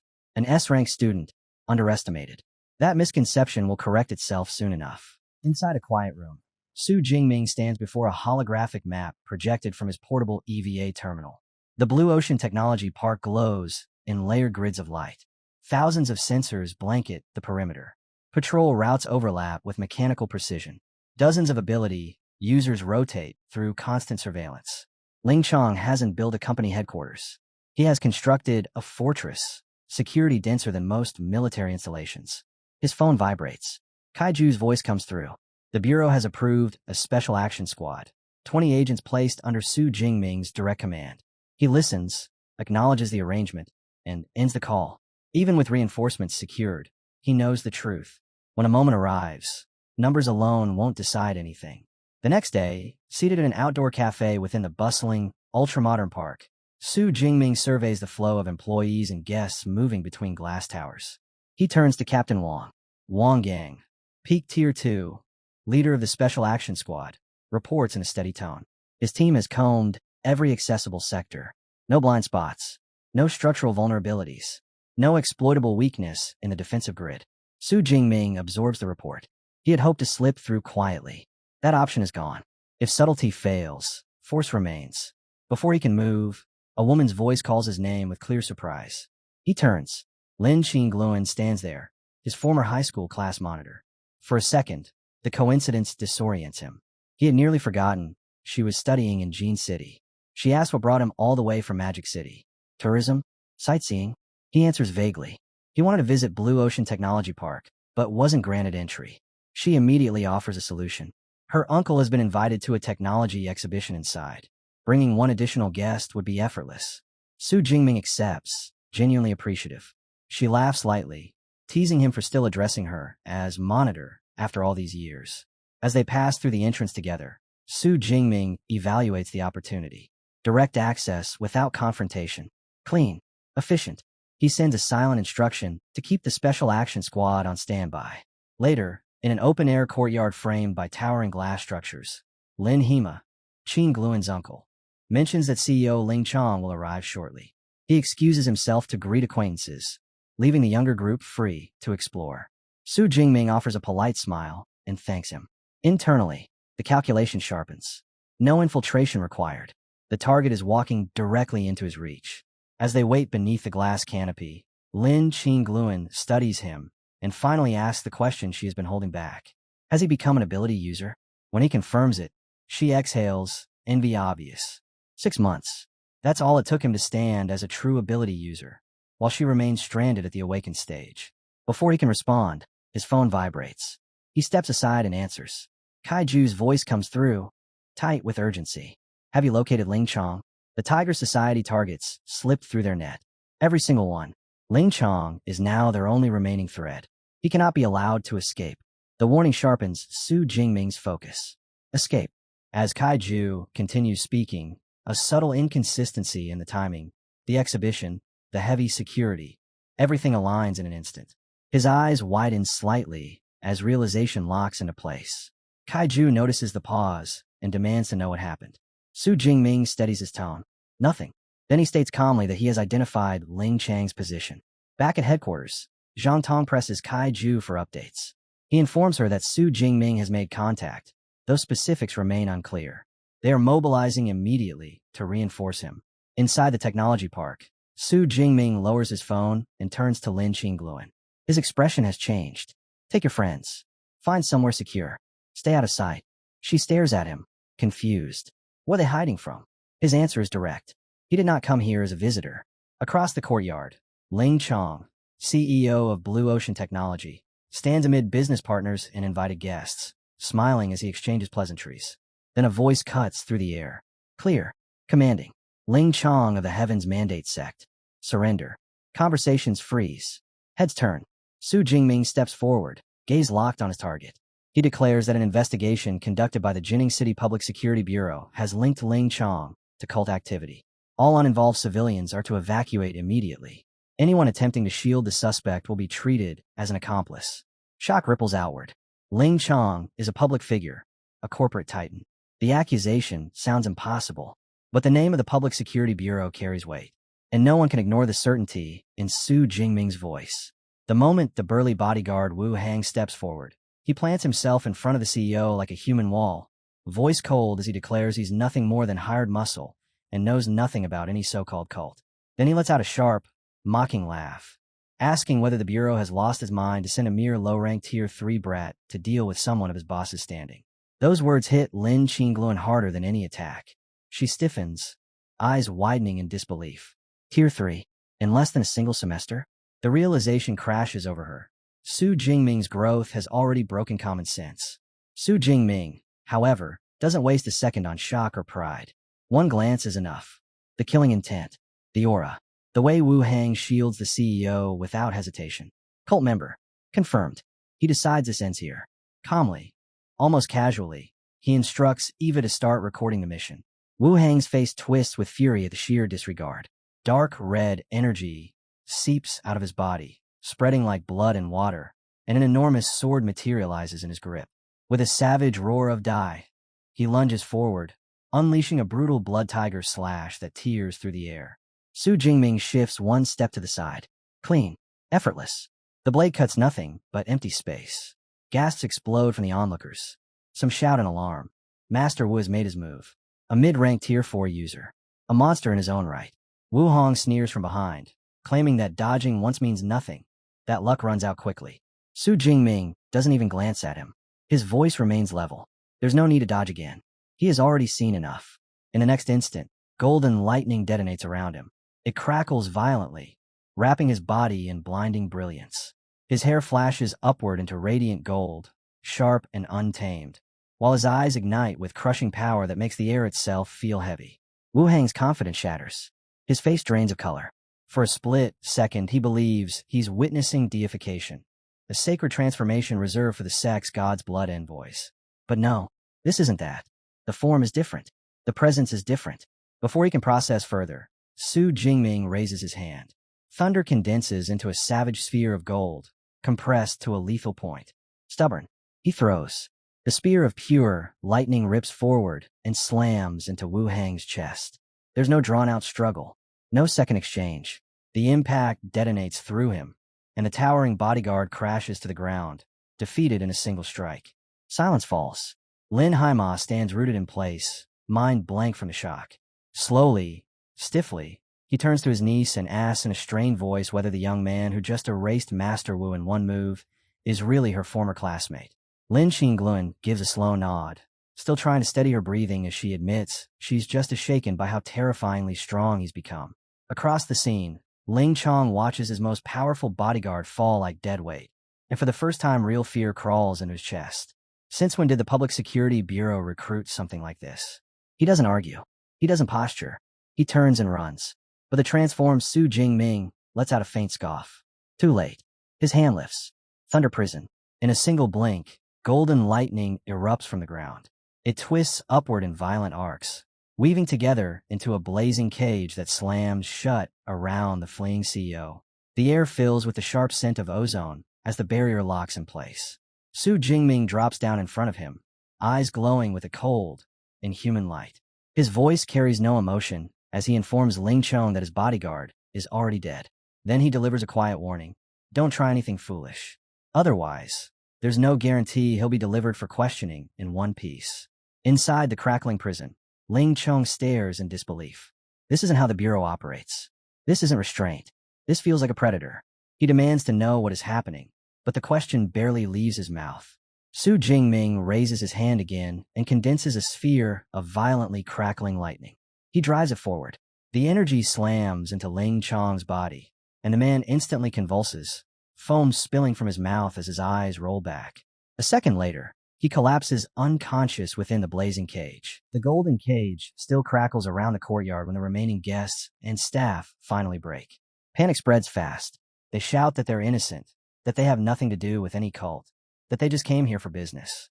The Thunder Prison hums above their voices, trapping every last one of them inside its blazing framework. Then a special action squad in black suit storms in, weapons ready, movements sharp and disciplined.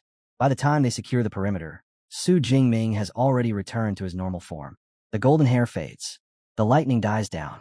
What remains is a calm young officer, standing at the front of the formation. He faces the trapped crowd and speaks evenly. No one leaves until the investigation is complete. Anyone who attempts to flee will be treated as a cult member. The Bureau will not wrong the innocent, and it will not allow the guilty to escape. The shouting dies instantly. When Kaiju's team finally arrives at the technology park, they brace for chaos. Instead, they find something almost absurd. Silence. No craters. No shattered buildings. No scorched battlefield. Kaiju's expression darkens. He assumes the worst. Too late. Mission failed. Their only lead to the branch has slipped through their fingers. He curses under his breath and seizes a nearby squad member, demanding to know whether Ling Chong escaped. The agent blinks, confused. Everything is secure. The park is under control. Ling Chong has already been captured. Kaiju stares at him. Captured? He scans the surroundings again.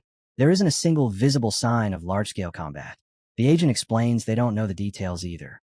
When they arrived, Officer Su Jingming had already handled everything. They were assigned cleanup and containment. That was all. The words hit Kaiju's entire team at once. Impossible. A mid-rank Tier 4 bodyguard was stationed here. This wasn't a small-time guard. This was Master Wu. They find him a moment later. Wu Hang lies on the ground, lifeless. No dramatic wounds. No extended struggle. Just a body that never stood a chance. Kaiju crouches beside the corpse, examining the residual energy. The realization sends a chill down his spine. This wasn't a drawn-out battle. This wasn't an even exchange. Su Jingming didn't defeat a mid-rank Tier 4. He erased him. One strike. In that instant, Kaiju fully understands how badly he misjudged that S-rank student. A quiet wave of relief follows. At least he hadn't made the mistake of provoking him earlier. Footsteps approach. Su Jingming walks over as if nothing unusual has happened. Captain Kai steps forward immediately and thanks him for his efforts, openly admitting that his squad would have been completely outmatched here. He even promises to buy him a drink once this operation is concluded. Su Jingming dismisses it with a slight shake of his head. There's no time for that. The priority is interrogation. Ling Chong needs to talk. They need the location of the Heavens Mandate Sect branch. Not far away, Ling Chong sits restrained in heavy chains, the weight of the situation finally settling in. Sun finishes his mental probe and delivers the report without embellishment. The branch is located on the outskirts of Jinning City. Around 200 cultists are stationed there. Their strength is far from trivial. 3 low-rank Tier 4 God's Blood envoys, 1 mid-rank Tier 4 envoy, and numerous lower-tier members supporting them. Su Jingming hears the numbers and smiles. To him, this isn't a warning. It's confirmation. The nest has been found. Every envoy is nothing more than stored ability points waiting to be harvested. Kaiju reacts very differently. His brows knit together as he processes the lineup. For Tier 4 envoys, 200 followers. He asks what the plan is regarding reinforcements. Su Jingming answers without hesitation. No reinforcements are necessary. He can handle it. They move now. The squad advances along a narrow path cutting through dense forest. Leaves brush against their uniforms as they approach the coordinates. Once in position, Sun Yan raises a hand and instructs everyone to relax so he can share his vision. His eye glows faintly. The perspective shifts. Through the shared sight, the concealment peels away. A massive gate comes into view, embedded directly into the side of a mountain, layered in alloy and masked by magic. Without the mental link, it would have been impossible to detect. Su Jingming notes silently how absurdly valuable mental abilities are in operations like this. Crouched behind cover, Kaiju turns to Yung Tong and asks whether her fire ability can melt or blast through the gate. She studies it carefully before admitting the alloy composition would make that extremely difficult. Before the discussion can drag on, Su Jingming steps forward. He produces a Tier 3 ability recovery pill and swallows it without ceremony. Golden lightning immediately spreads across his body as he transforms, the air around him tightening with pressure. Kaiju exhales quietly. Standing beside an S-rank student like this makes his so-called elite squad feel ornamental. In that radiant state, Su Jingming raises his hand toward the sky. Power gathers. The clouds churn. Then it descends. A gigantic golden finger of lightning crashes down from above and smashes directly into the mountain gate. The impact detonates with violent force. The alloy barrier shatters in an explosive blast, fragments tearing outward as the shockwave ripples through the forest. Kaiju and Yung Tong are thrown backward several steps, barely keeping their footing. They stare at the destroyed entrance in stunned silence. The thought presses into their minds at the same time. This is supposed to be Tier 3? The lightning fades. Su Jingming returns to his normal form, a faint smile touching his lips. The first time he attempted this technique, his teacher stopped him before it fully manifested. Now he has finally witnessed its complete destructive power. The lingering regret dissolves. He turns to Captain Kai and states plainly that the gate has been breached. He will enter first. Spear in hand, Su Jingming gives a single command. Eva switches to combat follow mode. He moves. No hesitation. No formation. He storms into the breached fortress alone. Behind him, Kaiju forces himself out of shock and shifts into his leopard-like beast form, muscles bulging, senses sharpening. He snaps orders of the squad. 10 remain outside to seal every exit. No one escapes. The rest follow him in. Inside, the fortress erupts into chaos. Sirens howl through the corridors as red warning lights flash across stone walls. Cultists scramble in confusion, until Priest Wong steps forward and crushes the panic beneath his voice. He declares their heavenly god eternal. He shouts that strength will be granted. He reminds them that the intruders are nothing compared to their mighty Tier 4 God's blood envoys. His words harden fear into fanaticism. Weapons are raised. Killing intent surges. Heavenly God eternal. The chant never finishes. A streak of golden lightning rips through the hall. Bodies split apart. The formation collapses instantly. Priest Wong is struck before he can react, smashed sideways and hurled through the air. Su Jingming descends like judgment itself, landing in their center with his fist crashing into the floor. Stone fractures outward from the impact. He lifts his gaze, cold and edged with mockery, and apologizes for interrupting their rally. Then he asks where the God's blood envoys are. The cultists erupt in fury. They spit curses.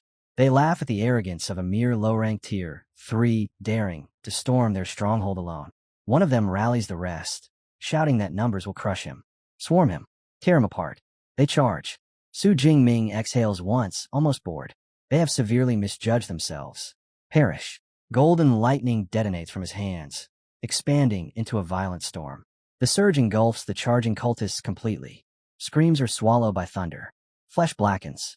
The current tears through bodies without pause. When the storm fades, what remains standing does so in trembling horror, staring at the smoking ruin of their comrades. One cultist collapses to his knees, shaking uncontrollably. He throws away his weapon and begs for mercy, promising to talk. Su Jingming studies him with an icy expression. He agrees to spare him, for now. then demands the location of the god's blood envoys. The answer spills out instantly. The envoys are gathered around a blood pool in the deepest section of the mountain. Su Jingming nods once. He understands. Lightning flashes. The surrendered cultist convulses and drops lifeless to the ground. Surviving cultists stumble back in horror, voices shaking as they scream at him, demanding to know why he would kill someone who had already surrendered. Su Jingming doesn't answer immediately. Golden lightning coils around his palm, snapping and hissing like something alive. A slow, sinister smile stretches across his face as he tilts his head slightly and asks, almost amused, "When did I ever say I wouldn't kill you if you surrendered?" The words crush whatever courage they had left. The remaining members of the Heaven's Mandate sect collapse into panic, dropping to their knees, swearing they were only misled, only bewitched, that they were victims too. They beg, they cry, they promise anything. Su Jingming's expression doesn't change. He calmly orders Eva to scan their identities. Seconds later, the results return. Wanted fugitives, murder, human trafficking, drug distribution, multiple counts, no innocence, no coercion, just filth hiding behind excuses. The last flicker of patience in his eyes vanishes. Golden lightning ignites in his pupils as he looks down at them and asks one final time whether they still want to talk about being forced. Then he gives his verdict. Die. The lightning erupts.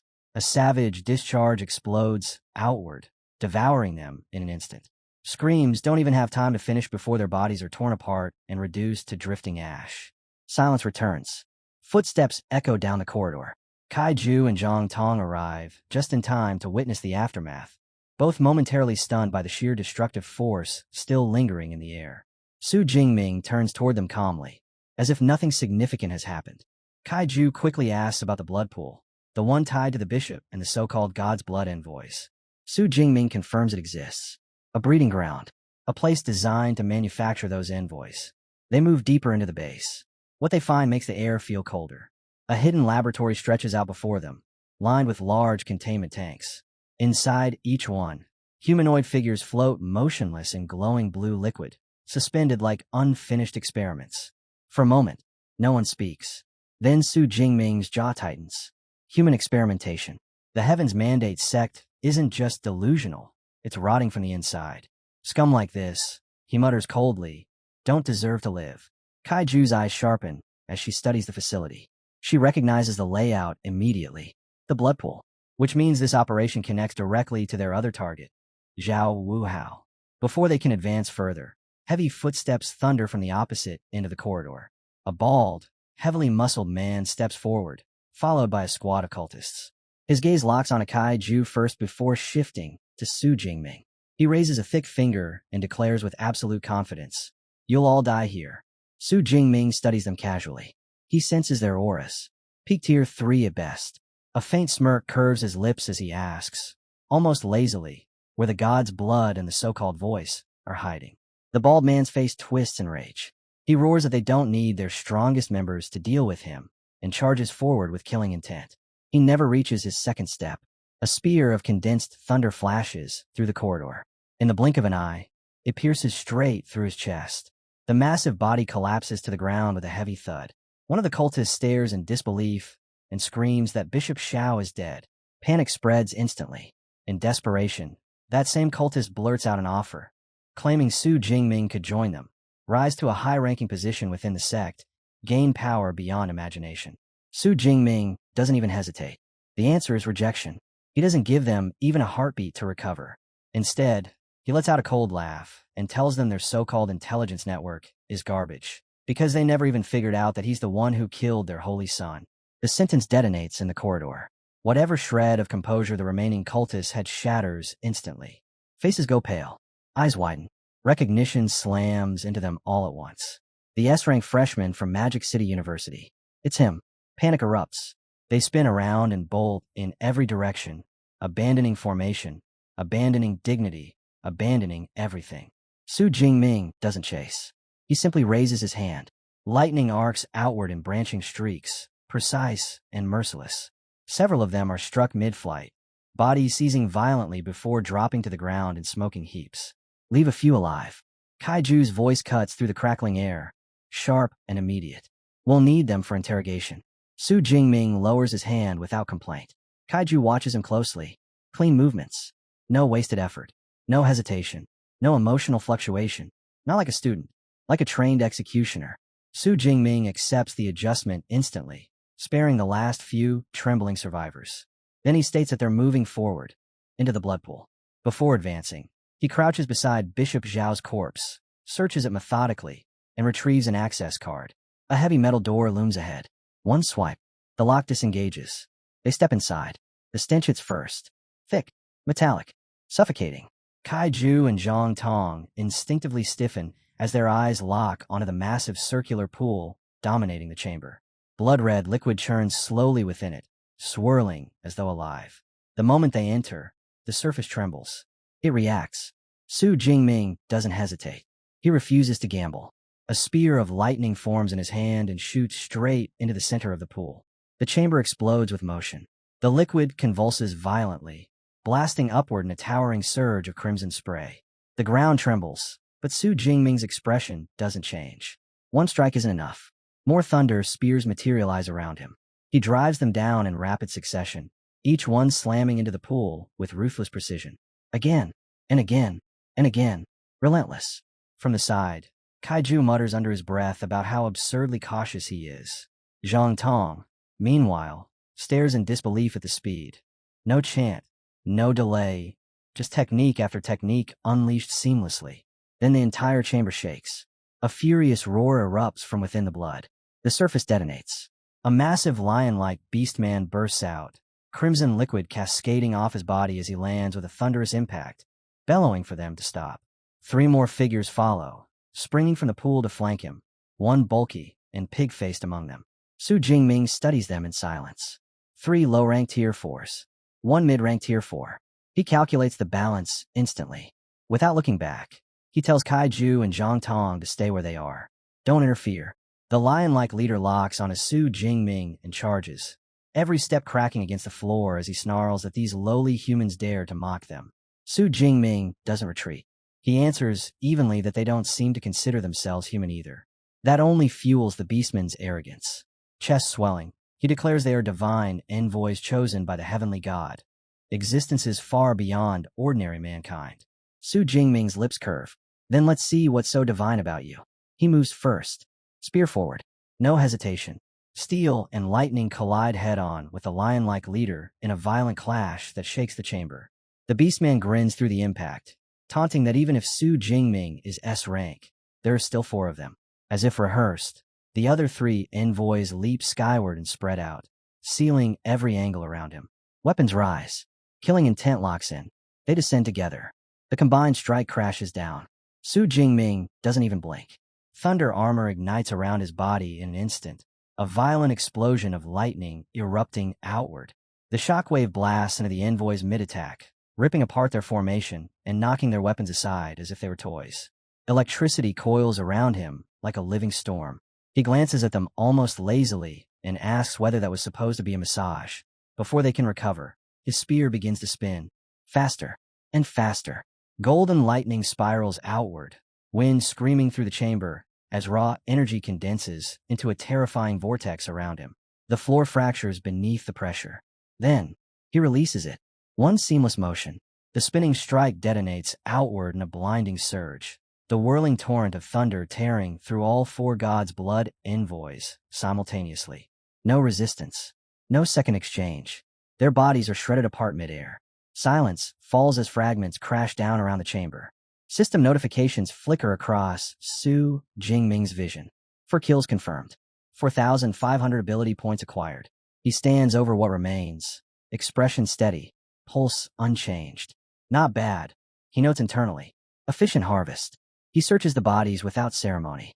A space ring. Pills. Rare herbs. Stacks of cash. The mission has turned out far more profitable than expected. Kaiju and Zhang Tong approach slowly, still processing what they've just witnessed.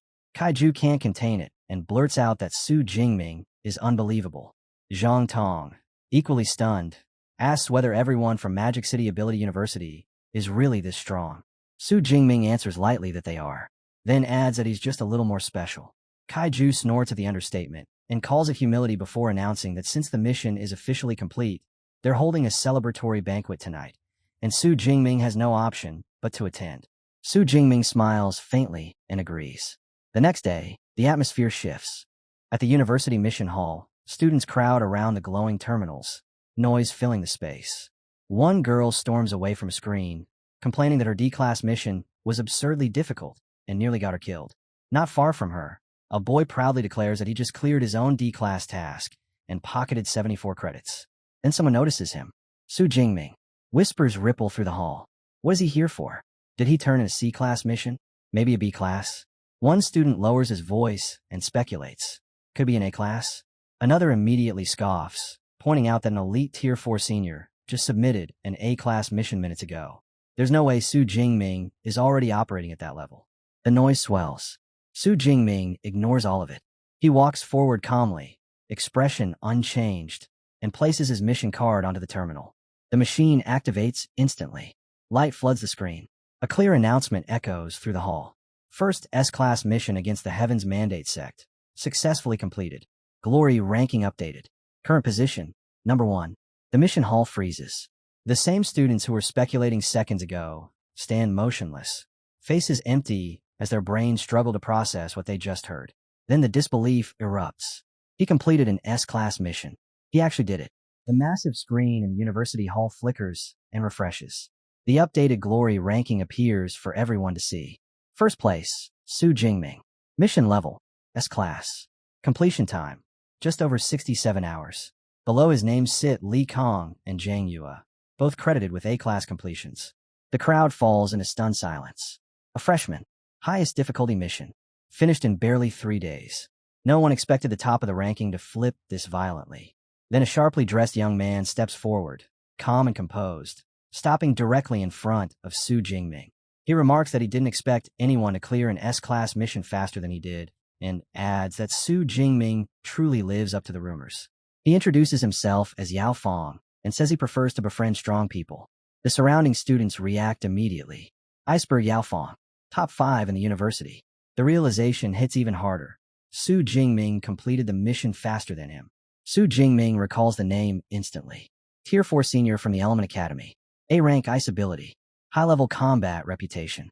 He accepts the handshake politely and replies that he's heard quite a lot about him as well. Yao Fong explains that he and several friends had made a wager over who could finish an S-class mission first. Su Jingming crushed that competition outright. Later, he says he'll introduce him to the rest of the group. Su Jingming agrees calmly. As the conversation ends, a quiet thought crosses his mind. So this is what it feels like to be acknowledged by the university's true elites. After some time, he leaves the hall. Before taking on another mission, he heads toward a grand, traditional residence tucked within the campus grounds. Inside, his master is waiting, Zhongshan. Beside him stands senior brother Lu Ming. Su Jingming greets them properly and gets straight to the point, asking whether there has been any breakthrough regarding the improvement of the indestructible Thunderbody technique. Zhongshan exhales slowly. Only one clue so far. Nothing more.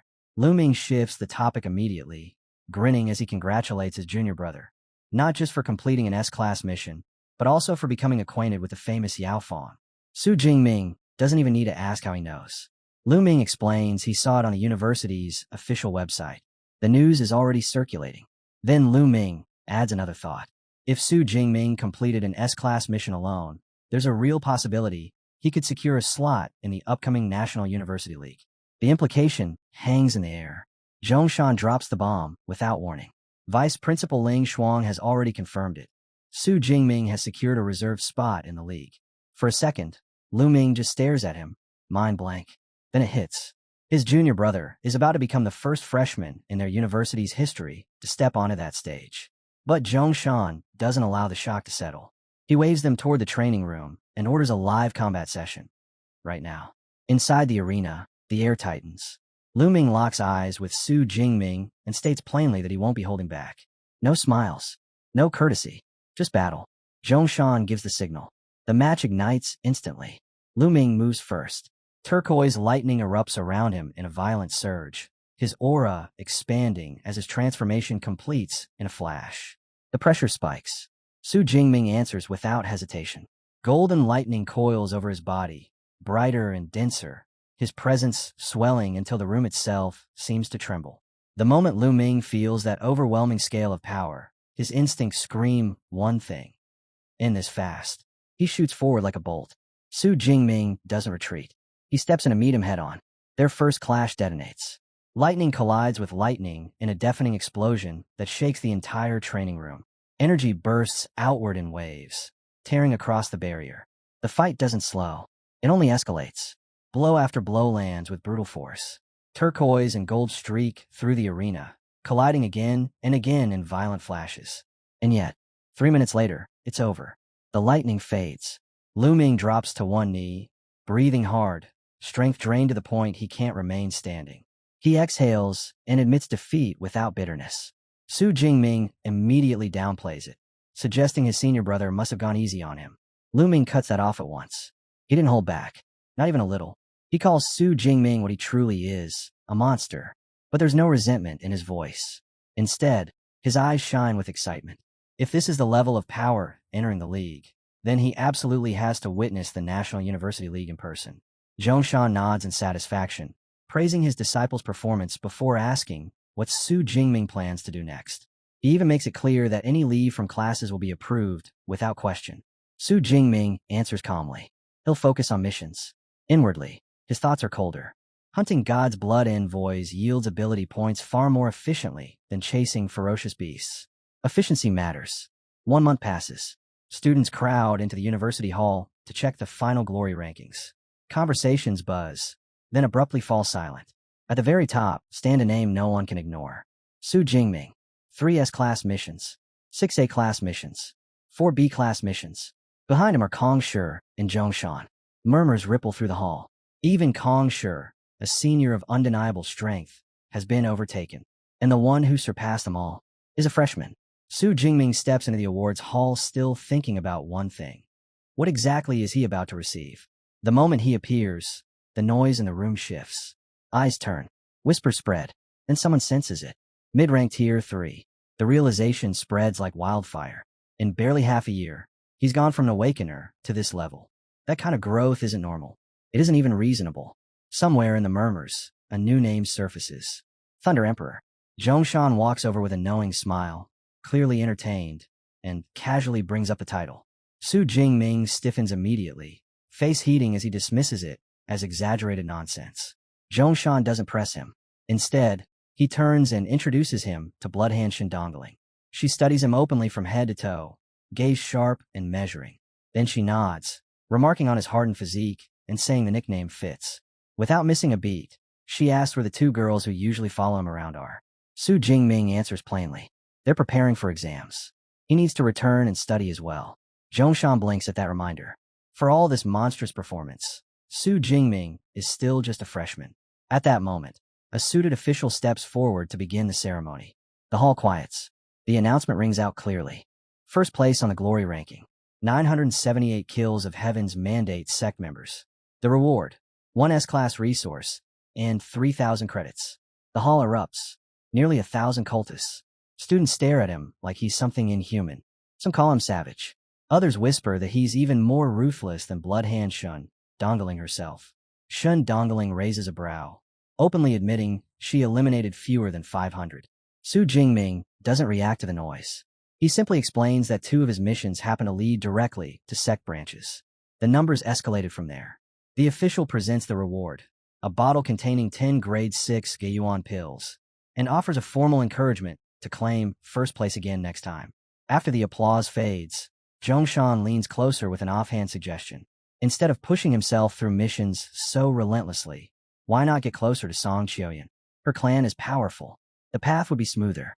Su Jingming rejects the idea instantly. He states it without hesitation. He has no intention of relying on a woman for advancement. In his mind, the calculation is simple. No background, no clan, no connection. None of them can compete with his deep blue system. Later, alone in a private room, Su Jingming sits down and begins calculating his next move. His teacher's earlier guidance surfaces in his mind. If he wants a more complete combat system, he can't rely on lightning alone. He needs a close-quarters method that can anchor his power. A fist technique. He opens the holographic interface and scrolls through the options without hesitation. His gaze locks on a one name, Thunder Dragon Fist. An A-class technique. Good enough. He selects it immediately. The plan forms in a clean sequence. Use the system to push it to beginner level first. Then find his teacher and test its real combat value. No wasted time. No unnecessary detours. The decision is barely settled when his phone rings. Vice Principal Ling Xuan. He heads to her residence without delay. The moment he steps inside, something feels different. Subtle, but undeniable. The air around her carries a deeper pressure. Ling Xuan sits calmly on an ornate sofa. Su Jingming studies her for a second before speaking directly. Has she advanced? A faint smile touches her lips. She praises his perception. The confirmation lands heavily. Su Jingming congratulates her sincerely. Inwardly, calculations run fast. The other two vice principals are already in their 50s and still stuck. Yet Ling Xuan, who appears far younger, has stepped ahead of them. Just how old is she? The thought barely forms before Ling Xuan gently scolds him, saying it's impolite to casually speculate about a woman's age. Su Jingming freezes. His spine stiffens. A single, reckless question slips out before he can stop himself. Has she read minds? The instant the words leave his mouth, regret slams into him. He's just exposed himself. Ling Xuan's reputation flashes through his memory. Strict, decisive, merciless in discipline. And now she stands before him as a Tier 8 Grandmaster. A cold spike of fear shoots through him as he imagines the consequences of offending someone at that level. Ling Xuan only smiles. There are no mind-reading techniques involved. Tier 8 simply means the spirit has reached a level where even the smallest emotional fluctuation becomes obvious. Micro-expressions, tension in breathing, shifts in gaze, nothing escapes notice. The explanation is direct. She advises him not to reveal so much on his face when standing before high-ranking ability users. Su Jingming nods at once, relief spreading through him when he realizes she isn't angry. Then she says something that catches him completely unprepared. She's 34. Not the elderly figure he'd subconsciously imagined. 34. She even pauses briefly, as if wondering why she's offering personal details to a student at all. Su Jingming can only stare. The average Tier 8 Grandmaster is 46. His own teacher, Yonggan, is past 50 and still stranded at the peak of Tier 7. The gap is enormous. He blurts out that she's unbelievably young for her realm. Ling Xuan dismisses the comment with a wave and shifts the subject smoothly. What are his plans for winter break? He answers without hesitation. He'll return to Jiangnan and cultivate for a month inside the Thunder Secret Realm. As soon as the words leave him, he turns inward and asks his AI, Ava, for the straight line distance. 563 kilometers. Ling Xuan nods immediately. That range is acceptable. After advancing to mid-rank Tier 8, she can teleport up to 600 kilometers in a single jump. The implication is clear. She can reach him. Before dismissing him, her tone turns firm. The Heaven's Mandate sect has begun counterattacking. If he ever encounters life-threatening danger, he must crush the talisman she gave him. No hesitation. The reassurance settles heavily in his chest. Her existence alone feels like a shield position above him. But reliance is temporary. If he wants true security, he has to rise. Later, at his master's residence, Su Jingming begins practicing the Thunder Dragon Fist. He steps forward and throws a punch. Lightning erupts. Energy condenses around his fist, surging outward in the shape of a roaring thunder dragon. It charges ahead in a violent streak before exploding with crushing force. The ground trembles from the impact. Zhongshan watches closely, satisfaction clear in his eyes. Su Jingming has already grasped the foundation. The core of the technique is simple in theory and brutal in execution, control and speed. The tighter the ability is compressed, the less wasted energy. The faster the punch, the greater the destructive output. Precision, compression, acceleration. Master those three, and the dragon's bite becomes lethal. After the session, Zhongshan takes out a grade 6 protective talisman and hands it over. It can block attacks from anyone below Tier 7 for 3 full minutes. Su Jingming accepts it seriously. An ancient civilization relic at this level is not something that appears on the market. 3 minutes against a Grandmaster level threat is the difference between life and death. The Dean then offers another layer of preparation. A graduated senior, Jiang Luo, has been assigned as a supervisor inside the Thunder Secret Realm. He'll send over the contact information. A familiar connection will reduce unnecessary friction. Zhongshan's tone turns cautious. The Secret Realm is more than 500 kilometers away. In his view, Ling Xuan's teleportation shouldn't cover that range. Su Jingming responds evenly. She has already advanced to mid-rank Tier 8. Her teleportation limit is now 600 kilometers. The statement leaves Zhongshan briefly speechless. When he finally reacts, he can only remark on Ling Shuang's frightening advancement speed, reaffirming her position as the university's strongest S-rank user. Then his eyes narrow slightly. For Su Jingming to know such confidential information ahead of the rest of the institution, their relationship must be far closer than ordinary. With that realization, he exhales. If Ling Shuang is personally watching over him, then much of the external risk diminishes. 2 days later, Su Jingming arrives at the Jinghu community in Jiang City. His aunt, his uncle Tang Dawen, and his cousin Tang Qi welcome him warmly. His aunt immediately comments that he has grown taller. He tells them he brought gifts. Later, seated together in the living room, he places a box on the table and opens it. 3 rings gleam inside. Tang Qi gasps. Space rings. She has only seen one before, at her mentor's residence. Su Jingming explains each ring contains 1 cubic meter of storage space. That detail shocks her even more. Her mentor's ring holds less. But Tang Dawen reacts immediately, voice firm. Put them back. They cannot accept something like this. His uncle adds the numbers plainly. A single ring is worth at least 50 million. That amount equals decades of family savings. Even Tang Qi lowers her head. The gift is far beyond what they can justify receiving. Su Jingming doesn't entertain their hesitation for even a second. He casually lifts his hand and reveals the space ring on his finger, stating that it holds 10 full cubic meters. And now that he has stepped in a mid-rank tier 3, the smaller rings are nothing but clutter to him. The words drop like a bomb.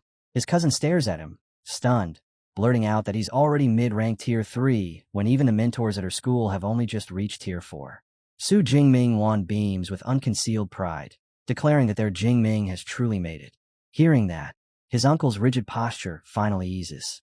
He decides his daughter can accept one of the rings, but firmly refuses on behalf of himself and his wife. Then, as if a weight has lifted, he turns back toward the kitchen in unusually high spirits to finish cooking. That night, alone in his room, Su Jingming's expression sharpens.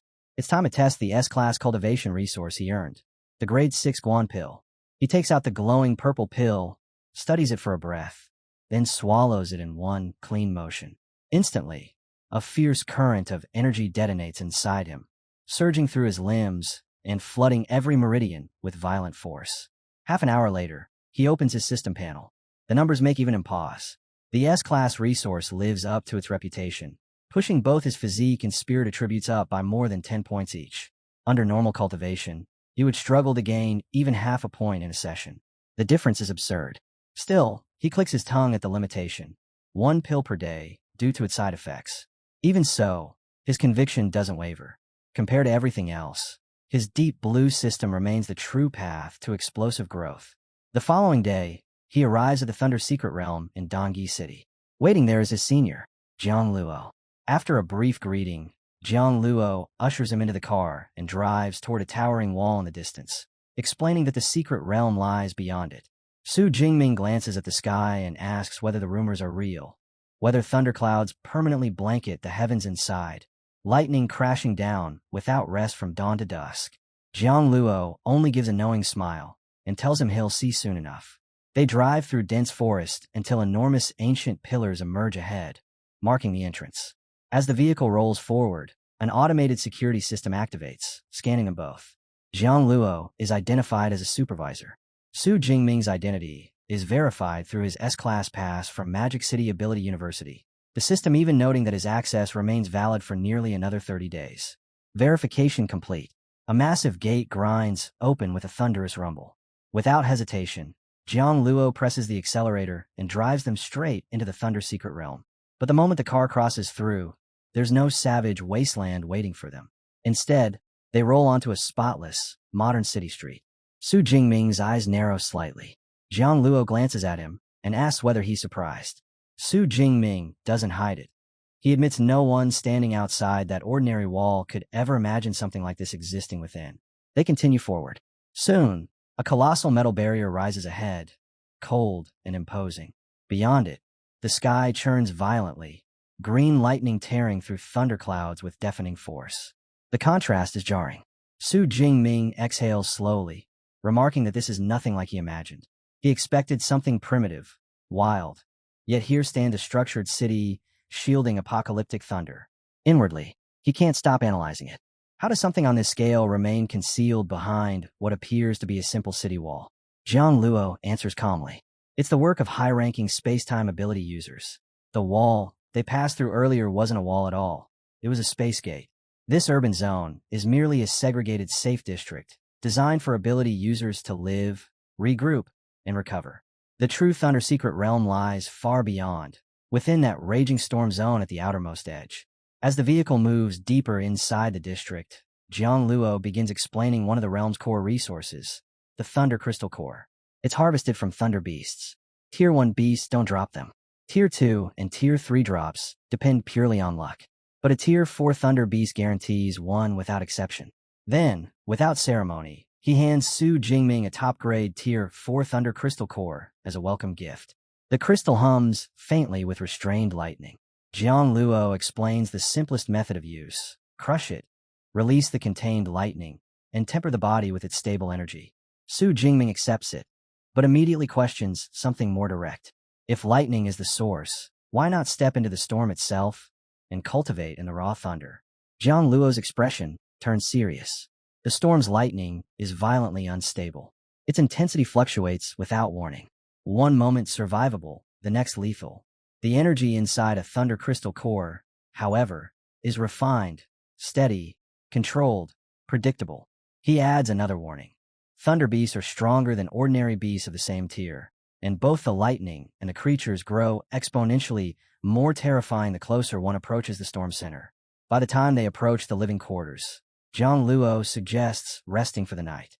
Su Jingming refuses without hesitation. Waiting is pointless. He wants to enter immediately. Jiang Luo studies him for a moment, then gives a faint smile and agrees to see him off. No wonder his teacher holds him in such high regard. An S-rank user is rare. An S-rank user who refuses to slow down is something else entirely. Far from the storm-wrapped city, the scene shifts into darkness. Inside a cold, suffocating chamber lit only by dim, wavering flames, a cloaked figure kneels with his head pressed low against the stone floor. Before him stands the Lord Archbishop of the Heaven's Mandate sect, his presence heavy enough to crush the air itself. The kneeling member speaks without lifting his gaze. He reports that the student from Magic City Ability University, Su Jingming, has massacred more than 1,000 of their followers in a single month. 2 entire branches erased. Not scattered, not crippled, wiped out completely. The chamber grows even colder. The cloaked disciple continues, voice tight, stating that Su Jingming has now entered the Thunder secret realm and awaits further instructions. For a moment, the Lord Archbishop says nothing. Then his voice descends, calm but edged with killing intent. Su Jingming possesses an S-rank ability. That alone changes everything. Any move against him cannot allow room for retaliation, escape, or survival. If they strike, it must be absolute. A single blow. A guaranteed kill. He decides this matter must be reported upward to the sect's general leader. But even before that report is delivered, his final command hangs in the chamber like a death sentence. When they move, it will be to end Su Jingming completely. The Thunderbolt's secret realm functioned like a heavily guarded military base, and outside the entrance, rows of massive transport trucks were already parked in formation, while preparations for the next training exercise continued without pause. Jiang Luo stepped out of the vehicle alongside Su Jingming, then quickly noticed a familiar person nearby, and greeted him in surprise. "Greeting, Instructor Wu." Wu Chuang smiled and explained that he was there to oversee this year's rookie assessment. Though before long, his gaze shifted towards Su Jingming, standing beside Jiang Luo. Jiang Luo introduced Jingming as his junior from Magic Capital University who had come over to train during winter break, then formally introduced the instructor as Wu Chuang, a professor from Thunderbolt Martial Arts University. Su Jingming politely bowed in greeting, and Wu Chuang answered with a faint smile after instantly sensing the unusual aura surrounding him, silently acknowledging that this was exactly the kind of presence expected from a genius nurtured by a top university. Not far away, the other trainees had already started whispering among themselves the moment they noticed Jingming. Since they could tell he was only at mid-tier 3 like the rest of them, comparisons naturally formed in their minds, and they began wondering whether a genius from a prestigious university was truly stronger than fighters tempered inside an elite training camp. After parting ways with Jiang Luo, Su Jingming headed toward the training area, while Jiang Luo simply reminded him to be careful. At the same time, Instructor Wu Chuang faced the gathered trainees and announced that the assessment would continue for 6 days, and every participant was required to kill a peak Tier 3 Thunder Beast. Otherwise, there was no need for them to come back at all. Jiang Luo was caught off guard by how severe the requirement sounded, because even the strongest trainees present had only just entered peak Tier 3, yet Wu Chuang clearly treated that level of difficulty as completely normal for people trained in elite camp. He proudly pointed toward this year's #1 trainee, Lei Jinyang, who was already leading the others into the secret realm. Lei Jinyang possessed an A- rank lightning ability and was capable of easily defeating Tier 4 Thunder Beasts. As the conversation continued, Wu Chuang brought the topic back to Su Jingming, speculating that although Jingming currently appeared to be only mid-Tier 3, his true combat strength should already be comparable to peak Tier 3. Jiang Luo simply smiled and nodded, though inwardly he knew Jingming had stepped into Tier 4 combat power long ago. Wu Chuang's interest immediately deepened further, and, after praising Jingming's talent, he even proposed arranging a sparring match between Su Jingming and the trainees from the Thunderbolt camp. Meanwhile, inside the secret realm, Su Jingming quietly felt a dense lightning energy filling the air around him, while endless thunder continued rumbling across the sky. He planned to hunt a few lower-level ferocious beasts first before finding a location rich in lightning energy for cultivation. But before he could travel very far, a group of trainees from the Thunderbolt training camp quickly caught up to him. One of them raised a hand and called out, "Hey, student from Magic Capital University, wait a moment." Su Jingming stopped in place and coldly asked, "What is it?" The purple-haired young man stepped forward and explained that they wanted to see how strong a genius from a top university actually was, then suggested a competition to determine who could kill more thunder beasts over the next few days. Su Jingming rejected the idea without the slightest hesitation because he had no interest in such a meaningless contest. In his view, none of the people standing before him had even reached Tier 4, meaning they were not qualified to challenge him at all. After refusing, he simply turned around and left on his own. One trainee tried to calm the purple-haired youth and advised him not to push the matter further, but the young man only stared at Jingming's departing back and mocked him with a sneer, claiming that students from top universities were all cowards who did not even dare participate in a small competition. Ignoring every provocation, Su Jingming accelerated deeper into the forest. Suddenly, a massive ferocious beast burst out from the woods and blocked his path, its sharp pair of horns crackling with lightning. Jingming narrowed his eyes and immediately identified it as a black-armored thunderbolt, most likely an upper Tier 1 beast. At that moment, Zhang Lao's earlier warning resurfaced in his mind, reminding him that the ferocious beasts inside this place were far stronger than those found in ordinary wilderness zones, and Jingming decided this was the perfect opportunity to test those words himself. The black-armored thunderbolt attacked first, roaring furiously as a brilliant sphere of lightning condensed between its horns before a huge bolt shot straight towards Su Jingming. Yet Jingming made no attempt to dodge. He remained standing completely still and deliberately took the attack head-on with his own body. The lightning struck him directly, but once the sparks disappeared, there was not even a single scratch left on him. Calmly, Jingming remarked, "Not bad. That attack alone could kill most Tier 1 ferocious beasts in ordinary wilderness zones." After testing the beast's strength, a sharp smile appeared on his face as he said, "Now let's see how durable you are." In the very next instant, he burst forward with lightning-fast speed, crossed the distance in a flash, then jumped into the air and brought down a hammer-like punch directly onto the beast's head. The black-armored thunderbolt died instantly and crashed heavily onto the ground. A notification immediately appeared before him. "You have gained 15 ability points." Su Jingming quickly understood that the beast's defense was far greater than that of ordinary Tier 1 ferocious beasts, most likely because it had been constantly tempered by lightning within the secret realm itself. Standing amid the fading sparks, he suddenly realized that nearly a month had passed since the last time he had seriously hunted ferocious beasts, and once that thought crossed his mind, he decided to begin hunting properly again with the goal of reaching upper Tier 3 as soon as possible. For hours later, Su Jingming pulled his spear from the corpse of a gigantic white wolf, just as another notification panel appeared before him. Killed a mid-Tier 2 Swift Thunder, Iron Wolf. Ability points plus 25. Jingming looked down at the corpse with slight dissatisfaction because after several hours of hunting, he had already discovered that the density of ferocious beasts inside the Thunderbolt's secret realm was much lower than in ordinary wilderness zones. Over the course of 4 full hours, he had only managed to kill 9 beasts, whereas in a normal wilderness region, he would have encountered at least 40 by now. While casually eating an energy bar, Su Jingming reopened the area map and muttered, "Looks like this place is only suitable for improving ability proficiency rather than collecting large amounts of ability points." The Thunderbolt Secret Realm map was divided into 3 separate regions: the outer perimeter, the central zone, and the core region. After checking his current location and realizing he was still only inside the central area, Su Jingming decided to continue deeper into the core region instead, believing that most of the ferocious beasts were probably concentrated there. 5 hours later, deep inside the core region, a terrifying burst of lightning illuminated the entire forest. The instant Jingming stepped into the area, he immediately sensed the difference. The natural lightning saturating the atmosphere was so intense that even his body was being affected, forcing him to continuously circulate his own ability in order to resist the pressure surrounding him. Based on what he knew, any ferocious beast capable of surviving within the core region had to possess at least Tier 4 strength. The strange thing was that, even after searching the area for some time, he still could not find a single beast. At that moment, a massive shadow swept across the sky overhead. Its body was wrapped in green lightning and radiated immense power. Su Jingming instantly recognized it as a green-feathered thunder eagle, a flying ferocious beast unique to the core region, and he could tell that it was heading toward an area where the lightning energy was even denser in order to cultivate. Soon afterward, he realized the eagle was not alone. An entire flock of green-feathered thunder eagles circled through the sky above him, and every single one was chasing the areas with the strongest lightning concentrations like devoted followers seeking sacred ground.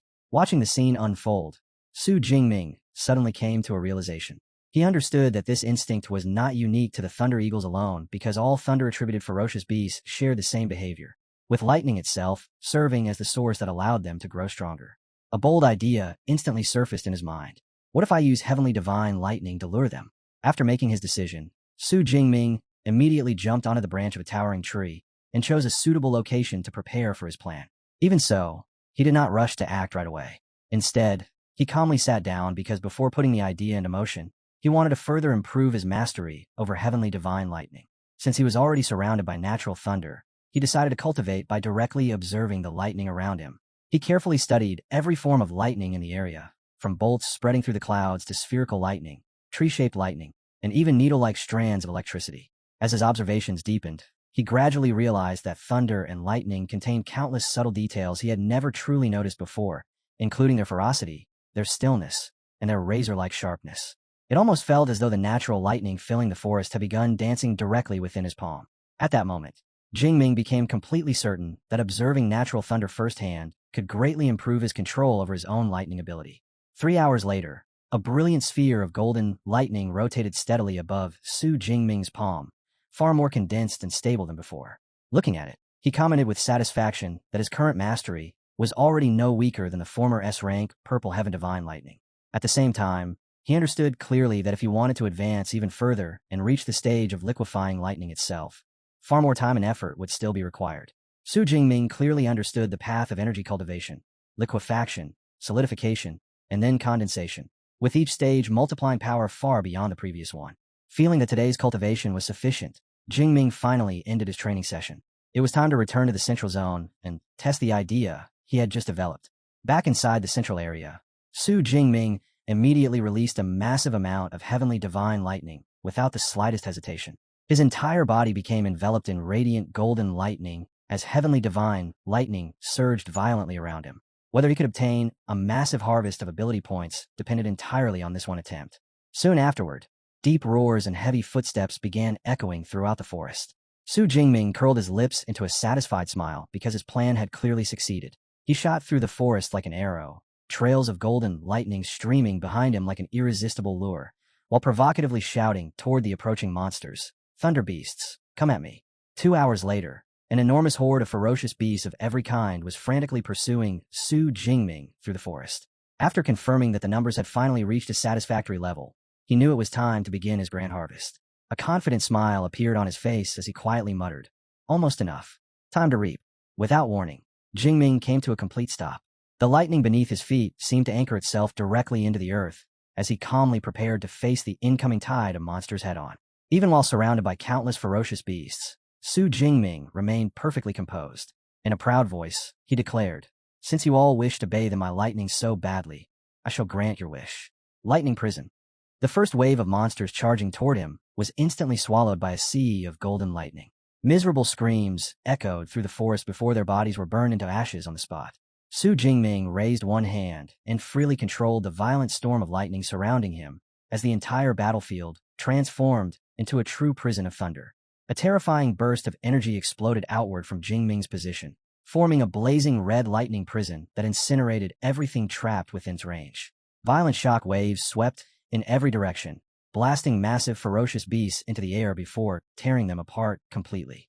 Standing at the center of the lightning prison, Su Jingming laughed wildly and shouted, "Come, I'll release even more energy." Another overwhelming eruption of thunder energy exploded outward, instantly annihilating every monster still charging toward him. System notifications flooded endlessly before his eyes as wave after wave of ferocious beasts, ranging from Tier 1 all the way to Tier 3, were erased in a single attack, granting him an enormous amount of ability points. His hair whipped violently within the storm, while lightning continued crackling across his body, and Jingming could no longer suppress his excitement. Haha, this plan really works. The efficiency is 10 times faster than before. For 5 straight days and nights, Su Jingming remained inside the Thunder region without stopping his hunt even once. And the forest that had originally been dense with life had long since turned into a ruined battlefield where the earth was burned pitch black. Stray arcs of lightning still hissed through the air, and Thunder Beast corpses lay scattered across the destruction. Yet in the middle of all that devastation, Su Jingming stood calmly with steady breaths and an unshaken expression, because every single battle in this place was pushing his strength higher and higher. When he opened his system panel, the number displayed showed that he had already gathered 1,813 ability points, and at this speed, reaching upper tier 3 was only a matter of time. And to him, this was only the start. The rhythm of his routine had already become completely fixed in his mind.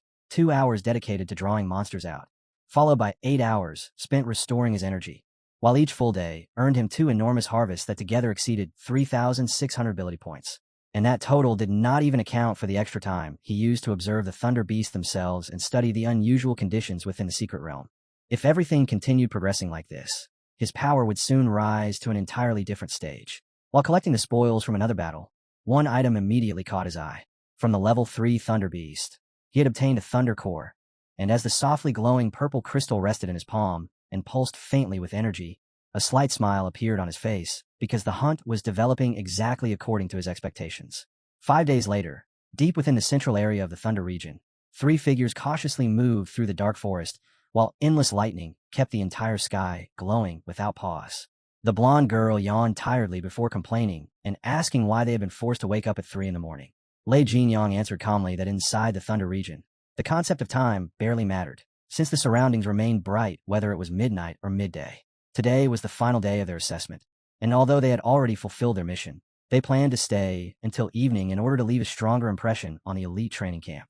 At his side, the purple-haired man let out a mocking sneer as he ridiculed a student from Modi University for leaving ahead of schedule, then proudly stated that the 3 of them had been rotating their rest periods so they could continue hunting without interruption.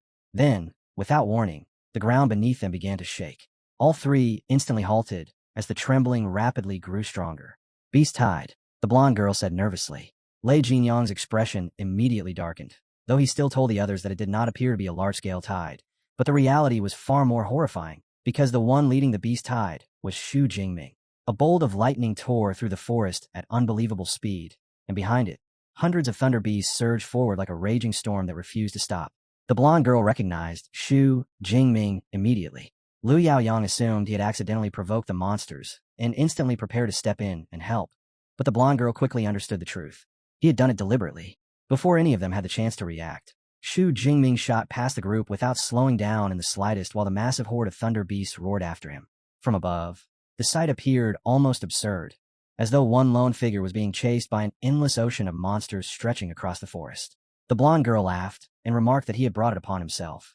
But Lei Jinyang soon noticed something that completely changed his expression, because the thunder beasts paid no attention to them at all. Golden lightning flickered around Su Jingming's body, precisely controlling the monster's focus and locking the entire beast tide onto him alone. Lei Jinyang's brows tightened deeply. Su Jingming was only level 3 mid-rank, so how could he possibly dare gather a beast tide of this scale, especially when several thunder beasts within the horde had already reached level 3 peak? Then Su Jingming suddenly came to a stop. For one brief instant, the entire forest fell silent. The next second, golden lightning erupted from his body as an overwhelming storm of energy burst outward, spreading across a massive area and flooding the forest with blinding radiance. Every thunder beast caught inside the attack was torn apart instantly. With one strike, the entire beast tide was completely wiped out. Silence descended over the forest once again. Lei Jinyang remained frozen in place. Even as a level 3 peak awakener, the maximum range of his strongest attack was only 30 meters. Yet Su Jingming's lightning had expanded far beyond that limit. This no longer resembled the strength of rank 3. Could it actually be an S-rank ability? But that possibility made no sense, because the only S-rank student at Modi University was still a freshman, yet the person standing before them already possessed such monstrous power. Behind Lei Jinyang, The other two teammates could do nothing except stare in utter disbelief. Meanwhile, surrounded by piles of Thunder Beast corpses, Xu Jingming opened his system once more. 23,000 ability points.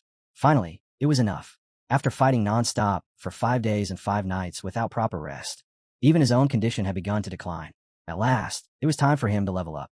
Not far away, the purple-haired man wiped the cold sweat from his forehead, all the arrogance he carried earlier having completely disappeared, before asking Lei Jinyang whether he himself could have handled that beast tide alone. Lei Jinyang answered truthfully that he could have dealt with the beast tide as well, but there was no way he could have finished it that quickly, nor with such absolute precision. The purple-haired man swallowed hard as he suddenly realized just how fortunate they had been that Xu Jingming rejected their earlier wager. After a brief hesitation, he asked another question, wondering whether Xu Jingming might actually possess the ability to defeat a level 4 beast despite still being below that rank himself. Lei Jinyang shook his head and stated that such a thing was impossible. 10 minutes later, Xu Jingming found a secluded area and quietly sat down. Opening his system panel, he immediately ordered all of his accumulated points to be allocated.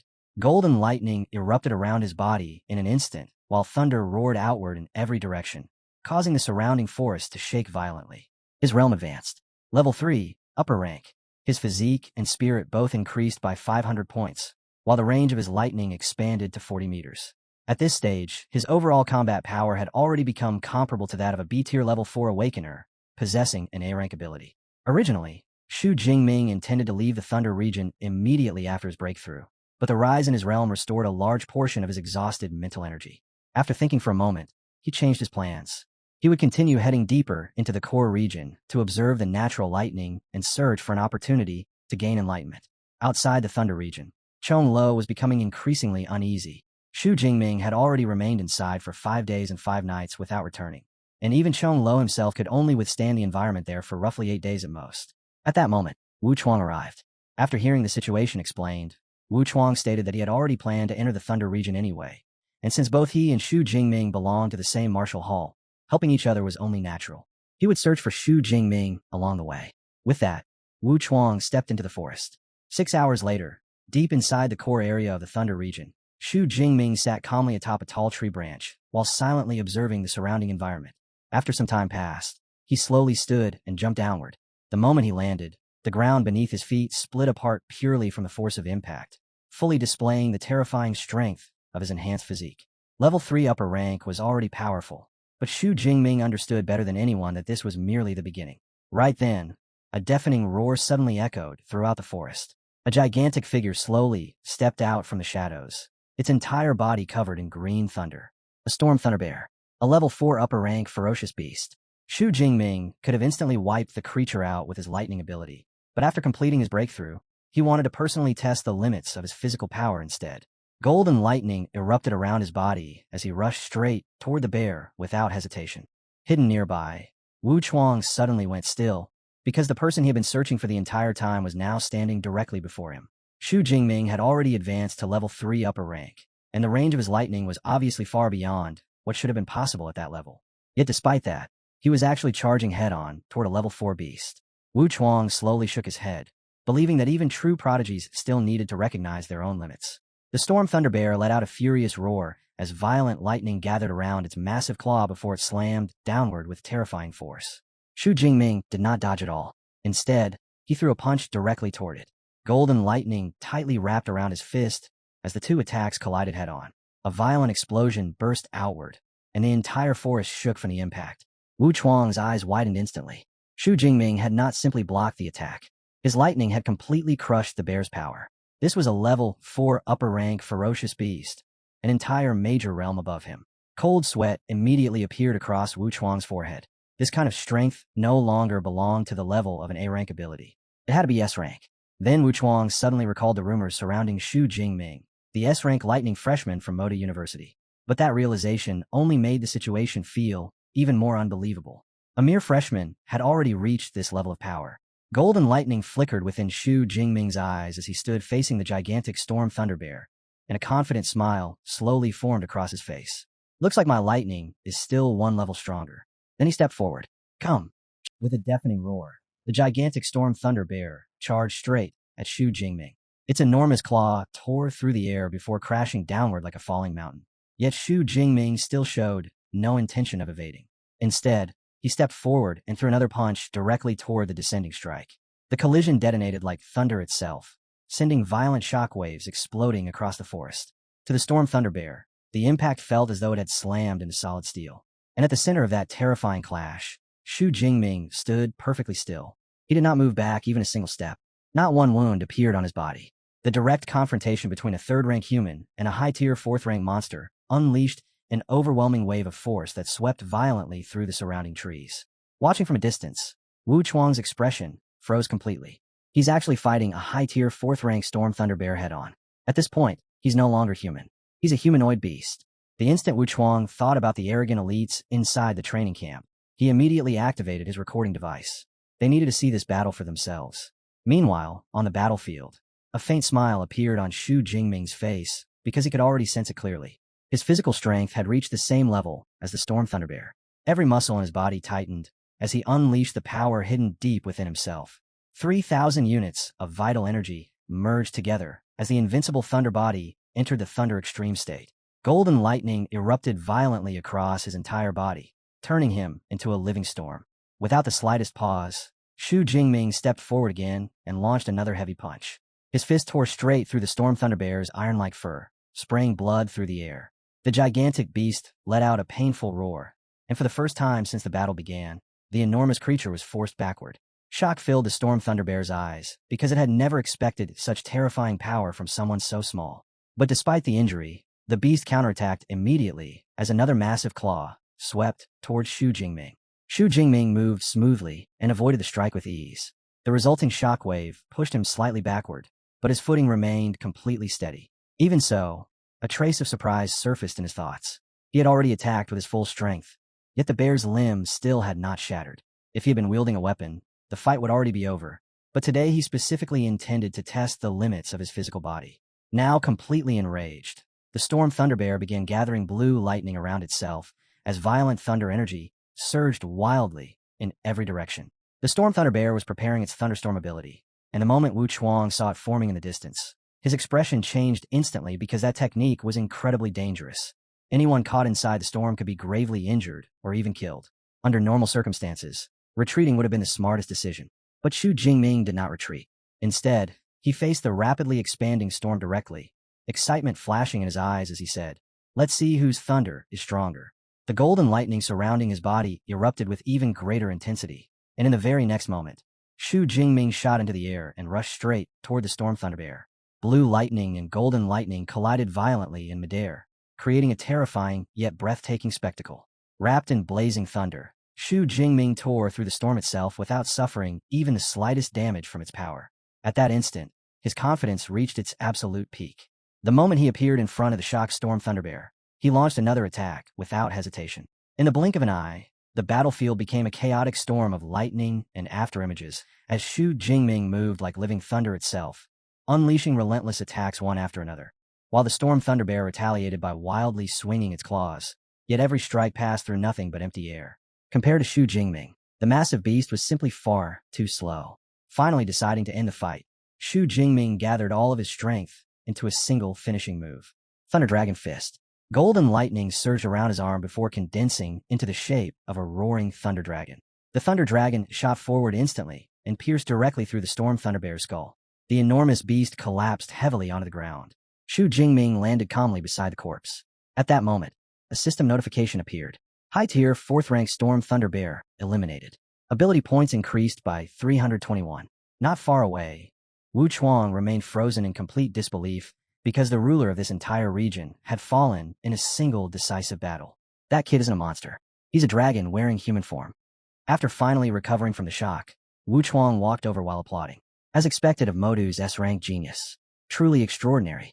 Standing beside the corpse of the Storm Thunder Bear, Wu Chuang sincerely praised Xu Jingming. If the country had more third-rank geniuses capable of defeating fourth-rank monsters like you, eliminating the beast threat would no longer be some distant dream.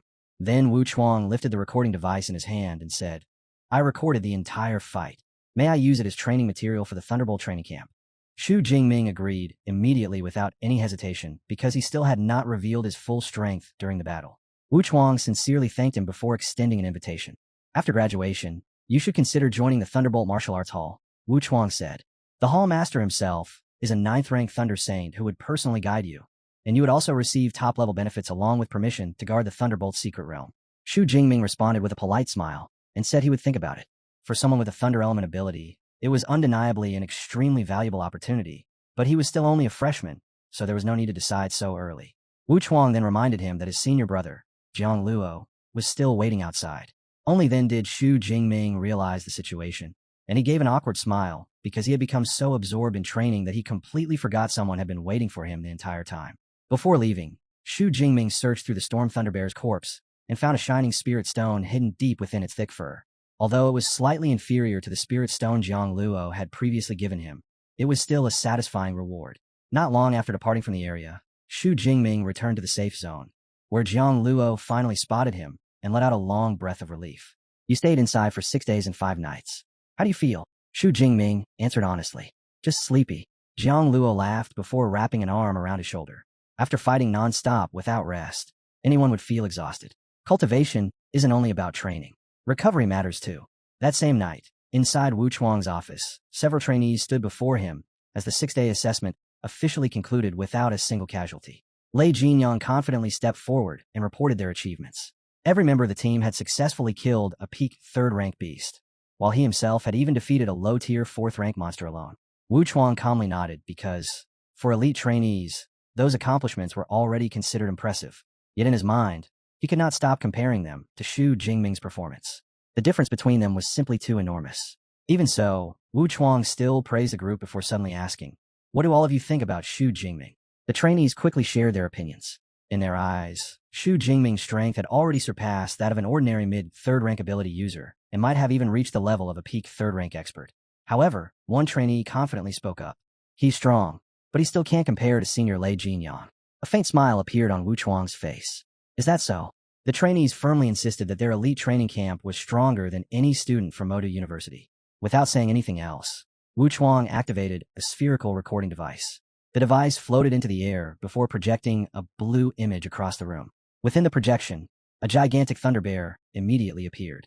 At least peak 4th rank, someone muttered nervously.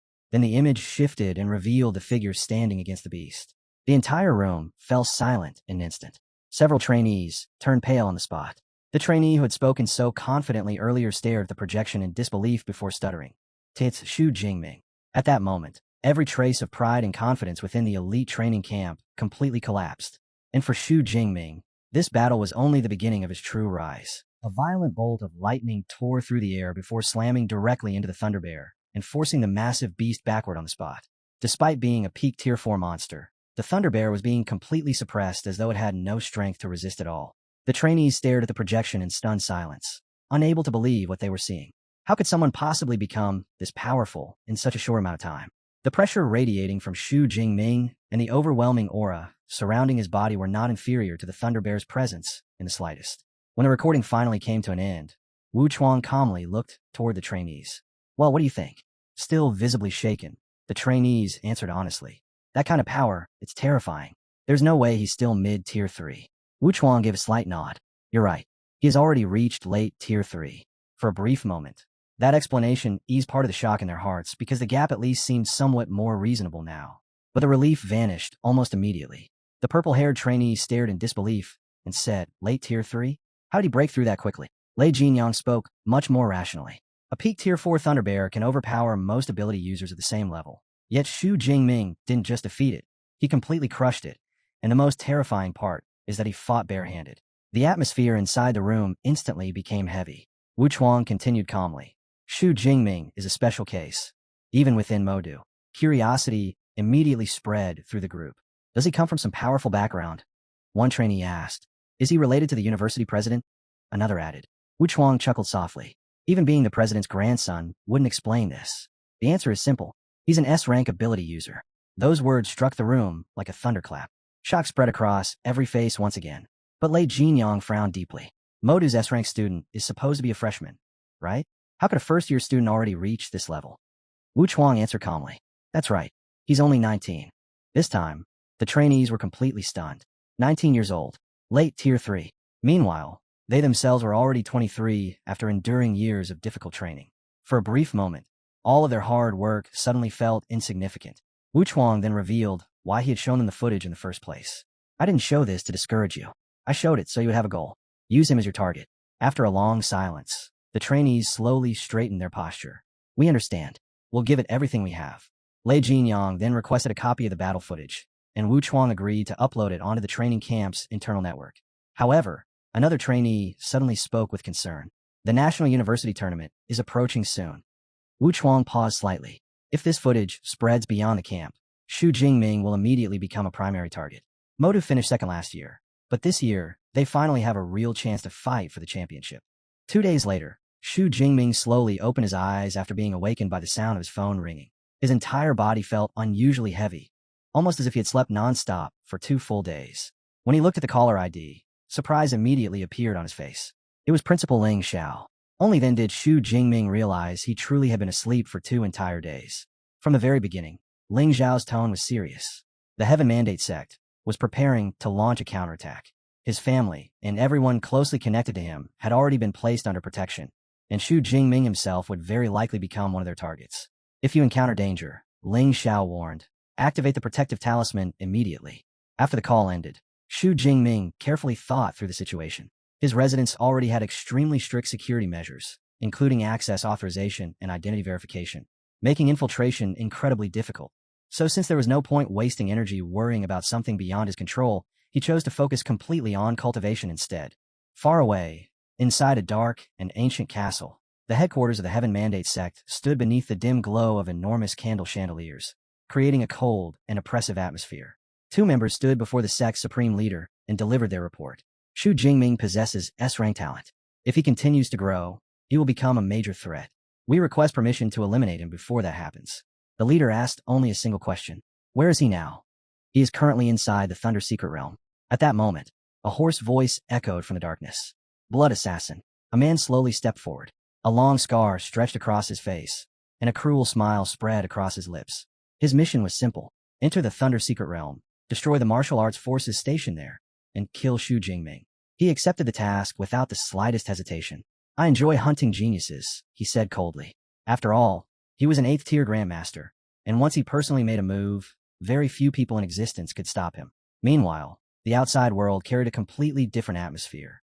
As the new year approached, lanterns decorated the streets while crowds filled the city in celebration. While wandering alone through the crowded streets, Xu Jingming suddenly came to a realization. This year, he would probably end up spending the holiday by himself again. Not long earlier, he had absorbed another lightning core, and the result was equal to nearly 6 entire days of bitter cultivation. Yet even with that kind of progress, he still felt it was far too slow. His eyes gradually rose toward a massive building wrapped in crackling arcs of lightning. The Thunder Tower. Senior brother Jiang had once recommended the place to him, saying that cultivators inside could observe natural lightning directly, and if the rumors were true, the environment there could raise cultivation speed tremendously. After entering the tower, the staff quickly verified his S-rank privileges. 4 hours of cultivation time on the 100th floor. The tower itself had 110 floors, and the higher one went, the more terrifying the surrounding lightning energy became. Xu Jingming wasted no time and headed straight upward. Inside the cultivation chamber, he waited quietly. Then, without warning, green lightning burst from the devices installed across the ceiling. His eyes widened at once. This was lightning in its most original and pure form. Under normal circumstances, natural lightning formed thousands of miles away in the sky, making close observation impossible. But inside the Thunder Tower, every tiny change and detail appeared clearly before him. Xu Jingming immediately entered cultivation. 4 hours vanished almost instantly. When he opened his eyes again, satisfaction appeared across his face. At this speed, he would need less than 5 more days to reach the stage of lightning liquefaction. The Thunder Tower truly lived up to its reputation as a sacred cultivation ground. As soon as his allotted time expired, Xu Jingming immediately asked whether he could extend his stay. The price stunned him. Tier 4 lightning course. A single extra hour inside that cultivation room was worth millions. Even the staff advised him to move to a lower floor to reduce the cost. Yet Xu Jingming still decided to remain where he was, using high-grade Tier 4 lightning cores as payment in exchange for another 11 hours of cultivation time. After that, he asked about the floors above. The answer immediately left him smiling helplessly. Tier 5 course. Tier 6 course. That level was still completely beyond what he could handle right now. Once his cultivation ended, Xu Jingming returned to the Thunder Martial Arts Hall, where senior brother Jiang welcomed him with good news. The materials Xu Jingming had sold earlier had brought in a total of 3 billion yuan. Jiang Luo burst into loud laughter. Next time, you're paying for the meal.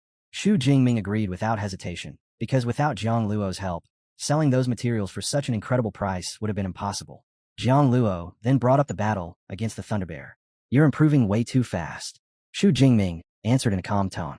Maybe my talent isn't bad. The moment those words came out, Jiang Luo burst into laughter. After laughing for a while, he asked Xu Jingming about his plans for the new year. Xu Jingming answered directly. I'll keep training inside the thunderstorm zone. Jiang Luo nodded, though he still gave him a reminder.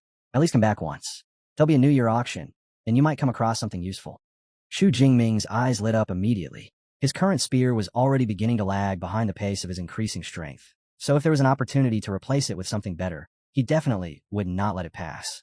Meanwhile, in another quiet room, Tong Xuan spoke with obvious excitement. For New Year's, I want to go to the Thunder Secret Realm. I want to see Xu Jingming.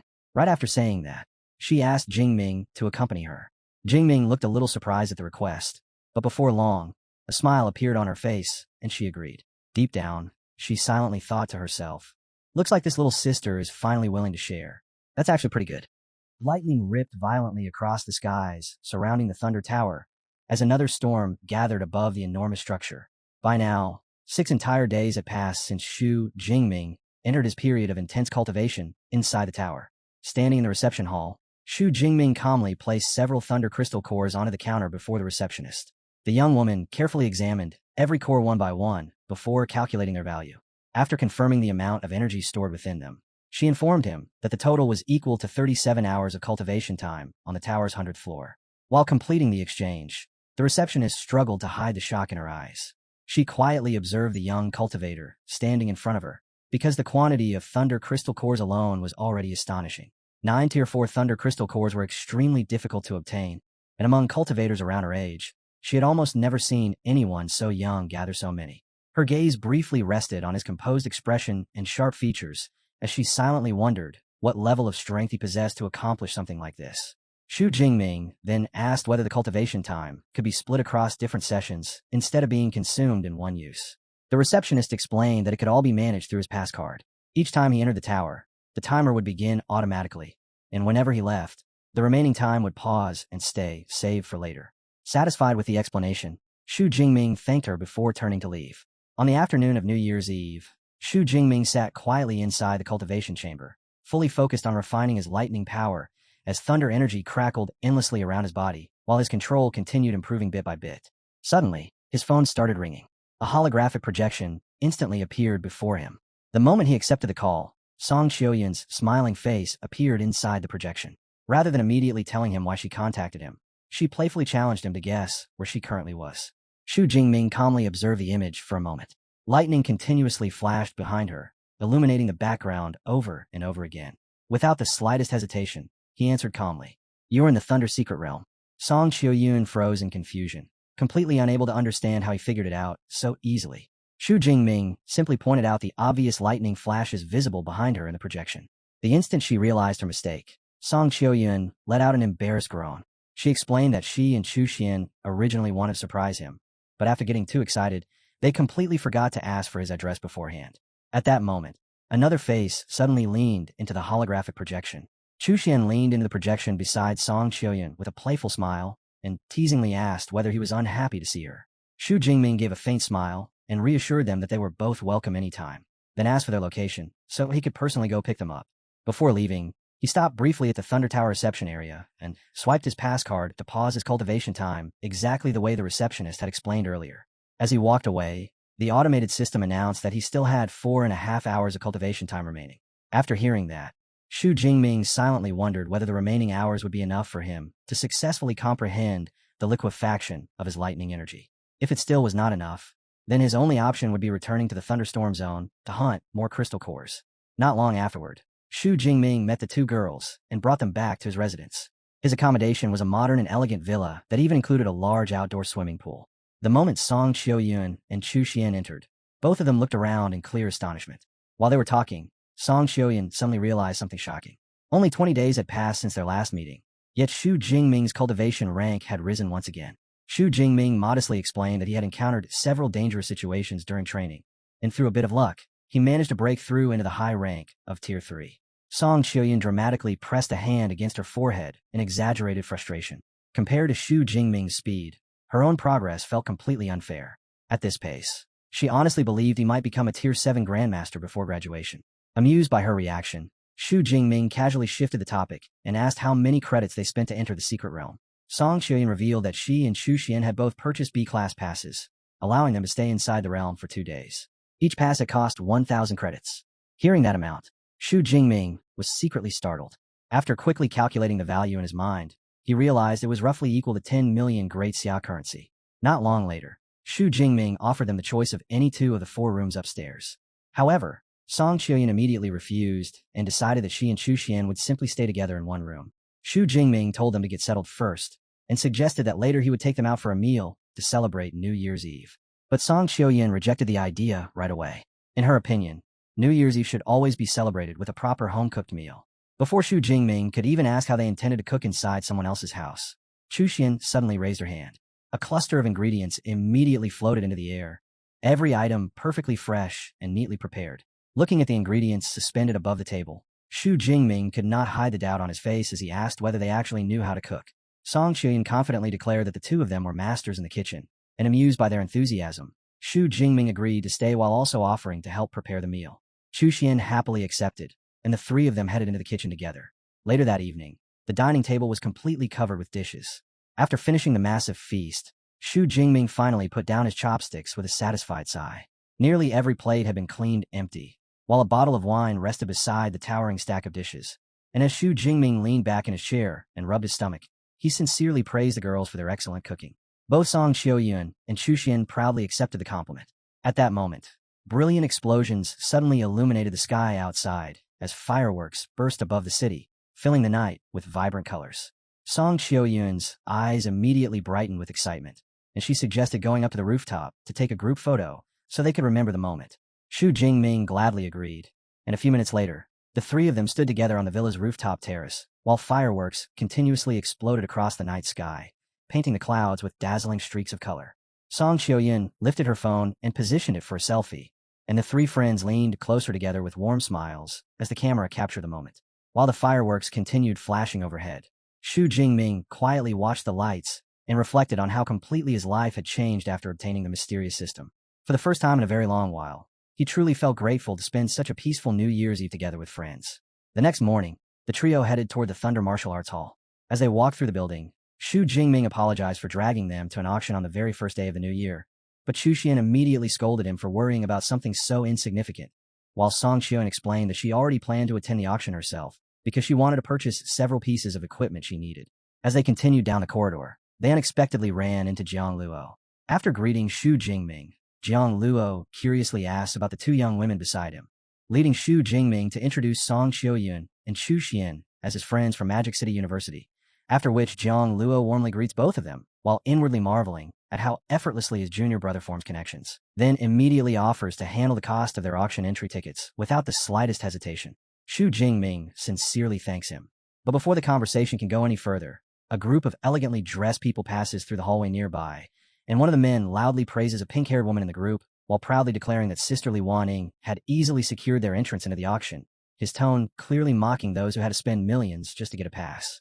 Hearing the praise, the pink-haired woman lets out an arrogant laugh before casually commenting that anyone willing to pay such absurd fees must be an idiot.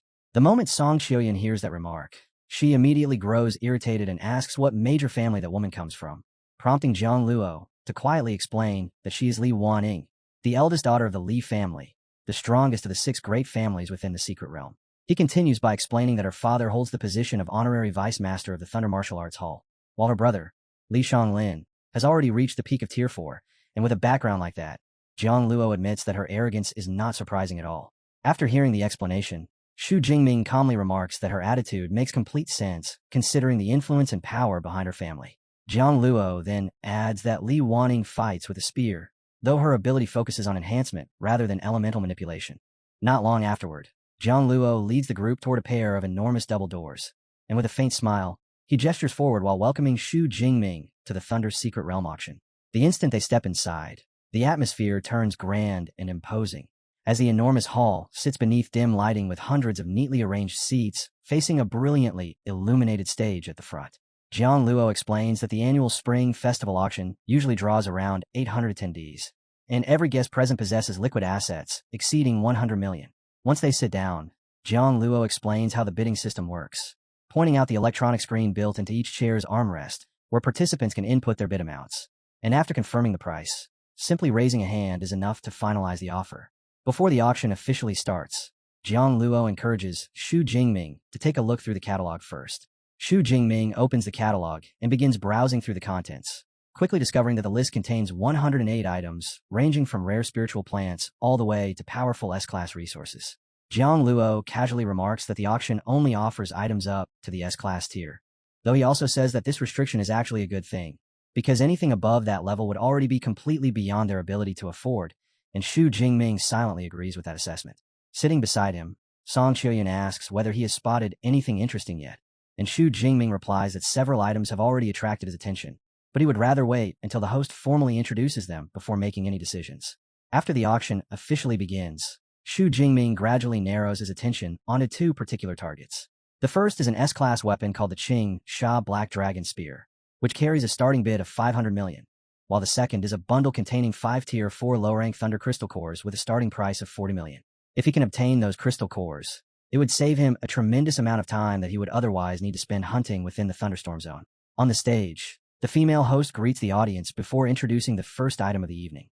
The opening lot is a 30-year-old A-class frost grass capable of strengthening the spiritual power of anyone below Tier 5, and its starting price is set at 20 million. The bidding war erupts almost instantly, as the value quickly rises beyond 22 million. An hour later, the auction finally reaches the 36th item, and the host announces the bundle of 5 Tier 4 low-rank Thunder Crystal Cores with an opening bid of 40 million. The moment the item appears on stage, Xu Jingming quietly releases a relieved breath. Without hesitation, he enters his offer through the electronic screen built into the armrest, and the host immediately acknowledges the bid from seat number 0310 while announcing a price of 41 million. However, the Thunder Crystal Cores are obviously in extremely high demand, and multiple participants continue increasing the bids almost immediately, driving the price to 41.8 million within only a few moments. As he watches the numbers climb at such a rapid pace, Xu Jingming's expression gradually becomes serious. There are simply too many competitors fighting for the item, and if the bidding continues normally, the price will only keep rising without end. After silently analyzing the situation for a short moment, Xu Jingming reaches a decisive conclusion. The only way to secure the Thunder Cores now is to intimidate every other bidder at once by abruptly raising the price to a level so high that nobody else dares continue competing. The auction hall is still filled with constant discussion and noise when a calm voice suddenly cuts through the entire room. 46 million. In an instant, the noisy hall drops into complete silence as every gaze turns towards Xu Jingming. His bid is aimed directly at the bundle of 5 Tier 4 Thunder Crystal Cores, and the sudden jump in price immediately crushes the remaining competition. Standing atop the stage, the female auction host clearly repeats the amount while reminding everyone present that Thunder Crystal Cores of this level rarely circulate on the public market because most of them are usually acquired directly by major factions before ever reaching auction houses. Slightly raising the gavel in her hand, she announces the bid once again. 46 million once. Her voice echoes clearly throughout the now silent hall. 46 million twice. Another brief pause spreads across the room, yet not a single person responds. 46 million, going 3 times. The gavel slams down heavily, officially confirming the sale, as the 5 Thunder Crystal Cores are won by Xu Jingming.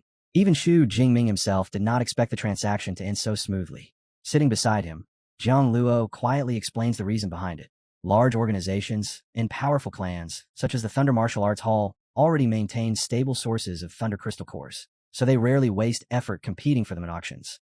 Because of that, the only remaining bidders were independent cultivators, and Xu Jingming's sudden increase of 5 million was enough to frighten all of them into backing away. Jiang Luo then looks at him with visible confusion and asks that if he needed the Thunder Crystal Cores so urgently, why not simply hunt for them himself instead? Xu Jingming calmly explains that his electric ability has already reached the edge of a breakthrough. His goal is to step directly into the liquefying realm, and he intends to complete the entire advancement in one uninterrupted cultivation session, something the Thunder Crystal Cores will allow him to accomplish. Jiang Luo stares at him in disbelief as sweat slowly appears across his forehead. Advancing into the liquefying realm at such speed is almost absurd. When Jiang Luo himself reached that level in the past, he had already been close to graduation. So compared to that, Xu Jingming's rate of growth feels genuinely terrifying. Nearly 2 hours pass before the auction finally reaches the 98th item, and the instant the attendants carry the next treasure onto the stage, the atmosphere inside the hall changes completely. Resting within the display case is a long spear. The female host smiles faintly before making her announcement. The next item is an S-class weapon. She lifts the spear for everyone in the audience to see. The flowing cloud golden edge spear, personally forged by the renowned artifact master. Light reflects across the surface of the weapon as she begins introducing the details of its construction. The spear's shaft is forged from A-class creamier alloy, a rare metal famous for its unique property of becoming drastically heavier once ability energy is infused into it. The spearhead is even more remarkable, having been crafted from S-class extreme edge alloy, a material renowned for its terrifying hardness and overwhelming piercing power. The moment those details are announced, excited murmurs immediately spread throughout the auction hall, since weapons of this level rarely appear in public auctions. Xu Jingming carefully examines the spear while recalling the properties of creamier alloy, already aware that the weapon's weight increases dramatically once ability energy is poured into it. The host soon confirms this information for the audience, explaining that when pushed to its maximum output, the spear can reach an astonishing weight of 100 tons. Soon afterward, the starting price appears on the screen. 500 million. The bidding war explodes instantly. 510 million. 520 million. 530 million.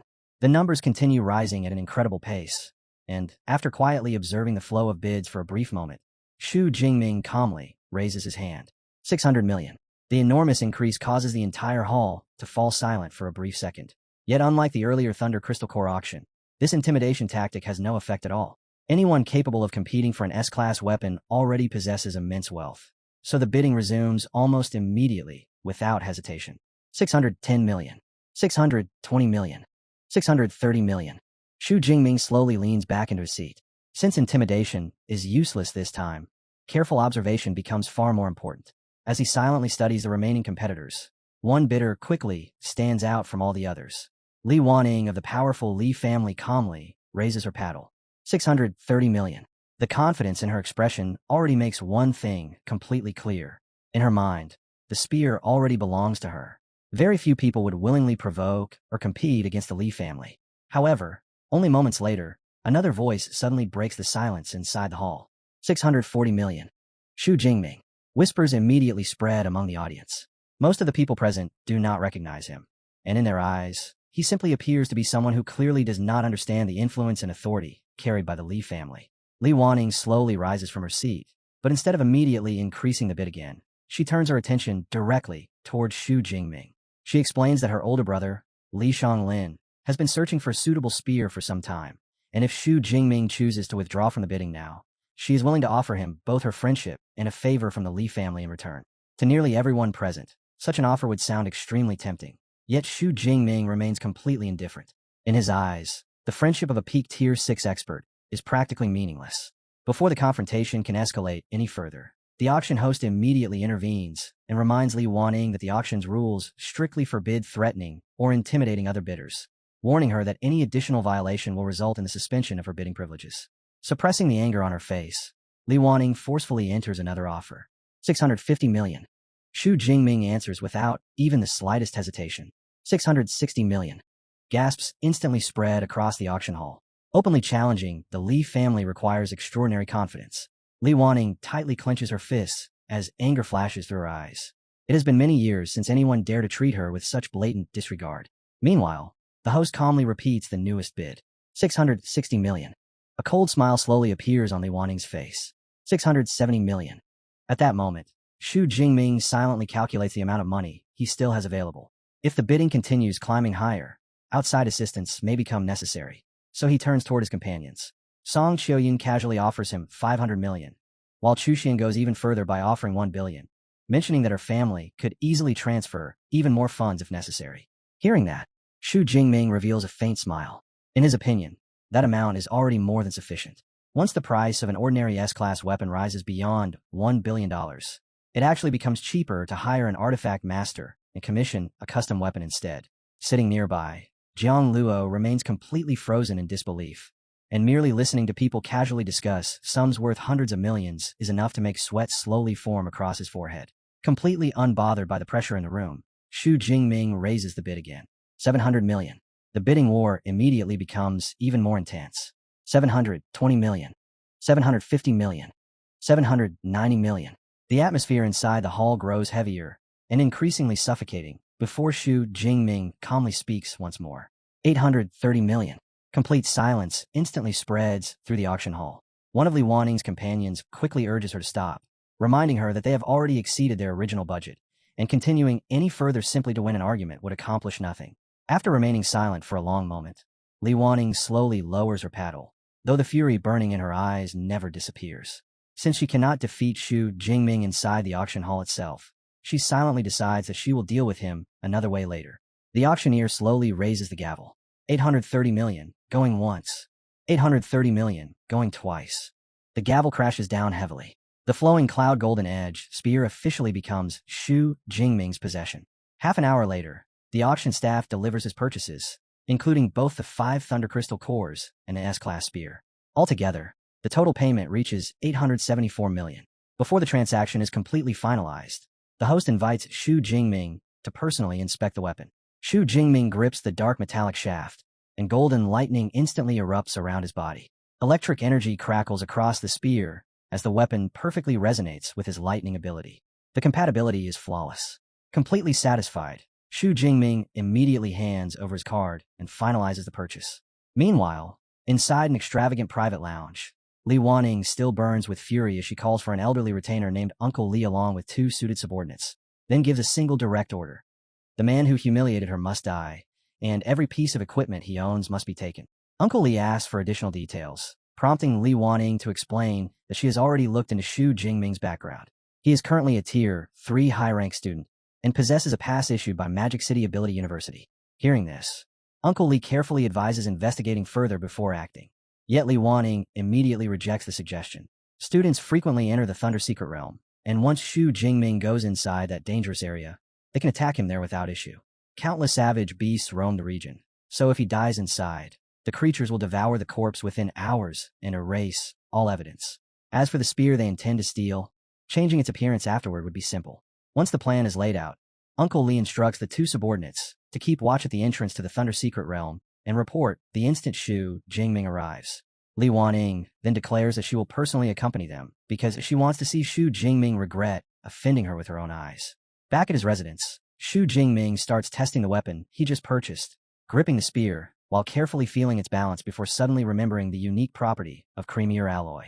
Driven by curiosity, he channels his lightning ability directly into the weapon, and in the next instant the spear's weight increases so drastically that he is caught completely unprepared, his body forced down to one knee while the spear slams violently against the floor. After regaining his stability, Xu Jingming quickly begins calculating the change. His current lifting capacity is around 5 tons, while the spear normally weighs roughly 800 kilograms. Yet the moment lightning energy flowed into it, the weapon's mass jumped to more than 6 tons. A new thought immediately flashes through his mind. Xu Jingming rises to his feet once again, steadies his posture, assumes a proper combat stance, and swings the spear downward with all his strength. The strike erupts through the room as the wooden floor explodes apart instantly, shattered fragments flying in every direction. A faint smile slowly spreads across his face. If he attacks while the spear remains at its normal weight to maximize speed, then pours lightning energy into it right before the moment of impact, the sudden increase in mass would multiply the force of the strike tremendously. Combined with the accumulated acceleration and overwhelming weight, the attack would be powerful enough to crush almost any opponent. However, controlling the momentum after such a sudden shift in weight remains incredibly difficult. Standing in the middle of the shattered floorboards, Xu Jingming realizes something with complete clarity. This spear is not simply powerful. It is an absolutely terrifying weapon meant for killing, and if he wants to truly master it, intense training will be unavoidable. Once his companions depart, he intends to return to the Thunderstorm Zone and continue practicing there. The next day at noon, Xu Jingming stood by the roadside seeing his 2 friends off. Chuxian smiled and told him they would meet again after the new semester started. But before leaving, she reminded him not to forget his promise because once school resumed, he still had to guide both of them during training. Jingming nodded, thanked them for coming all the way here just to accompany him, and exchanged a few final words before the red car slowly pulled away. He remained standing there with his hand raised in farewell as the vehicle gradually disappeared farther down the road, continuing to watch silently until it vanished completely from sight, and only then did he slowly lower his hand. The look on his face soon became serious. He had less than a week remaining inside the secret realm, which meant every minute left had become extremely valuable. If he wanted to keep growing stronger, then he needed to make full use of the time he had left, and the destination he planned to head toward had already been decided long ago. The Thunderstorm Zone. Only that place contained the thunder crystal cores necessary to strengthen his lightning ability. What Jingming failed to notice was that someone had been watching him the entire time. Hidden among the trees nearby, a man silently observed every movement he made, and the moment Jingming began heading toward the Thunderstorm Zone, the watcher immediately activated a communication device and delivered a brief report. The target has begun moving. He's heading toward the Thunder Zone. Far away inside a luxurious lounge, Li Wanning sat comfortably on a sofa while the lights reflected softly against her elegant black dress.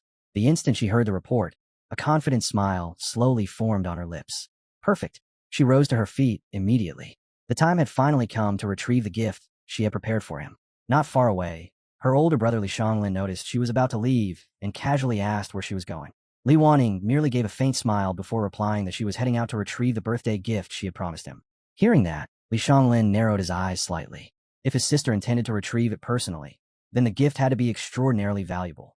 Meanwhile, deep inside the secret realm, Su Jingming was already fighting. With a fierce thrust, he drove his spear directly through a monster and slammed the corpse heavily on the ground, blood splashing across the forest floor. The battle ended in an instant, yet Jingming did not relax his guard. Instead, he slowly turned toward the bushes behind him and spoke calmly. "You've been following me for quite a while." The forest instantly became silent. "Come out." A few moments later, 3 people emerged from the bushes. Li Xianglin walked out first, and behind him stood 2 bodyguards dressed entirely in black. He carefully observed Jingming for a moment before speaking with clear interest.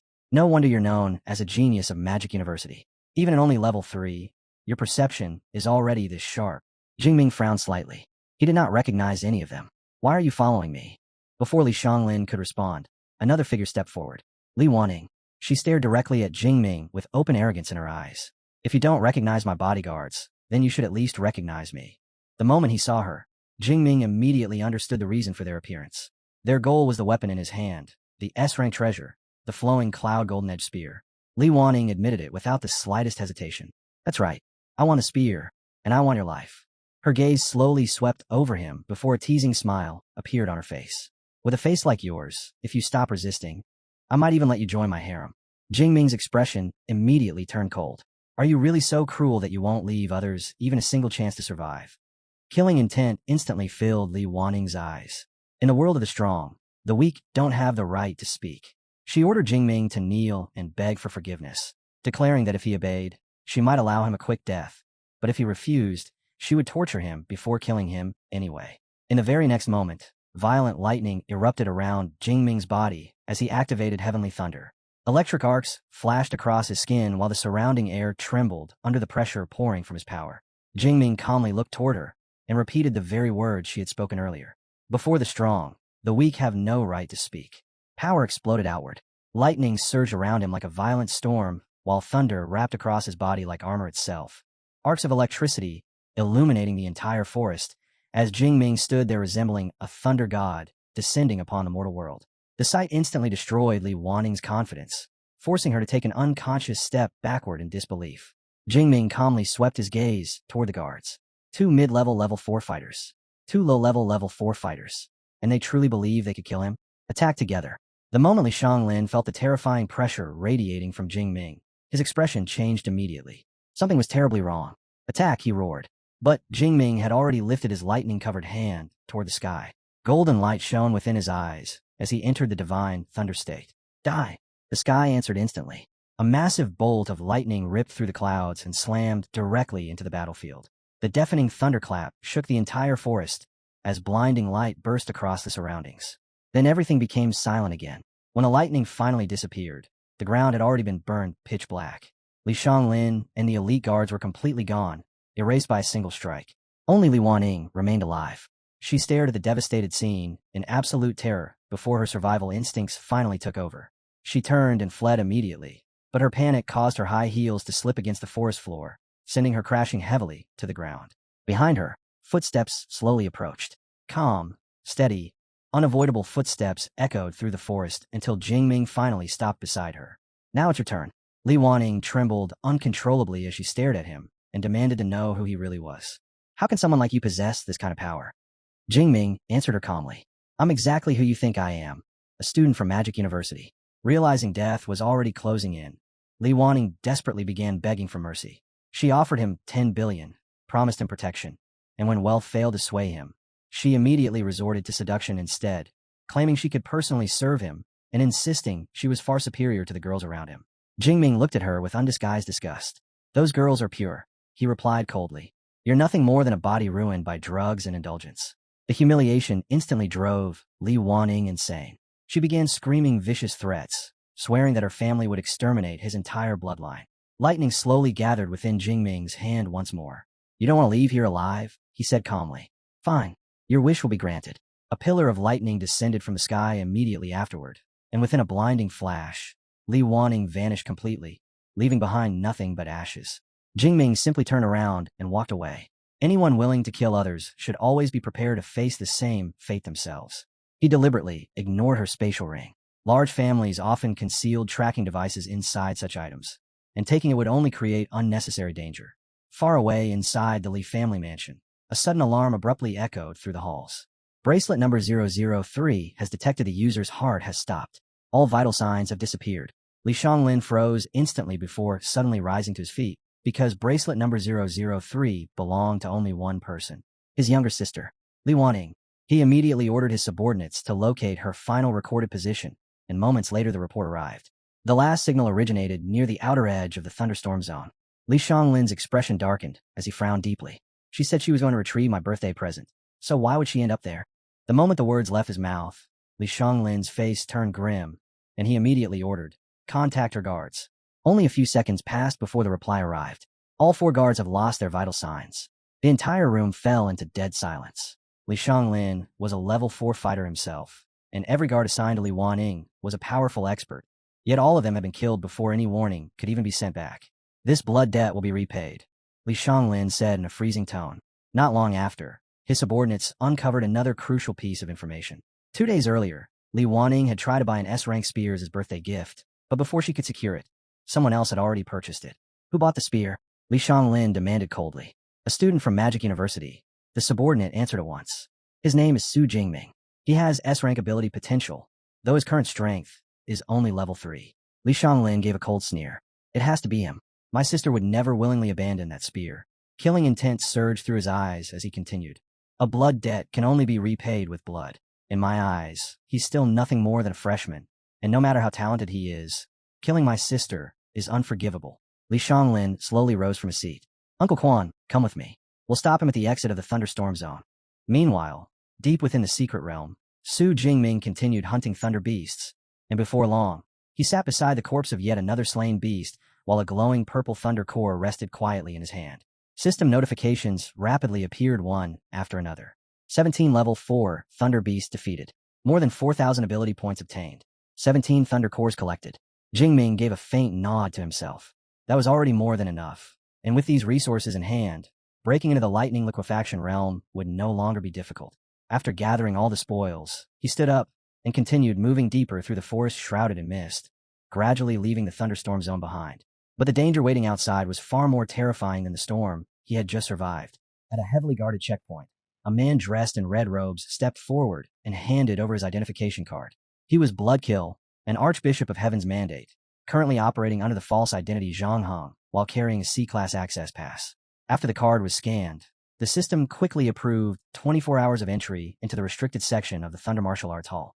The receptionist politely reminded him to make good use of his limited time, but Bloodkill only responded with a cold smile. In his view, 24 hours was already excessive, because the mission was practically finished the moment he arrived, and today would be the day Su Jingming died. Near the exit tunnel, several men in black suits stood silently while guarding the area, their presence naturally drawing the attention of the surrounding crowd. Before long, people recognized them as members of the powerful Li family, and many noticed they had already been waiting there for several days, making it obvious that the person they were targeting was about to emerge. A few moments later, Su Jingming finally stepped out from the tunnel, and one of the suited men immediately spoke into his earpiece to report that the target had appeared. Su Jingming slightly slowed his pace. His instincts had already picked up on the sudden shift in atmosphere and the hostile focus locking directly onto him. Without any warning, a figure descended from above with a spear in hand before slamming downward with explosive force. Su Jingming, blood must be repaid with blood. Su Jingming calmly raised his eyes and instantly assessed the attacker's strength. A peak tier 4 physical fighter, Li Xianglin. Even while facing the sudden ambush, Su Jingming remained completely composed, casually thinking that if he had known they would track him down this quickly, he would not have destroyed the storage rings he looted earlier and wasted millions worth of potential value. Overcome with rage, Li Xianglin demanded to know whether Su Jingming had killed his sister. Su Jingming answered without the slightest fluctuation in emotion. Why ask when you already know the answer? The surrounding spectators heard the exchange and were instantly shaken by the revelation that Li Wanning was dead. Some quietly muttered that her arrogance had finally led her into disaster, while others looked at Su Jingming with pity, fully aware that the Li family's revenge would be ruthless. Li Xianglin demanded an explanation, but Su Jingming replied plainly. She tried to kill me for my items. She failed, so I killed her.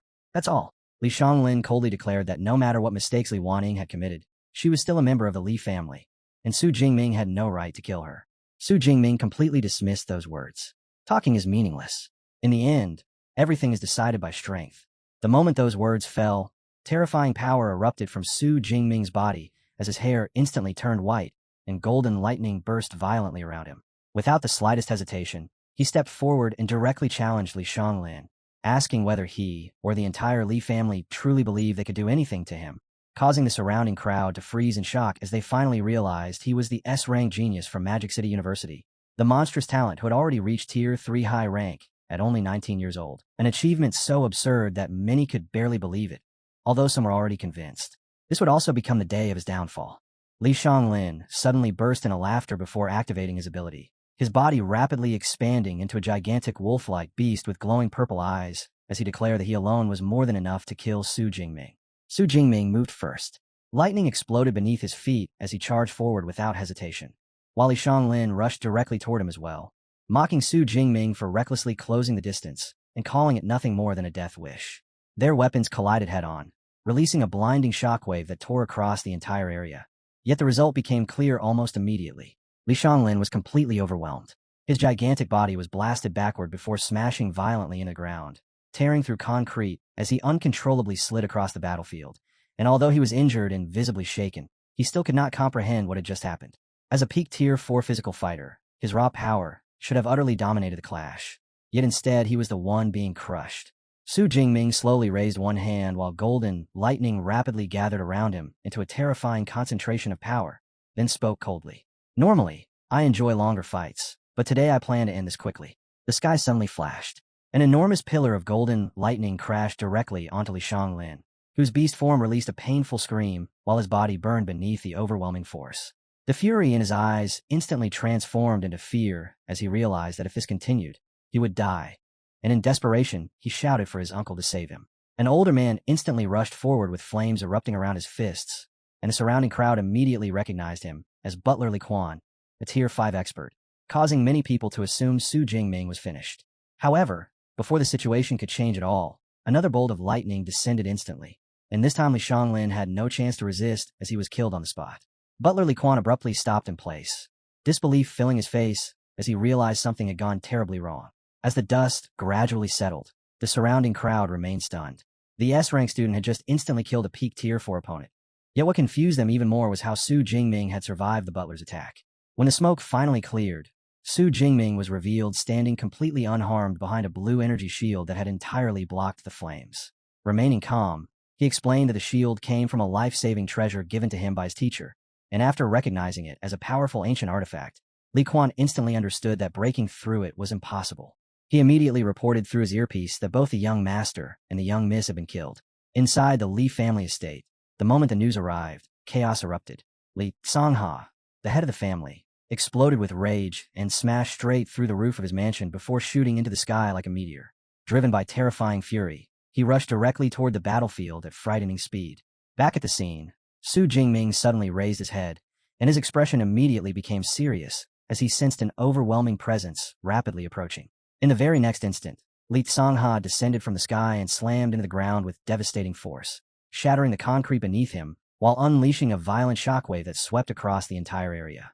The moment his eyes locked onto Su Jingming, they burned with fury, and with killing intent overflowing from his body. He declared that Su Jingming had gone too far by murdering both of his children. Then his gaze slowly shifted toward Butler Li Quan, and his voice instantly became ice cold as he called him worthless for failing to protect them. Without the slightest hesitation, Li Sangha struck. A terrifying red energy erupted outward and completely engulfed the butler, rapidly draining away his life force until his body shriveled into a dried husk within seconds. The energy immediately flowed back into Li Sangha, causing his eyes to glow with a horrifying crimson light as the killing intent surrounding him climbed to an even more terrifying level. He fixed his gaze on Su Jingming once again and coldly declared that he would be next. Su Jingming tightened his grip around the spear as sweat spread across his body, fully aware that the battle standing before him was far more dangerous than anything he had experienced until now.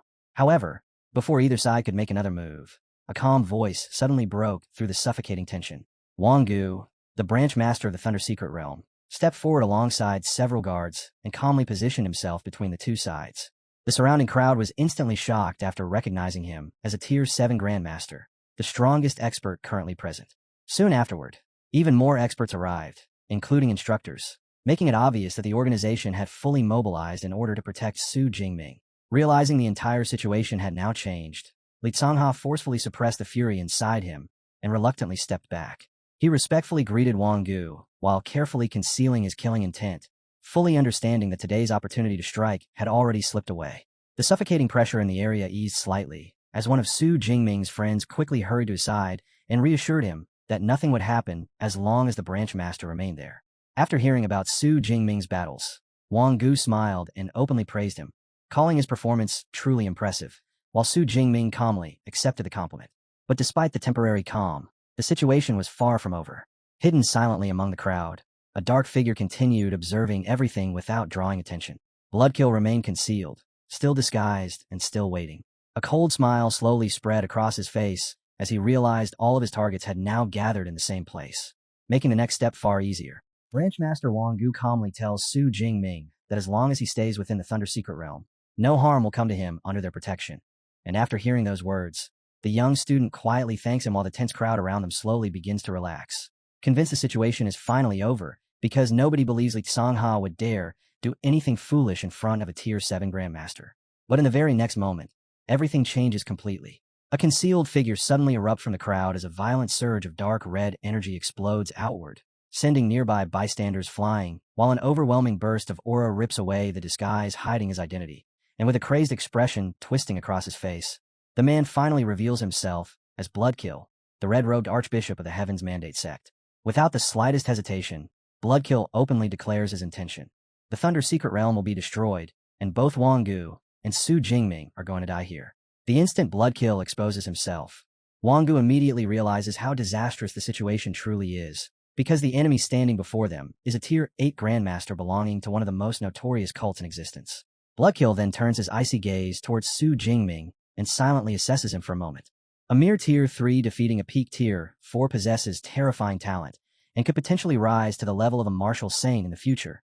Yet Bloodkill mercilessly decides that Su Jingming's future ends today. With arrogant confidence, he mockingly tells the student to summon the university's space-type Grandmaster, fully believing the distance is far too great for anyone to arrive in time and save them. Su Jingming, however, shows no trace of panic. Instead, a faint irritation appears on his face because he already understands that Bloodkill has completely underestimated Vice Principal Li Quan, the S-rank space-time user. A slight smile even appears as Su Jingming reflects on how his enemies always start celebrating far too early, and without delaying another second, he immediately raises his talisman and crushes it. In an instant, a gigantic blue magic circle spreads across the sky as a radiant portal slowly opens overhead, and from within it Li Quan descends gracefully, surrounded by swirling currents of energy. The entire crowd falls silent in shock before overwhelming relief quickly spreads through them, because the crushing pressure radiating from her aura alone makes it instantly clear that they're safe now. Off to the side of the battlefield, cold sweat runs down Li Kang's back as he suddenly realizes that if he had acted impulsively earlier, his entire family would already be dead.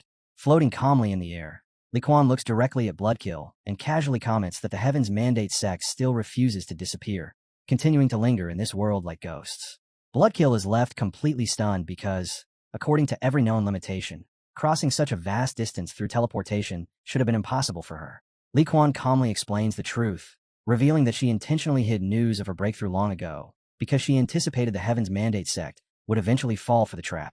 As her aura rises once again to an even more frightening level, Bloodkill instantly understands the meaning behind it. Li Quan has already stepped into the realm of a Tier 8 mid-rank Grandmaster, and as a mere B-class user facing an S-class opponent, he immediately realizes the gap between them is overwhelming. Fear takes over almost instantly, and without the slightest hesitation, Bloodkill turns and attempts to escape. Li Quan calmly lifts one hand, causing a glowing magic circle to appear at once, as she coldly informs him that it is already too late. In the very next moment, a massive hexagonal barrier manifests and forms the spatial Yin-Yang domain, sealing Bloodkill entirely within it. The spherical prison leaves him with no possible route of escape, while Li Quan remains outside, maintaining complete control over the domain. With a sharp, downward wave of her hand, a crescent-shaped slash of spatial energy tears toward him. Bloodkill lets out a furious roar and erupts with a desperate burst of dark red power to resist the attack. And the instant both forces collide, the domain erupts in a violent chaos. The two Grandmasters move at terrifying speeds as they clash repeatedly inside the barrier, their attacks colliding over and over while blue and red shockwaves continuously crash against the walls of the domain. Even under such overwhelming force, the barrier never wavers and completely prevents the destruction from spreading beyond the battlefield. On the ground below, Su Jingming and Wang Gu safely observe the entire battle unfolding above them. After recognizing the scale of the confrontation, Wang Gu immediately begins giving orders, instructing the supervisors and Instructor Wu to stay behind and assist, while another group coordinates with the Thunder Martial Arts Hall to evacuate nearby civilians. And after arranging everything, he urges Su Jingming to leave for his own safety. Su Jingming refuses immediately. He explains that leaving now would only create more trouble for Li Quan because he fully trusts her strength, and even if the worst situation occurred, she could still teleport him away instantly. More importantly, he understands that watching a battle between Tier 8 Grandmasters is an exceptionally rare chance to learn. Half an hour eventually passes before the battle finally comes to an end. Li Quan slowly descends onto the shattered battlefield while Bloodkill lies defeated nearby, his body covered in injuries and completely drained of strength, and after losing the last of his energy, he collapses face first onto the ground. Su Jingming looks down at the defeated Grandmaster and briefly wonders how many ability points he might gain from killing someone who cultivated the god's blood secret art. Nearby, Jiang Luo remains drenched in sweat, still visibly shaken after witnessing the overwhelming disparity in power, because from the very start Bloodkill never possessed even the slightest chance of winning.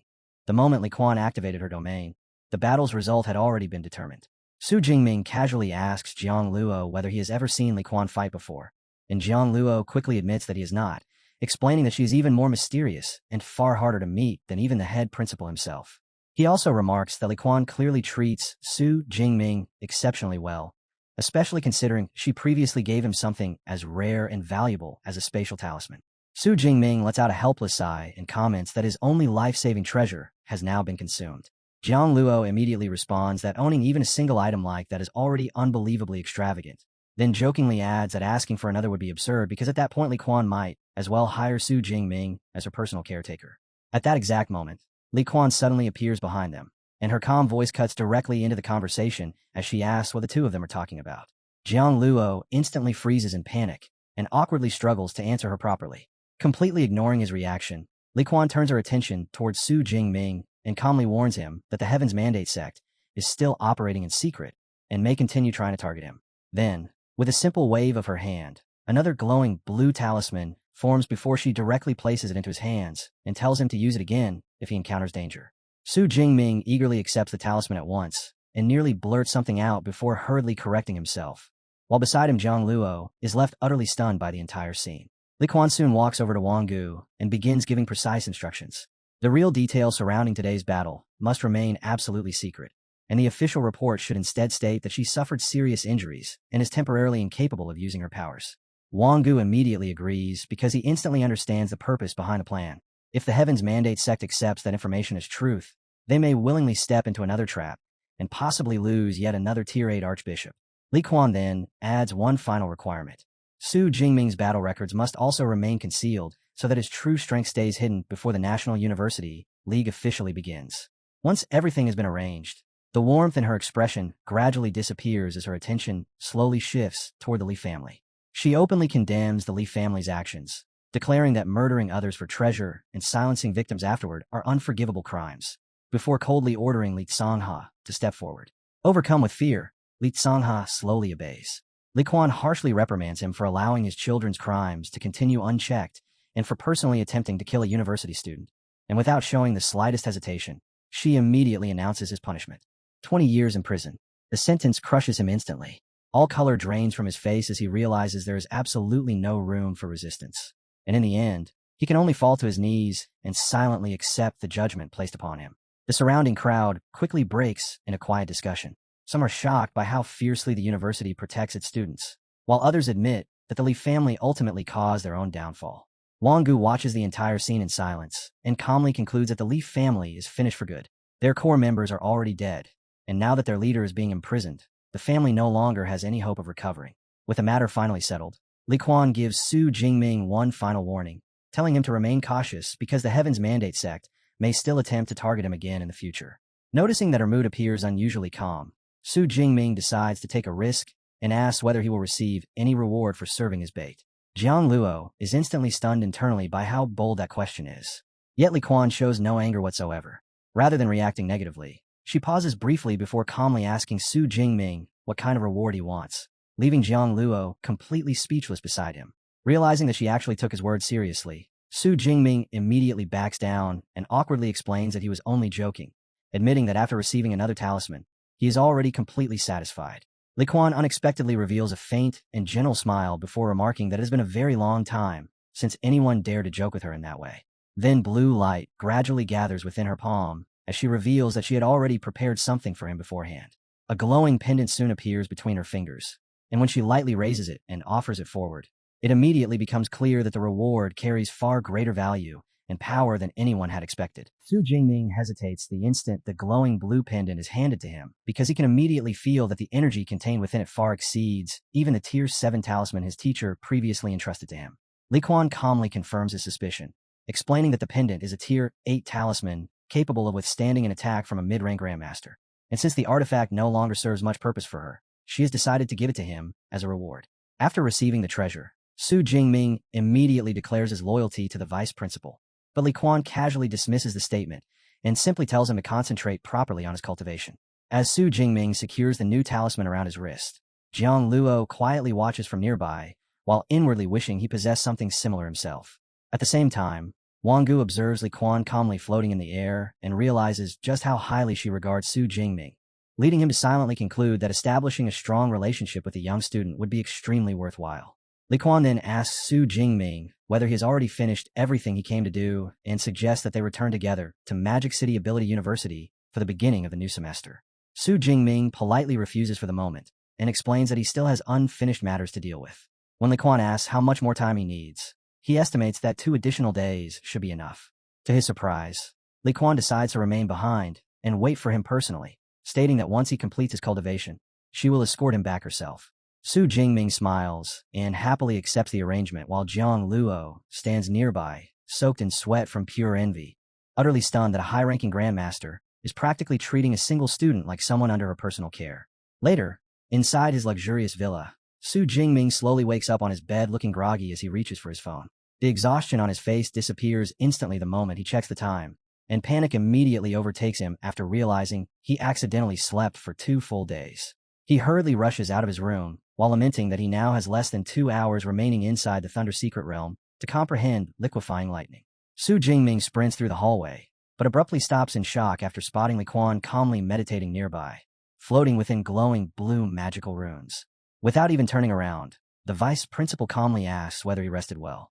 Still visibly anxious, Su Jingming replies that he did, but nervously explains that he barely has any time left to finish cultivating his lightning power. Li Quan immediately reassures Su Jingming that there is no longer any time limit on his access, revealing that Branchmaster Wang-gu personally upgraded his S-Class pass into a permanent one. And the moment Su Jingming hears that, the tension leaves him as he quickly expresses his sincere gratitude toward her. Li Quan calmly explains that she actually contributed very little because the decision was Wang-gu's idea from the beginning, since the Branchmaster values Su Jingming's potential extremely highly. But Su Jingming quickly figures out that such special treatment was only possible because Wang-gu respected Li Quan's influence.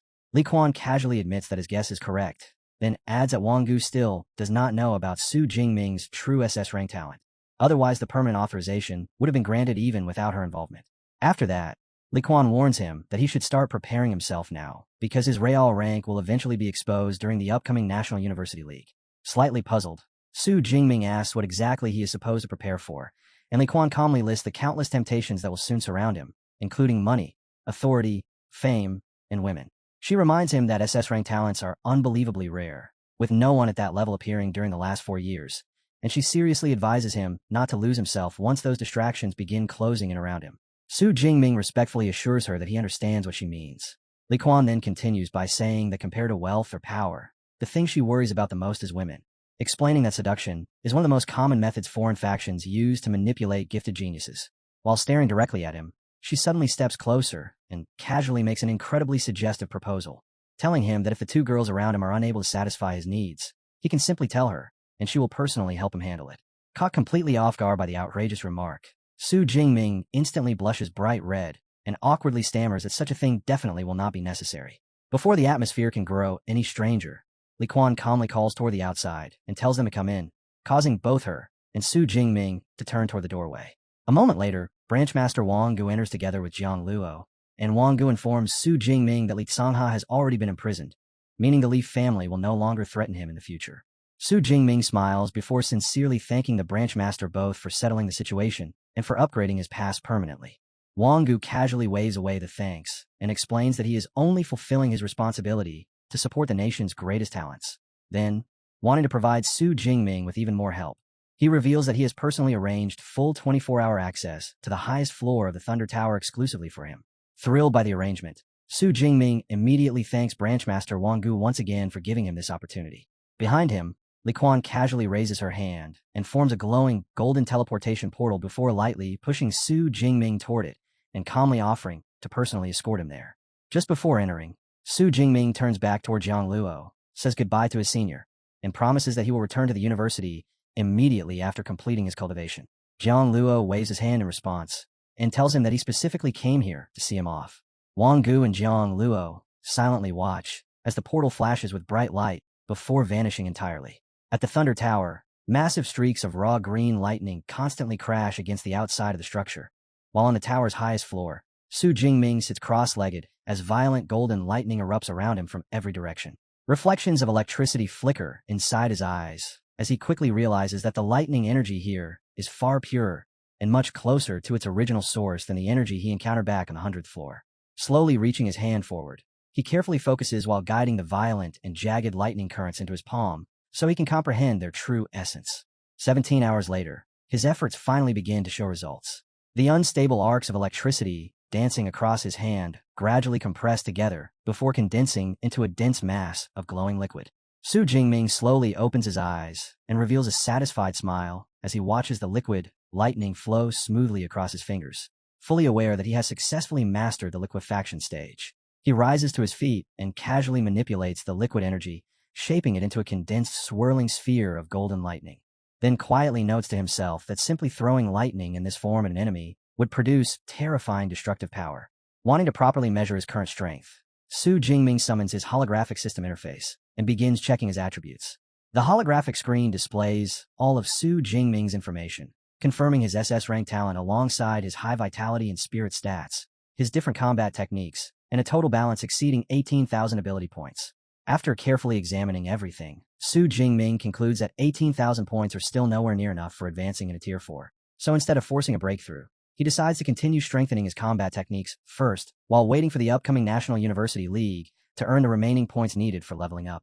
His thoughts soon drift toward the tournament's survival competition centered around hunting beasts, and knowing that the event will inevitably contain huge numbers of Tier 4 monsters. Su Jingming sees it as the perfect chance to harvest an enormous amount of ability points. After making his decision, Su Jingming immediately spends his ability points to upgrade the indestructible Thunder Body to the 5th stage, and the instant the enhancement finishes, a massive surge of energy erupts from his body as violent lightning explodes around him, and his hair transforms into a brighter and far wilder state. Standing within the amplified form, Su Jingming feels exhilarated by the overwhelming growth and strength, and quickly realizes that the 15,000-point upgrade alone increased his vitality by nearly 1,000 points.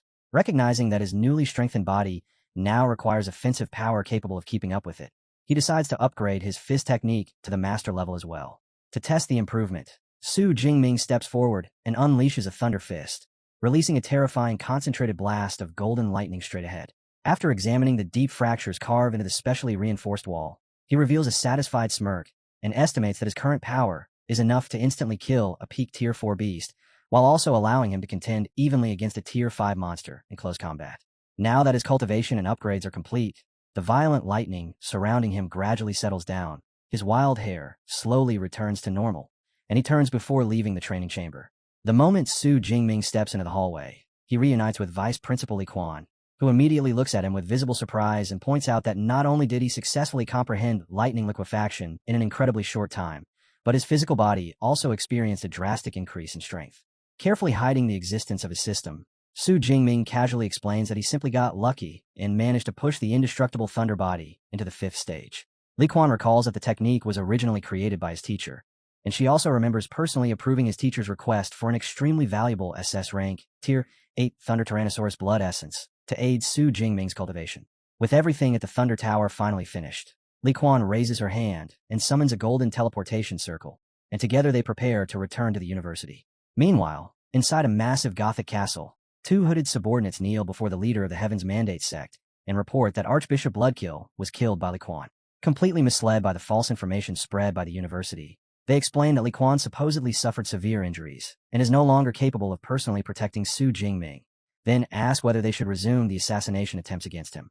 One of the hooded cultists, whose mouth is lined with jagged teeth, eagerly volunteers for the mission and swears that he will personally execute the young genius himself. The leader of the Heaven's Mandate sect calmly tells his subordinates that the sect has already lost far too much fighting strength because of the nation's extermination campaign, and after weighing the situation carefully, he concludes that continuing to target Su Jingming is no longer a wise choice. Instead, he orders every cult member to remain hidden and patiently wait for the peak of the origin energy tide, the moment when their supreme god will descend upon the world and grant them eternal life. The instant they hear those words, the loyal followers immediately lower their heads and begin chanting praises to their god. Back at Magic City Ability University, an exhausted Su Jingming meets with Vice Principal Li Quan once again and explains that after forcing his ability to remain in an extreme state for 17 straight hours in order to achieve a breakthrough, he is now completely drained. To help him recover, Li Quan casually hands him a glowing packet of Sunbae crackers. Su Jingming immediately looks surprised because he recognizes the snack as a rare B-class resource originating from a secret realm, although this is the first time he has ever actually seen one in person. The moment he takes a bite, the exhaustion throughout his body rapidly disappears, and his energy instantly recovers. Li Quan reveals a faint smile and explains that the snack is believed to bring good luck, then expresses her hope that Su Jingming will defeat Jingming University during the National University League and lead Magic City Ability University to first place. Afterward, Li Quan directly asks Su Jingming to become the captain of the university team for the upcoming league. Looking down at the snack packet in his hand, Su Jingming accepts the role and firmly promises that no matter what happens, he will win the championship. Satisfied with his response, Li Quan informs him that the finalized team roster will be officially posted on the school website the next morning. The following day, excited students gather together while checking their phones to view the newly announced lineup. The list officially names freshman Su Jingming as team captain, senior Kong Shi as vice captain, and senior Yao Fong as one of the main members. Some students immediately question the decision and worry that making a freshman the captain is far too dangerous, arguing that Kong Shi would have been the safer option instead. Others quickly refute that argument by pointing out that although Kong Shi is already a Tier 4 mid-rank fighter, he still cannot compare to the Tier 4 high-rank members of Jingming University, meaning Su Jingming is realistically their only hope of victory. Elsewhere, Li Chongxi stares blankly at his phone in complete disbelief. The announcement finally makes Li Chongxi realize just how terrifying Su Jingming's strength must be for the university to place him in the captain position. And after a brief moment of bitterness, he silently admits to himself that he could never compare to a monster like that. Meanwhile, while walking across campus, Xiongya playfully congratulates her friend Song Qiuyun and teasingly remarks that her man has now become the team captain. Song Qiuyun immediately denies it and insists that nothing official exists between her and Su Jingming. Xiongya quickly points out that Song Qiuyun even visited Su Jingming on New Year's Eve and says she cannot believe that, despite spending time alone with him, she still failed to win him over. Song Qiuyun awkwardly reveals that she actually brought senior sister Jiang along with her that night.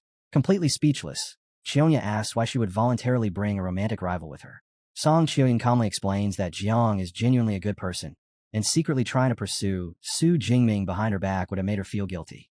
When Xiongya questions how anyone could possibly accept sharing a romance with someone else, Song Qiuyun honestly admits that she personally does not mind sharing Su Jingming with Jiang, because Jiang feels exactly the same way. The explanation instantly causes Xiongya to facepalm in utter disbelief. Song Xiaoyun then continues by explaining that with Su Jingming's talent and terrifying rate of growth, countless women will inevitably become interested in him in the future. So from her perspective, it is much easier to accept sharing him with someone she already knows and likes. Realizing there is no point continuing the argument, Xiaoya finally gives up trying to persuade her. However, Song Xiaoyun adds that discussing all of this now is still too early because Su Jingming has not accepted either of them yet. Xiaoya immediately warns her not to wait too long, because once the National University League ends, Su Jingming will become even more famous and attract girls who are far more exceptional. Just imagining superior girls approaching Su Jingming immediately hits Song Xiaoyun where it hurts. Her playful attitude disappears at once as she suddenly becomes serious and realizes that she truly needs to act quickly before it is too late. Elsewhere, inside his master's residence, Yang Qian praises Su Jingming for the decisive actions he took within the secret realm. After hearing the entire story from senior brother Jiang, Yang Qian tells Su Jingming that the best way to avoid future trouble is to completely eliminate threats before they have the chance to grow into greater dangers. Su Jingming humbly replies that he only dared to take those risks because he possessed the protective talismans given to him by Yang Qian and Principal Li Quan. Yang Qian calmly explains that the talisman he gave Su Jingming was always intended to be used at the right moment, though he also reminds him that Principal Li Quan deserves proper repayment for the protection she provided, and Su Jingming immediately nods in agreement. Wanting to know how far Su Jingming has progressed, Yang Qian asks about his current combat ability, and Su Jingming honestly answers that in his normal condition, his strength has already reached the peak of Tier 4, while entering his Thunderpole state allows him to fight evenly against a low-ranked Tier 5 opponent. The answer leaves Yang Qian stunned that a student who is only Tier 3 already possesses the power to contend with a Tier 5 expert.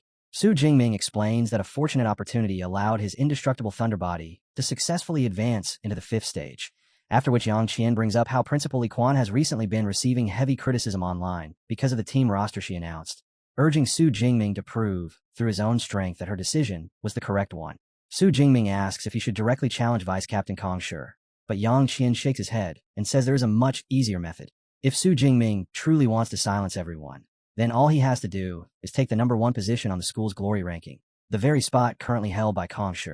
Hearing that, Su Jingming suddenly realizes he completely forgot about the university's virtual combat system, openly admitting that he once thought the entire thing was pointless. But Yang Qian encourages him to test it for himself and assures him that the system is far more useful than he imagined.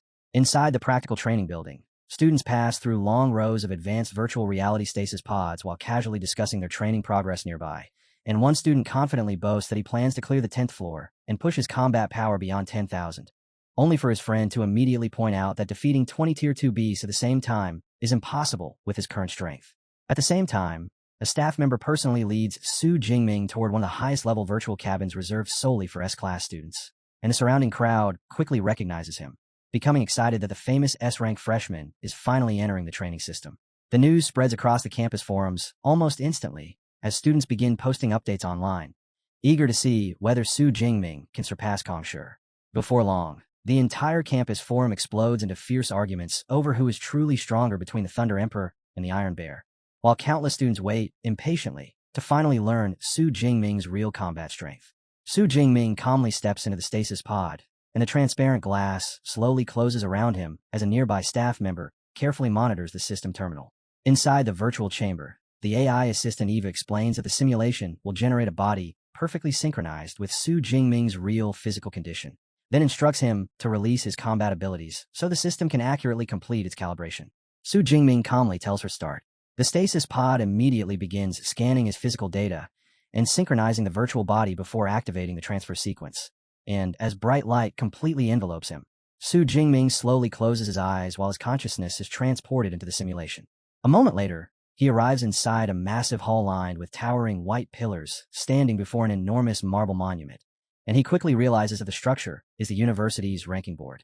What surprises him even more is seeing that the monument contains records for over 4,200 students. At the very top of the ranking board, Kong Shi firmly remains in first place with combat power exceeding 500,000. Only then does Su Jingming truly understand why so many students doubted his appointment as captain, because, from an outsider's perspective, the gap between an unranked freshman and the university's strongest senior appears overwhelmingly large. Right at that moment, a fairy-like holographic girl suddenly appears in front of him and introduces herself as Eva.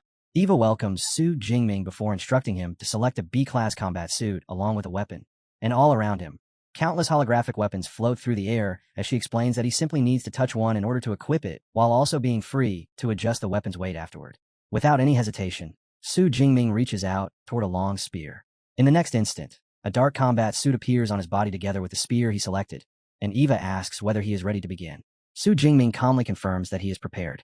Eva immediately starts the countdown, and, as a glowing magic circle illuminates behind her, the first floor trial officially begins. Su Jingming is instantly transferred into a quiet grassy field with his spear tightly gripped in hand. But only moments later, a herd of massive red-eyed rhino beasts bursts through the surrounding mist and charges directly at him at full speed. Remaining completely composed, Su Jingming raises his free hand and releases golden lightning. A violent explosion instantly sweeps across the battlefield and completely annihilates the charging beasts. The next moment, Su Jingming returns to the main hall, where Eva informs him that he has successfully cleared the first floor before offering him an opportunity to rest. But Su Jingming immediately refuses and tells her to continue the trial without pause. Elsewhere, inside the senior dormitory, several upperclassmen gather together while complaining about the newly announced team roster. They argue that Kong Shi, a Tier 4 mid-rank fighter, is clearly more suitable to act as captain than a freshman. Kong Shi, however, calmly speaks in defense of the decision and states that Su Jingming's pure combat strength already makes him fully qualified for the position. One irritated senior immediately declares that he intends to personally challenge the freshman, but Kong Shi dismisses the idea and says he believes Principal Li Quan must have had her own reasons for making that choice. Right then, another student suddenly checks his phone and interrupts the discussion, and with a shocked expression, he announces that the campus forums have completely exploded because Su Jingming just entered the virtual trial, while everyone is now waiting to see what ranking he will achieve. Kong Shi sits together with another senior student in the lounge while the two of them check the virtual trial rankings. But the senior suddenly freezes in shock after seeing Su Jingming jump from 0 points directly to 42nd place with a combat power score of 214,000. Kong Shi immediately asks him to check how long ago Su Jingming entered the trial. After quickly looking through his device, the senior reveals that Su Jingming only began the simulation 3 minutes earlier. Kong Shi instantly understands the meaning behind those numbers and realizes that reaching such a score in only 3 minutes means Su Jingming has already cleared the 20th floor, averaging a ridiculous speed of roughly 9 seconds per stage. At that moment, another student rushes over and confirms that identical reports are flooding the campus forums as well, proving that the ranking system is functioning normally and not suffering any malfunction. The senior nervously guesses that although lightning-type users naturally clear weaker enemies faster, the 21st floor should finally be enough to slow Su Jingming down since that stage contains a Tier 4 low-rank beast. The standing student nods in agreement and explains that anyone capable of clearing the 21st floor and reaching 240,000 combat power is already considered one of the university's top students. Suddenly, his expression completely changes as he stares at his phone in disbelief. He loudly shouts that Su Jingming has already passed the 21st floor. Still unable to accept it, he insists that maintaining such instant kill speed on the 22nd floor should be impossible because that stage contains 20 Tier 4 low-rank beasts attacking simultaneously. But before anyone can fully react, another ranking update suddenly appears. Su Jingming's score rises once again, pushing him to 35th place with 244,000 combat power, and the senior nervously reports that Su Jingming not only cleared the 22nd floor, but also instantly killed the armored earth dragon on the 23rd floor. Faced with such overwhelming strength, even Kong Shi begins to feel pressure as he admits that Su Jingming is far stronger than he initially expected. Meanwhile, inside the 23rd floor trial, Su Jingming stands completely unharmed beside the corpse of the defeated armored earth dragon. The AI assistant Eva cheerfully informs him that the university forums are currently exploding with discussions about his terrifying floor-clearing speed, but Su Jingming remains perfectly calm because, in his view, this level of progress is completely normal for someone possessing an SS rank ability. Eva then tells him that he has officially cleared the 23rd floor, before politely asking whether he would like to rest prior to continuing. Su Jingming immediately tells her to proceed. Eva activates the 24th floor trial and explains that this stage contains 5 Tier 4 mid-rank armored earth dragons. The instant the battlefield finishes forming, 5 massive green-scale dragons immediately charge towards Su Jingming at the same time.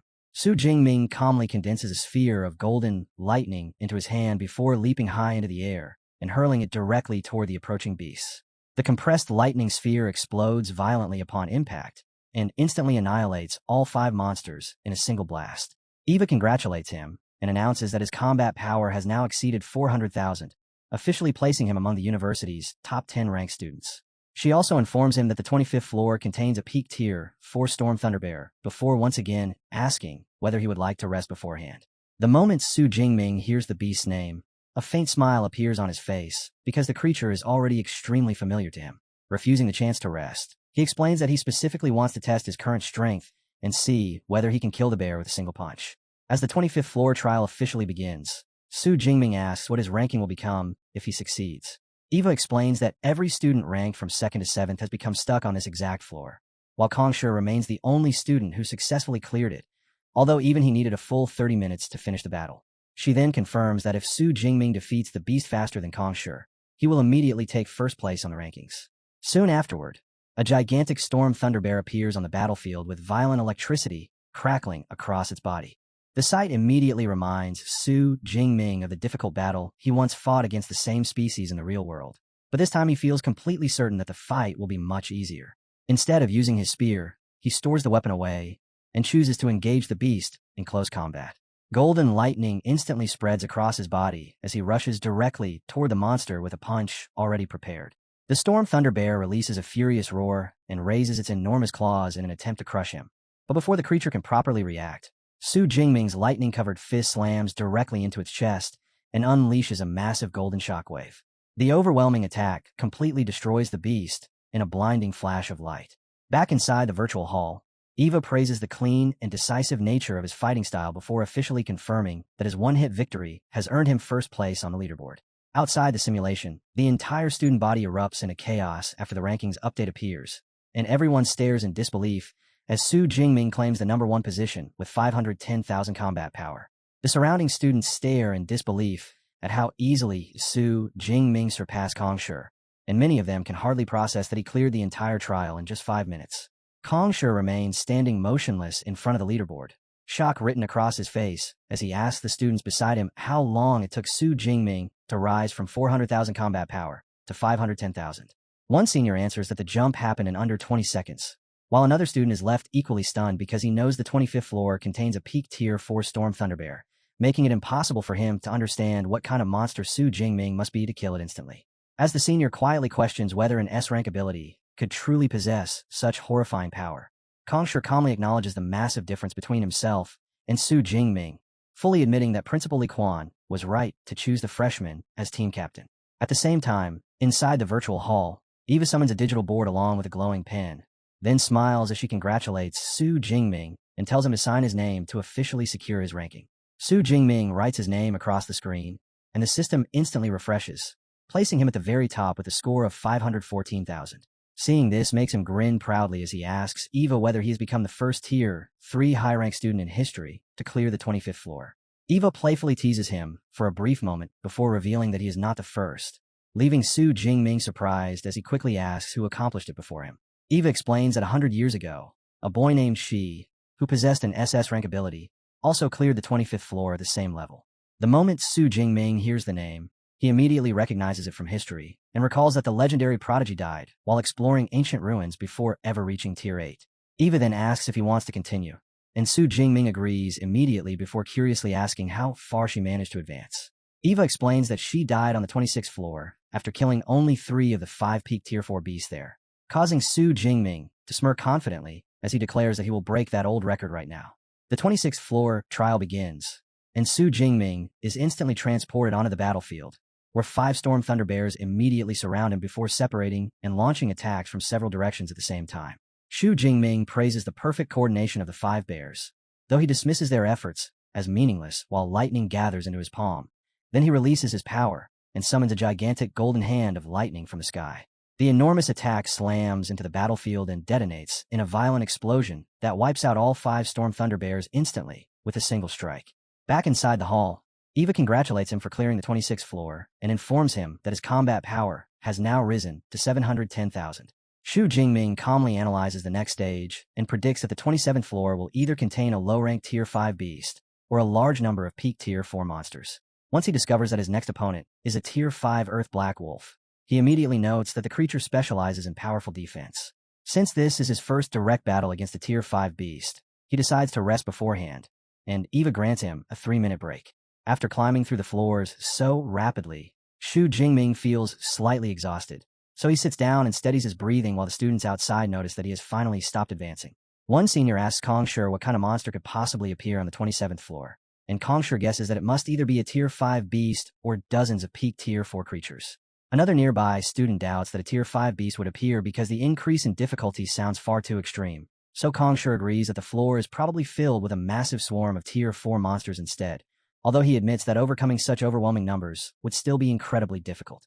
Inside the tower, the break soon ends, and the 27th floor officially begins as golden lightning erupts around Xu Jingming.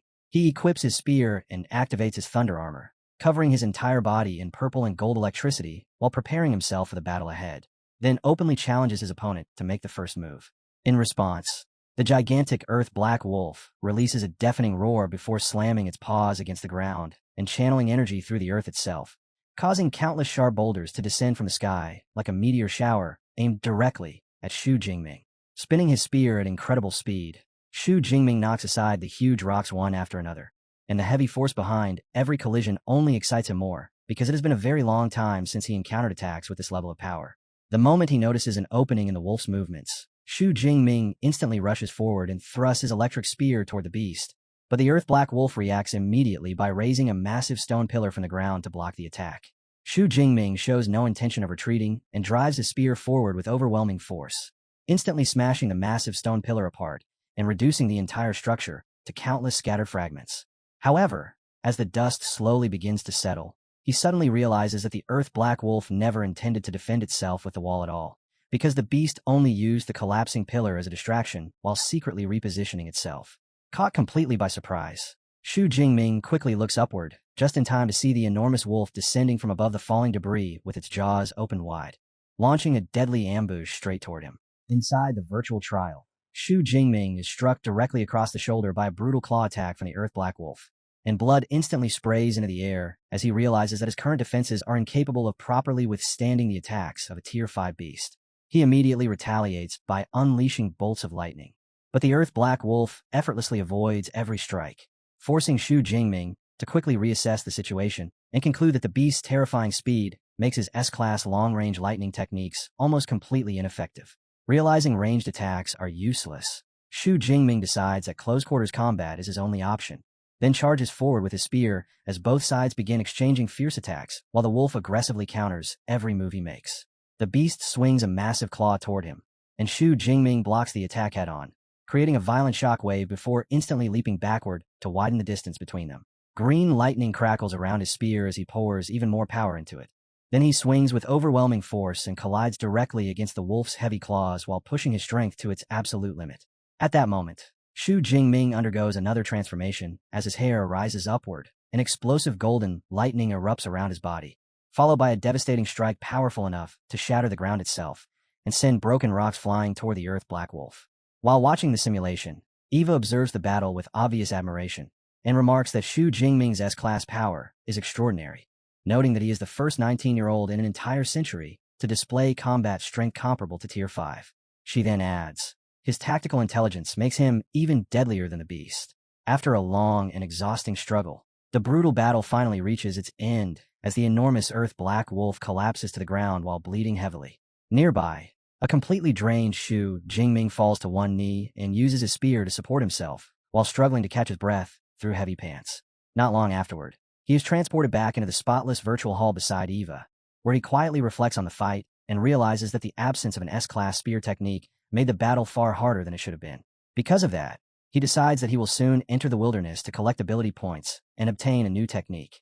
Eva enthusiastically congratulates him and announces that his combat power has skyrocketed to a record-breaking 1 million points, leaving Xu Jingming stunned by the enormous increase.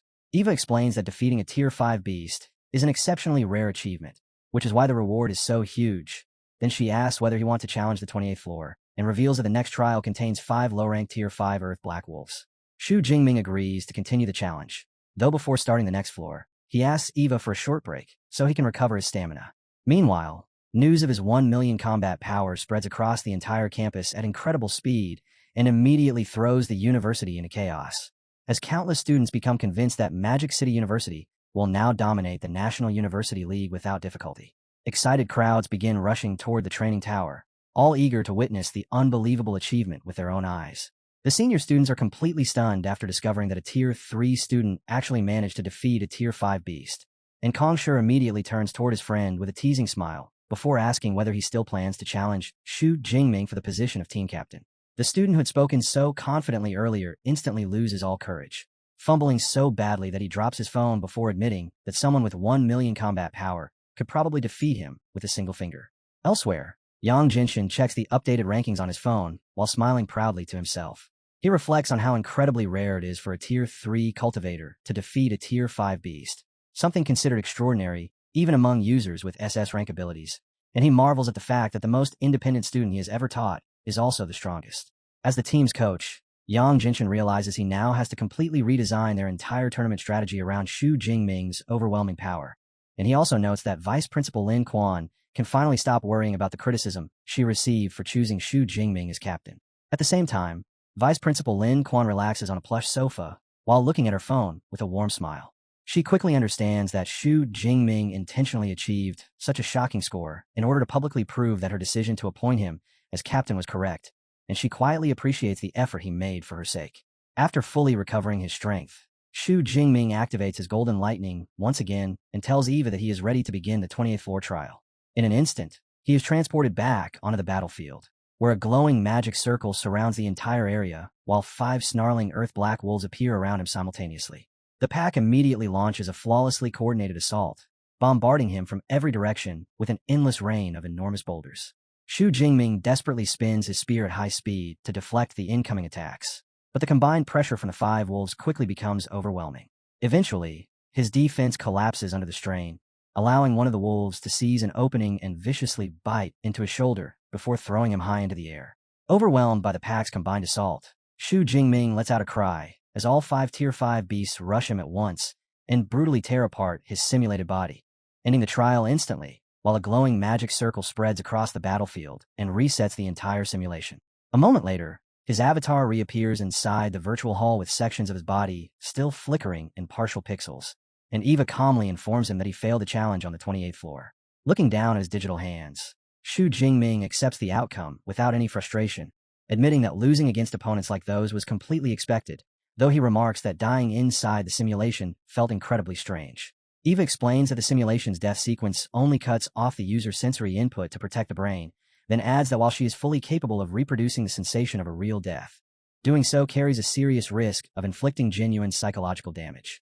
Interested in what comes next, Xu Jingming asks what kind of challenge awaits on the 29th floor, prompting Eva to jokingly comment that she normally would not share that information with someone who failed a stage, though she is willing to make an exception because he is an S-class student. She tells him that the 29th floor contains a single Tier 5 mid-rank Earth Black Wolf, while the 30th floor contains 5 of them, then casually reveals that the virtual trial currently ends there.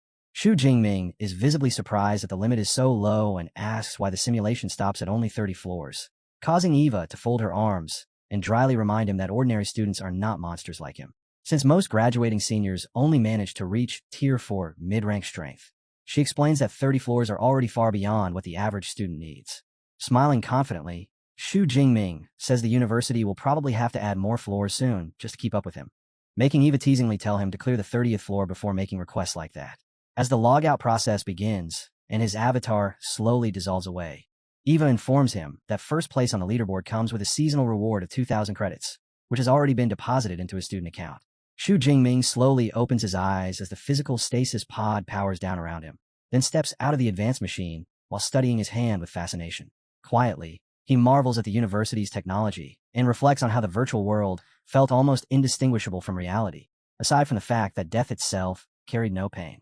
Xu Jingming's thoughts are suddenly cut off when he looks up and freezes after seeing what is waiting outside the pod. An enormous crowd of students has gathered across the entire training facility, completely surrounding his stasis machine as they eagerly wait for him to come out.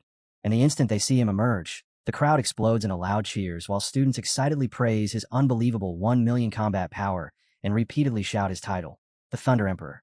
Voices rise from every direction urging him to take first place in the upcoming league, while one especially excited girl even begs him for an autograph, leaving Xu Jingming trapped in the middle of the overwhelming crowd with nothing he can do except smile awkwardly in amusement while silently thinking about how absurdly enthusiastic his schoolmates are.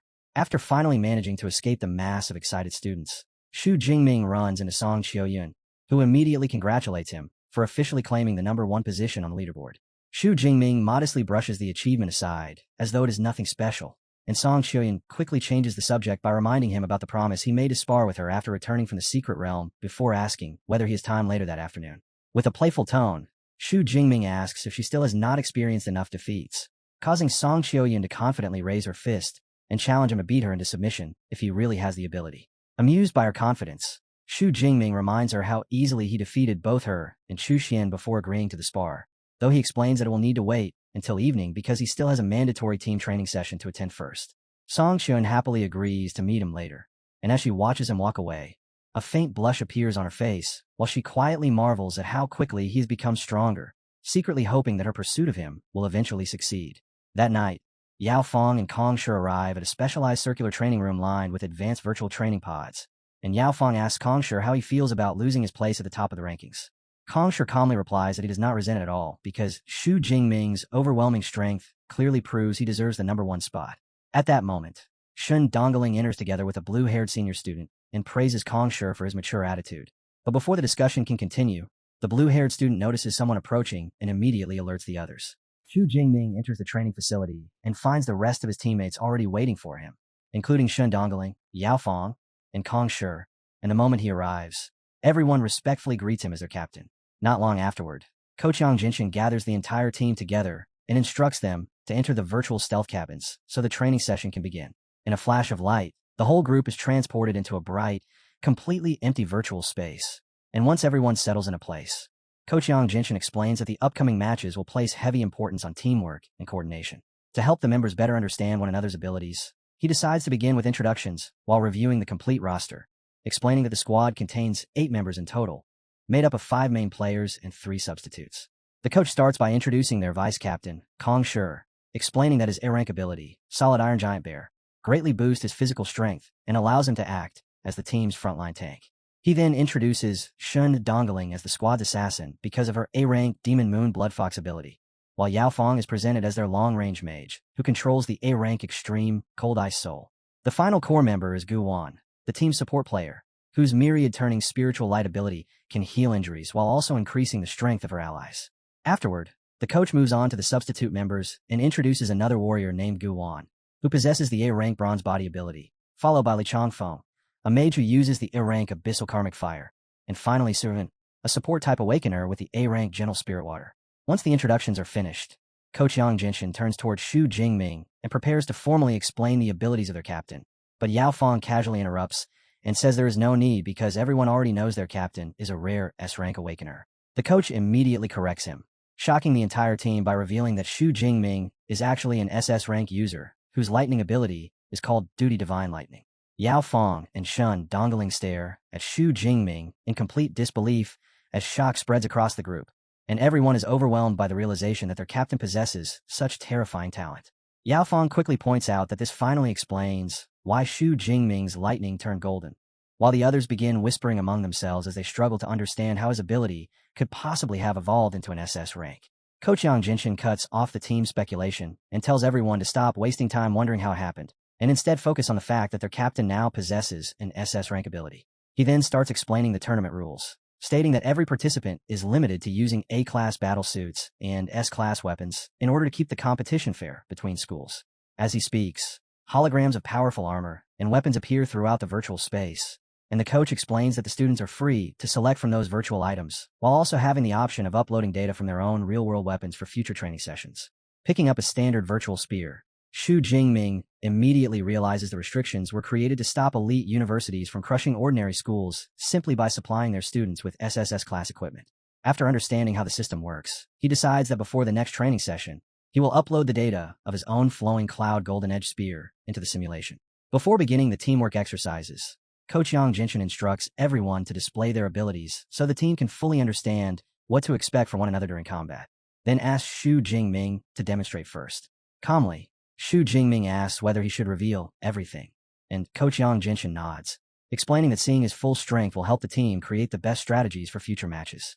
Gripping his spear, Xu Jingming calmly explains that his combat style combines spear techniques, close-quarters combat, and long-range spells, adding that he will showcase each aspect separately. The instant his hand tightens around the weapon, violent golden lightning erupts around his body, and the entire team stares in amazement as they realize his SS rank energy appears far more terrifying and beautiful in person than it did in any recorded video. Xu Jingming begins with a barrage of blindingly fast spear strikes, unleashing multiple chain lightning spears that tear through the air one after another at incredible speed. Without stopping, he smoothly shifts into his next abilities by casting a thunder prison that seals off the surrounding area, then hurls a condensed thunder spear before ending the sequence with a devastating lightning-infused punch to demonstrate his close-range strength. Watching from the sidelines, Li Changfeng and Gu Wan are left completely stunned by their captain's overwhelming power. Li Changfeng confidently declares that winning the tournament is now guaranteed, while Gu Wan quietly wonders whether her support abilities would even matter for someone as powerful as Xu Jingming. After a brief silence, Xu Jingming stands calmly with electricity crackling around his spear and casually tells his stunned teammates that everything they just witnessed was only a warm-up, adding that he is about to demonstrate his true S-rank combat techniques. Li Changfeng and Gu Wan can only stare at him speechlessly in disbelief as they realize the terrifying attacks from earlier were merely the beginning. Xu Jingming activates his S-rank indestructible thunder body and layers it together with his Hell Thunder armor, causing his hair to flare wildly upward beneath the surging golden energy. The moment Gu Wan sees the transformation, sweat immediately forms on his face as he realizes Xu Jingming's lightning armor is far more durable than his own bronze body defense. Shifting back onto the offensive, Xu Jingming unleashes his heavenly lightning technique, and the enormous burst of power tears across the virtual battlefield, leaving the team stunned once again after discovering that he has mastered yet another S-rank ability. Even after releasing such destructive force, Xu Jingming calmly states that the attack still is not his strongest move, then gathers blazing red lightning onto the tip of his finger as he prepares to reveal his ultimate trump card. The instant the attack is released, a gigantic flaming finger descends from the sky and violently crashes into the battlefield below, creating a catastrophic explosion that engulfs the entire area in blinding light and raging flames. When the smoke finally clears, Shen Dongling and Yao Fong slowly walk toward the edge of a massive glowing crater and stare downward in complete shock, unable to believe that a student could unleash destruction on this level.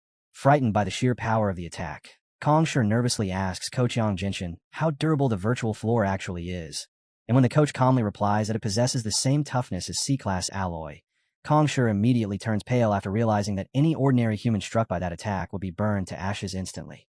After witnessing such overwhelming strength, the rest of the team suddenly feels completely unnecessary.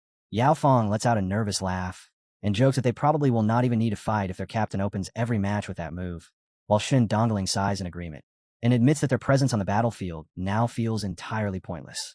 Fully realizing how absurd Xu Jingming's strength truly is, Yao Fong desperately begs the coach to make Xu Jingming hold back during the actual tournament matches. Coach Yang Jinshin casually dismisses Yao Fong's complaints and tells everyone that if they truly want any opportunity to fight once the tournament begins, they need to hurry. Otherwise, their captain will wipe out every opposing team before they even get the chance to act. As he watches his unbelievably gifted student, the coach quietly smiles to himself, remembering the crushing humiliation they suffered against Jingming University the previous year. Yet now, with Xu Jingming leading the team, he no longer believes they can lose that way ever again. After completing his demonstration, Xu Jingming calmly states that those are all the combat techniques he currently possesses. Coach Yang Jinshin then instructs the remaining members to showcase their own abilities so they can finally start practicing real coordination as a team, and the instant everyone activates their powers together, the virtual arena explodes with brilliant waves of ice, blazing fire, flowing water, blood-colored energy, and massive defensive armor, filling the space all at once.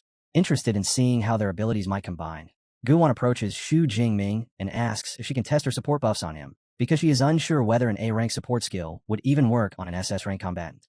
Xu Jingming agrees immediately, and a glowing green aura quickly envelopes his body. The enhancement takes effect almost instantly, and after sensing his strength rise by 30%, Xu Jingming is genuinely surprised, immediately understanding how important a powerful support specialist can be within a combat squad. When the teamwork training finally comes to an end, Coach Yang Jinshin announces that practice is over and dismisses the rest of the team, though he specifically tells Xu Jingming to stay behind. One after another, the other members wave farewell before logging out, their virtual forms gradually fading away until only the coach and Xu Jingming remain inside the space. Now alone with his student, Coach Yang Jinshin explains that they need to discuss the team's strategy for the upcoming battles. Xu Jingming calmly nods and tells him to speak openly. The coach explains that the tournament structure will be extremely brutal since they must face several elite academies in back-to-back matches. Then he directly asks Xu Jingming whether he is ready to stay on the battlefield through every single fight, without taking any rest at all. Hearing that, Xu Jingming merely smiles and accepts the challenge without even a moment of hesitation. Xu Jingming had just left team practice when his phone suddenly started ringing, and the moment he answered, he heard a clearly flustered Song Qian asking him to come straight to her dormitory, because the new battle suit she had recently bought was apparently too inconvenient to wear outside. Xu Jingming immediately agreed and headed there without hesitation. Though the entire way over, he could not stop wondering what she actually meant, because out of all things, why would a battle suit be difficult to wear outdoors? Not long after, he arrived at her luxurious residence and pressed the bell at the entrance. Song Qiuyan's roommate, she, opened the door with a strangely knowing smile, invited him inside, and pointed him toward the training room on the second floor where Song Qiuyan was already waiting. Although Xu Jingming found that smile somewhat suspicious, he ultimately ignored it and continued upstairs anyway. The instant he pushed open the training room door, Xu Jingming completely froze after seeing the scene inside. Standing before him was Song Qiuyan, wearing a brand new futuristic battle suit colored blue and white, the tight design closely outlining her figure, while leaving a large portion around her stomach exposed. The revealing appearance immediately made Xu Jingming blush intensely, and he hurriedly turned his eyes away in embarrassment. Song Qiuyan explained that the outfit was a newly developed high-tech battle suit specifically created to reduce wind resistance. Then after noticing how flustered he looked, she asked whether it appeared strange on her. Still visibly embarrassed, Xu Jingming quickly assured her that it looked perfectly fine. Hearing that answer instantly filled Song Qiuyan with satisfaction as she secretly celebrated the success of her small plan, because she had deliberately bought a slightly smaller size just to observe his reaction, and through her light-based ability, she could clearly sense his excitement. As the two prepared to spar, Song Qiuyan summoned her halberd from a storage ring in a flash of fiery light before lowering herself into a combat stance and establishing the rules.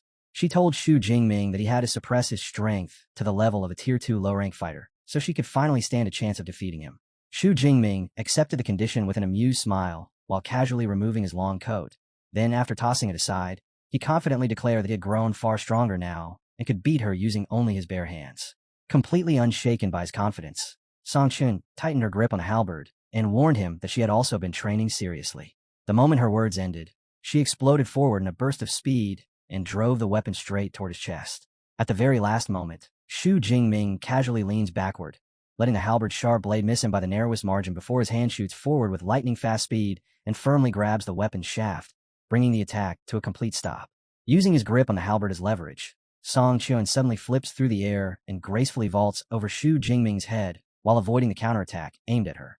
She lands smoothly behind him with a playful laugh, earning immediate praise from Xu Jingming for escaping so skillfully. Not long afterward, the two begin exchanging attacks at high speed as Song Qiuyan unleashes an unbroken stream of strikes, while Xu Jingming effortlessly dodges, weaving around every attack while steadily shortening the distance between them until they are standing nearly face to face. The fierce sparring session quickly drains Song Qiuyan's stamina, leaving her breathing heavily and covered in sweat as she leans against her halberd for support, while Xu Jingming stands nearby, without showing even the slightest sign of exhaustion. Wearing a confident smile, he asks whether she is finally prepared to admit defeat and submit. Song Qiuyan looks up at him with a mischievous grin and breathlessly admits she lost, though she teasingly adds that losing does not mean she intends to submit willingly, and if he truly wants to force her into it, he will have to make it hurt. Taking those words seriously, Xu Jingming's expression abruptly sharpens as power bursts from his body and his hair blazes into a brilliant golden color. In the very next instant, he charges forward with terrifying speed, completely catching Song Qiuyan off guard. She can only gasp in shock as he closes the distance immediately before stopping mere inches from her face, while tightly gripping her halberd.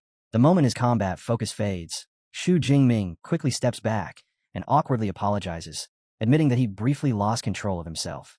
Still trying to calm her breathing, Song Qiuyan reassures him that it is not his fault and guesses that the sudden burst of aggression likely came from the dragon-type beast bloodline he had absorbed earlier. After that intense moment, the atmosphere between them becomes filled with romantic tension, and once Song Qiuyan finally gathers enough courage, she nervously asks whether she can ask him something important. A faint blush appears on her face as she looks directly into his eyes and boldly asks if he likes her. For a brief moment, the question leaves Xu Jingming completely stunned as the playful look on his face disappears.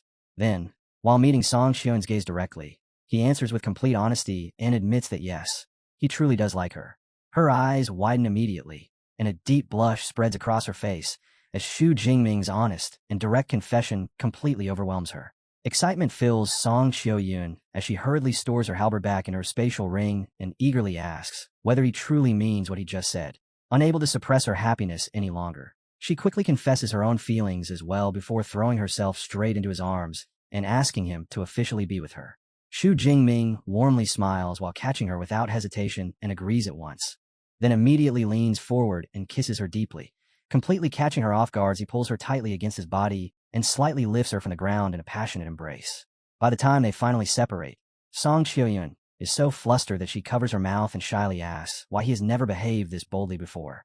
Xu Jingming playfully explains that acting like this before they officially became a couple would have made him seem like a hooligan. Hearing that excuse makes Song Qiuyun turn her head away while teasingly agreeing with his logic. Though only moments later, she suddenly leans closer and quickly kisses him on the cheek herself. Xu Jingming touches his face in surprise, and Song Qiuyun explains that since Chu Xian previously left a mark on him, she also wanted to leave one of her own, causing him to quietly wonder just how close those two girls actually are. Song Qiuyun then praises Chu Xian's personality and boldly says that she would not even mind if Xu Jingming also liked their senior sister, instantly leaving him completely bewildered. Stepping closer, Song Qiuyun seriously explains that someone like him, an elite SS rank awakener, is naturally bound to attract several women, and rather than sharing him with a complete stranger, she would prefer it to be someone she personally likes, such as Chu Xian. Xu Jingming lowers his gaze in surprise at how open-minded she is, though he gently points out that even if he truly has feelings for Chu Xian, their senior sister herself might not be willing to accept the kind of relationship. A sly smile slowly forms on Song Qiuyun's face as she instantly twists his words back at him and teasingly asks whether that means he would agree as long as Chu Xian accepted. The sudden question immediately throws Xu Jingming into a panic, but before he can answer at all, Song Qiuyun suddenly turns toward the doorway and calls out to Chu Xian, announcing that she already heard everything and that the final decision now belongs to her. Completely stunned, Xu Jingming instantly snaps his head toward the entrance and begins nervously sweating as Chu Xian calmly walks into the room. Wearing a gentle smile, Chu Xian walks toward him and teasingly warns her junior brother not to take back his words now. At that moment, Xu Jingming finally understands that the two women had planned this entire situation together from the very beginning, leaving him completely speechless. Surrounded by the smiling gazes of both women with absolutely no path of escape remaining, Xu Jingming eventually lowers his head and releases a resigned sigh before accepting his fate, deciding that since good things come in pairs, he may as well honor his promise. Delighted by his response, Song Qiuyun immediately announces that the matter is settled and happily declares that the three of them are now officially together. She tightly wraps herself around one of Xu Jingming's arms while Chu Xian warmly takes the other, and soon afterward, Chu Xian suggests that they all head out together for a late-night snack. Song Qiuyun, however, insists on showering first because she is still drenched in sweat from the sparring session. Grabbing Chu Xian's hand, she invites her to wash up together, and Chu Xian happily agrees without hesitation. As the two girls walk away hand in hand, Song Qiuyun suddenly looks back over her shoulder with a teasing smile and asks Xu Jingming whether he plans to stay there waiting or join them in the shower. The bold invitation instantly leaves him flustered, and he is just about to enthusiastically agree when Chu Xian immediately shuts the idea down. With a joking tone, she points out that since he is so strong, he did not even sweat during training at all, so the two of them will simply shower by themselves instead. Left alone where he stands, Xu Jingming clenches his fists in devastation and internally cries out in exaggerated frustration, while imaginary anime tears practically threaten to spill from his eyes as he mourns missing such an opportunity. After finally calming down, he lets out a helpless sigh. Yet despite all the teasing, a genuine smile slowly appears on his face while he watches his two new girlfriends disappear down the hallway. Thinking back on everything that just happened, he can only marvel in amusement at how a completely ordinary sparring session somehow ended with him gaining two girlfriends at the same time. The next day, Xu Jingming stands deep within the wilderness, surrounded by the enormous corpses of fallen beasts, calmly estimating that the 5,000 ability points he recently obtained are already sufficient for everything he currently intends to do. Resting casually against his spear, he quietly reflects on the speed of his own growth, realizing that in less than half a year, he has advanced to the point where he can travel through this dangerous region with almost nothing able to stop him, aside from a few mid-rank tier 5 beasts that still possess the strength to threaten him. At that moment, a faint shimmer hidden within the dense forest draws his gaze, and after recognizing it as a rare glowing plant species unique to this area, Xu Jingming decides to gather some before departing. Lowering himself into a crouch, he carefully harvests the radiant golden 100-color flowers one after another until he eventually collects 3 glowing bundles altogether. Meanwhile, back at the university, Vice Principal Lin Quan sits inside her office examining official documents displayed across a holographic screen projected by a hovering drone. A soft knock soon echoes from the doorway, and after calmly inviting the visitor inside, she watches Xu Jingming enter a moment later. Lin Quan immediately asks whether he has just returned from the wilderness, and Xu Jingming confirms it before explaining that he regularly hunts beasts there to maintain his real combat instincts. Lin Quan praises his commitment to practical battle experience, agreeing that simulated combat can never truly compare to genuine fights in the real world. Hearing her response secretly amuses Xu Jingming because the explanation he offered had merely been an excuse he improvised on the spot, yet it somehow earned her sincere admiration anyway. After politely thanking her for the support she has shown him, Xu Jingming takes out one of the glowing 100-color flowers he gathered earlier and presents it to Lin Quan as a small gift from his trip. She accepts it thoughtfully, and although she is a Tier 8 Grandmaster accustomed to receiving priceless treasures from countless people, she suddenly realizes that no one has ever gifted her something as simple as a flower before. A faint blush quietly rises onto her cheeks while she subtly hides the pleased smile forming on her lips behind the flower's petals.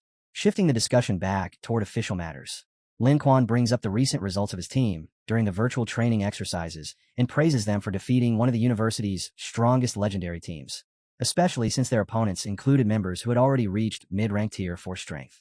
Xu Jingming modestly explains that his group only managed to defeat the weaker of the university's two legendary teams. Yet Lin Quan reassures him that the achievement is already remarkable and admits that his team's performance has finally eased some of the pressure she felt before the upcoming tournament. With a casual wave of her hand, Lin Quan summons a glowing blue magic circle, and from it appears a neatly arranged stack of 10 tickets that she gracefully hands to Xu Jingming as a return gift. The moment Xu Jingming looks down at the red passes in his hands, cold sweat immediately forms across his forehead after he recognizes them as ultra-rare premium interfield tickets for the National University League. Feeling awkward, he quickly admits that the gift is simply too valuable and says he already owes Lin Quan far too much for everything she has done for him. But Lin Quan only smiles softly and tells him that the best way to repay her is by delivering an outstanding performance during the tournament. Hearing the confidence she places in him, Xu Jingming accepts her expectations with a firm nod. Later, while walking beneath the sunlight along a campus street, Xu Jingming opens a video call with his aunt and offers several of the tournament tickets to her. She immediately accepts them happily, relieved because his cousin had apparently been stressed for days trying to secure seats for the event. Passing a nearby coffee shop, Xu Jingming mentally counts the remaining tickets and decides to give the rest to Song Qiuyun and Chu Xian. Almost as soon as their names cross his mind, he suddenly hears someone calling out to him and looks up to see both girls running happily toward him along the paved campus path. Xu Jingming greets them warmly before taking out two glowing golden 100-color flowers and giving one to each of them. The unexpected gifts instantly move the girls, and in their excitement, both lean forward at the same time to kiss his cheeks. Amused by their affectionate reactions, Xu Jingming then takes out the tournament tickets and asks how many passes they each need for the upcoming competition. Song Qiuyun excitedly asks for 2 because she wants to bring her friend Xiaoya, while Chu Xian smiles and says she only requires 1 for herself. Still holding tightly onto his arm, Song Qiuyun explains that she unfortunately will not be able to properly see him off since she has to leave early, while Chu Xian apologetically adds that she also cannot attend his departure because she must take her level 3 pharmacist examination later that day. Xu Jingming smiles warmly, gently pats Chu Xian on the head, and wishes her luck on the examination before reassuring both girls that they will meet again soon in Qingshu City during the main tournament. After parting with them, Xu Jingming heads to the enormous combat technique library and decides that before the competition starts, he should master another S-class spear technique to further secure victory. Inside a private study room, he instructs the AI Eva to display every S-class lightning attribute spear technique available within the library. Eva immediately projects several holographic files into the air, and after discovering that there are only 5 available choices, Xu Jingming selects the thunder-piercing demon-killing spear technique.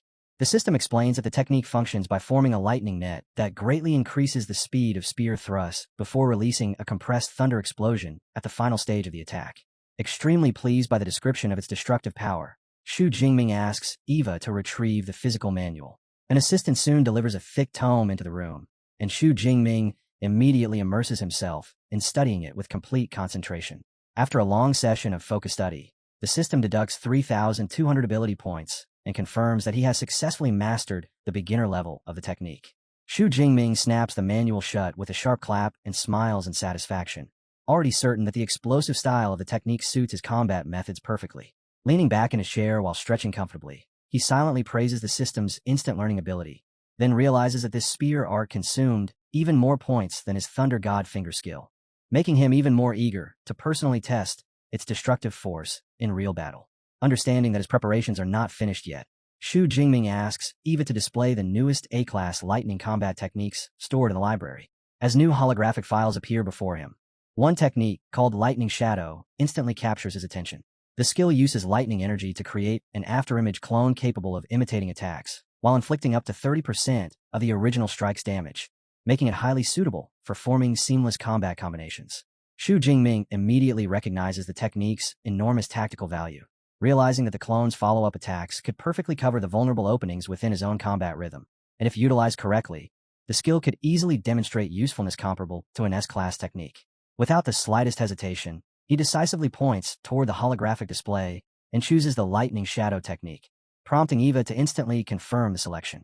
The following morning, a massive transport airship waits on the university athletic field for the departing team. Standing beside the boarding ramp, Yao Fong openly comments on how satisfied he is with the sleek appearance of their newly issued official uniforms. All around the field, a massive crowd of students is gathered to see the team off, loudly cheering for Magic City University while repeatedly shouting support for the Thunder Emperor and begging Xu Jingming to show no mercy during the tournament and completely crush every opponent. As Xu Jingming walks up the boarding ramp alongside his teammates, he casually lifts a hand and confidently waves toward the crowd in acknowledgement of their enthusiasm. Moments later, the transport airship's engines thunder to life before the enormous vessel slowly ascends into the clear sky, officially carrying the team toward the National University League tournament. Meanwhile, in Qingshu City, the enormous host city for the competition, Xu Jingming stands before a perfectly arranged formation of uniformed students. He warns them that because the city is located near the number 5 demon lair, security protocols must remain absolutely strict at all times, then orders them to properly demonstrate the hospitality expected from representatives of Qing Jingming Superpower University. Not long afterward, the airship from Magic City University appears above the host city's landing zone. Watching from below, Xu calmly instructs one of the assistants to activate the guiding lights for the arriving vessel. The massive transport ship soon descends smoothly onto the designated platform, while powerful gusts of wind spread outward across the surrounding area. As the members of Magic City University step out wearing matching long coats, excitement immediately erupts through the waiting crowd. Spectators quickly recognize Kong Shi and whisper in amazement about his mid-ranked Tier 4 strength, while others excitedly point toward the imposing presence of Shen Dongling. Then everyone's attention shifts toward the final figure exiting the airship, the rapidly rising S-rank Thunder Emperor himself, Xu Jingming. With a calm and focused expression, Xu Jingming steps forward and silently realizes that the tournament has officially begun, meaning the time for concealing the truth about his SS rank ability has finally come to an end. After arriving in Qingshu City, Xu Jingming warmly welcomes Vice Principal Lin Quan and the members of the Magic City University team before inviting them to attend a luxurious luncheon prepared in their honor, an invitation that Lin Quan politely accepts. As the group enters the elegant venue, the staff immediately greets them with great respect, though their arrival quickly draws the attention of many of the other guests gathered throughout the hall. Nearby, 2 bystanders quietly begin gossiping about Xu Jingming. One praises the handsome S-rank captain, while the other dismissively scoffs at the fact that he is only Tier 3, assuming that Magic City University is merely using him as a promotional figure to attract attention. After overhearing the conversation, Yao Fong quietly whispers to Xu Jingming that those people are obviously looking down on him. But Xu Jingming remains completely unconcerned and simply smiles as he replies that being underestimated actually makes things more interesting. At that moment, Chuang Qi, the captain of Jingming University's team, walks over and formally introduces himself to Xu Jingming. After the two exchange a brief handshake, Wang Qi confidently remarks that he looks forward to meeting them again during the opening ceremony before calmly departing alongside his teammate. Xu Jingming silently watches them leave while nearby. Yao Fong irritably comments that Wang Qi behaves far too arrogantly, acting as though Jingming University has already claimed victory. Ji Hui, however, points out that the opposing captain has every reason to be confident because he already possesses high-ranked Tier 4 strength in addition to a pseudo-S-rank ability called Heavenly Universe Meteorite. Clenching his fist tightly, Yao Fong angrily declares that they will crush Jingming University's arrogance during the tournament because he refuses to let them repeat their previous victory once again. Xu Jingming casually dismisses the tense atmosphere and tells everyone to focus on eating instead, mentioning that he still needs to head to the high-speed rail station soon to pick up several guests. Meanwhile, a train arrives at the city's rail station, and Tang Qi, Zhou Mingyang, and Meng Di step onto the platform while admiring the beautiful architecture and excellent service throughout the busy terminal. Standing inside the station, Tang Qi looks around expectantly and quietly wonders why Xu Jingming has not arrived yet. Before long, however, a smirking young man approaches her, boldly calls her a long-legged beauty, and asks to exchange contact information. Completely unimpressed, Tang Chi coldly refuses him and firmly states that she does not give her number to strangers, immediately causing his teammates nearby to burst into laughter. A student with spiky hair jokes that their usually handsome friend finally got rejected for the first time, while a pink hair girl laughs so hard she says she has to tell their captain later. The teasing immediately humiliates him, and his expression twists with anger as he lashes out at Tang Chi, calling her a snob and arrogantly claiming she should feel honored that he even asked for her number. The moment those disrespectful words leave his mouth, Zhou Mingyang steps forward and positions himself protectively in front of Tang Chi, swirling wind energy gathering around him as he angrily demands to know what he just said. Instead of feeling pressured, the bully only smirks with amusement before unleashing his own overwhelming aura, causing the nearby spectators to react in shock when they realize his strength has already reached the peak of Tier 3. As the disturbance grows larger, more people gather around, and several soon recognize his group as students from Baishan Superpower University. Some spectators even identify him as the vice captain, making everyone wonder whether a fight is about to break out right there inside the station. Sensing the massive difference in power between them, Zhou Mingyang starts sweating nervously, but Tang Chi quickly grabs his arm and tells him to leave instead, warning him not to stoop to the level of someone like that bully. At the same time, one of the vice captain's own teammates steps in to calm things down, reminding him that they came for the tournament and should not ruin their university's reputation before the competition has even started. Although he reluctantly backs off, he still points aggressively at Zhou Mingyang and warns that if the tournament were not about to begin, he would never have allowed them to leave so easily. Then openly ridicules Zhou Mingyang's weak Tier 1 strength and sneers that someone like him has no right to act like a hero. After spitting onto the ground in contempt, Hang Tian angrily turns to leave, only to suddenly slam into someone standing directly in front of him. Startled, he slowly looks up and instantly freezes when he sees Xu Jingming towering over him. Golden light glimmers within Xu Jingming's eyes as he glares down at the bully with overwhelming pressure before coldly asking whether his own strength is enough to protect his friends. Hang Tian becomes too terrified to answer, and after seeing the silence, Xu Jingming calmly gathers golden lightning into his palm and coldly remarks that the lack of a response already gives him the answer he needs. Without showing the slightest hesitation, Xu Jingming suddenly swings a lightning-covered backhand straight across Hang Tian's face, and the sheer force of the blow instantly sends blood spraying from the bully's mouth. Before Hang Tian can react at all, Xu Jingming grabs him by the hair and violently drives a knee into his stomach, the impact so powerful that visible shock waves ripple through the surrounding air. Hang Tian crashes heavily onto the floor, coughing up blood while clutching his stomach in agony, as Xu Jingming stands over him with a cold expression. The moment they see their friend arrive, Tang Chi and Zhou Mingyang are instantly filled with relief and quickly call out to Xu Jingming, while the student from Baishan University rush forward to help their injured vice captain. The spiky-haired student immediately recognizes Xu Jingming as the feared captain of Magic City University and hurriedly warns the others not to retaliate, deciding it would be smarter to wait until their own captain arrives instead. Nearby, an excited bystander starts recording everything on his phone while loudly telling his livestream viewers that the S-rank captain of Magic City University just beat up Baishan University's vice captain inside the station. The spiky-haired student then glares furiously at Xu Jingming and demands to know why he suddenly attacked their vice captain without any provocation. Xu Jingming calmly gestures toward Tang Chi and Zhou Mingyang before explaining that even if Hang Tian had not provoked him personally, he crossed the line the moment he harassed Xu Jingming's cousin and friend. The instant those words are spoken, the bloodied Hang Tian looks up in panic. At that moment, the surrounding crowd suddenly parts as a young man with grayish-blue hair pushes his way through the scene. The newcomer is Ji Hui, the captain of the Baishan University team. Letting out a tired sigh, Ji Hui asks his teammates how they managed to create such a huge disturbance during the brief time he spent nearby paying a bill. Facing Xu Jingming, Ji Hui acknowledges who he is and admits that his own team was responsible for starting the trouble, though he still criticizes Xu Jingming by saying that using such excessive force against fellow tournament participants is unacceptable. Completely unmoved by the criticism, Xu Jingming calmly asks Ji Hui which university team he belongs to, casually remarking that they must also be participating in the tournament. The question immediately irritates Ji Hui because Xu Jingming beat up his vice captain without even knowing who they were. Keeping a cold expression, Ji Hui formally introduces himself as the captain of Baishan University before pointing accusingly at Xu Jingming and threatening to report the incident. He reminds Xu Jingming that private fights between tournament participants violate the competition rules and warns that it could even lead to disqualification unless Xu Jingming apologizes. Xu Jingming merely smiles with complete confidence and ignores the threat entirely, casually telling Ji Hui to go ahead and report him if he wants to. Gritting his teeth in frustration, Ji Hui quickly realizes that intimidation is useless against the captain of Magic City University. Muttering under his breath about Xu Jingming's ruthless personality, he reluctantly orders his teammates to withdraw instead. The Baishan students help their heavily injured vice captain back onto his feet before leaving the station, while Xu Jingming's group silently watches them depart. After they're gone, Wang Qi nervously asks whether the incident could affect Xu Jingming's eligibility for the tournament.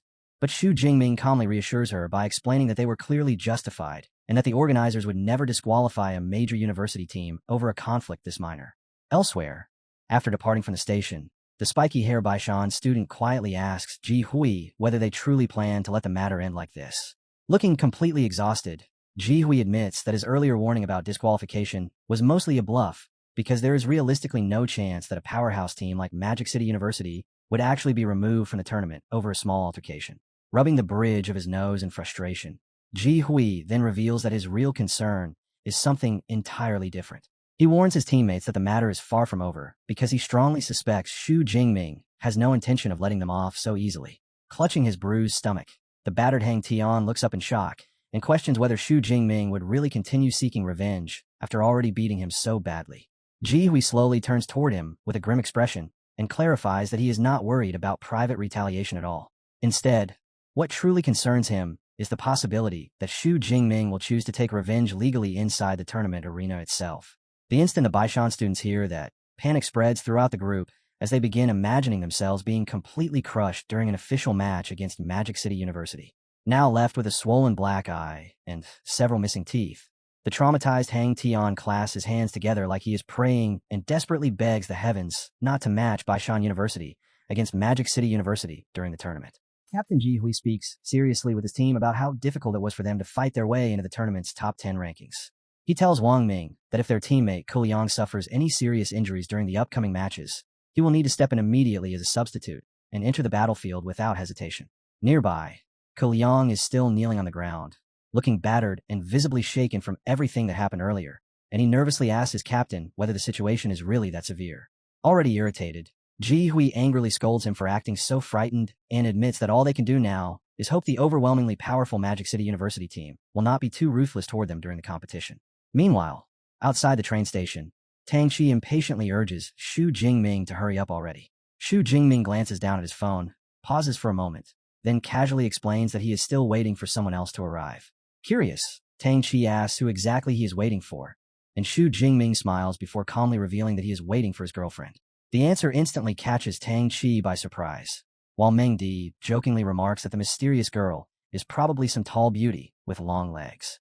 Not long afterward, Song Xiaoyan arrives and happily waves while walking toward them together with her roommate, Qiang Xia. Xu Jingming introduces Song Xiaoyan to the group as his girlfriend before also introducing Qiang Xia beside her.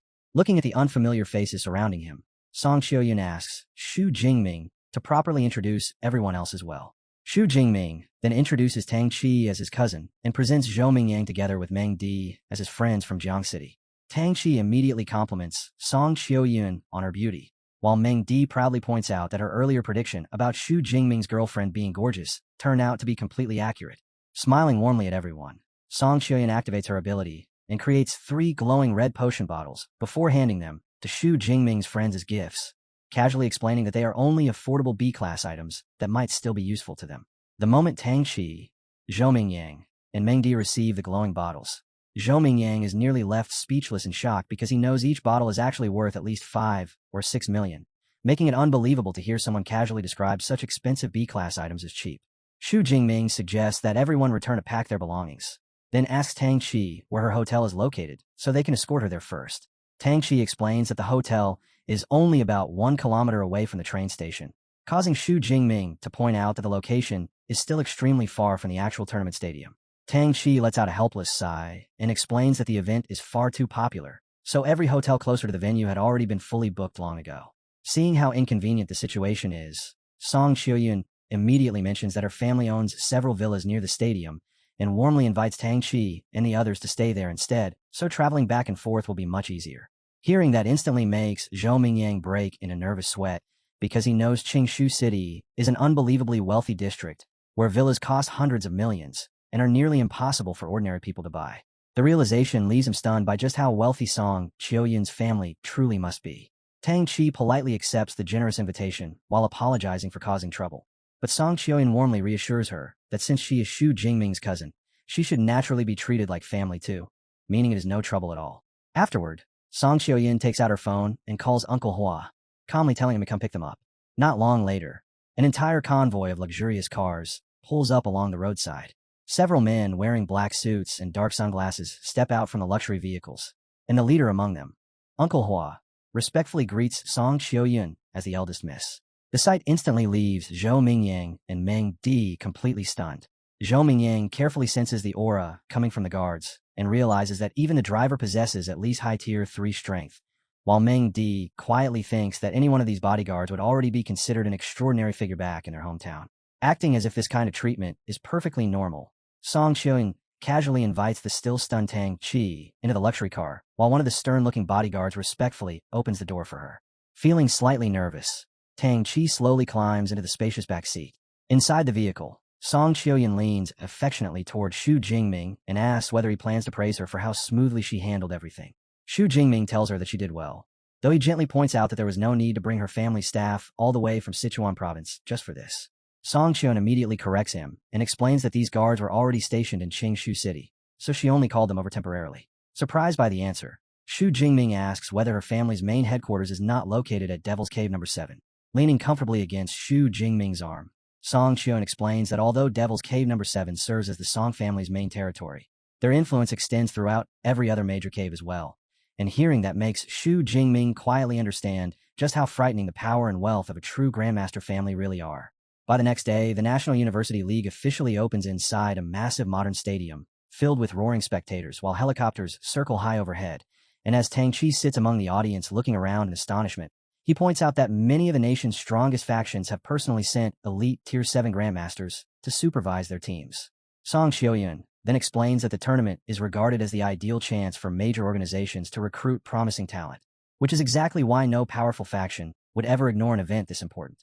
As fireworks burst across the sky above the enormous open-air arena, the opening ceremony of the tournament formally begins, and standing at the center of the stage, the host Feng Lu enthusiastically greets the thunderous crowd before starting the introductions for the 10 universities participating in the team competition. He first presents the defending champions, Jingming Ability University, before moving on to introduce Jingming University. One elite squad after another proudly enters the arena, and after several introductions, Feng Lu dramatically raises his voice to announce last year's runner-up team, Magic City Ability University, specifically calling attention to their captain, Xu Jingming.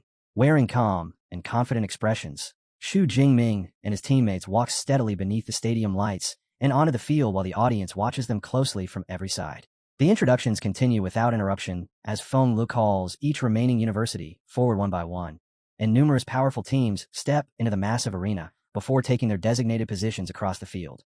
At last, the host introduces this year's dark horse contender, Baishan University, and Captain Ji Hui leads his stern-faced team out from the tunnel with the recently defeated Ku Liang included among them.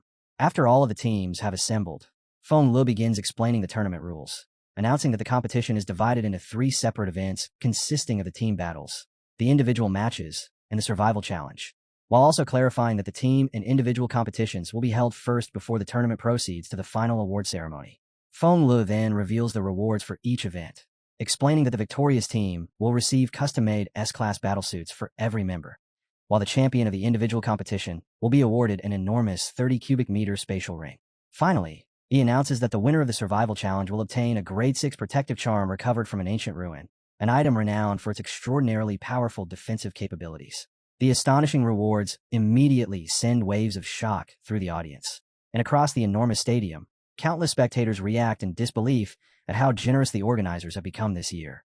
Some people loudly discuss the unbelievable expense of awarding full sets of S-Class battlesuits, while others excitedly agree that prizes on this level will force every competitor to fight with everything they have.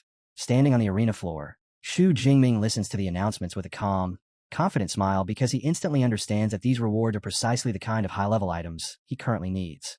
Without wasting time, Feng Lu continues by explaining the rules for the team competition, stating that each university must battle all 9 opposing schools in a single-round format, creating a brutal 9-day schedule with 5 matches taking place every day. Building anticipation, the host raises a hand toward the enormous display screen hanging overhead, and seconds later, the board lights up to reveal the tournament's first match. Magic City Ability University versus Baishan Ability University. Not long afterward, a glowing blue energy barrier suddenly flashes across the battlefield as Feng Lu demonstrates the tournament's safety system, explaining that an intelligent energy shield will instantly activate whenever a participant is about to suffer a potentially fatal attack, ensuring their survival. However, he warns everyone that the instant the shield activates, that fighter is automatically eliminated from the match. Once all the rules have been fully explained, Feng Lu officially invites the first two universities on a battlefield, and throughout the audience, excitement quickly spreads as the crowd prepares to watch Magic City University's opening battle. Some spectators eagerly talk about the team's famous S-rank fighter, while others remain doubtful, believing that despite Xu Jingming's reputation, his Tier 3 cultivation will make him weak in real combat. As both teams walk beneath the sunlight and onto the battlefield, Kongsher casually comments that drawing Baishan University in the very first round is incredibly lucky for them. On the opposite side, panic immediately begins spreading among the Baishan team, and a terrified Kuliang desperately begs Captain Ji Hui to replace him before the match starts. Ji Hui firmly refuses, reminding everyone that whether they win or lose, they still must protect their dignity and properly demonstrate the strength of Baishan University. The rest of the Baishan students quickly voice their agreement with their captain, as both the spiky-haired student and the pink-haired girl declare that they should confront the enemy directly and fight proudly regardless of the result. Ji Hui then pulls out his sword and orders the team to advance, while Kuliang, covered in sweat, nervously follows behind the others. Before long, the two 5-person teams stand opposite each other across the enormous white arena floor, while countless spectators observe from the towering stand surrounding the battlefield. The audience quickly notices the obvious gap in strength between the two sides, because Magic City University possesses 2 mid-tier 4 fighters, 2 low-tier 4 fighters, and 1 high-tier 3 fighter, whereas Baishan University has only a single mid-tier 4, alongside 4 high-tier 3s. Many spectators immediately begin sympathizing with Baishan University, commenting that the entire team is practically dependent on one person trying to carry 4 noticeably weaker teammates. As the countdown resounds throughout the stadium, the match officially starts, and the Baishan team instantly tightens into a combat formation while the members of Magic City University remain completely relaxed in comparison. Someone asks Xu Jingming what strategy they should use against their opponents, but golden lightning suddenly flickers violently within Xu Jingming's eyes as he calmly replies that they do not need any strategy at all. An instant later, terrifying red and gold lightning explodes around Xu Jingming's body as he shoots forward alone at astonishing speed. The sudden action shocks the entire audience, and many spectators immediately assume he is recklessly throwing his life away by charging ahead without the support of his teammates. Convinced that Xu Jingming has just made a fatal mistake, Ji Hui instantly takes advantage of the opportunity and orders Liang and Zhou Mingyang to attack together with him, while commanding Old Li and Old Wang to stay behind and provide support. Following Ji Hui's command, the entire Baishan team charges forward at once, fully intending to overwhelm the lone captain of Magic City University. The match begins as one Baishan member attacks first. A massive gust of wind tears across the arena and rushes straight towards Xu Jingming. The spectators immediately realize Baishan is not holding back. They have opened with an S-class wind technique, clearly trying to end the fight fast. To them, this is Xu Jingming's own fault. He arrogantly separated from his team and turned himself into the perfect target. But Xu Jingming does not flinch. Golden lightning surges into his spear. He leaps through the air and cuts through the sharp wind blades with ease. The crowd freezes in shock. He blocked an S-class attack like it was nothing. Even worse, the power of his lightning is far beyond what they expected. In the VIP area, Su Ping calmly explains the reason to his assistant. Xu Jingming's defense worked because his energy condensation skill is already extremely advanced. The assistant is stunned. A freshman has already reached that level. Su Ping's expression turns serious. With skills like this, Xu Jingming's potential is almost limitless. Back in the arena, Ji Hui refuses to slow down. He knows fighting the full Magic City team would be impossible, but Xu Jingming made a foolish choice by breaking formation. This is their chance to crush him. Ji Hui leaps forward and unleashes a furious slash. Xu Jingming stays where he is. Golden lightning gathers around his body. Then the two captains collide in the center of the arena. Ji Hui swings with full force, but Xu Jingming catches the attack with his spear. Wind and electricity explode outward in violent shockwaves. Then the difference in power becomes clear. Xu Jingming's parry completely overwhelms Ji Hui. His sword is knocked from his hand, spinning into the air before stabbing into the floor. Ji Hui stands there defenseless. His body trembles as he stares in disbelief at the gap between them. Seeing their captain disarmed, Ma Long and Kai Liang move at once. Ma Long charges from the front with a heavy punch, while Kai Liang slips behind Xu Jingming and aims for his back. Surrounded from both sides, Xu Jingming only smiles. Before either attack lands, his body erupts with golden lightning. A violent shockwave blasts out and sends both attackers flying. The lightning explosion spreads across the arena. Old Li and Old Wang, the remaining Baishan members, raise their arms to shield themselves from the blinding light and heat. Through the flashing electricity, Xu Jingming walks toward them as if the fight is already over. He extends one hand and activates Thunder Prison. A sphere of red and golden lightning forms in his palm. In the next instant, energy lines shoot across the floor toward his enemies. The lightning traps Old Li and Old Wang inside pillars of golden electricity. They scream as the voltage tears through their bodies. The students watching are left horrified and amazed. Xu Jingming disarmed Baishan's captain in a single strike, blasted away 2 attackers instantly, and trapped the last 2 without even slowing down. Sweat rolls down one student's face as he admits he was an idiot for ever thinking Xu Jingming was an easy target. Then the smoke finally clears. The Baishan attackers are already lying unconscious on the arena floor. Xu Jingming stands alone in victory and lets out a quiet sigh. To him, peak Tier 3 Awakeners are still too weak to be a real challenge. At that moment, the rest of the Magic City team arrives, only to realize the battle has already ended. Shen Donglin immediately complains, saying Xu Jingming should have held back so they could fight too. Nearby, Ji Hui is still barely standing, dazed and shaking in front of them. Since he wants some action, Kong Shou steps forward and punches the stunned Baishan captain straight in the chest. Ji Hui coughs up blood and is blasted backward, completely knocked out. Feng Lu then raises his voice and announces that the entire Baishan team is down. With that, he officially declares Magic City Ability University the winner of the opening match. The crowd erupts in shock. No one expected the power gap between the 2 teams to be this massive. The students chatter in disbelief, calling it insane that a 5-on-5 match ended in less than half a minute. In the VIP area, Su Ping's assistants are just as stunned. They wonder if an S-class ability can really be this powerful. One of them points out that Xu Jingming's registered ability is Purple Lightning, but the energy he just used was clearly golden. Su Ping immediately gives his judgment. The destructive power they witnessed is far too high for an ordinary S-class ability. He asks if the AI has finished checking Xu Jingming's real power. Lu Wangshan looks at the hologram and confirms that the lightning data and energy levels have been fully analyzed. Then the system chimes as the scan ends. Lu Wangshan freezes when he sees the result. Shocked, he tells Su Ping that Xu Jingming's true power is Dutian Divine Lightning, a legendary SS-class ability. Su Ping stares at the data in disbelief. Cold sweat runs down his face as he realizes what they are looking at. This is a real SS-class ability. He mutters that an SS-class talent only appears once every 10 or 20 years. What he cannot understand is how Xu Jingming managed to evolve his power to such an extreme level. Turning toward Vice Principal Ling Shuang, Su Ping says he now understands why the council was so alarmed.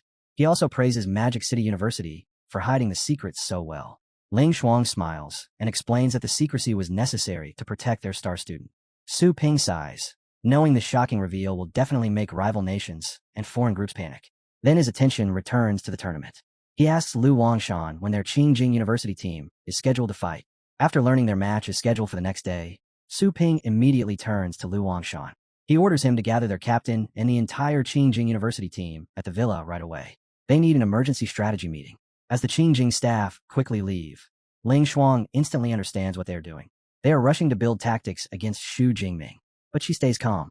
No matter what strategy they create, she knows it will not be enough to defeat him. Back in the rest area, Coach Yang praises the Magic City team for ending their first battle so quickly and cleanly. Support player Gu Wanzhou jokes that the rest of the team did nothing, because their captain handled the entire enemy team alone.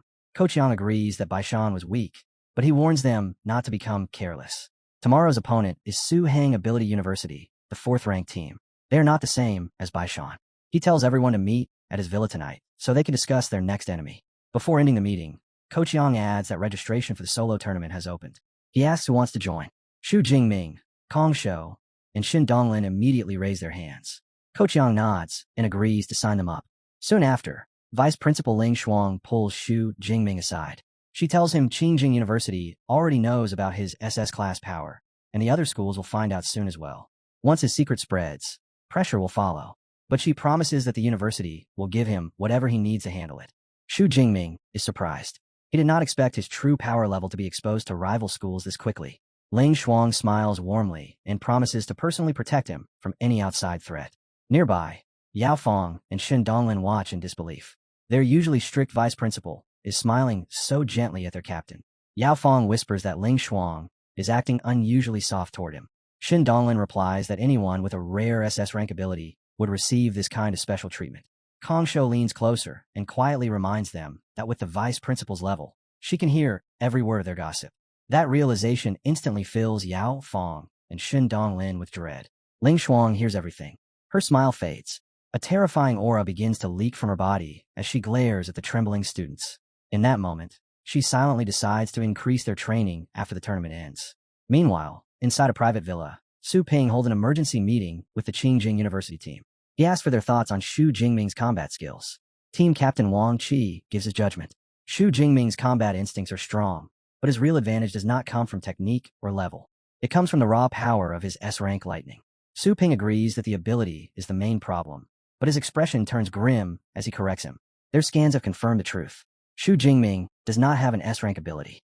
He has a legendary SS rank ability. The entire team freezes. Wang Qi and his teammates immediately question the result, wondering if the scanners malfunctioned. To them, it seems impossible for any student to hide an SS rank ability for this long. Su Ping points to the scanner data and confirms the instruments are working perfectly. There is no mistake. Xu Jingming's ability truly changed. After reviewing the timeline, Su Ping concludes that his power must have evolved during last year's study tour. Team Captain Wang Qi immediately grows tense. He connects it to the Heaven's Mandate sect ambush that happened during that trip. But even then, he struggles to accept it.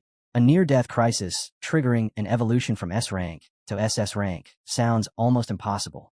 Lu Wangshan then adds another point. This finally explains the rumors about Xu Jingming's battle records at Magic City University. If the data is real, then he really did defeat dozens of peak Tier 4 beasts by himself. Wang Qi exhales and admits the truth. That freshman is a monster. Give him one more year, and no one in this tournament will be able to touch him. Still, Wang Qi does not lose confidence.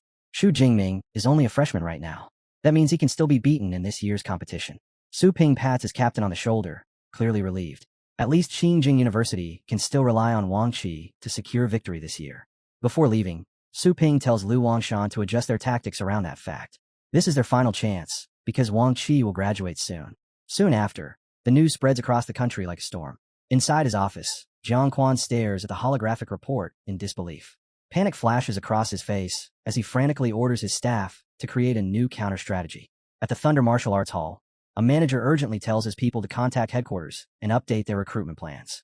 At the Violent Bear Martial Arts Hall, the director gives an even harsher order. They must recruit this young prodigy at any cost. The military receives the news as well. An officer reports the appearance of an SS-rank student to a general, and the general reacts with pride instead of fear. He orders the media to broadcast the news across the world, so every nation understands Great Xia's strength. In an instant, news outlets and social media explode. Every headline celebrates Xu Jingming and his Dutian divine lightning. The country praises him as the first SS rank talent in 23 years. Inside a grand traditional estate, an assistant approaches two men playing chess and reports that Xu Jingming's SS rank news is trending everywhere online.